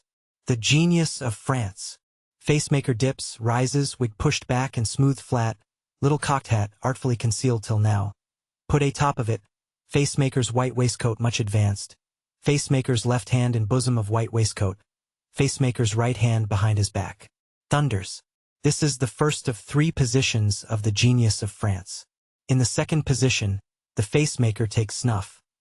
In the third, rolls up his fight hand, and surveys illimitable armies through that pocket glass. The facemaker then, by putting out his tongue, and wearing the wig know-how in particular, becomes the village idiot. The most remarkable feature in the whole of his ingenious performance is that whatever he does to disguise himself has the effect of rendering him rather more like himself than he was at first. There were peep shows in this fair, and I had the pleasure of recognizing several fields of glory with which I became well acquainted a year or 2 ago as Crimean battles, now doing duty as Mexican victories. The change was neatly effected by some extra smoking of the Russians, and by permitting the camp followers free range in the foreground to despoil the enemy of their uniforms. As no British troops had ever happened to be within sight when the artist took his original sketches, it followed fortunately that none were in the way now. The fair wound up with a ball. Respecting the particular night of the week on which the ball took place, I declined to commit myself, merely mentioning that it was held in a stable-yard so very close to the railway that it was a mercy the locomotive did not set fire to it. In Scotland, I suppose it would have done so. There, in a tent prettily decorated with looking-glasses and a myriad of toy flags, the people danced all night. It was not an expensive recreation, the price of a double ticket for a cavalier and lady being 1 and 3 in English money, and even of that small sum 5 was reclaimable for consummation, which word I venture to translate into refreshments of no greater strength, at the strongest, than ordinary wine made hot, with sugar and lemon in it. It was a ball of great good humor and of great enjoyment, though very many of the dancers must have been as poor as the 15 subjects of the P. Salesy family. In short, not having taken my own pet national pint pot with me to this fair, I was very well satisfied with the measure of simple enjoyment that it poured into the dull French-Flemish country life. How dull that is, I had an opportunity of considering, when the fair was over, when the tricolored flags were withdrawn from the windows of the houses on the place where the fair was held, when the windows were close shut, apparently until next fair time, when the Hôtel de Ville had cut off its gas and put away its eagle, when the 2 paviors, whom I take to form the entire paving population of the town, were ramming down the stones which had been pulled up for the erection of decorative poles, when the jailer had slammed his gate, and sulkily locked himself in with his charges. But then, as I paced the ring which marked the track of the departed hobby horses on the marketplace, pondering in my mind how long some hobby horses do leave their tracks in public ways, and how difficult they are to erase, my eyes were greeted with a goodly sight. I beheld 4 male personages thoughtfully pacing the place together, in the sunlight, evidently not belonging to the town, and having upon them a certain loose cosmopolitan air of not belonging to any town. One was clad in a suit of white canvas, another in a cap and blouse, the third in an old military frock, the fourth in a shapeless dress that looked as if it had been made out of old umbrellas. All wore dust-colored shoes. My heart beat high, for, in those 4 male personages, although complexionless and eyebrowless, I beheld 4 subjects of the family P. Salesy. Blue-bearded though they were, and bereft of the youthful smoothness of cheek which is imparted by what is termed in Albion a Whitechapel shave, and which is, in fact, whitening, judiciously applied to the jaws with the palm of the hand, I recognized them. As I stood admiring, there emerged from the yard of a lowly cabaret, the excellent ma mère, with the words, "The soup is served." Words which so elated the subject in the canvas suit, that when they all ran in to partake, he went last, dancing with his hands stuck angularly into the pockets of his canvas trousers, after the Pierrot manner. Glancing down the yard, the last I saw of him was, that he looked in through a window at the soup, no doubt, on one leg. Full of this pleasure, I shortly afterwards departed from the town, little dreaming of an addition to my good fortune. But more was in reserve. I went by a train which was heavy with third-class carriages, full of young fellows, well guarded, who had drawn unlucky numbers in the last conscription, and were on their way to a famous French garrison town where much of the raw military material is worked up into soldiery. At the station they had been sitting about, in their threadbare homespun blue garments, with their poor little bundles under their arms, covered with dust and clay, and the various soils of France.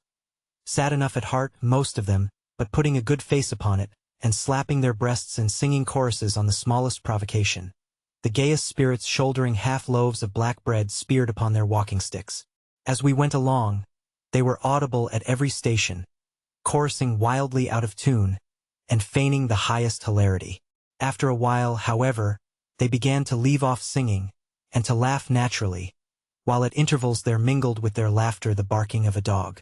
Now I had to alight short of their destination, and as that stoppage of the train was attended with a quantity of horn blowing, bell ringing, and proclamation of what Messrs. less voyagers were to do, and were not to do, in order to reach their respective destinations, I had ample leisure to go forward on the platform to take a parting look at my recruits, whose heads were all out at window, and who were laughing like delighted children. Then I perceived that a large poodle with a pink nose, who had been their traveling companion and the cause of their mirth, stood on his hind legs presenting arms on the extreme verge of the platform, ready to salute them as the train went off. This poodle wore a military shako, it is unnecessary to add, very much on one side over one eye, a little military coat, and the regulation white gaiters. He was armed with a little musket and a little sword bayonet, and he stood presenting arms in perfect attitude, with his unobscured eye on his master or superior officer, who stood by him. So admirable was his discipline, that, when the train moved and he was greeted with the parting cheers of the recruits, and also with a shower of centimes, several of which struck his shako, and had a tendency to discompose him, he remained staunch on his post until the train was gone. He then resigned his arms to his officer, took off his shako by rubbing his paw over it, dropped on 4 legs, bringing his uniform coat into the absurdest relations with the overarching skies, and ran about the platform in his white gaiters, waging his tail to an exceeding great extent. It struck me that there was more waggery than this in the poodle, and that he knew that the recruits would neither get through their exercises, nor get rid of their uniforms as easily as he. Revolving which in my thoughts and seeking in my pockets some small money to bestow upon him, I casually directed my eyes to the face of his superior officer, and in him beheld the face-maker. Though it was not the way to Algeria, but quite the reverse, the military poodle's colonel was the face-maker in a dark blouse, with a small bundle dangling over his shoulder at the end of an umbrella, and taking a pipe from his breast to smoke as he and the poodle went their mysterious way. Tenii, medicine men of civilization. My voyages, in paper boats, among savages often yield me matter for reflection at home. It is curious to trace the savage in the civilized man, and to detect the hold of some savage customs on conditions of society rather boastful of being high above them. I wonder, is the medicine man of the North American Indians never to be got rid of out of the North American country? He comes into my wigwam on all manner of occasions, and with the absurdest medicine. I always find it extremely difficult, and I often find it simply impossible, to keep him out of my wigwam. For his legal medicine, he sticks upon his head the hair of quadrupeds, and plasters the same with fat and dirty white powder, and talks a gibberish quite unknown to the men and squaws of his tribe. For his religious medicine he puts on puffy white sleeves, little black aprons, large black waistcoats of a peculiar cut, collarless coats with medicine buttonholes, medicine stockings and gaiters and shoes, and tops the whole with a highly grotesque medicinal hat. In one respect, to be sure, I am quite free from him. On occasions when the medicine men in general, together with a large number of the miscellaneous inhabitants of his village, both male and female, are presented to the principal chief, his native medicine is a comical mixture of old odds and ends, hired of traders, and new things in antiquated shapes, and pieces of red cloth, of which he is particularly fond, and white and red and blue paint for the face. The irrationality of this particular medicine culminates in a mock battle rush, from which many of the squaws are borne out, much dilapidated. I need not observe how unlike this is to a drawing-room at St. James's Palace. The African magician I find it very difficult to exclude from my wigwam too. This creature takes cases of death and mourning under his supervision, and will frequently impoverish a whole family by his preposterous enchantments. He is a great eater and drinker, and always conceals a rejoicing stomach under a grieving exterior. His charms consist of an infinite quantity of worthless scraps, for which he charges very high. He impresses on the poor bereaved natives that the more of his followers they pay to exhibit such scraps on their persons for an hour or two, though they never saw the deceased in their lives, and are put in high spirits by his decease, the more honorably and piously they grieve for the dead. The poor people submitting themselves to this conjurer, an expensive procession is formed, in which bits of stick, feathers of birds, and a quantity of other unmeaning objects besmeared with black paint, are carried in a certain ghastly order of which no one understands the meaning, if it ever had any, to the brink of the grave, and are then brought back again. In the Tonga Islands everything is supposed to have a soul, so that when a hatchet is irreparably broken, they say, "His immortal part has departed. He is gone to the happy hunting plains." This belief leads to the logical sequence that when a man is buried, some of his eating and drinking vessels, and some of his warlike implements, must be broken and buried with him. Superstitious and wrong, but surely a more respectable superstition than the hire of antique scraps for a show that has no meaning based on any sincere belief. Let me halt on my uncommercial road, to throw a passing glance on some funeral solemnities that I have seen where North American Indians, African magicians, and Tonga Islanders are supposed not to be. Once I dwelt in an Italian city, where there dwelt with me for a while an Englishman of an amiable nature, great enthusiasm, and no discretion. This friend discovered a desolate stranger, mourning over the unexpected death of one very dear to him, in a solitary cottage among the vineyards of an outlying village. The circumstances of the bereavement were unusually distressing, and the survivor, new to the peasants and the country, sorely needed help, being alone with the remains. With some difficulty, but with the strong influence of a purpose at once gentle, disinterested, and determined, my friend, Mr. Kindheart, obtained access to the mourner, and undertook to arrange the burial. There was a small Protestant cemetery near the city walls, and as Mr. Kindheart came back to me, he turned into it and chose the spot. He was always highly flushed when rendering a service unaided, and I knew that to make him happy I must keep aloof from his ministration. But when at dinner he warmed with the good action of the day, and conceived the brilliant idea of comforting the mourner with an English funeral, I ventured to intimate that I thought that institution, which was not absolutely sublime at home, might prove a failure in Italian hands. However, Mr. Kindheart was so enraptured with his conception, that he presently wrote down into the town requesting the attendance with tomorrow's earliest light of a certain little upholsterer. This upholsterer was famous for speaking the unintelligible local dialect, his own, in a far more unintelligible manner than any other man alive. When from my bath next morning I overheard Mr. Kindheart and the upholsterer in conference on the top of an echoing staircase, and when I overheard Mr. Kindheart rendering English undertaking phrases into very choice Italian, and the upholsterer replying in the unknown tongues, and when I furthermore remembered that the local funerals had no resemblance to English funerals, I became in my secret bosom apprehensive. But Mr. Kindheart informed me at breakfast that measures had been taken to ensure a signal success. As the funeral was to take place at sunset, and as I knew to which of the city gates it must tend, I went out at that gate as the sun descended, and walked along the dusty road. I had not walked far, when I encountered this procession. 1. Mr. Kindheart, much abashed, on an immense grey horse. 2. A bright yellow coach and pair, driven by a coachman in bright red velvet knee-breeches and waistcoat. This was the established local idea of state. Both coach doors kept open by the coffin, which was on its side within and sticking out at each. 3. Behind the coach the mourner, for whom the coach was intended, walking in the dust. 4. Concealed behind a roadside well for the irrigation of a garden, the unintelligible upholsterer, admiring. It matters little now. Coaches of all colors are alike to poor Kindheart, and he rests far north of the little cemetery with the cypress trees, by the city walls where the Mediterranean is so beautiful. My first funeral, a fair representative funeral after its kind, was that of the husband of a married servant, once my nurse. She married for money.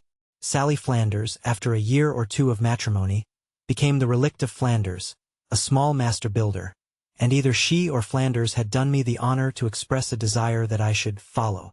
I may have been 7 or 8 years old, young enough certainly to feel rather alarmed by the expression, as not knowing where the invitation was held to terminate, and how far I was expected to follow the deceased Flanders.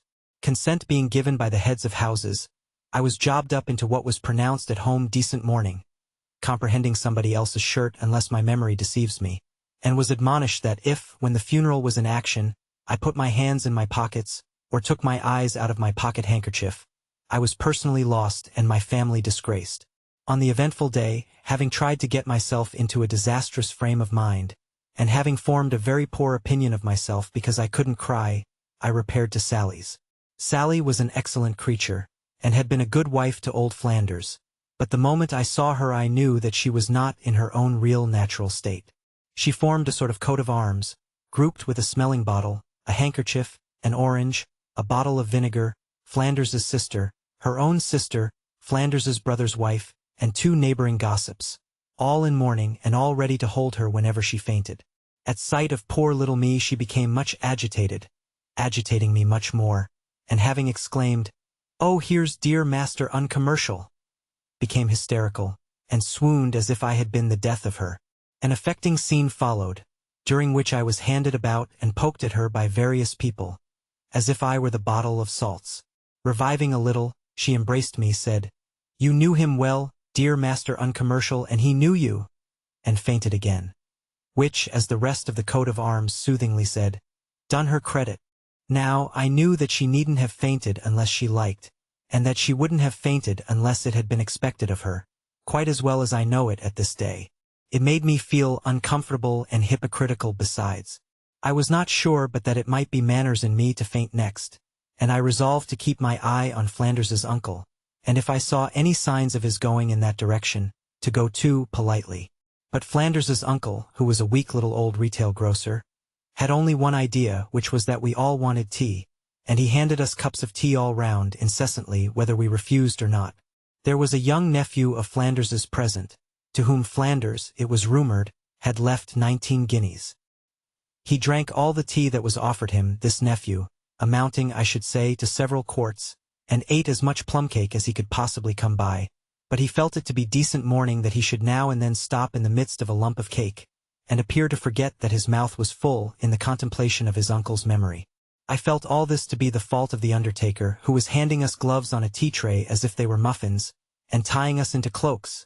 Mine had to be pinned up all round, it was so long for me, because I knew that he was making game. So, when we got out into the streets, and I constantly disarranged the procession by tumbling on the people before me because my handkerchief blinded my eyes, and tripping up the people behind me because my cloak was so long, I felt that we were all making game.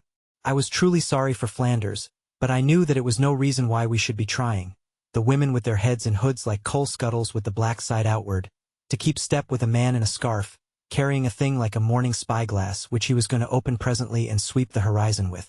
I knew that we should not all have been speaking in one particular keynote struck by the undertaker, if we had not been making game.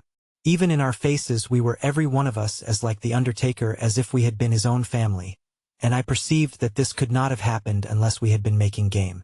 When we returned to Sally's, it was all of a piece. The continued impossibility of getting on without plum cake, the ceremonious apparition of a pair of decanters containing port and sherry and cork, Sally's sister at the tea-table, clinking the best crockery and shaking her head mournfully every time she looked down into the teapot, as if it were the tomb. The coat of arms again and Sally as before.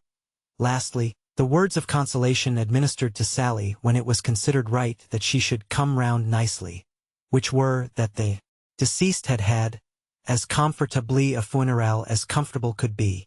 Other funerals have I seen with grown-up eyes, since that day, of which the burden has been the same childish burden. Making game, real affliction, real grief and solemnity, have been outraged, and the funeral has been performed. The waste for which the funeral customs of many tribes of savages are conspicuous, has attended these civilized obsequies, and once and twice have I wished in my soul that if the waste must be, they would let the undertaker bury the money, and let me bury the friend. In France, upon the whole, these ceremonies are more sensibly regulated, because they are upon the whole less expensively regulated. I cannot say that I have ever been much edified by the custom of tying a bib and apron on the front of the house of mourning, or that I would myself particularly care to be driven to my grave in a nodding and bobbing car, like an infirm four-post bedstead, by an inky fellow creature in a cocked hat. But it may be that I am constitutionally insensible to the virtues of a cocked hat. In provincial France, the solemnities are sufficiently hideous, but are few and cheap. The friends and townsmen of the departed, in their own dresses and not masquerading under the auspices of the African conjurer, surround the hand-bier, and often carry it. It is not considered indispensable to stifle the bearers, or even to elevate the burden on their shoulders.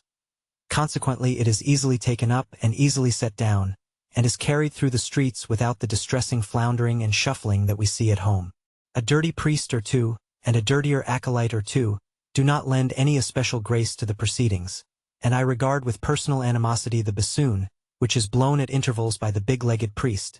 It is always a big-legged priest who blows the bassoon, when his fellows combine in a lugubrious stalwart drawl. But there is far less of the conjurer and the medicine man in the business than under like circumstances here. The grim coaches that we reserve expressly for such shows are non-existent. If the cemetery be far out of the town, the coaches that are hired for other purposes of life are hired for this purpose. And although the honest vehicles make no pretense of being overcome, I have never noticed that the people in them were the worse for it. In Italy, the hooded members of confraternities who attend on funerals are dismal and ugly to look upon, but the services they render are at least voluntarily rendered, and impoverish no one and cost nothing. Why should high civilization and low savagery ever come together on the point of making them a wantonly wasteful and contemptible set of forms? Once I lost a friend by death, who had been troubled in his time by the medicine man and the conjurer, and upon whose limited resources there were abundant claims. The conjurer assured me that I must positively follow, and both he and the medicine man entertained no doubt that I must go in a black carriage, and must wear fittings.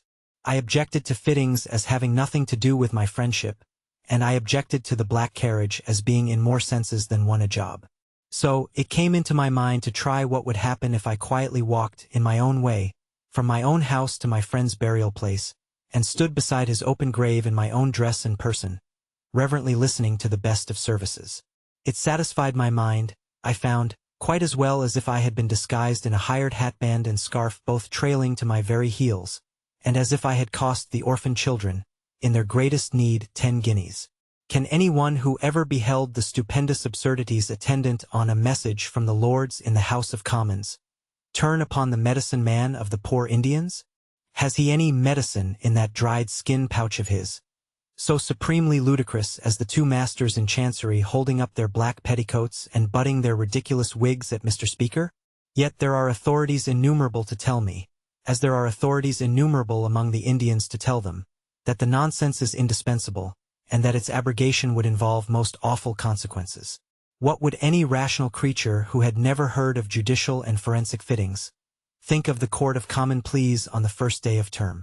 Or with what an awakened sense of humor would Livingstone's account of a similar scene be perused, if the fur and red cloth and goat's hair and horse hair and powdered chalk and black patches on the top of the head were all at Talamungongo instead of Westminster? That model missionary and good brave man found at least one tribe of blacks with a very strong sense of the ridiculous, insomuch that although an amiable and docile people, they never could see the missionaries dispose of their legs in the attitude of kneeling, or hear them begin a hymn in chorus, without bursting into roars of irrepressible laughter. It is much to be hoped that no member of this facetious tribe may ever find his way to England and get committed for contempt of court. In the Tonga Island already mentioned, there are a set of personages called Mataboos, or some such name, who are the masters of all the public ceremonies, and who know the exact place in which every chief must sit down when a solemn public meeting takes place. A meeting which bears a family resemblance to our own public dinner, in respect of its being a main part of the proceedings that every gentleman present is required to drink something nasty. These Mataboos are a privileged order, so important is their avocation, and they make the most of their high functions. A long way out of the Tonga Islands, indeed, rather near the British Islands, was there no calling in of the Mataboos the other day to settle an earth-convulsing question of precedence? And was there no weighty opinion delivered on the part of the Mataboos which, being interpreted to that unlucky tribe of blacks with the sense of the ridiculous, would infallibly set the whole population screaming with laughter? My sense of justice demands the admission, however, that this is not quite a one-sided question. If we submit ourselves meekly to the medicine man and the conjurer, and are not exalted by it, the savages may retort upon us that we act more unwisely than they in other matters wherein we fail to imitate them. It is a widely diffused custom among savage tribes, when they meet to discuss any affair of public importance, to sit up all night making a horrible noise, dancing, blowing shells, and, in cases where they are familiar with firearms, flying out into open places and letting off guns. It is questionable whether our legislative assemblies might not take a hint from this. A shell is not a melodious wind instrument, and it is monotonous. But it is as musical as, and not more monotonous than, my honorable friend's own trumpet, or the trumpet that he blows so hard for the minister. The uselessness of arguing with any supporter of a government or of an opposition is well known. Try dancing. It is a better exercise, and has the unspeakable recommendation that it couldn't be reported. The honorable and savage member who has a loaded gun, and has grown impatient of debate, plunges out of doors, fires in the air, and returns calm and silent to the palaver. Let the honorable and civilized member similarly charged with a speech dart into the cloisters of Westminster Abbey in the silence of night, let his speech off and come back harmless. It is not at first sight a very rational custom to paint a broad blue stripe across one's nose and both cheeks, and a broad red stripe from the forehead to the chin, to attach a few pounds of wood to one's under lip, to stick fishbones in one's ears and a brass curtain ring in one's nose, and to rub one's body all over with rancid oil, as a preliminary to entering on business. But this is a question of taste and ceremony, and so is the Windsor uniform. The manner of entering on the business itself is another question. A council of 600 savage gentlemen entirely independent of tailors, sitting on their hams in a ring, smoking and occasionally grunting, seem to me, according to the experience I have gathered in my voyages and travels, somehow to do what they come together for, whereas that is not at all the general experience of a council of 600 civilized gentlemen very dependent on tailors and sitting on mechanical contrivances. It is better that an assembly should do its utmost to envelop itself in smoke, than that it should direct its endeavors to enveloping the public in smoke, and I would rather it buried 100 hatchets than buried one subject demanding attention. 6. Titbull's Elamis houses. By the side of most railways out of London, one may see almshouses and retreats, generally with a wing or a centre wanting, and ambitious of being much bigger than they are, some of which are newly founded institutions and some old establishments transplanted. There is a tendency in these pieces of architecture to shoot upward unexpectedly, like Jack's beanstalk, and to be ornate in spires of chapels and lanterns of halls, which might lead to the embellishment of the air with many castles of questionable beauty but for the restraining consideration of expense. However, the manners, being always of a sanguine temperament, comfort themselves with plans and elevations of loomings in the future, and are influenced in the present by philanthropy towards the railway passengers. For, the question how prosperous and promising the buildings can be made to look in their eyes, usually supersedes the lesser question how they can be turned to the best account for the inmates. Why none of the people who reside in these places ever look out of window, or take an airing in the piece of ground which is going to be a garden by and by, is one of the wonders I have added to my always lengthening list of the wonders of the world. I have got it into my mind that they live in a state of chronic injury and resentment, and on that account refuse to decorate the building with a human interest. As I have known legatees deeply injured by a bequest of £500 because it was not 5,000, and as I was once acquainted with a pensioner on the public to the extent of 200 a year, who perpetually anathematized his country because he was not in the receipt of 4, having no claim whatever to 6 pence. So perhaps it usually happens, within certain limits, that to get a little help is to get a notion of being defrauded of more. How do they pass their lives in this beautiful and peaceful place? Was the subject of my speculation with a visitor who once accompanied me to a charming rustic retreat for old men and women, a quaint ancient foundation in a pleasant English country, behind a picturesque church and among rich old convent gardens. There were but some dozen or so of houses, and we agreed that we would talk with the inhabitants, as they sat in their groined rooms between the light of their fires and the light shining in at their latticed windows, and would find out. They passed their lives in considering themselves mulcted of certain ounces of tea by a deaf old steward who lived among them in the quadrangle. There was no reason to suppose that any such ounces of tea had ever been in existence, or that the old steward so much as knew what was the matter. He passed his life in considering himself periodically defrauded of a birch broom by the beadle. But it is neither to old almshouses in the country, nor to new almshouses by the railroad, that these present uncommercial notes relate. They refer back to journeys made among those commonplace, smoky-fronted London almshouses, with a little paved courtyard in front enclosed by iron railings, which have got snowed up, as it were, by bricks and mortar, which were once in a suburb, but are now in the densely populated town. Gaps in the busy life around them, parentheses in the close and blotted texts of the streets. Sometimes, these almshouses belong to a company or society. Sometimes they were established by individuals, and are maintained out of private funds bequeathed in perpetuity long ago. My favorite among them is Titbull's, which establishment is a picture of many. Of Titbull I know no more than that he deceased in 1723, that his Christian name was Samson, and his social designation Esquire, and that he founded these almshouses as dwellings for 9 poor women and 6 poor men by his will and testament. I should not know even this much, but for its being inscribed on a grim stone very difficult to read, let into the front of the center house of Titbull's almshouses, and which stone is ornamented atop with a piece of sculptured drapery resembling the effigy of Titbull's bath towel. Titbull's almshouses are in the east of London, in a great highway, in a poor, busy, and thronged neighborhood. Old iron and fried fish, cough drops and artificial flowers, boiled pig's feet and household furniture that looks as if it were polished up with lip salve, umbrellas full of vocal literature and saucers full of shellfish in a green juice which I hope is natural to them when their health is good, garnish the paved sideways as you go to Titbull's. I take the ground to have risen in those parts since Titbull's time, and you drop into his domain by 3 stone steps. So did I first drop into it, very nearly striking my brows against Titbull's pump, which stands with its back to the thoroughfare just inside the gate, and has a conceited air of reviewing Titbull's pensioners. And a worse one, said a virulent old man with a pitcher. There isn't nowhere, a harder one to work, nor a grudgeoner one to yield. There isn't nowhere. This old man wore a long coat, such as we see Hogarth's chairman represented with, and it was of that peculiar green pea hue without the green, which seems to come of poverty.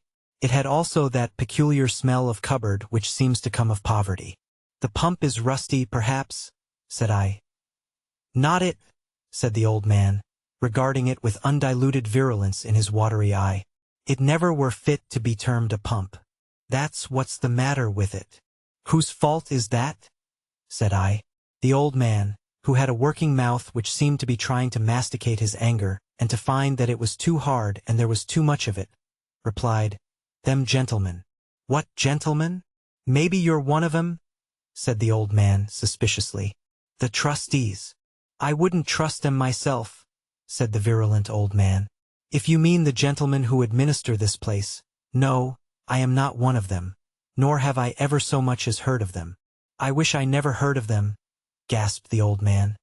At my time of life, with the rheumatics, drawing water from that thing, not to be deluded into calling it a pump. The old man gave it another virulent look, took up his pitcher, and carried it into a corner dwelling house, shutting the door after him. Looking around and seeing that each little house was a house of 2 little rooms, and seeing that the little oblong courtyard in front was like a graveyard for the inhabitants, saving that no word was engraven on its flat, dry stones, and seeing that the currents of life and noise ran to and fro outside, having no more to do with the place than if it were a sort of low-water mark on a lively beach. I say, seeing this and nothing else, I was going out at the gate when one of the doors opened. Was you looking for anything, sir? Asked a tidy, well-favored woman. Really, no, I couldn't say I was. Not wanting anyone, sir? No, at least I... Pray, what is the name of the elderly gentleman who lives in the corner there? The tidy woman stepped out to be sure of the door I indicated, and she and the pump and I stood all 3 in a row with our backs to the thoroughfare. Oh! His name is Mr. Battens, said the tidy woman, dropping her voice. I have just been talking with him. Indeed? Said the tidy woman. Ho! I wonder Mr. Battens talked. Is he usually so silent? Well, Mr. Battens is the oldest here, that is to say, the oldest of the old gentlemen in point of residence.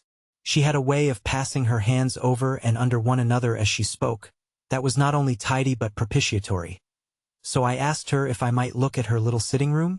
The Uncommercial took the liberty of hinting that he hardly thought it probable that any lady or gentleman in want of a likely young domestic of retiring manners would be tempted into the engagement of either of the two leading refractories, on her own presentation of herself as per sample. "It ain't no good being nothink else here," said the chief. The Uncommercial thought it might be worth trying. "Oh no it ain't," said the chief. "Not a bit of good," said number 2. "And I'm sure I'd be very thankful to be got into a place or got abroad," said the chief. "And so should I," said number 2. "Truly thankful I should." Oakum Head then rose, and announced as an entirely new idea, the mention of which profound novelty might be naturally expected to startle her unprepared hearers, that she would be very thankful to be got into a place or got abroad. And, as if she had then said, "Chorus, ladies!" all the skirmishers struck up to the same purpose. We left them, thereupon, and began a long walk among the women who were simply old and infirm. But whenever, in the course of this same walk, I looked out of any high window that commanded the yard, I saw Oakum Head and all the other refractories looking out at their low window for me, and never failing to catch me the moment I showed my head. In 10 minutes I had ceased to believe in such fables of a golden time as youth, the prime of life, or a hale old age. In 10 minutes, all the lights of womankind seemed to have been blown out, and nothing in that way to be left this vault to brag of, but the flickering and expiring snuffs. And what was very curious was that these dim old women had one company notion which was the fashion of the place. Every old woman who became aware of a visitor and was not in bed hobbled over a form into her accustomed seat, and became one of a line of dim old women confronting another line of dim old women across a narrow table. There was no obligation whatever upon them to range themselves in this way. It was their manner of receiving. As a rule, they made no attempt to talk to one another, or to look at the visitor, or to look at anything, but sat silently working their mouths, like a sort of poor old cows. In some of these wards it was good to see a few green plants. In others, an isolated refractory acting as nurse, who did well enough in that capacity, when separated from her compeers. Every one of these wards, day room, night room, or both combined, was scrupulously clean and fresh. I have seen as many such places as most travelers in my line, and I never saw one such better kept. Among the bedridden there was great patience, great reliance on the books under the pillow, great faith in God. All cared for sympathy, but none much cared to be encouraged with hope of recovery. On the whole, I should say, it was considered rather a distinction to have a complication of disorders, and to be in a worse way than the rest. From some of the windows, the river could be seen with all its life and movement. The day was bright, but I came upon no one who was looking out. In one large ward, sitting by the fire in armchairs of distinction, like the president and vice of the good company, were 2 old women, upwards of 90 years of age. The younger of the 2, just turned 90, was deaf, but not very, and could easily be made to hear. In her early time she had nursed a child, who was now another old woman, more infirm than herself, inhabiting the very same chamber. She perfectly understood this when the matron told it, and, with sundry nods and motions of her forefinger, pointed out the woman in question. The elder of this pair, 93, seated before an illustrated newspaper, but not reading it, was a bright-eyed old soul, really not deaf, wonderfully preserved, and amazingly conversational. She had not long lost her husband, and had been in that place little more than a year. At Boston, in the state of Massachusetts, this poor creature would have been individually addressed, would have been tended in her own room, and would have had her life gently assimilated to a comfortable life out of doors. Would that be much to do in England for a woman who has kept herself out of a workhouse more than 90 rough long years? When Britain first, at heaven's command, arose, with a great deal of allegorical confusion, from out the azure main, did her guardian angels positively forbid it in the charter which has been so much besung. The object of my journey was accomplished when the nimble matron had no more to show me. As I shook hands with her at the gate, I told her that I thought justice had not used her very well, and that the wise men of the East were not infallible. Now, I reasoned with myself, as I made my journey home again, concerning those foul wards. They ought not to exist. No person of common decency and humanity can see them and doubt it. But what is this union to do? The necessary alteration would cost several thousands of pounds. It has already to support 3 workhouses. Its inhabitants work hard for their bare lives, and are already rated for the relief of the poor to the utmost extent of reasonable endurance. One poor parish in this very union is rated to the amount of 5 and 6 in the pound, at the very same time when the rich parish of St. George's, Hanover Square, is rated at about 7 pence in the pound, Paddington at about 4 pence, St. James's, Westminster at about 10 pence. It is only through the equalization of poor rates that what is left undone in this wise can be done. Much more is left undone or is ill done than I have space to suggest in these notes of a single uncommercial journey. But the wise men of the East, before they can reasonably hold forth about it, must look to the north and south and west. Let them also, any morning before taking the seat of Solomon, look into the shops and dwellings all around the temple, and first ask themselves how much more can these poor people, many of whom keep themselves with difficulty enough out of the workhouse, bear. I had yet other matter for reflection as I journeyed home, inasmuch as, before I altogether departed from the neighborhood of Mr. Baker's trap, I had knocked at the gate of the workhouse of St. George's in the East, and had found it to be an establishment highly creditable to those parts, and thoroughly well administered by a most intelligent master. I remarked in it an instance of the collateral harm that obstinate vanity and folly can do. This was the hall where those old paupers, male and female, whom I had just seen, met for the church service, was it? Yes. Did they sing the psalms to any instrument? They would like to very much. They would have an extraordinary interest in doing so. And could none be got? Well, a piano could even have been got for nothing, but these unfortunate dissensions. Ah, better, far better, my Christian friend in the beautiful garment, to have let the singing boys alone, and left the multitude to sing for themselves. You should know better than I, but I think I have read that they did so once upon a time, and that when they had sung an hymn, someone, not in a beautiful garment, went up into the Mount of Olives. It made my heart ache to think of this miserable trifling, in the streets of a city where every stone seemed to call to me, as I walked along, "Turn this way, man, and see what waits to be done." So I decoyed myself into another train of thought to ease my heart. But I don't know that I did it, for I was so full of paupers, that it was, after all, only a change to a single pauper, who took possession of my remembrance instead of 1,000. "I beg your pardon, sir," he had said, in a confidential manner, on another occasion, taking me aside, "but I have seen better days. I am very sorry to hear it. Sir, I have a complaint to make against the master.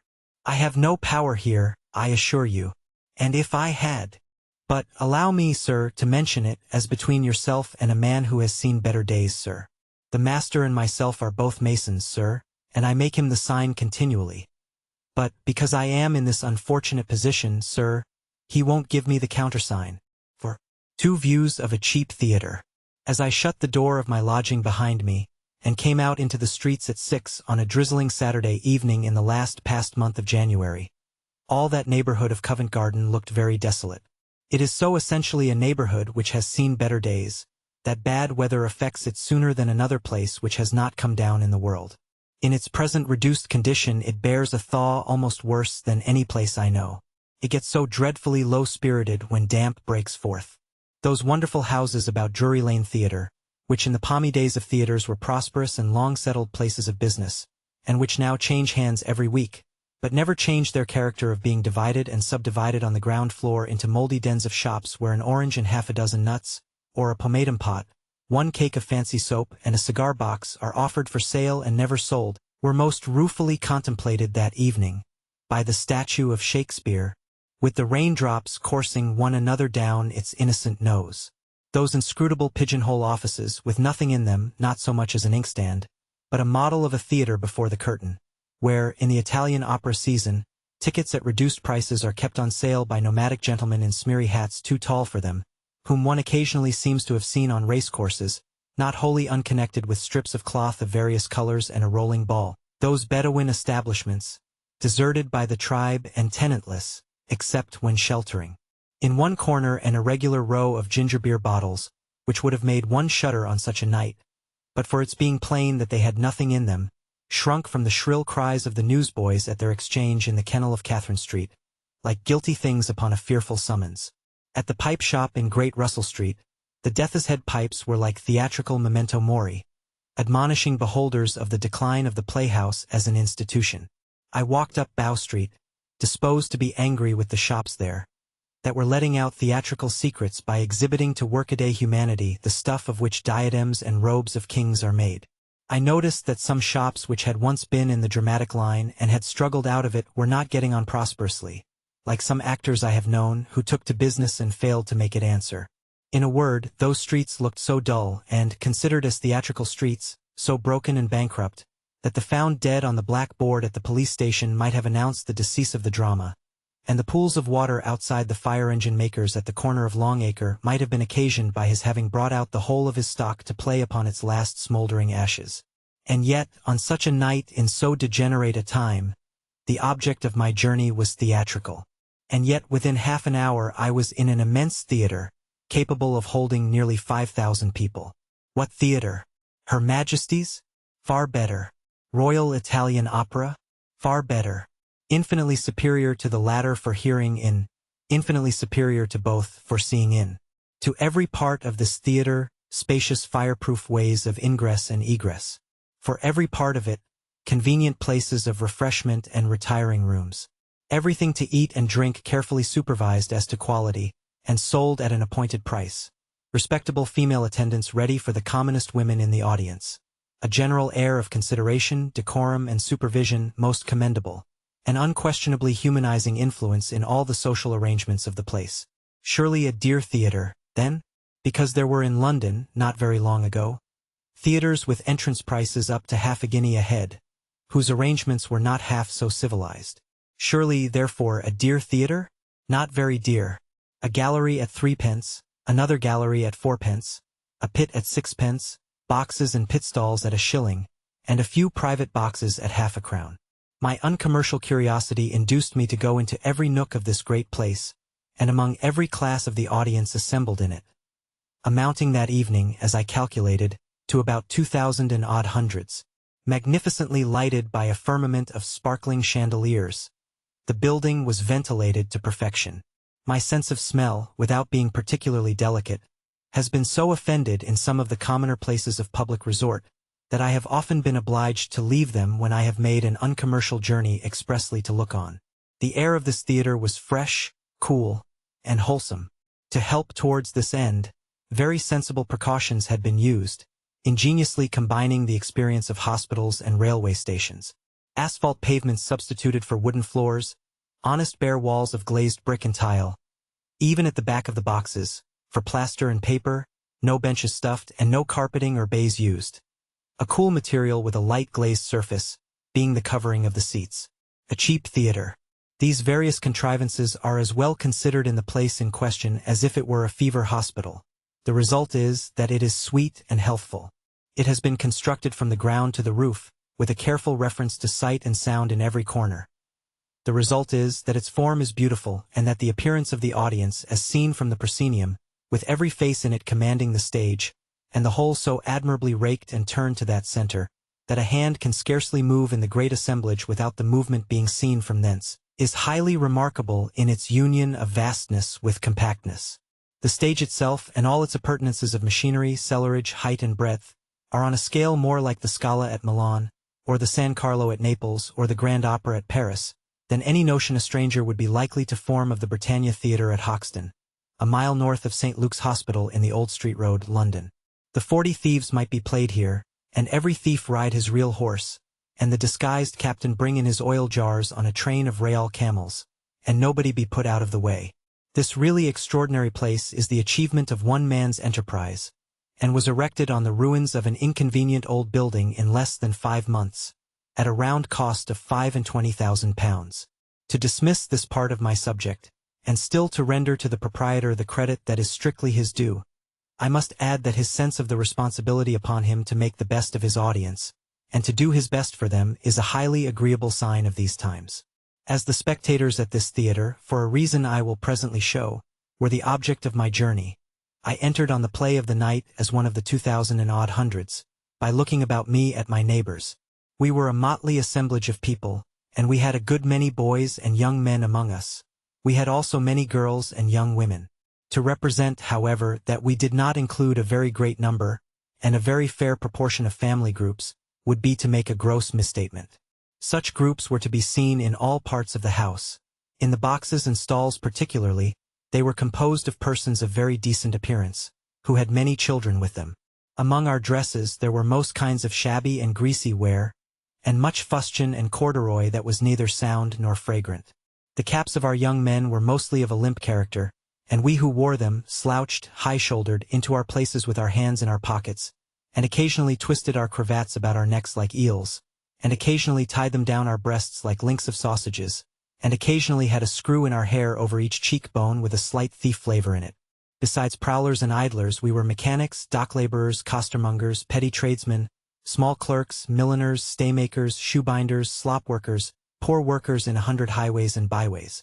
Many of us, on the whole the majority, were not at all clean, and not at all choice in our lives or conversation. But we had all come together in a place where our convenience was well consulted, and where we were well looked after, to enjoy an evening's entertainment in common.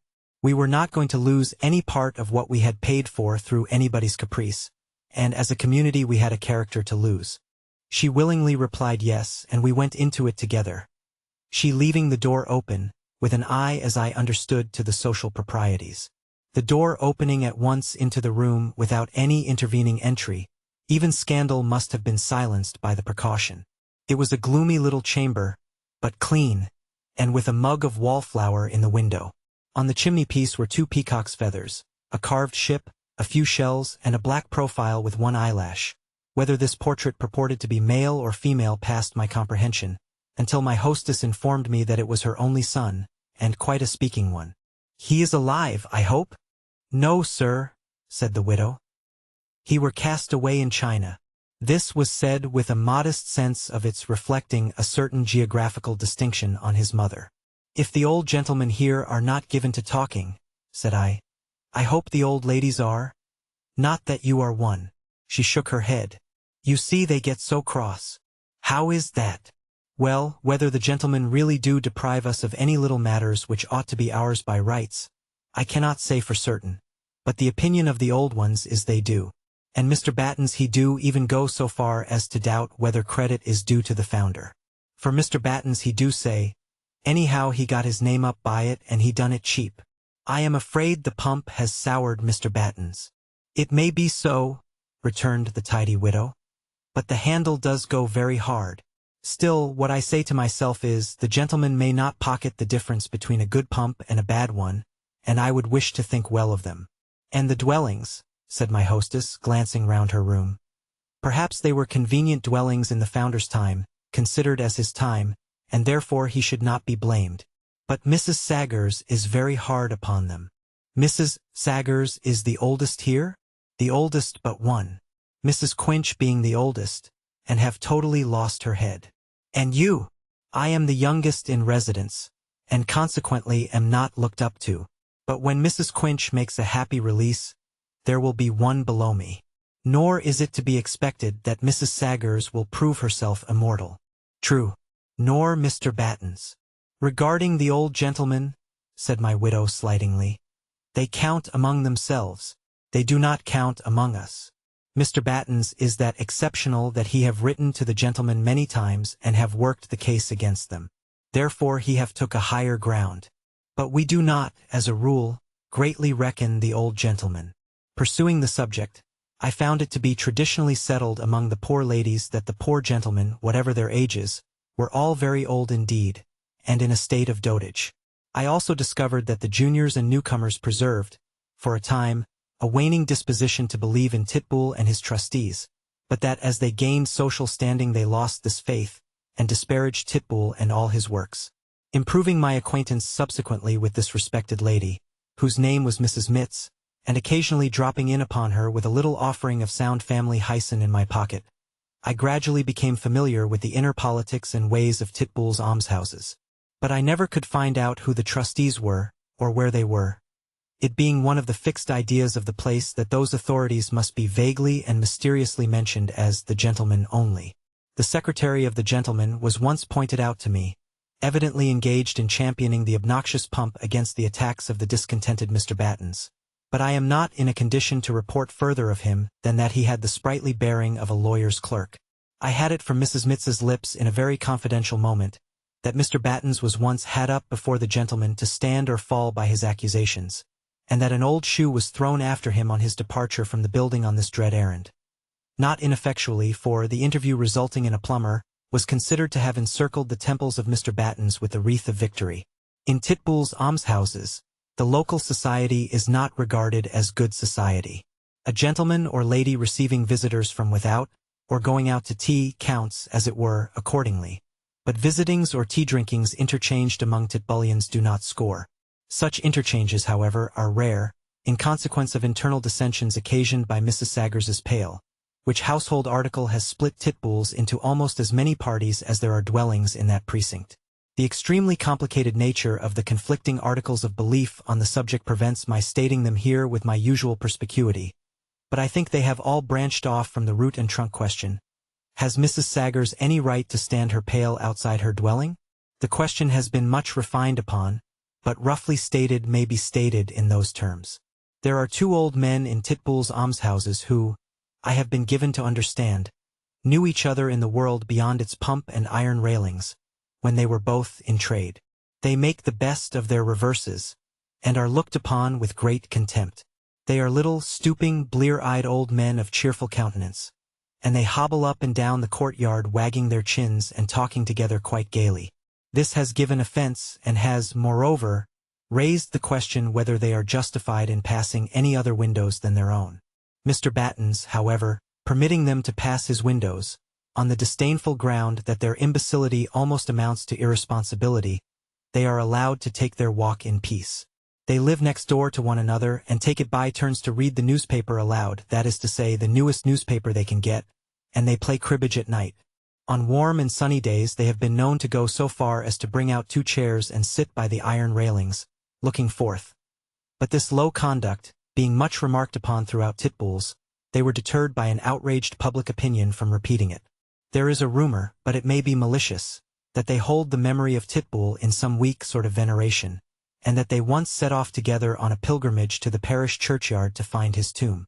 To this, perhaps, might be traced a general suspicion that they are spies of the gentleman, to which they were supposed to have given color in my own presence on the occasion of the weak attempt at justification of the pump by the gentleman's clerk, when they emerged bareheaded from the doors of their dwellings, as if their dwellings and themselves constituted an old-fashioned weather-glass of double action with 2 figures of old ladies inside, and deferentially bowed to him at intervals, until he took his departure. They are understood to be perfectly friendless and relationless. Unquestionably, the 2 poor fellows make the very best of their lives in Titbull's almshouses, and unquestionably they are, as before mentioned, the subjects of unmitigated contempt there. On Saturday nights, when there is a greater stir than usual outside, and when itinerant vendors of miscellaneous wares even take their stations and light up their smoky lamps before the iron railings, Titbull's becomes flurried. Mrs. Saggers has her celebrated palpitations of the heart, for the most part, on Saturday nights. But Titbull's is unfit to strive with the uproar of the streets in any of its phases. It is religiously believed at Titbull's that people push more than they used, and likewise that the foremost object of the population of England and Wales is to get you down and trample on you. Even of railroads they know, at Titbull's, little more than the shriek which Mrs. Saggers says goes through her, and ought to be taken up by government. And the penny postage may even yet be unknown there, for I have never seen a letter delivered to any inhabitant.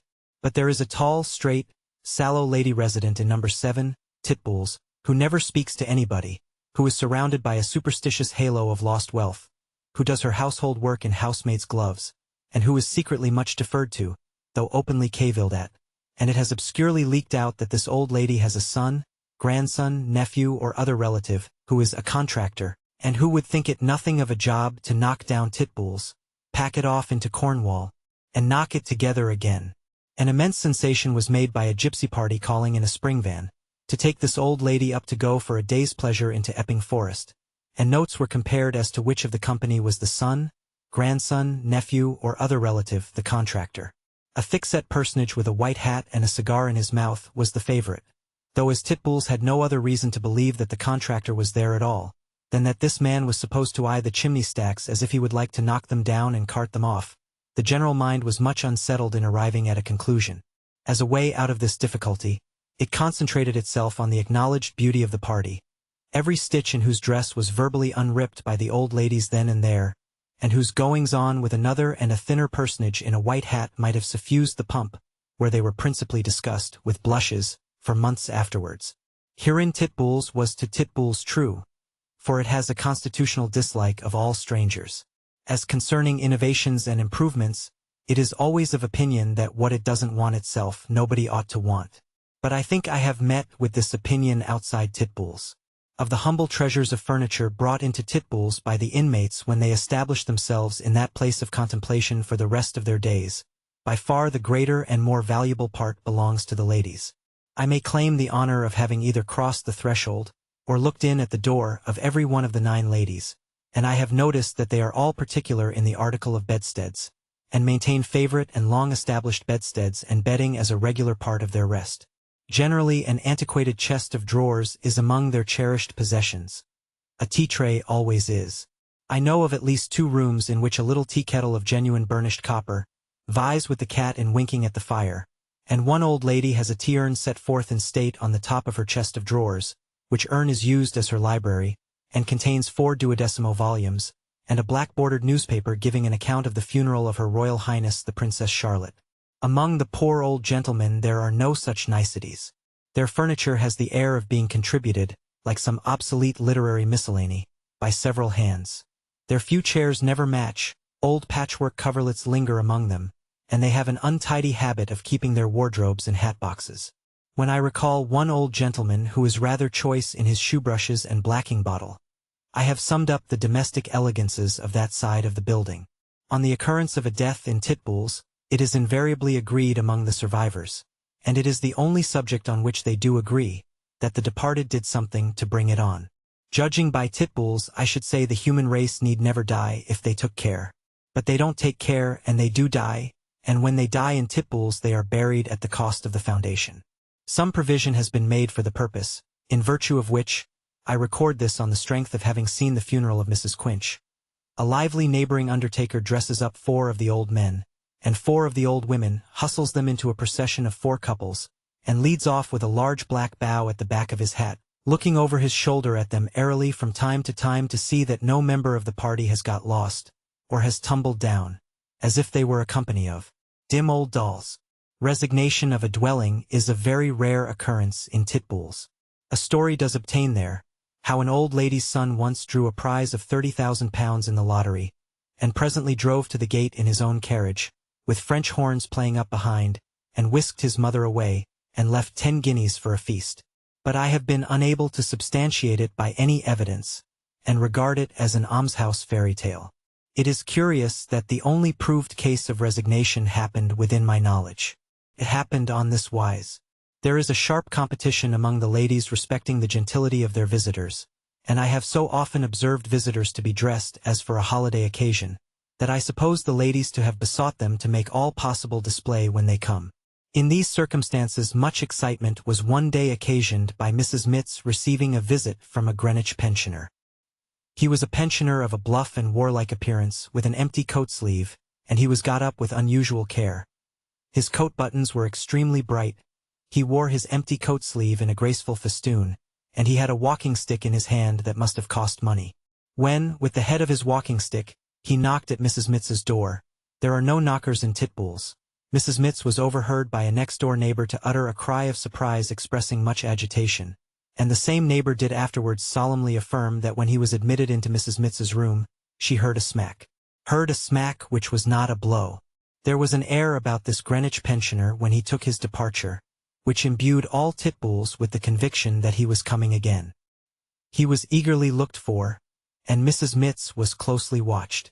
In the meantime, if anything could have placed the unfortunate 6 old gentlemen at a greater disadvantage than that at which they chronically stood, it would have been the apparition of this Greenwich pensioner.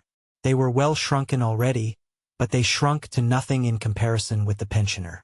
Even the poor old gentlemen themselves seemed conscious of their inferiority, and to know submissively that they could never hope to hold their own against the pensioner with his warlike and maritime experience in the past, and his tobacco money in the present. His checkered career of blue water, black gunpowder, and red bloodshed for England, home, and beauty. Before 3 weeks were out, the pensioner reappeared. Again he knocked at Mrs. Mitz's door with the handle of his stick, and again was he admitted. But not again did he depart alone. For Mrs. Mitz, in a bonnet identified as having been re-embellished, went out walking with him and stayed out till the 10 o'clock beer Greenwich time. There was now a truce, even as to the troubled waters of Mrs. Saggers's pail. Nothing was spoken of among the ladies but the conduct of Mrs. Mitz and its blighting influence on the reputation of Titbulls. It was agreed that Mr. Battens ought to take it up, and Mr. Battens was communicated with on the subject. That unsatisfactory individual replied that he didn't see his way yet, and it was unanimously voted by the ladies that aggravation was in his nature. How it came to pass, with some appearance of inconsistency, that Mrs. Mitz was cut by all the ladies and the pensioner admired by all the ladies, matters not. Before another week was out, Titbulls was startled by another phenomenon. At 10 o'clock in the forenoon appeared a cab, containing not only the Greenwich pensioner with one arm, but, to boot, a Chelsea pensioner with one leg. Both dismounting to assist Mrs. Mitz into the cab, the Greenwich pensioner bore her company inside, and the Chelsea pensioner mounted the box by the driver, his wooden leg sticking out after the manner of a bowsprit, as if in jocular homage to his friend's sea-going career. Thus the equipage drove away. No Mrs. Mitz returned that night. Titbull's almshouses. What Mr. Battens might have done in the matter of taking it up, goaded by the infuriated state of public feeling next morning, was anticipated by another phenomenon. A truck, propelled by the Greenwich pensioner and the Chelsea pensioner, each placidly smoking a pipe, and pushing his warrior breast against the handle. The display on the part of the Greenwich pensioner of his marriage lines, and his announcement that himself and friend had looked in for the furniture of Mrs. G. pensioner, late Mitz, by no means reconciled the ladies to the conduct of their sister. On the contrary, it is said that they appeared more than ever exasperated. Nevertheless, my stray visits to Titbulls since the date of this occurrence have confirmed me in an impression that it was a wholesome fillip. The 9 ladies are smarter, both in mind and dress, than they used to be, though it must be admitted that they despise the 6 gentlemen to the last extent. So, we were closely attentive and kept excellent order, and let the man or boy who did otherwise instantly get out from this place, or we would put him out with the greatest expedition. We began at 6:30 with a pantomime so long, that before it was over I felt as if I had been traveling for 6 weeks, going to India, say, by the overland mail. The spirit of liberty was the principal personage in the introduction, and the 4 quarters of the world came out of the globe, glittering, and discoursed with the spirit, who sang charmingly. We were delighted to understand that there was no liberty anywhere but among ourselves, and we highly applauded the agreeable fact. In an allegorical way, which did as well as any other way, we in the spirit of liberty got into a kingdom of needles and pins, and found them at war with a potentate who called in to his aid their old arch-enemy Rust, and who would have got the better of them if the spirit of liberty had not in the nick of time transformed the leaders into Clown, Pantaloon, Harlequin, Columbine, Harlequina, and a whole family of sprites, consisting of a remarkably stout father and 3 spineless sons. We all knew what was coming when the spirit of liberty addressed the king with a big face, and his majesty backed to the side scenes and began untying himself behind, with his big face all on one side. Our excitement at that crisis was great, and our delight unbounded. After this era in our existence, we went through all the incidents of a pantomime. It was not by any means a savage pantomime, in the way of burning or boiling people, or throwing them out of window or cutting them up, was often very droll, was always liberally got up and cleverly presented. I noticed that the people who kept the shops and who represented the passengers in the thoroughfares and so forth had no conventionality in them, but were unusually like the real thing, from which I infer that you may take that audience in if you wish to, concerning knights and ladies, fairies, angels, or such like, but they are not to be done as to anything in the streets. I noticed, also, that when 2 young men, dressed in exact imitation of the eel and sausage cravat portion of the audience, were chased by policemen, and, finding themselves in danger of being caught, dropped so suddenly as to oblige the policemen to tumble over them, there was great rejoicing among the caps, as though it were a delicate reference to something they had heard of before. The pantomime was succeeded by a melodrama. Throughout the evening I was pleased to observe virtue quite as triumphant as she usually is out of doors, and indeed I thought rather more so. We all agreed, for the time, that honesty was the best policy, and we were as hard as iron upon vice, and we wouldn't hear of villainy getting on in the world. No, not on any consideration whatever. Between the pieces, we almost all of us went out and refreshed.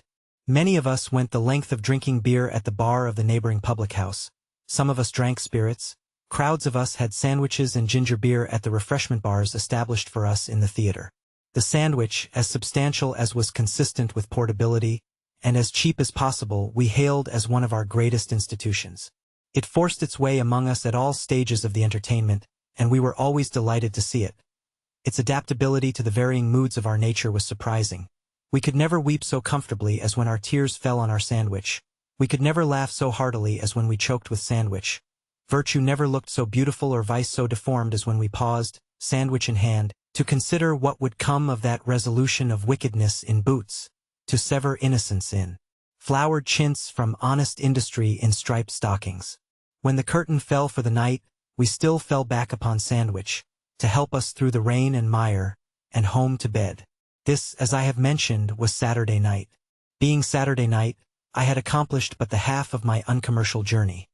For its object was to compare the play on Saturday evening with the preaching in the same theater on Sunday evening. Therefore, at the same hour of 6:30 on the similarly damp and muddy Sunday evening, I returned to this theater. I drove up to the entrance, fearful of being late, or I should have come on foot, and found myself in a large crowd of people who, I am happy to state, were put into excellent spirits by my arrival. Having nothing to look at but the mud and the closed doors, they looked at me, and highly enjoyed the comic spectacle. My modesty inducing me to draw off, some hundreds of yards, into a dark corner, they at once forgot me, and applied themselves to their former occupation of looking at the mud and looking in at the closed doors, which, being of grated ironwork, allowed the lighted passage within to be seen.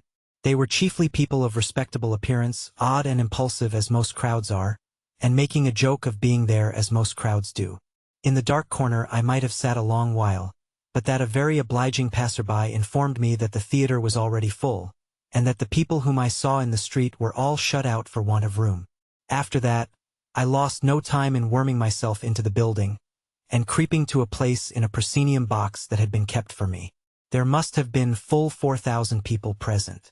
Carefully estimating the pit alone, I could bring it out as holding little less than 1,400. Every part of the house was well filled, and I had not found it easy to make my way along the back of the boxes to where I sat. The chandeliers in the ceiling were lighted. There was no light on the stage. The orchestra was empty. The green curtain was down, and, packed pretty closely on chairs on the small space of stage before it, were some 30 gentlemen and 2 or 3 ladies. In the center of these, in a desk or pulpit covered with red baize, was the presiding minister. The kind of rostrum he occupied will be very well understood, if I liken it to a boarded-up fireplace turned towards the audience, with a gentleman in a black surtout standing in the stove and leaning forward over the mantelpiece. A portion of scripture was being read when I went in. It was followed by a discourse, to which the congregation listened with most exemplary attention and uninterrupted silence and decorum. My own attention comprehended both the auditory and the speaker, and shall turn to both in this recalling of the scene, exactly as it did at the time. A very difficult thing, I thought, when the discourse began, to speak appropriately to so large an audience and to speak with tact. Without it, better not to speak at all. Infinitely better to read the New Testament well and to let that speak. In this congregation there is indubitably one pulse, but I doubt if any power short of genius can touch it as one, and make it answer as one. I could not possibly say to myself as the discourse proceeded, that the minister was a good speaker. I could not possibly say to myself that he expressed an understanding of the general mind and character of his audience. There was a supposititious working man introduced into the homily, to make supposititious objections to our Christian religion and be reasoned down, who was not only a very disagreeable person, but remarkably unlike life, very much more unlike it than anything I had seen in the pantomime. The native independence of character this artisan was supposed to possess was represented by a suggestion of a dialect that I certainly never heard in my uncommercial travels, and with a coarse swing of voice and manner anything but agreeable to his feelings, I should conceive, considered in the light of a portrait, and as far away from the fact as a Chinese Tartar.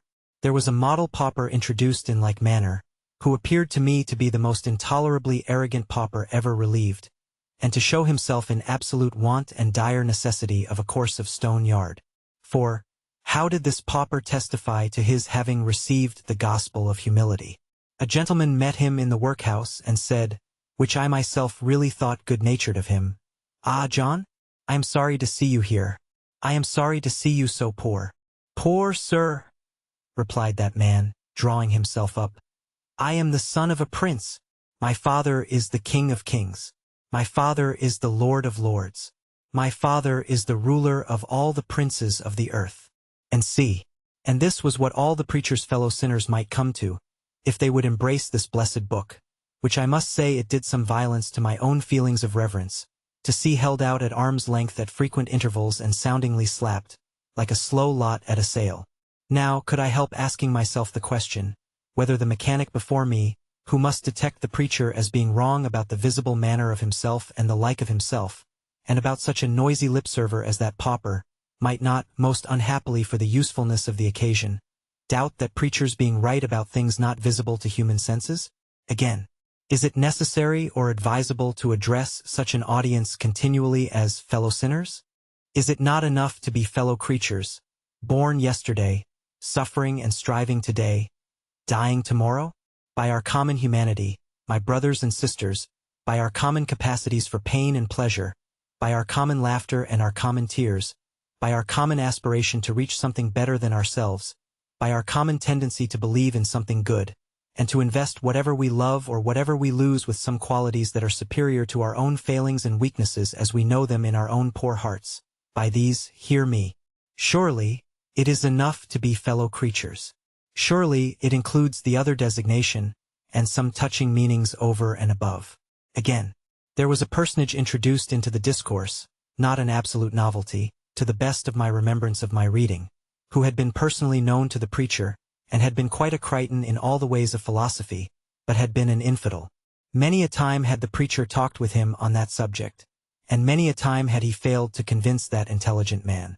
But he fell ill and died, and before he died he recorded his conversion, in words which the preacher had taken down, my fellow sinners, and would read to you from this piece of paper. I must confess that to me, as one of an uninstructed audience, they did not appear particularly edifying. I thought their tone extremely selfish, and I thought they had a spiritual vanity in them which was of the before-mentioned refractory pauper's family. All slangs and twangs are objectionable everywhere, but the slang and twang of the conventicle, as bad in its way as that of the House of Commons, and nothing worse can be said of it, should be studiously avoided under such circumstances as I describe. The avoidance was not complete on this occasion. Nor was it quite agreeable to see the preacher addressing his pet points to his backers on the stage, as if appealing to those disciples to show him up, and testify to the multitude that each of those points was a clincher. But, in respect of the large Christianity of his general tone, of his renunciation of all priestly authority, of his earnest and reiterated assurance to the people that the commonest among them could work out their own salvation if they would, by simply, lovingly, and dutifully following our Savior, and that they needed the mediation of no erring man. In these particulars this gentleman deserved all praise. Nothing could be better than the spirit, or the plain emphatic words of his discourse in these respects. And it was a most significant and encouraging circumstance that whenever he struck that chord, or whenever he described anything which Christ himself had done, the array of faces before him was very much more earnest, and very much more expressive of emotion, than at any other time. And now I am brought to the fact that the lowest part of the audience of the previous night was not there. There is no doubt about it. There was no such thing in that building that Sunday evening.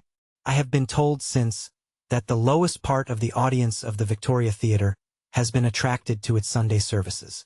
I have been very glad to hear it, but on this occasion of which I write, the lowest part of the usual audience of the Britannia Theatre decidedly and unquestionably stayed away.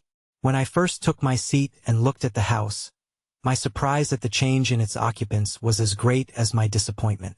To the most respectable class of the previous evening was added a great number of respectable strangers attracted by curiosity, and drafts from the regular congregations of various chapels. It was impossible to fail in identifying the character of these last, and they were very numerous. I came out in a strong, slow tide of them setting from the boxes. Indeed, while the discourse was in progress, the respectable character of the auditory was so manifest in their appearance, that when the minister addressed a supposititious outcast, One really felt a little impatient of it, as a figure of speech not justified by anything the eye could discover. The time appointed for the conclusion of the proceedings was 8 o'clock. The address having lasted until full that time, and it being the custom to conclude with a hymn, the preacher intimated in a few sensible words that the clock had struck the hour, and that those who desired to go before the hymn was sung, could go now without giving offense. No one stirred. The hymn was then sung, in good time and tune and unison, and its effect was very striking. A comprehensive benevolent prayer dismissed the throng, and in 7 or 8 minutes there was nothing left in the theater but a light cloud of dust. That these Sunday meetings in theaters are good things I do not doubt. Nor do I doubt that they will work lower and lower down in the social scale, if those who preside over them will be very careful on 2 heads. Firstly, not to disparage the places in which they speak or the intelligence of their hearers. Secondly, not to set themselves in antagonism to the natural inborn desire of the mass of mankind to recreate themselves and to be amused. There is a third head, taking precedence of all others, to which my remarks on the discourse I heard have tended. In the New Testament there is the most beautiful and affecting history conceivable by man, and there are the terse models for all prayer and for all preaching. As to the models, imitate them, Sunday preachers, else why are they there? Consider. As to the history, tell it. Some people cannot read, some people will not read, many people, this especially holds among the young and ignorant, find it hard to pursue the verse form in which the book is presented to them, and imagine that those breaks imply gaps and want of continuity. Help them over that first stumbling block, by setting forth the history in narrative, with no fear of exhausting it.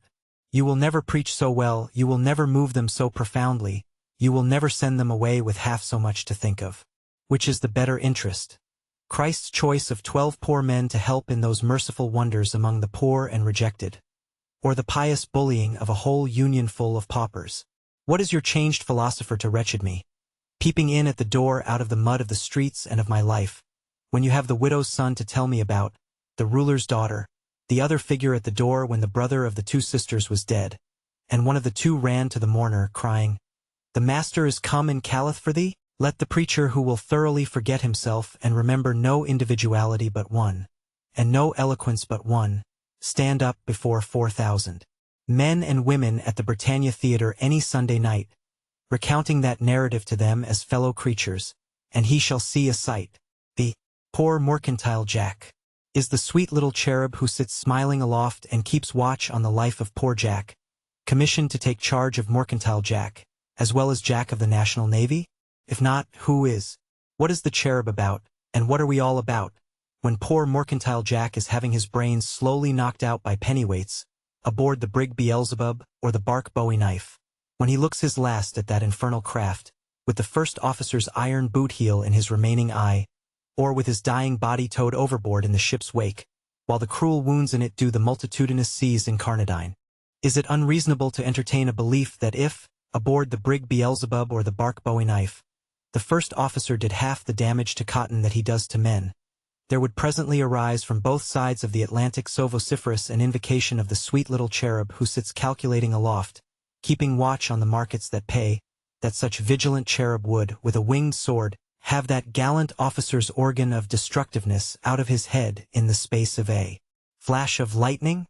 If it be unreasonable, then am I the most unreasonable of men, for I believe it with all my soul.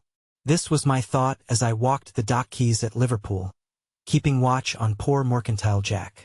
Alas for me!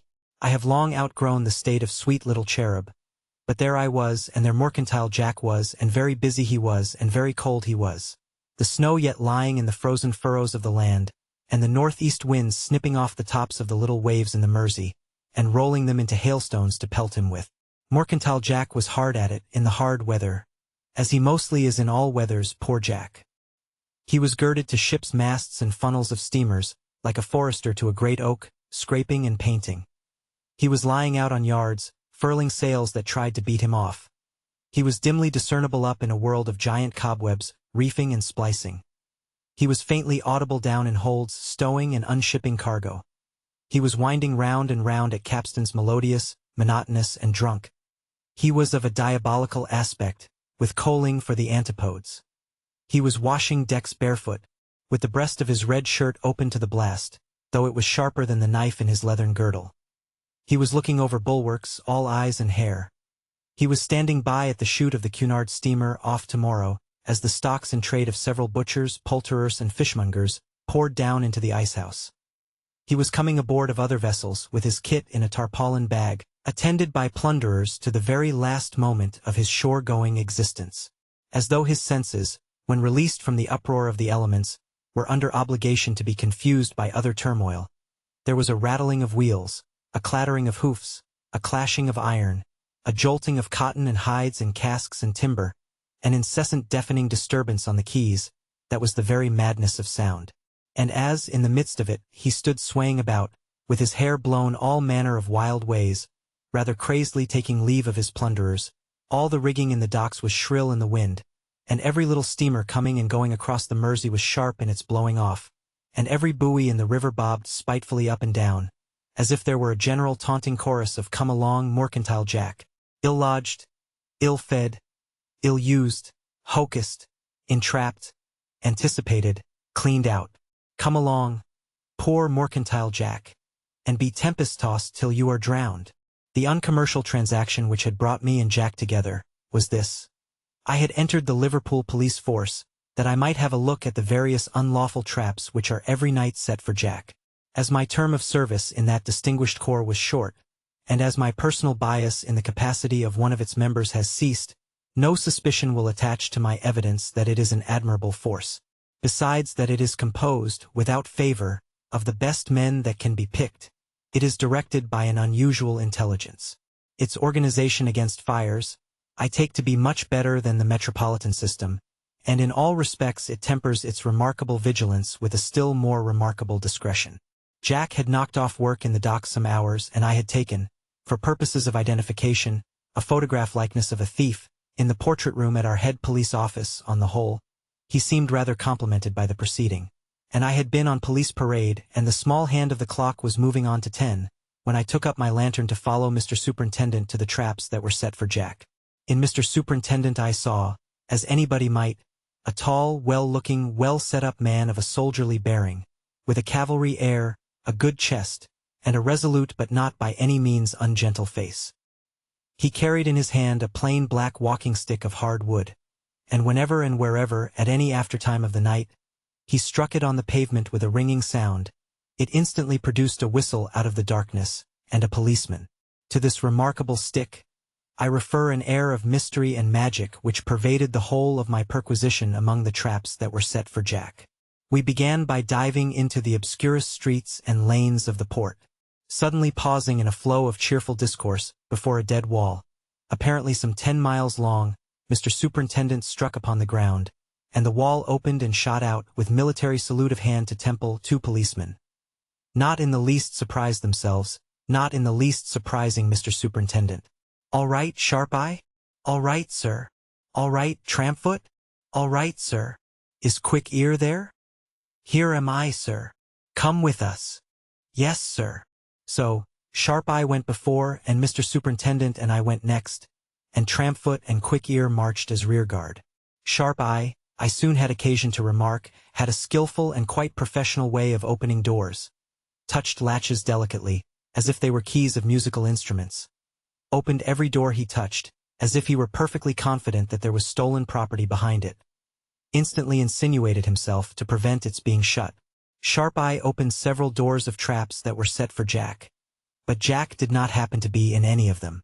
They were all such miserable places that really, Jack, if I were you, I would give them a wider berth. In every trap, somebody was sitting over a fire, waiting for Jack. Now it was a crouching old woman, like the picture of the Norwood gypsy in the old sixpenny dream books. Now it was a crimp of the male sex in a checked shirt and without a coat, reading a newspaper. Now it was a man crimp and a woman crimp, who always introduced themselves as united in holy matrimony. Now it was Jack's delight, his unlovely Nan. But they were all waiting for Jack, and were all frightfully disappointed to see us. "Who have you got upstairs here?" says Sharp-Eye generally, in the move-on tone. "Nobody, sir." "Sure not a blessed soul." Irish feminine reply. "What do you mean by nobody? Didn't I hear a woman's step go upstairs when my hand was on the latch?" "Ah, Sure thin you're right, sir. I forgot her. 'Tis Annie Betsy White, surrounding. Ah, you know Betsy surrounding. Come down, Betsy darlin', and say the gentleman. Generally, Betsy looks over the banisters, the steep staircases in the room, with a forcible expression in her protesting face, of an intention to compensate herself for the present trial by grinding Jack finer than usual when he does come. Generally, Sharp-Eye turns to Mr. Superintendent, and says, as if the subjects of his remarks were waxwork, "One of the worst, sir, this house is. This woman has been indicted 3 times. This man's a regular bad one likewise. His real name is Peg. Gives himself out as Waterhouse.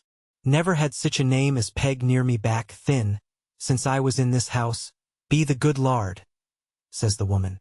Generally, the man says nothing at all, but becomes exceedingly round-shouldered, and pretends to read his paper with rapt attention.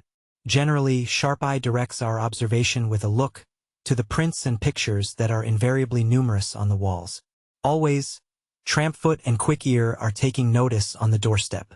In default of Sharp-Eye being acquainted with the exact individuality of any gentleman encountered, one of these two is sure to proclaim from the outer air, like a gruff spectre, that Jackson is not Jackson, but knows himself to be Fogle, or that Canlon is Walker's brother, against whom there was not sufficient evidence, or that the man who says he never was at sea since he was a boy, came ashore from a voyage last Thursday, or sails tomorrow morning. "And that is a bad class of man, you see," says Mr. Superintendent when he got out into the dark again, "and very difficult to deal with, who, when he has made this place too hot to hold him, enters himself for a voyage as steward or cook, and is out of knowledge for months, and then turns up again worse than ever." When we had gone into many such houses and had come out, always leaving everybody relapsing into waiting for Jack, we started off to a singing house where Jack was expected to muster strong. The vocalization was taking place in a long low room upstairs. At one end, an orchestra of 2 performers and a small platform. Across the room, a series of open pews for Jack with an aisle down the middle. At the other end, a larger pew than the rest, entitled Snug and reserved for mates and similar good company. About the room, some amazing coffee-colored pictures varnished an inch deep, and some stuffed creatures in cases. Dotted among the audience, in snug and out of snug, the professionals. Among them, the celebrated comic favorite Mr. Banjo Bones, looking very hideous with his blackened face and limp sugarloaf hat. Beside him, sipping rum and water, Mrs. Banjo Bones in her natural colors, a little heightened.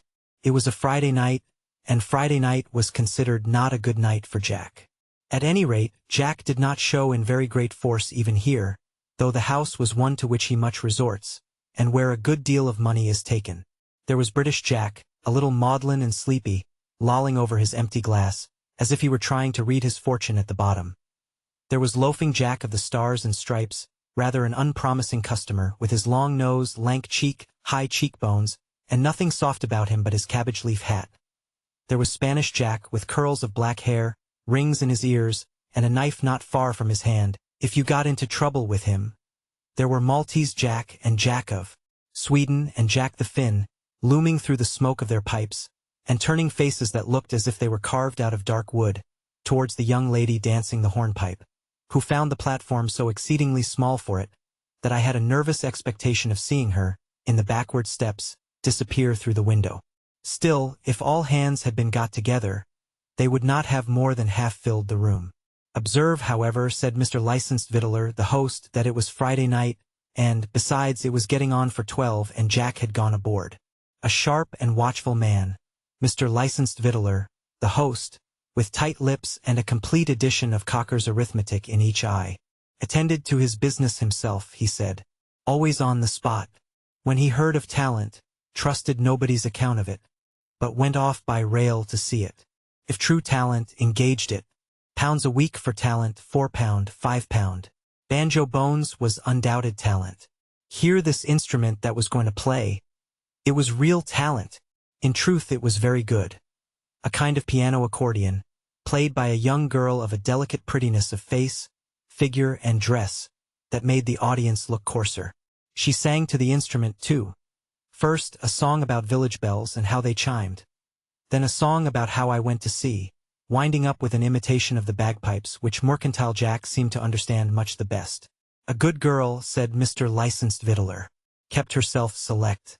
Sat in snug, not listening to the blandishments of mates. Lived with mother, father dead. Once a merchant well-to-do, but overspeculated himself. On delicate inquiry as to salary paid for item of talent under consideration, Mr. Vittler's pounds dropped suddenly to shillings. Still, it was a very comfortable thing for a young person like that, she only went on 6 times a night and was only required to be there from 6 at night to 12. What was more conclusive was Mr. Vittler's assurance that he never allowed any language, and never suffered any disturbance.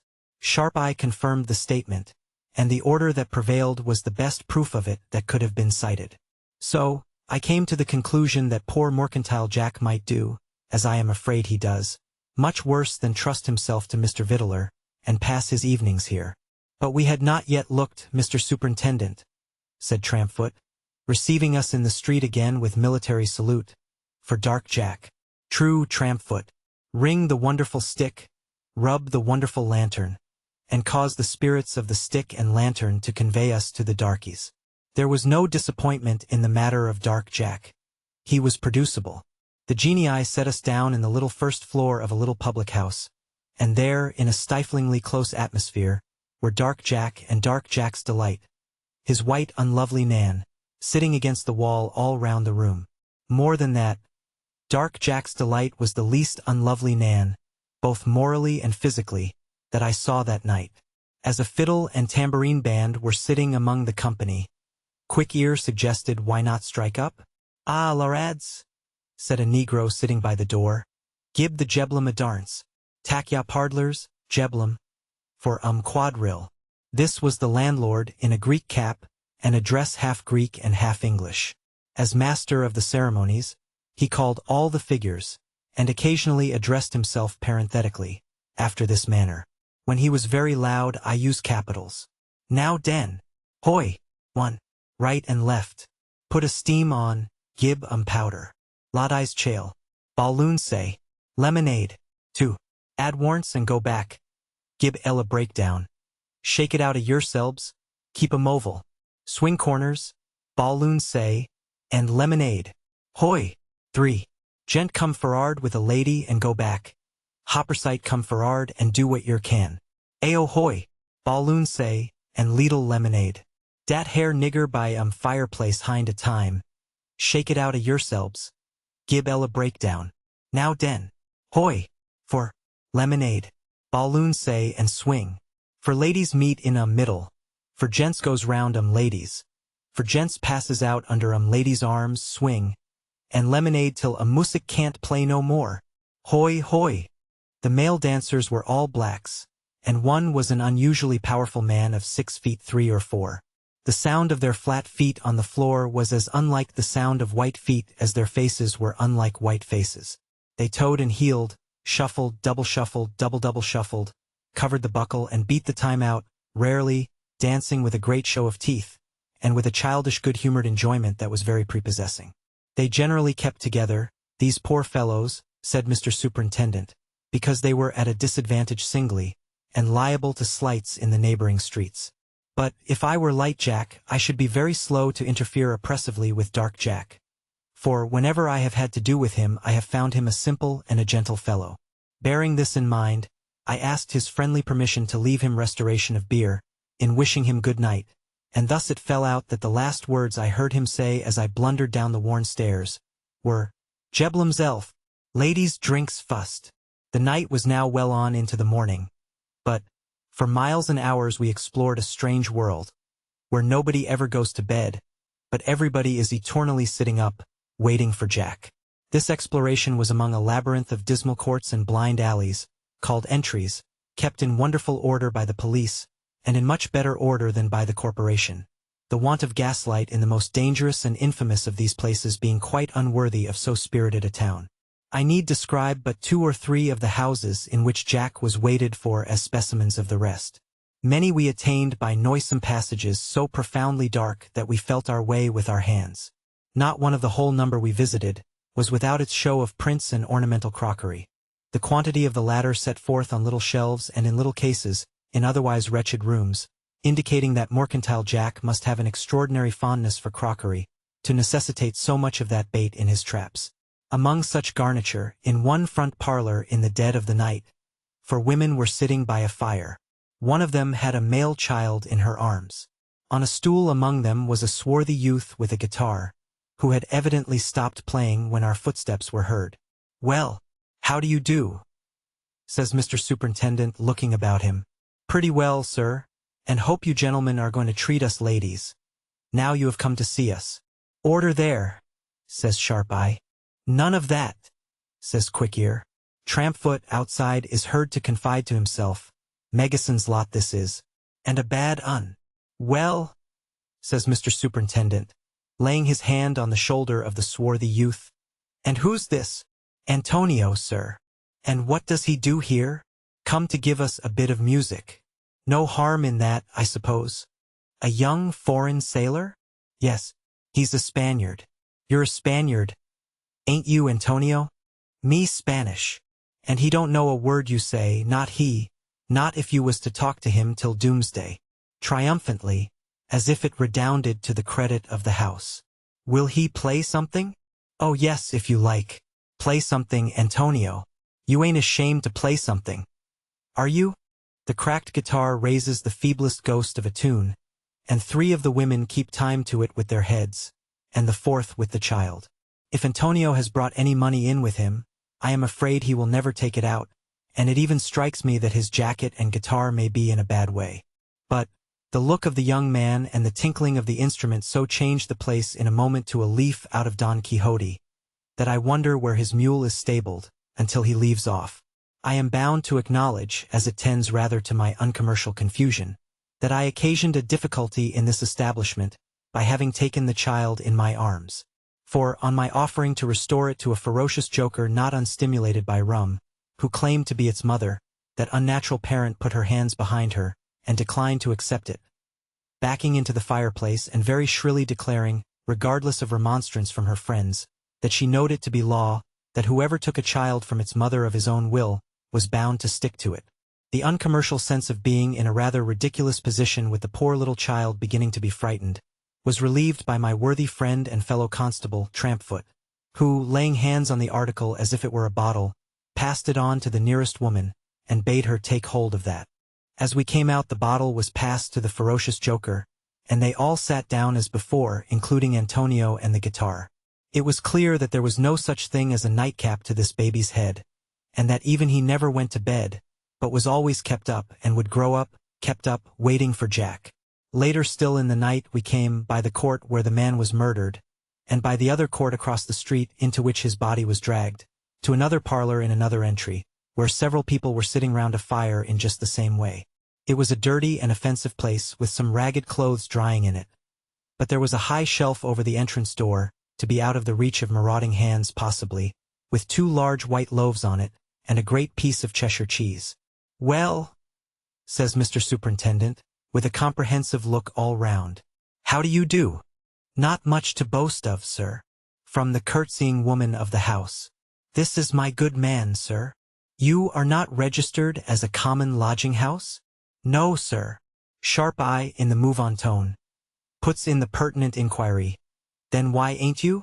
"Ain't got no one here, Mr. Sharp-Eye," rejoin the woman and my good man together, "but our own family." "How many are you in family?"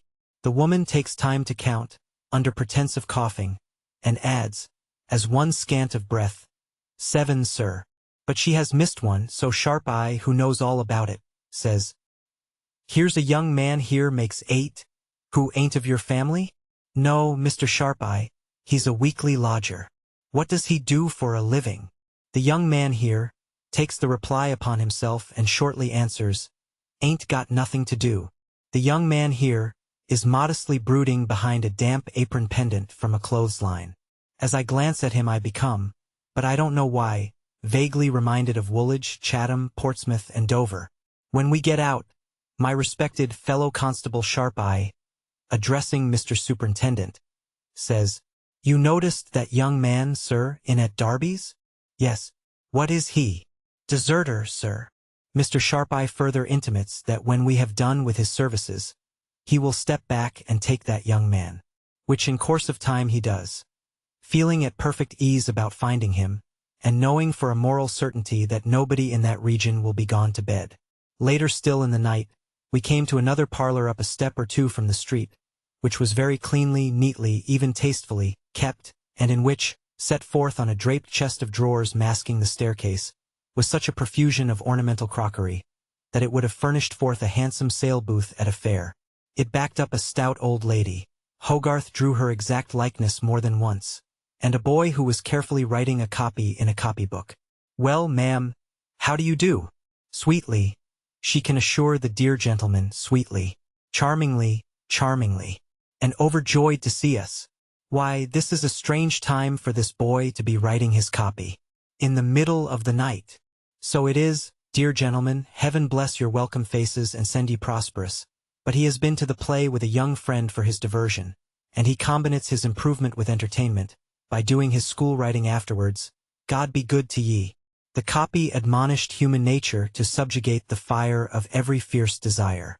One might have thought it recommended stirring the fire, the old lady so approved it.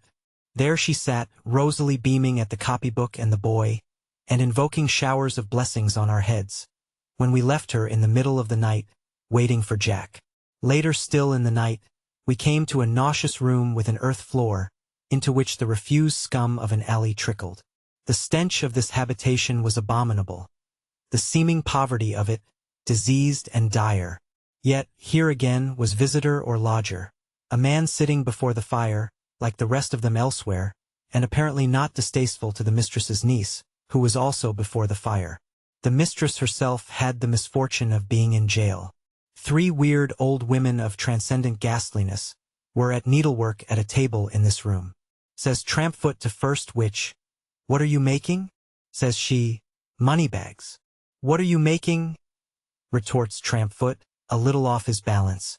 "Bags to hold your money," says the witch, shaking her head and setting her teeth. "You as has got it." She holds up a common cash bag, and on the table is a heap of such bags, which 2 laughs at us, which 3 scowls at us, which sisterhood all stitch, stitch. First which has a circle round each eye. I fancy it like the beginning of the development of a perverted diabolical halo, and that when it spreads all round her head, she will die in the odor of devilry. Trampfoot wishes to be informed what first which has got behind the table, down by the side of her. There? Witches 2 and 3 croak angrily. "Show him the child." She drags out a skinny little arm from a brown dust heap on the ground. Adjured not to disturb the child, she lets it drop again. Thus we find at last that there is one child in the world of entries who goes to bed, if this be bed. Mr. Superintendent asks how long are they going to work at those bags? How long? First witch repeats, "Going to have supper presently. See the cups and saucers and the plates." "Late? Aye, but we has to arn our supper afore we eats it." Both the other witches repeat this after first witch, and take the uncommercial measurement with their eyes, as for a charmed winding sheet. Some grim discourse ensues, referring to the mistress of the cave, who will be released from jail tomorrow. Witches pronounce Trampfoot right there. When he deems it a trying distance for the old lady to walk, she shall be fetched by niece in a spring cart. As I took a parting look at first which in turning away, the red marks round her eyes seemed to have already grown larger, and she hungrily and thirstily looked out beyond me into the dark doorway, to see if Jack was there. For Jack came even here, and the mistress had got into jail through deluding Jack. When I at last ended this night of travel and got to bed, I failed to keep my mind on comfortable thoughts of seamen's homes, not overdone with strictness, and improved dock regulations giving Jack greater benefit of fire and candle aboard ship, through my mind's wandering among the vermin I had seen. Afterwards the same vermin ran all over my sleep. Evermore, when on a breezy day I see poor mercantile Jack running into port with a fair wind under all sail, I shall think of the unsleeping host of devourers who never go to bed, and are always in their set traps waiting for him. 6. Refreshments for travelers. In the late high winds I was blown to a great many places, and indeed, wind or no wind, I generally have extensive transactions on hand in the article of air, but I have not been blown to any English place lately, and I very seldom have blown to any English place in my life, where I could get anything good to eat and drink in 5 minutes, or where, if I sought it, I was received with a welcome. This is a curious thing to consider. But before, stimulated by my own experiences and the representations of many fellow travelers of every uncommercial and commercial degree, I consider it further, I must utter a passing word of wonder concerning high winds. I wonder why metropolitan gales always blow so hard at Walworth. I cannot imagine what Walworth has done to bring such windy punishment upon itself, as I never fail to find recorded in the newspapers when the wind has blown at all hard. Brixton seems to have something on its conscience. Peckham suffers more than a virtuous Peckham might be supposed to deserve. The howling neighborhood of Deptford figures largely in the accounts of the ingenious gentlemen who are out in every wind that blows, and to whom it is an ill high wind that blows no good. But there can hardly be any Walworth left by this time. It must surely be blown away. I have read of more chimney stacks and house copings coming down with terrific smashes at Walworth, and of more sacred edifices being nearly, not quite, blown out to sea from the same accursed locality, than I have read of practised thieves with the appearance and manners of gentlemen, a popular phenomenon which never existed on earth out of fiction and a police report. Again, I wonder why people are always blown into the Surrey Canal, and into no other piece of water. Why do people get up early and go out in groups to be blown into the Surrey Canal? Do they say to one another, "Welcome death," so that we get into the newspapers? Even that would be an insufficient explanation, because even then they might sometimes put themselves in the way of being blown into the Regent's Canal, instead of always saddling Surrey for the field. Some nameless policeman, too, is constantly, on the slightest provocation, getting himself blown into this same Surrey Canal. Will Sir Richard Mayne see to it, and restrain that weak-minded and feeble-bodied constable? To resume the consideration of the curious question of refreshment. I am a Briton, and, as such, I am aware that I never will be a slave, and yet I have latent suspicion that there must be some slavery of wrong custom in this matter. I travel by railroad. I start from home at 7 or 8 in the morning, after breakfasting hurriedly.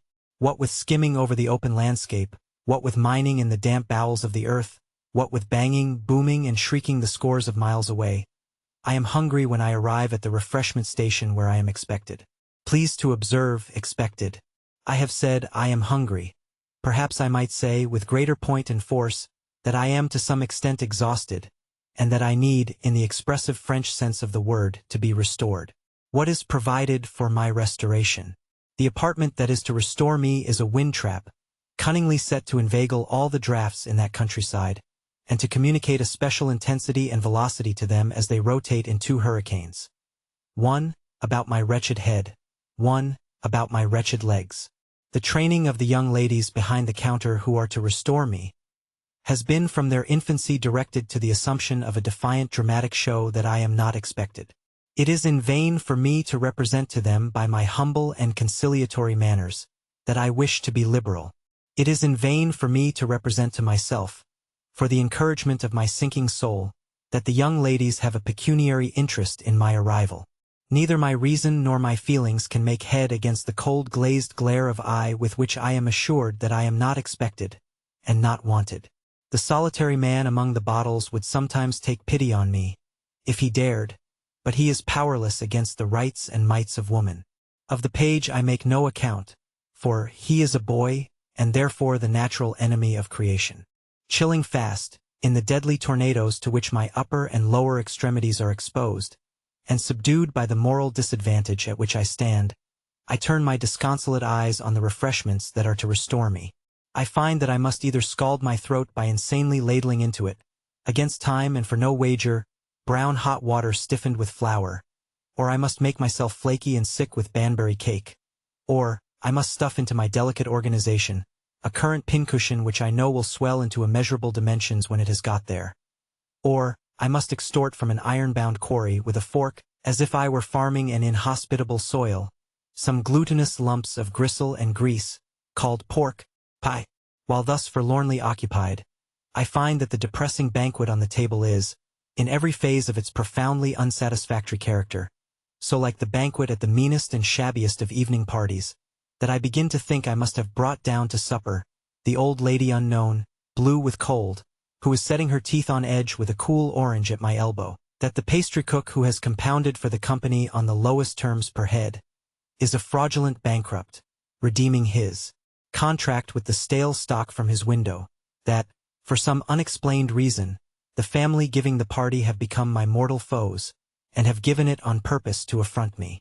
Or I fancy that I am breaking up again at the evening conversazione at school, charged 2 and 6 in the half-year's bill. Or breaking down again at that celebrated evening party given at Mrs. Bogles's boarding house when I was a boarder there, on which occasion Mrs. Bogles was taken in execution by a branch of the legal profession who got in as the harp, and was removed, with the keys and subscribed capital, to a place of durance, half an hour prior to the commencement of the festivities. Take another case. Mr. Grazinglands, of the Midland counties, came to London by railroad one morning last week, accompanied by the amiable and fascinating Mrs. Grazinglands. Mr. G. is a gentleman of a comfortable property, and had a little business to transact at the Bank of England, which required the concurrence and signature of Mrs. G. Their business disposed of, Mr. and Mrs. Grazinglands viewed the Royal Exchange, and the exterior of St. Paul's Cathedral.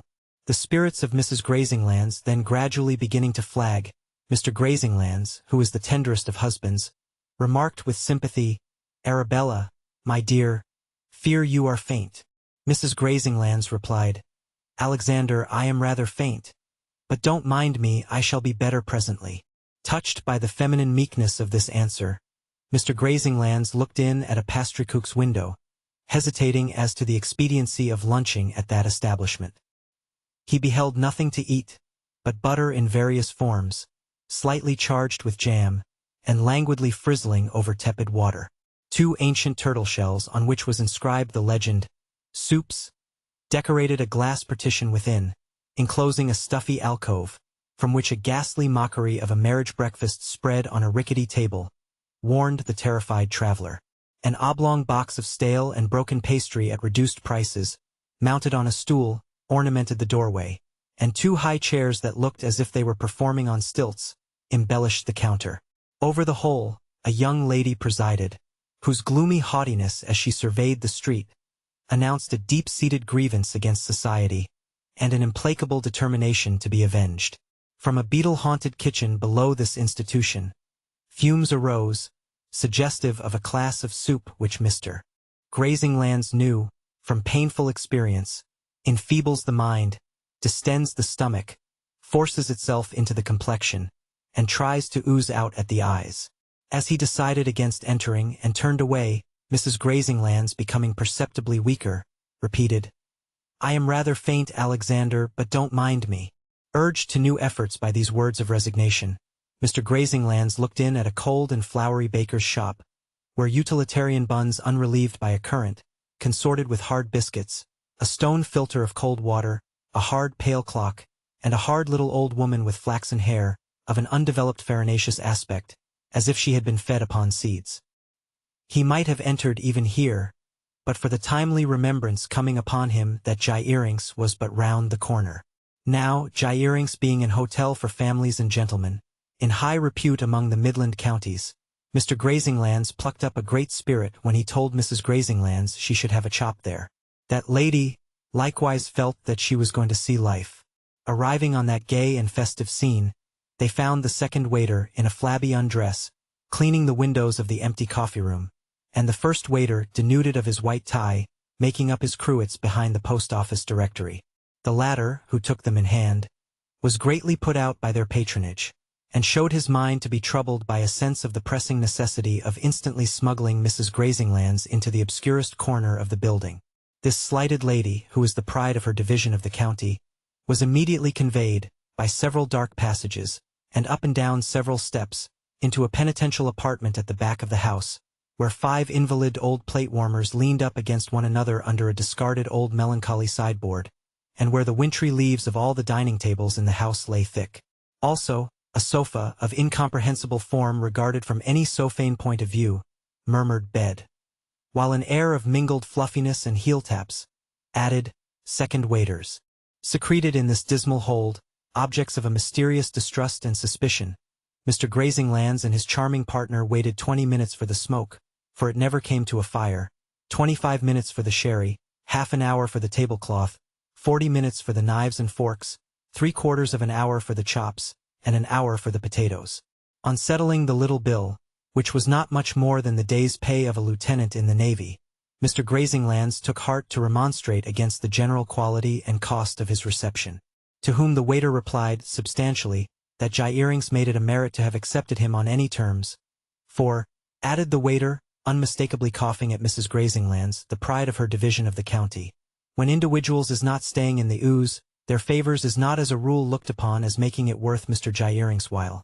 Nor is it, indeed, a style of business Mr. Jairings wishes. Finally, Mr. and Mrs. Grazinglands passed out of Jairings' hotel for families and gentlemen, in a state of the greatest depression, scorned by the bar, and did not recover their self-respect for several days. Or take another case. Take your own case. You are going off by railway from any terminus. You have 20 minutes for dinner before you go. You want your dinner and, like Dr. Johnson, sir, you like to dine. You present to your mind a picture of the refreshment table at that terminus. The conventional shabby evening party supper, accepted as the model for all termini and all refreshment stations, because it is the last repast known to this state of existence of which any human creature would partake, but in the direst extremity, sickens your contemplation, and your words are these: I cannot dine on stale sponge cakes that turn to sand in the mouth. I cannot dine on shining brown patties, composed of unknown animals within, and offering to my view the device of an indigestible starfish in leaden pie crust without. I cannot dine on a sandwich that has long been pining under an exhausted receiver. I cannot dine on barley sugar. I cannot dine on toffee. You repair to the nearest hotel, and arrive, agitated, in the coffee room. It is a most astonishing fact that the waiter is very cold to you. Account for it how you may, smooth it over how you will, you cannot deny that he is cold to you. He is not glad to see you, he does not want you, he would much rather you hadn't come. He opposes to your flushed condition an immovable composure. As if this were not enough, another waiter, born, as it would seem, expressly to look at you in this passage of your life, stands at a little distance, with his napkin under his arm and his hands folded, looking at you with all his might. You impress on your waiter that you have 10 minutes for dinner, and he proposes that you shall begin with a bit of fish which will be ready in 20. That proposal declined, he suggests, as a neat originality, a veal or mutton cutlet. You close with either cutlet, anything. He goes, leisurely, behind a door and calls down some unseen shaft. A ventriloquial dialogue ensues, tending finally to the effect that will only is available on the spur of the moment. You anxiously call out, veal then. Your waiter, having settled that point, returns to array your tablecloth with a table napkin folded cocked hat-wise, slowly, for something out of window engages his eye, a white wineglass, a green wineglass, a blue finger-glass, a tumbler, and a powerful field battery of 14 casters with nothing in them, or at all events, which is enough for your purpose, with nothing in them that will come out. All this time, the other waiter looks at you, with an air of mental comparison and curiosity. Now, as if it had occurred to him that you are rather like his brother. Half your time gone, and nothing come but the jug of ale and the bread. You implore your waiter to see after that cutlet. Waiter, pray do. He cannot go at once, for he is carrying in 17 pounds of American cheese for you to finish with, and a small landed estate of celery and watercresses. The other waiter changes his leg, and takes a new view of you, doubtfully now, as if he had rejected the resemblance to his brother, and had begun to think you more like his aunt or his grandmother. Again you beseech your waiter with pathetic indignation to see after that cutlet. He steps out to see after it, and by, when you are going away without it, comes back with it. Even then, he will not take the sham silver cover off, without a pause for a flourish, and a look at the musty cutlet as if he were surprised to see it, which cannot possibly be the case. He must have seen it so often before. A sort of fur has been produced upon its surface by the cook's art, and in a sham silver vessel staggering on 2 feet instead of 3, is a cutaneous kind of sauce of brown pimples and pickled cucumber. You order the bill, but your waiter cannot bring your bill yet, because he is bringing, instead, 3 flinty-hearted potatoes and 2 grim head of broccoli, like the occasional ornaments on area railings, badly boiled.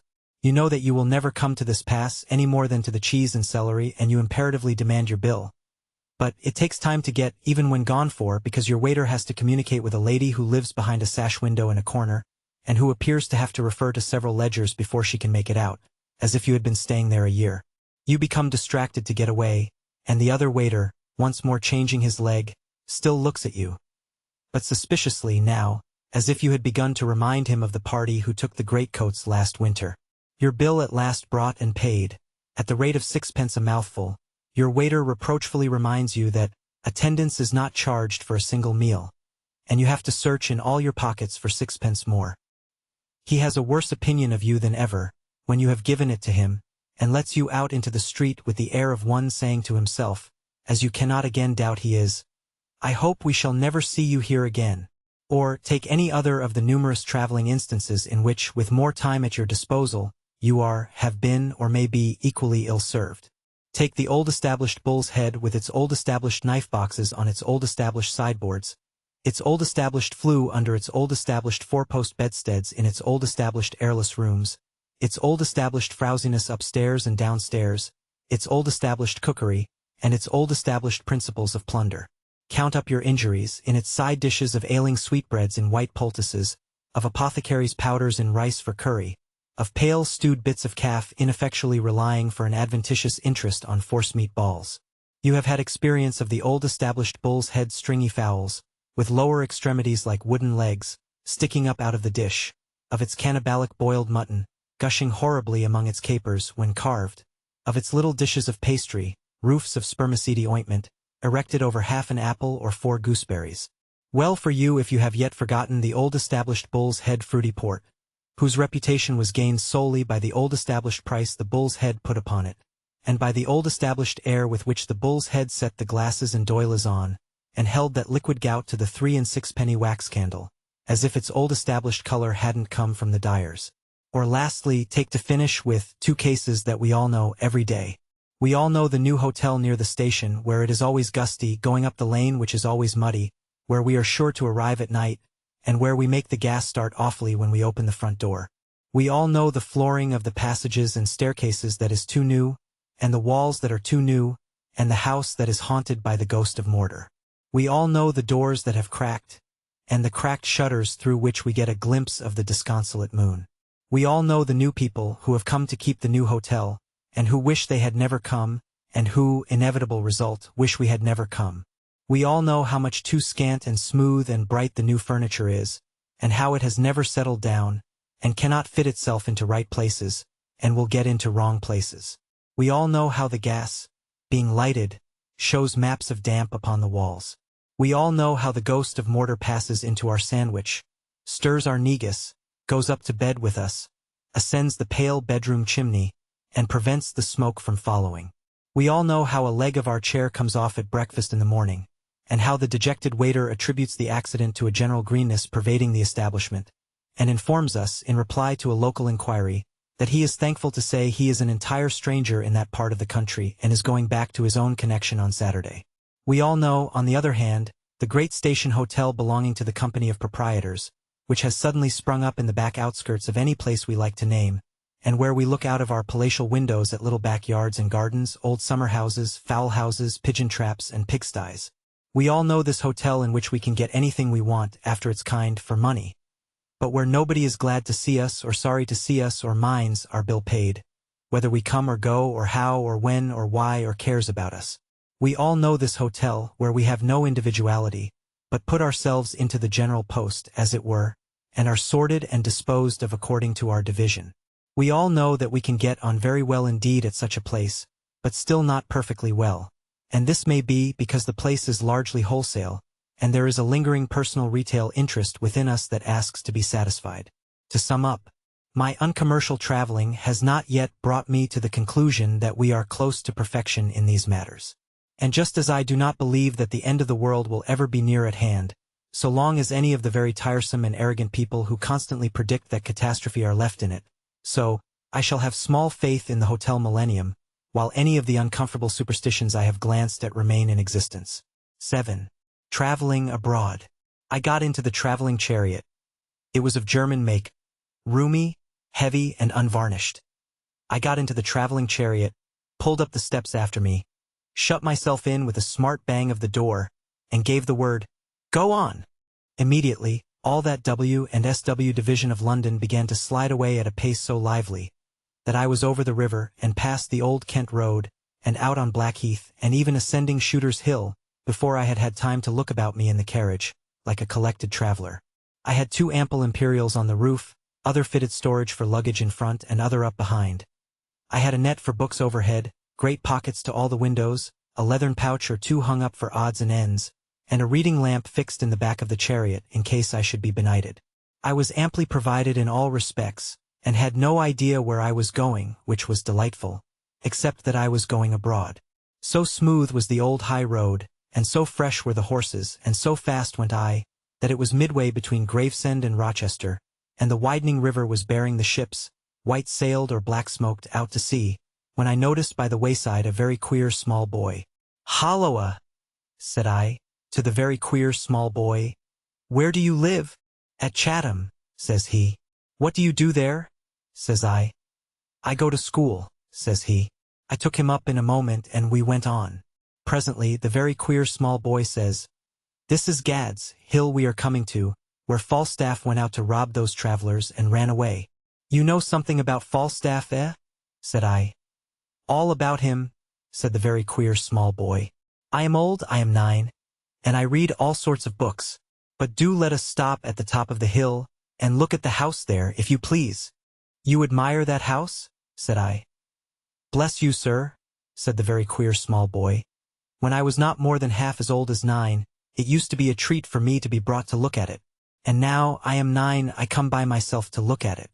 And ever since I can recollect, my father, seeing me so fond of it, has often said to me, if you were to be very persevering and were to work hard, you might some day come to live in it." "Though that's impossible," said the very queer small boy, drawing a low breath, and now staring at the house out of window with all his might. I was rather amazed to be told this by the very queer small boy, for that house happens to be my house, and I have reason to believe that what he said was true. Well, I made no halt there, and I soon dropped the very queer small boy and went on. Over the road where the old Romans used to march, over the road where the old Canterbury pilgrims used to go, over the road where the traveling trains of the old imperious priests and princes used to jingle on horseback between the continent and this island through the mud and water, over the road where Shakespeare hummed to himself, "Blow, blow, thou winter wind," as he sat in the saddle at the gate of the inn-yard noticing the carriers, all among the cherry orchards, apple orchards, corn, fields, and hop gardens. So went I by Canterbury to Dover.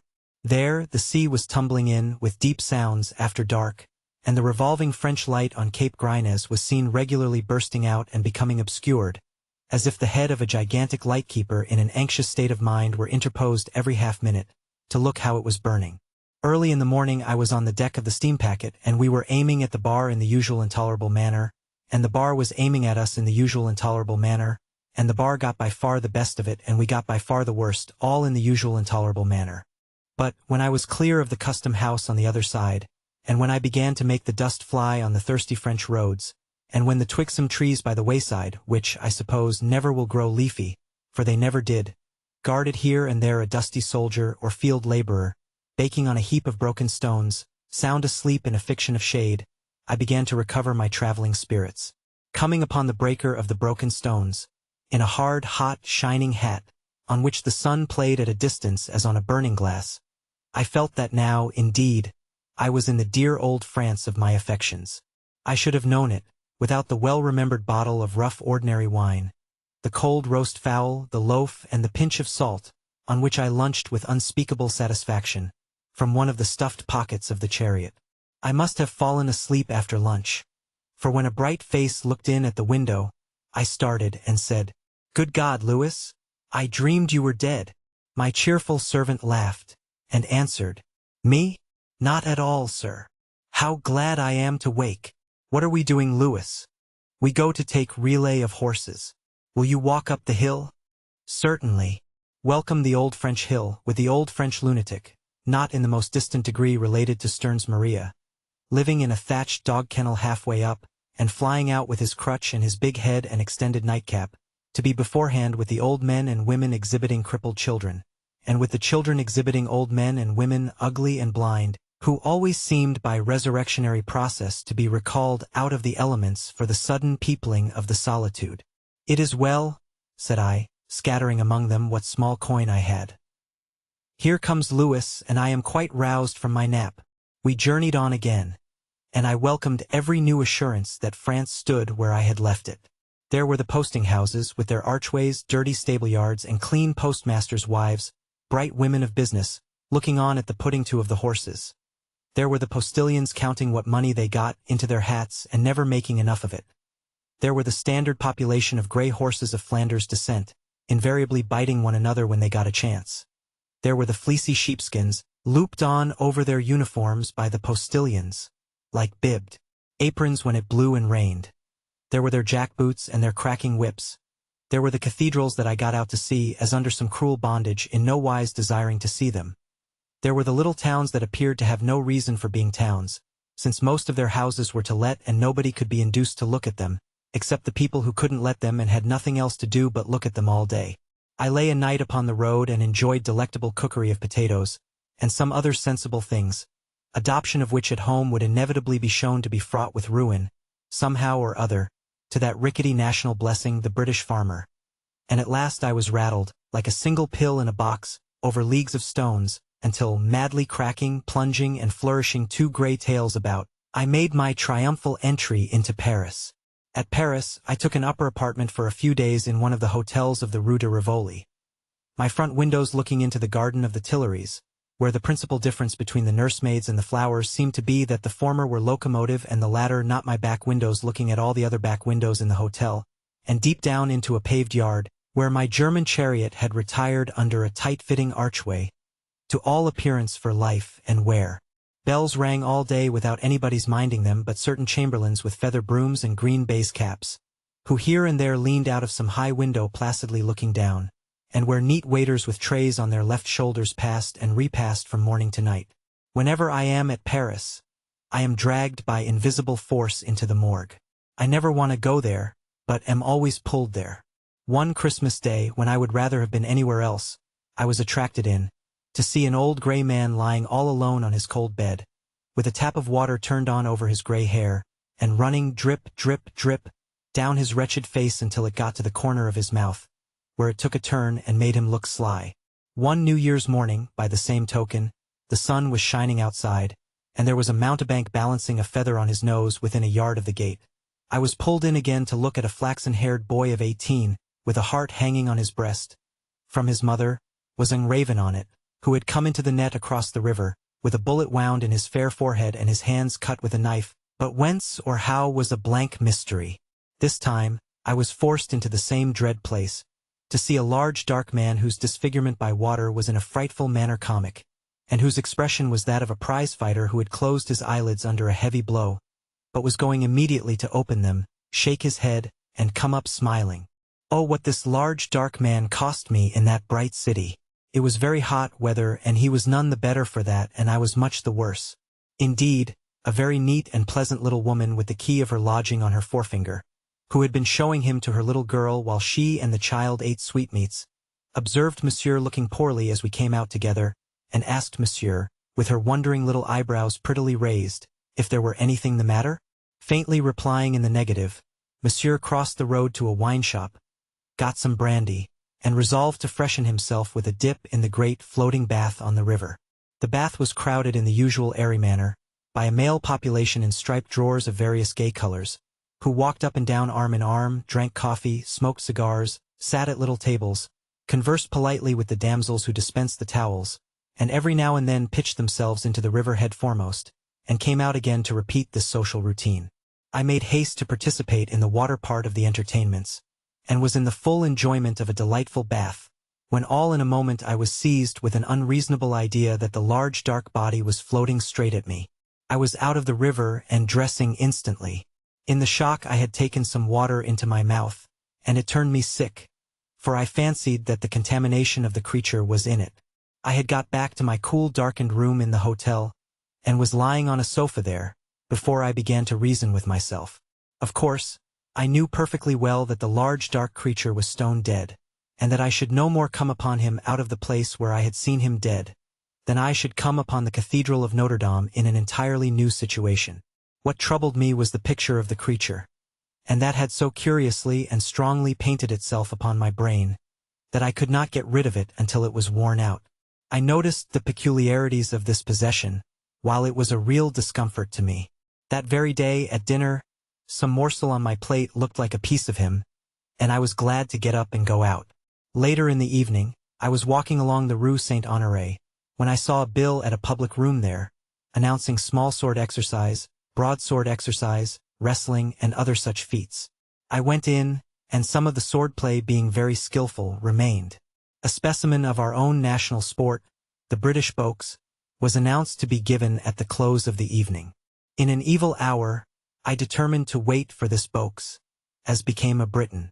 It was a clumsy specimen, executed by 2 English grooms out of place, but one of the combatants, receiving a straight right-hander with the glove between his eyes, did exactly what the large dark creature in the morgue had seemed going to do, and finished me for that night. There was rather a sickly smell, not at all an unusual fragrance in Paris, in the little anteroom of my apartment at the hotel. The large dark creature in the morgue was by no direct experience associated with my sense of smell, because, when I came to the knowledge of him, he lay behind a wall of thick plate glass as good as a wall of steel or marble for that matter. Yet the whiff of the room never failed to reproduce him. What was more curious was the capriciousness with which his portrait seemed to light itself up in my mind elsewhere. I might be walking in the Palais Royal, lazily enjoying the shop windows, and might be regaling myself with one of the ready-made clothes shops that are set out there. My eyes, wandering over impossible waisted dressing gowns and luminous waistcoats, would fall upon the master or the shopman, or even the very dummy at the door, and would suggest to me, "Something like him," and instantly I was sickened again. This would happen at the theater in the same manner. Often it would happen in the street when I certainly was not looking for the likeness, and when probably there was no likeness there. It was not because the creature was dead that I was so haunted, because I know that I might have been, and I know it because I have been, equally attended by the image of a living aversion. This lasted about a week. The picture did not fade by degrees, in the sense that it became a whit less forcible and distinct, but in the sense that it obtruded itself less and less frequently. The experience may be worth considering by some who have the care of children. It would be difficult to overstate the intensity and accuracy of an intelligent child's observation. At that impressible time of life, it must sometimes produce a fixed impression. If the fixed impression be of an object terrible to the child, it will be, for want of reasoning upon, inseparable from great fear. Force the child at such a time, be Spartan with it, send it into the dark against its will, leave it in a lonely bedroom against its will, and you had better murder it. On a bright morning I rattled away from Paris, in the German chariot, and left the large dark creature behind me for good. I ought to confess, though, that I had been drawn back to the morgue, after he was put underground, to look at his clothes, and that I found them frightfully like him, particularly his boots. However, I rattled away for Switzerland, looking forward and not backward, and so we parted company. Welcome again, the long, long spell of France, with the queer country inns, full of vases of flowers and clocks, in the dull little town, and with the little population not at all dull on the little boulevard in the evening, under the little trees. Welcome, Monsieur the Curé, walking alone in the early morning a short way out of the town, reading that eternal breviary of yours, which surely might be almost read, without book, by this time. Welcome, Monsieur the Curé, later in the day, jolting through the highway dust, as if you had already ascended to the cloudy region, in a very big-headed cabriolet, with the dried mud of a dozen winters on it. Welcome again, Monsieur the Curé, as we exchange salutations. You, straightening your back to look at the German chariot, while picking in your little village garden a vegetable or two for the day's soup. I, looking out of the German chariot window in that delicious traveler's trance which knows no cares, no yesterdays, no tomorrows, nothing but the passing objects and the passing scents and sounds. And so I came, in due course of delight, to Strasbourg, where I passed a wet Sunday evening at a window, while an idle trifle of a vaudeville was played for me at the opposite house. How such a large house came to have only 3 people living in it was its own affair. There were at least a score of windows in its high roof alone. How many in its grotesque front, I soon gave up counting. The owner was a shopkeeper by name Stradenheim. By trade, I couldn't make out what by trade, for he had forborne to write that up, and his shop was shut. At first, as I looked at Stradenheim's, through the steadily falling rain, I set him up in business in the goose-liver line. But, Inspection of Stratenheim, who became visible at a window on the second floor, convinced me that there was something more precious than liver in the case. He wore a black velvet skullcap and looked usurious and rich. A large-lipped, pear-nosed old man with white hair and keen eyes, though nearsighted. He was writing at a desk, was Stratenheim, and ever and again left off writing, put his pen in his mouth, and went through actions with his right hand, like a man steadying piles of cash. 5-franc pieces, Stratenheim, or golden Napoleons. A jeweler, Stratenheim, a dealer in money, a diamond merchant, or what? Below Stratenheim, at a window on the first floor, sat his housekeeper, far from young, but of a comely presence, suggestive of a well-matured foot and ankle. She was cheerily dressed, had a fan in her hand, and wore large gold earrings and a large gold cross. She would have been out holiday-making, as I settled it, but for the pestilent rain. Strasbourg had given up holiday-making for that once, as a bad job, because the rain was jerking in gushes out of the old roof spouts, and running in a brook down the middle of the street. The housekeeper, her arms folded on her bosom and her fan tapping her chin, was bright and smiling at her open window, but otherwise Stratenheim's house front was very dreary. The housekeeper's was the only open window in it.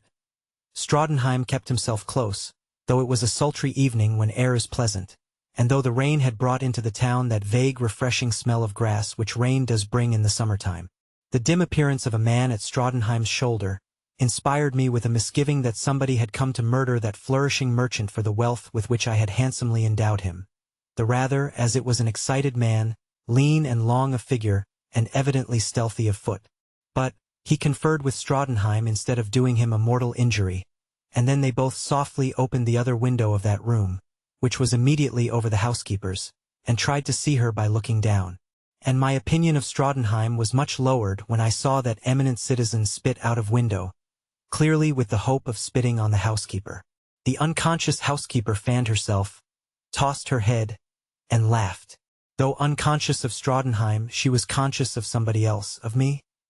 There was nobody else, after leaning so far out of the window, that I confidently expected to see their heels tilt up. Stratenheim and the lean man drew their heads in and shut the window. Presently, the house door secretly opened, and they slowly and spitefully crept forth into the pouring rain. They were coming over to me, I thought, to demand satisfaction for my looking at the housekeeper, when they plunged into a recess in the architecture under my window and dragged out the puniest of little soldiers, begirt with the most innocent of little swords. The tall glazed headdress of this warrior, Stratenheim instantly knocked off, and out of it fell 2 sugar sticks, and 3 or 4 large lumps of sugar. The warrior made no effort to recover his property or to pick up his shako, but looked with an expression of attention at Stratenheim when he kicked him 5 times, and also at the lean man when he kicked him 5 times, and again at Stratenheim when he tore the breast of the warrior's, little coat open, and shook all his 10 fingers in his face, as if they were 10,000. When these outrages had been committed, Stratenheim and his man went into the house again and barred the door. A wonderful circumstance was, that the housekeeper who saw it all, and who could have taken 6 such warriors to her buxom bosom at once, only fanned herself and laughed as she had laughed before, and seemed to have no opinion about it one way or other. But the chief effect of the drama was the remarkable vengeance taken by the little warrior.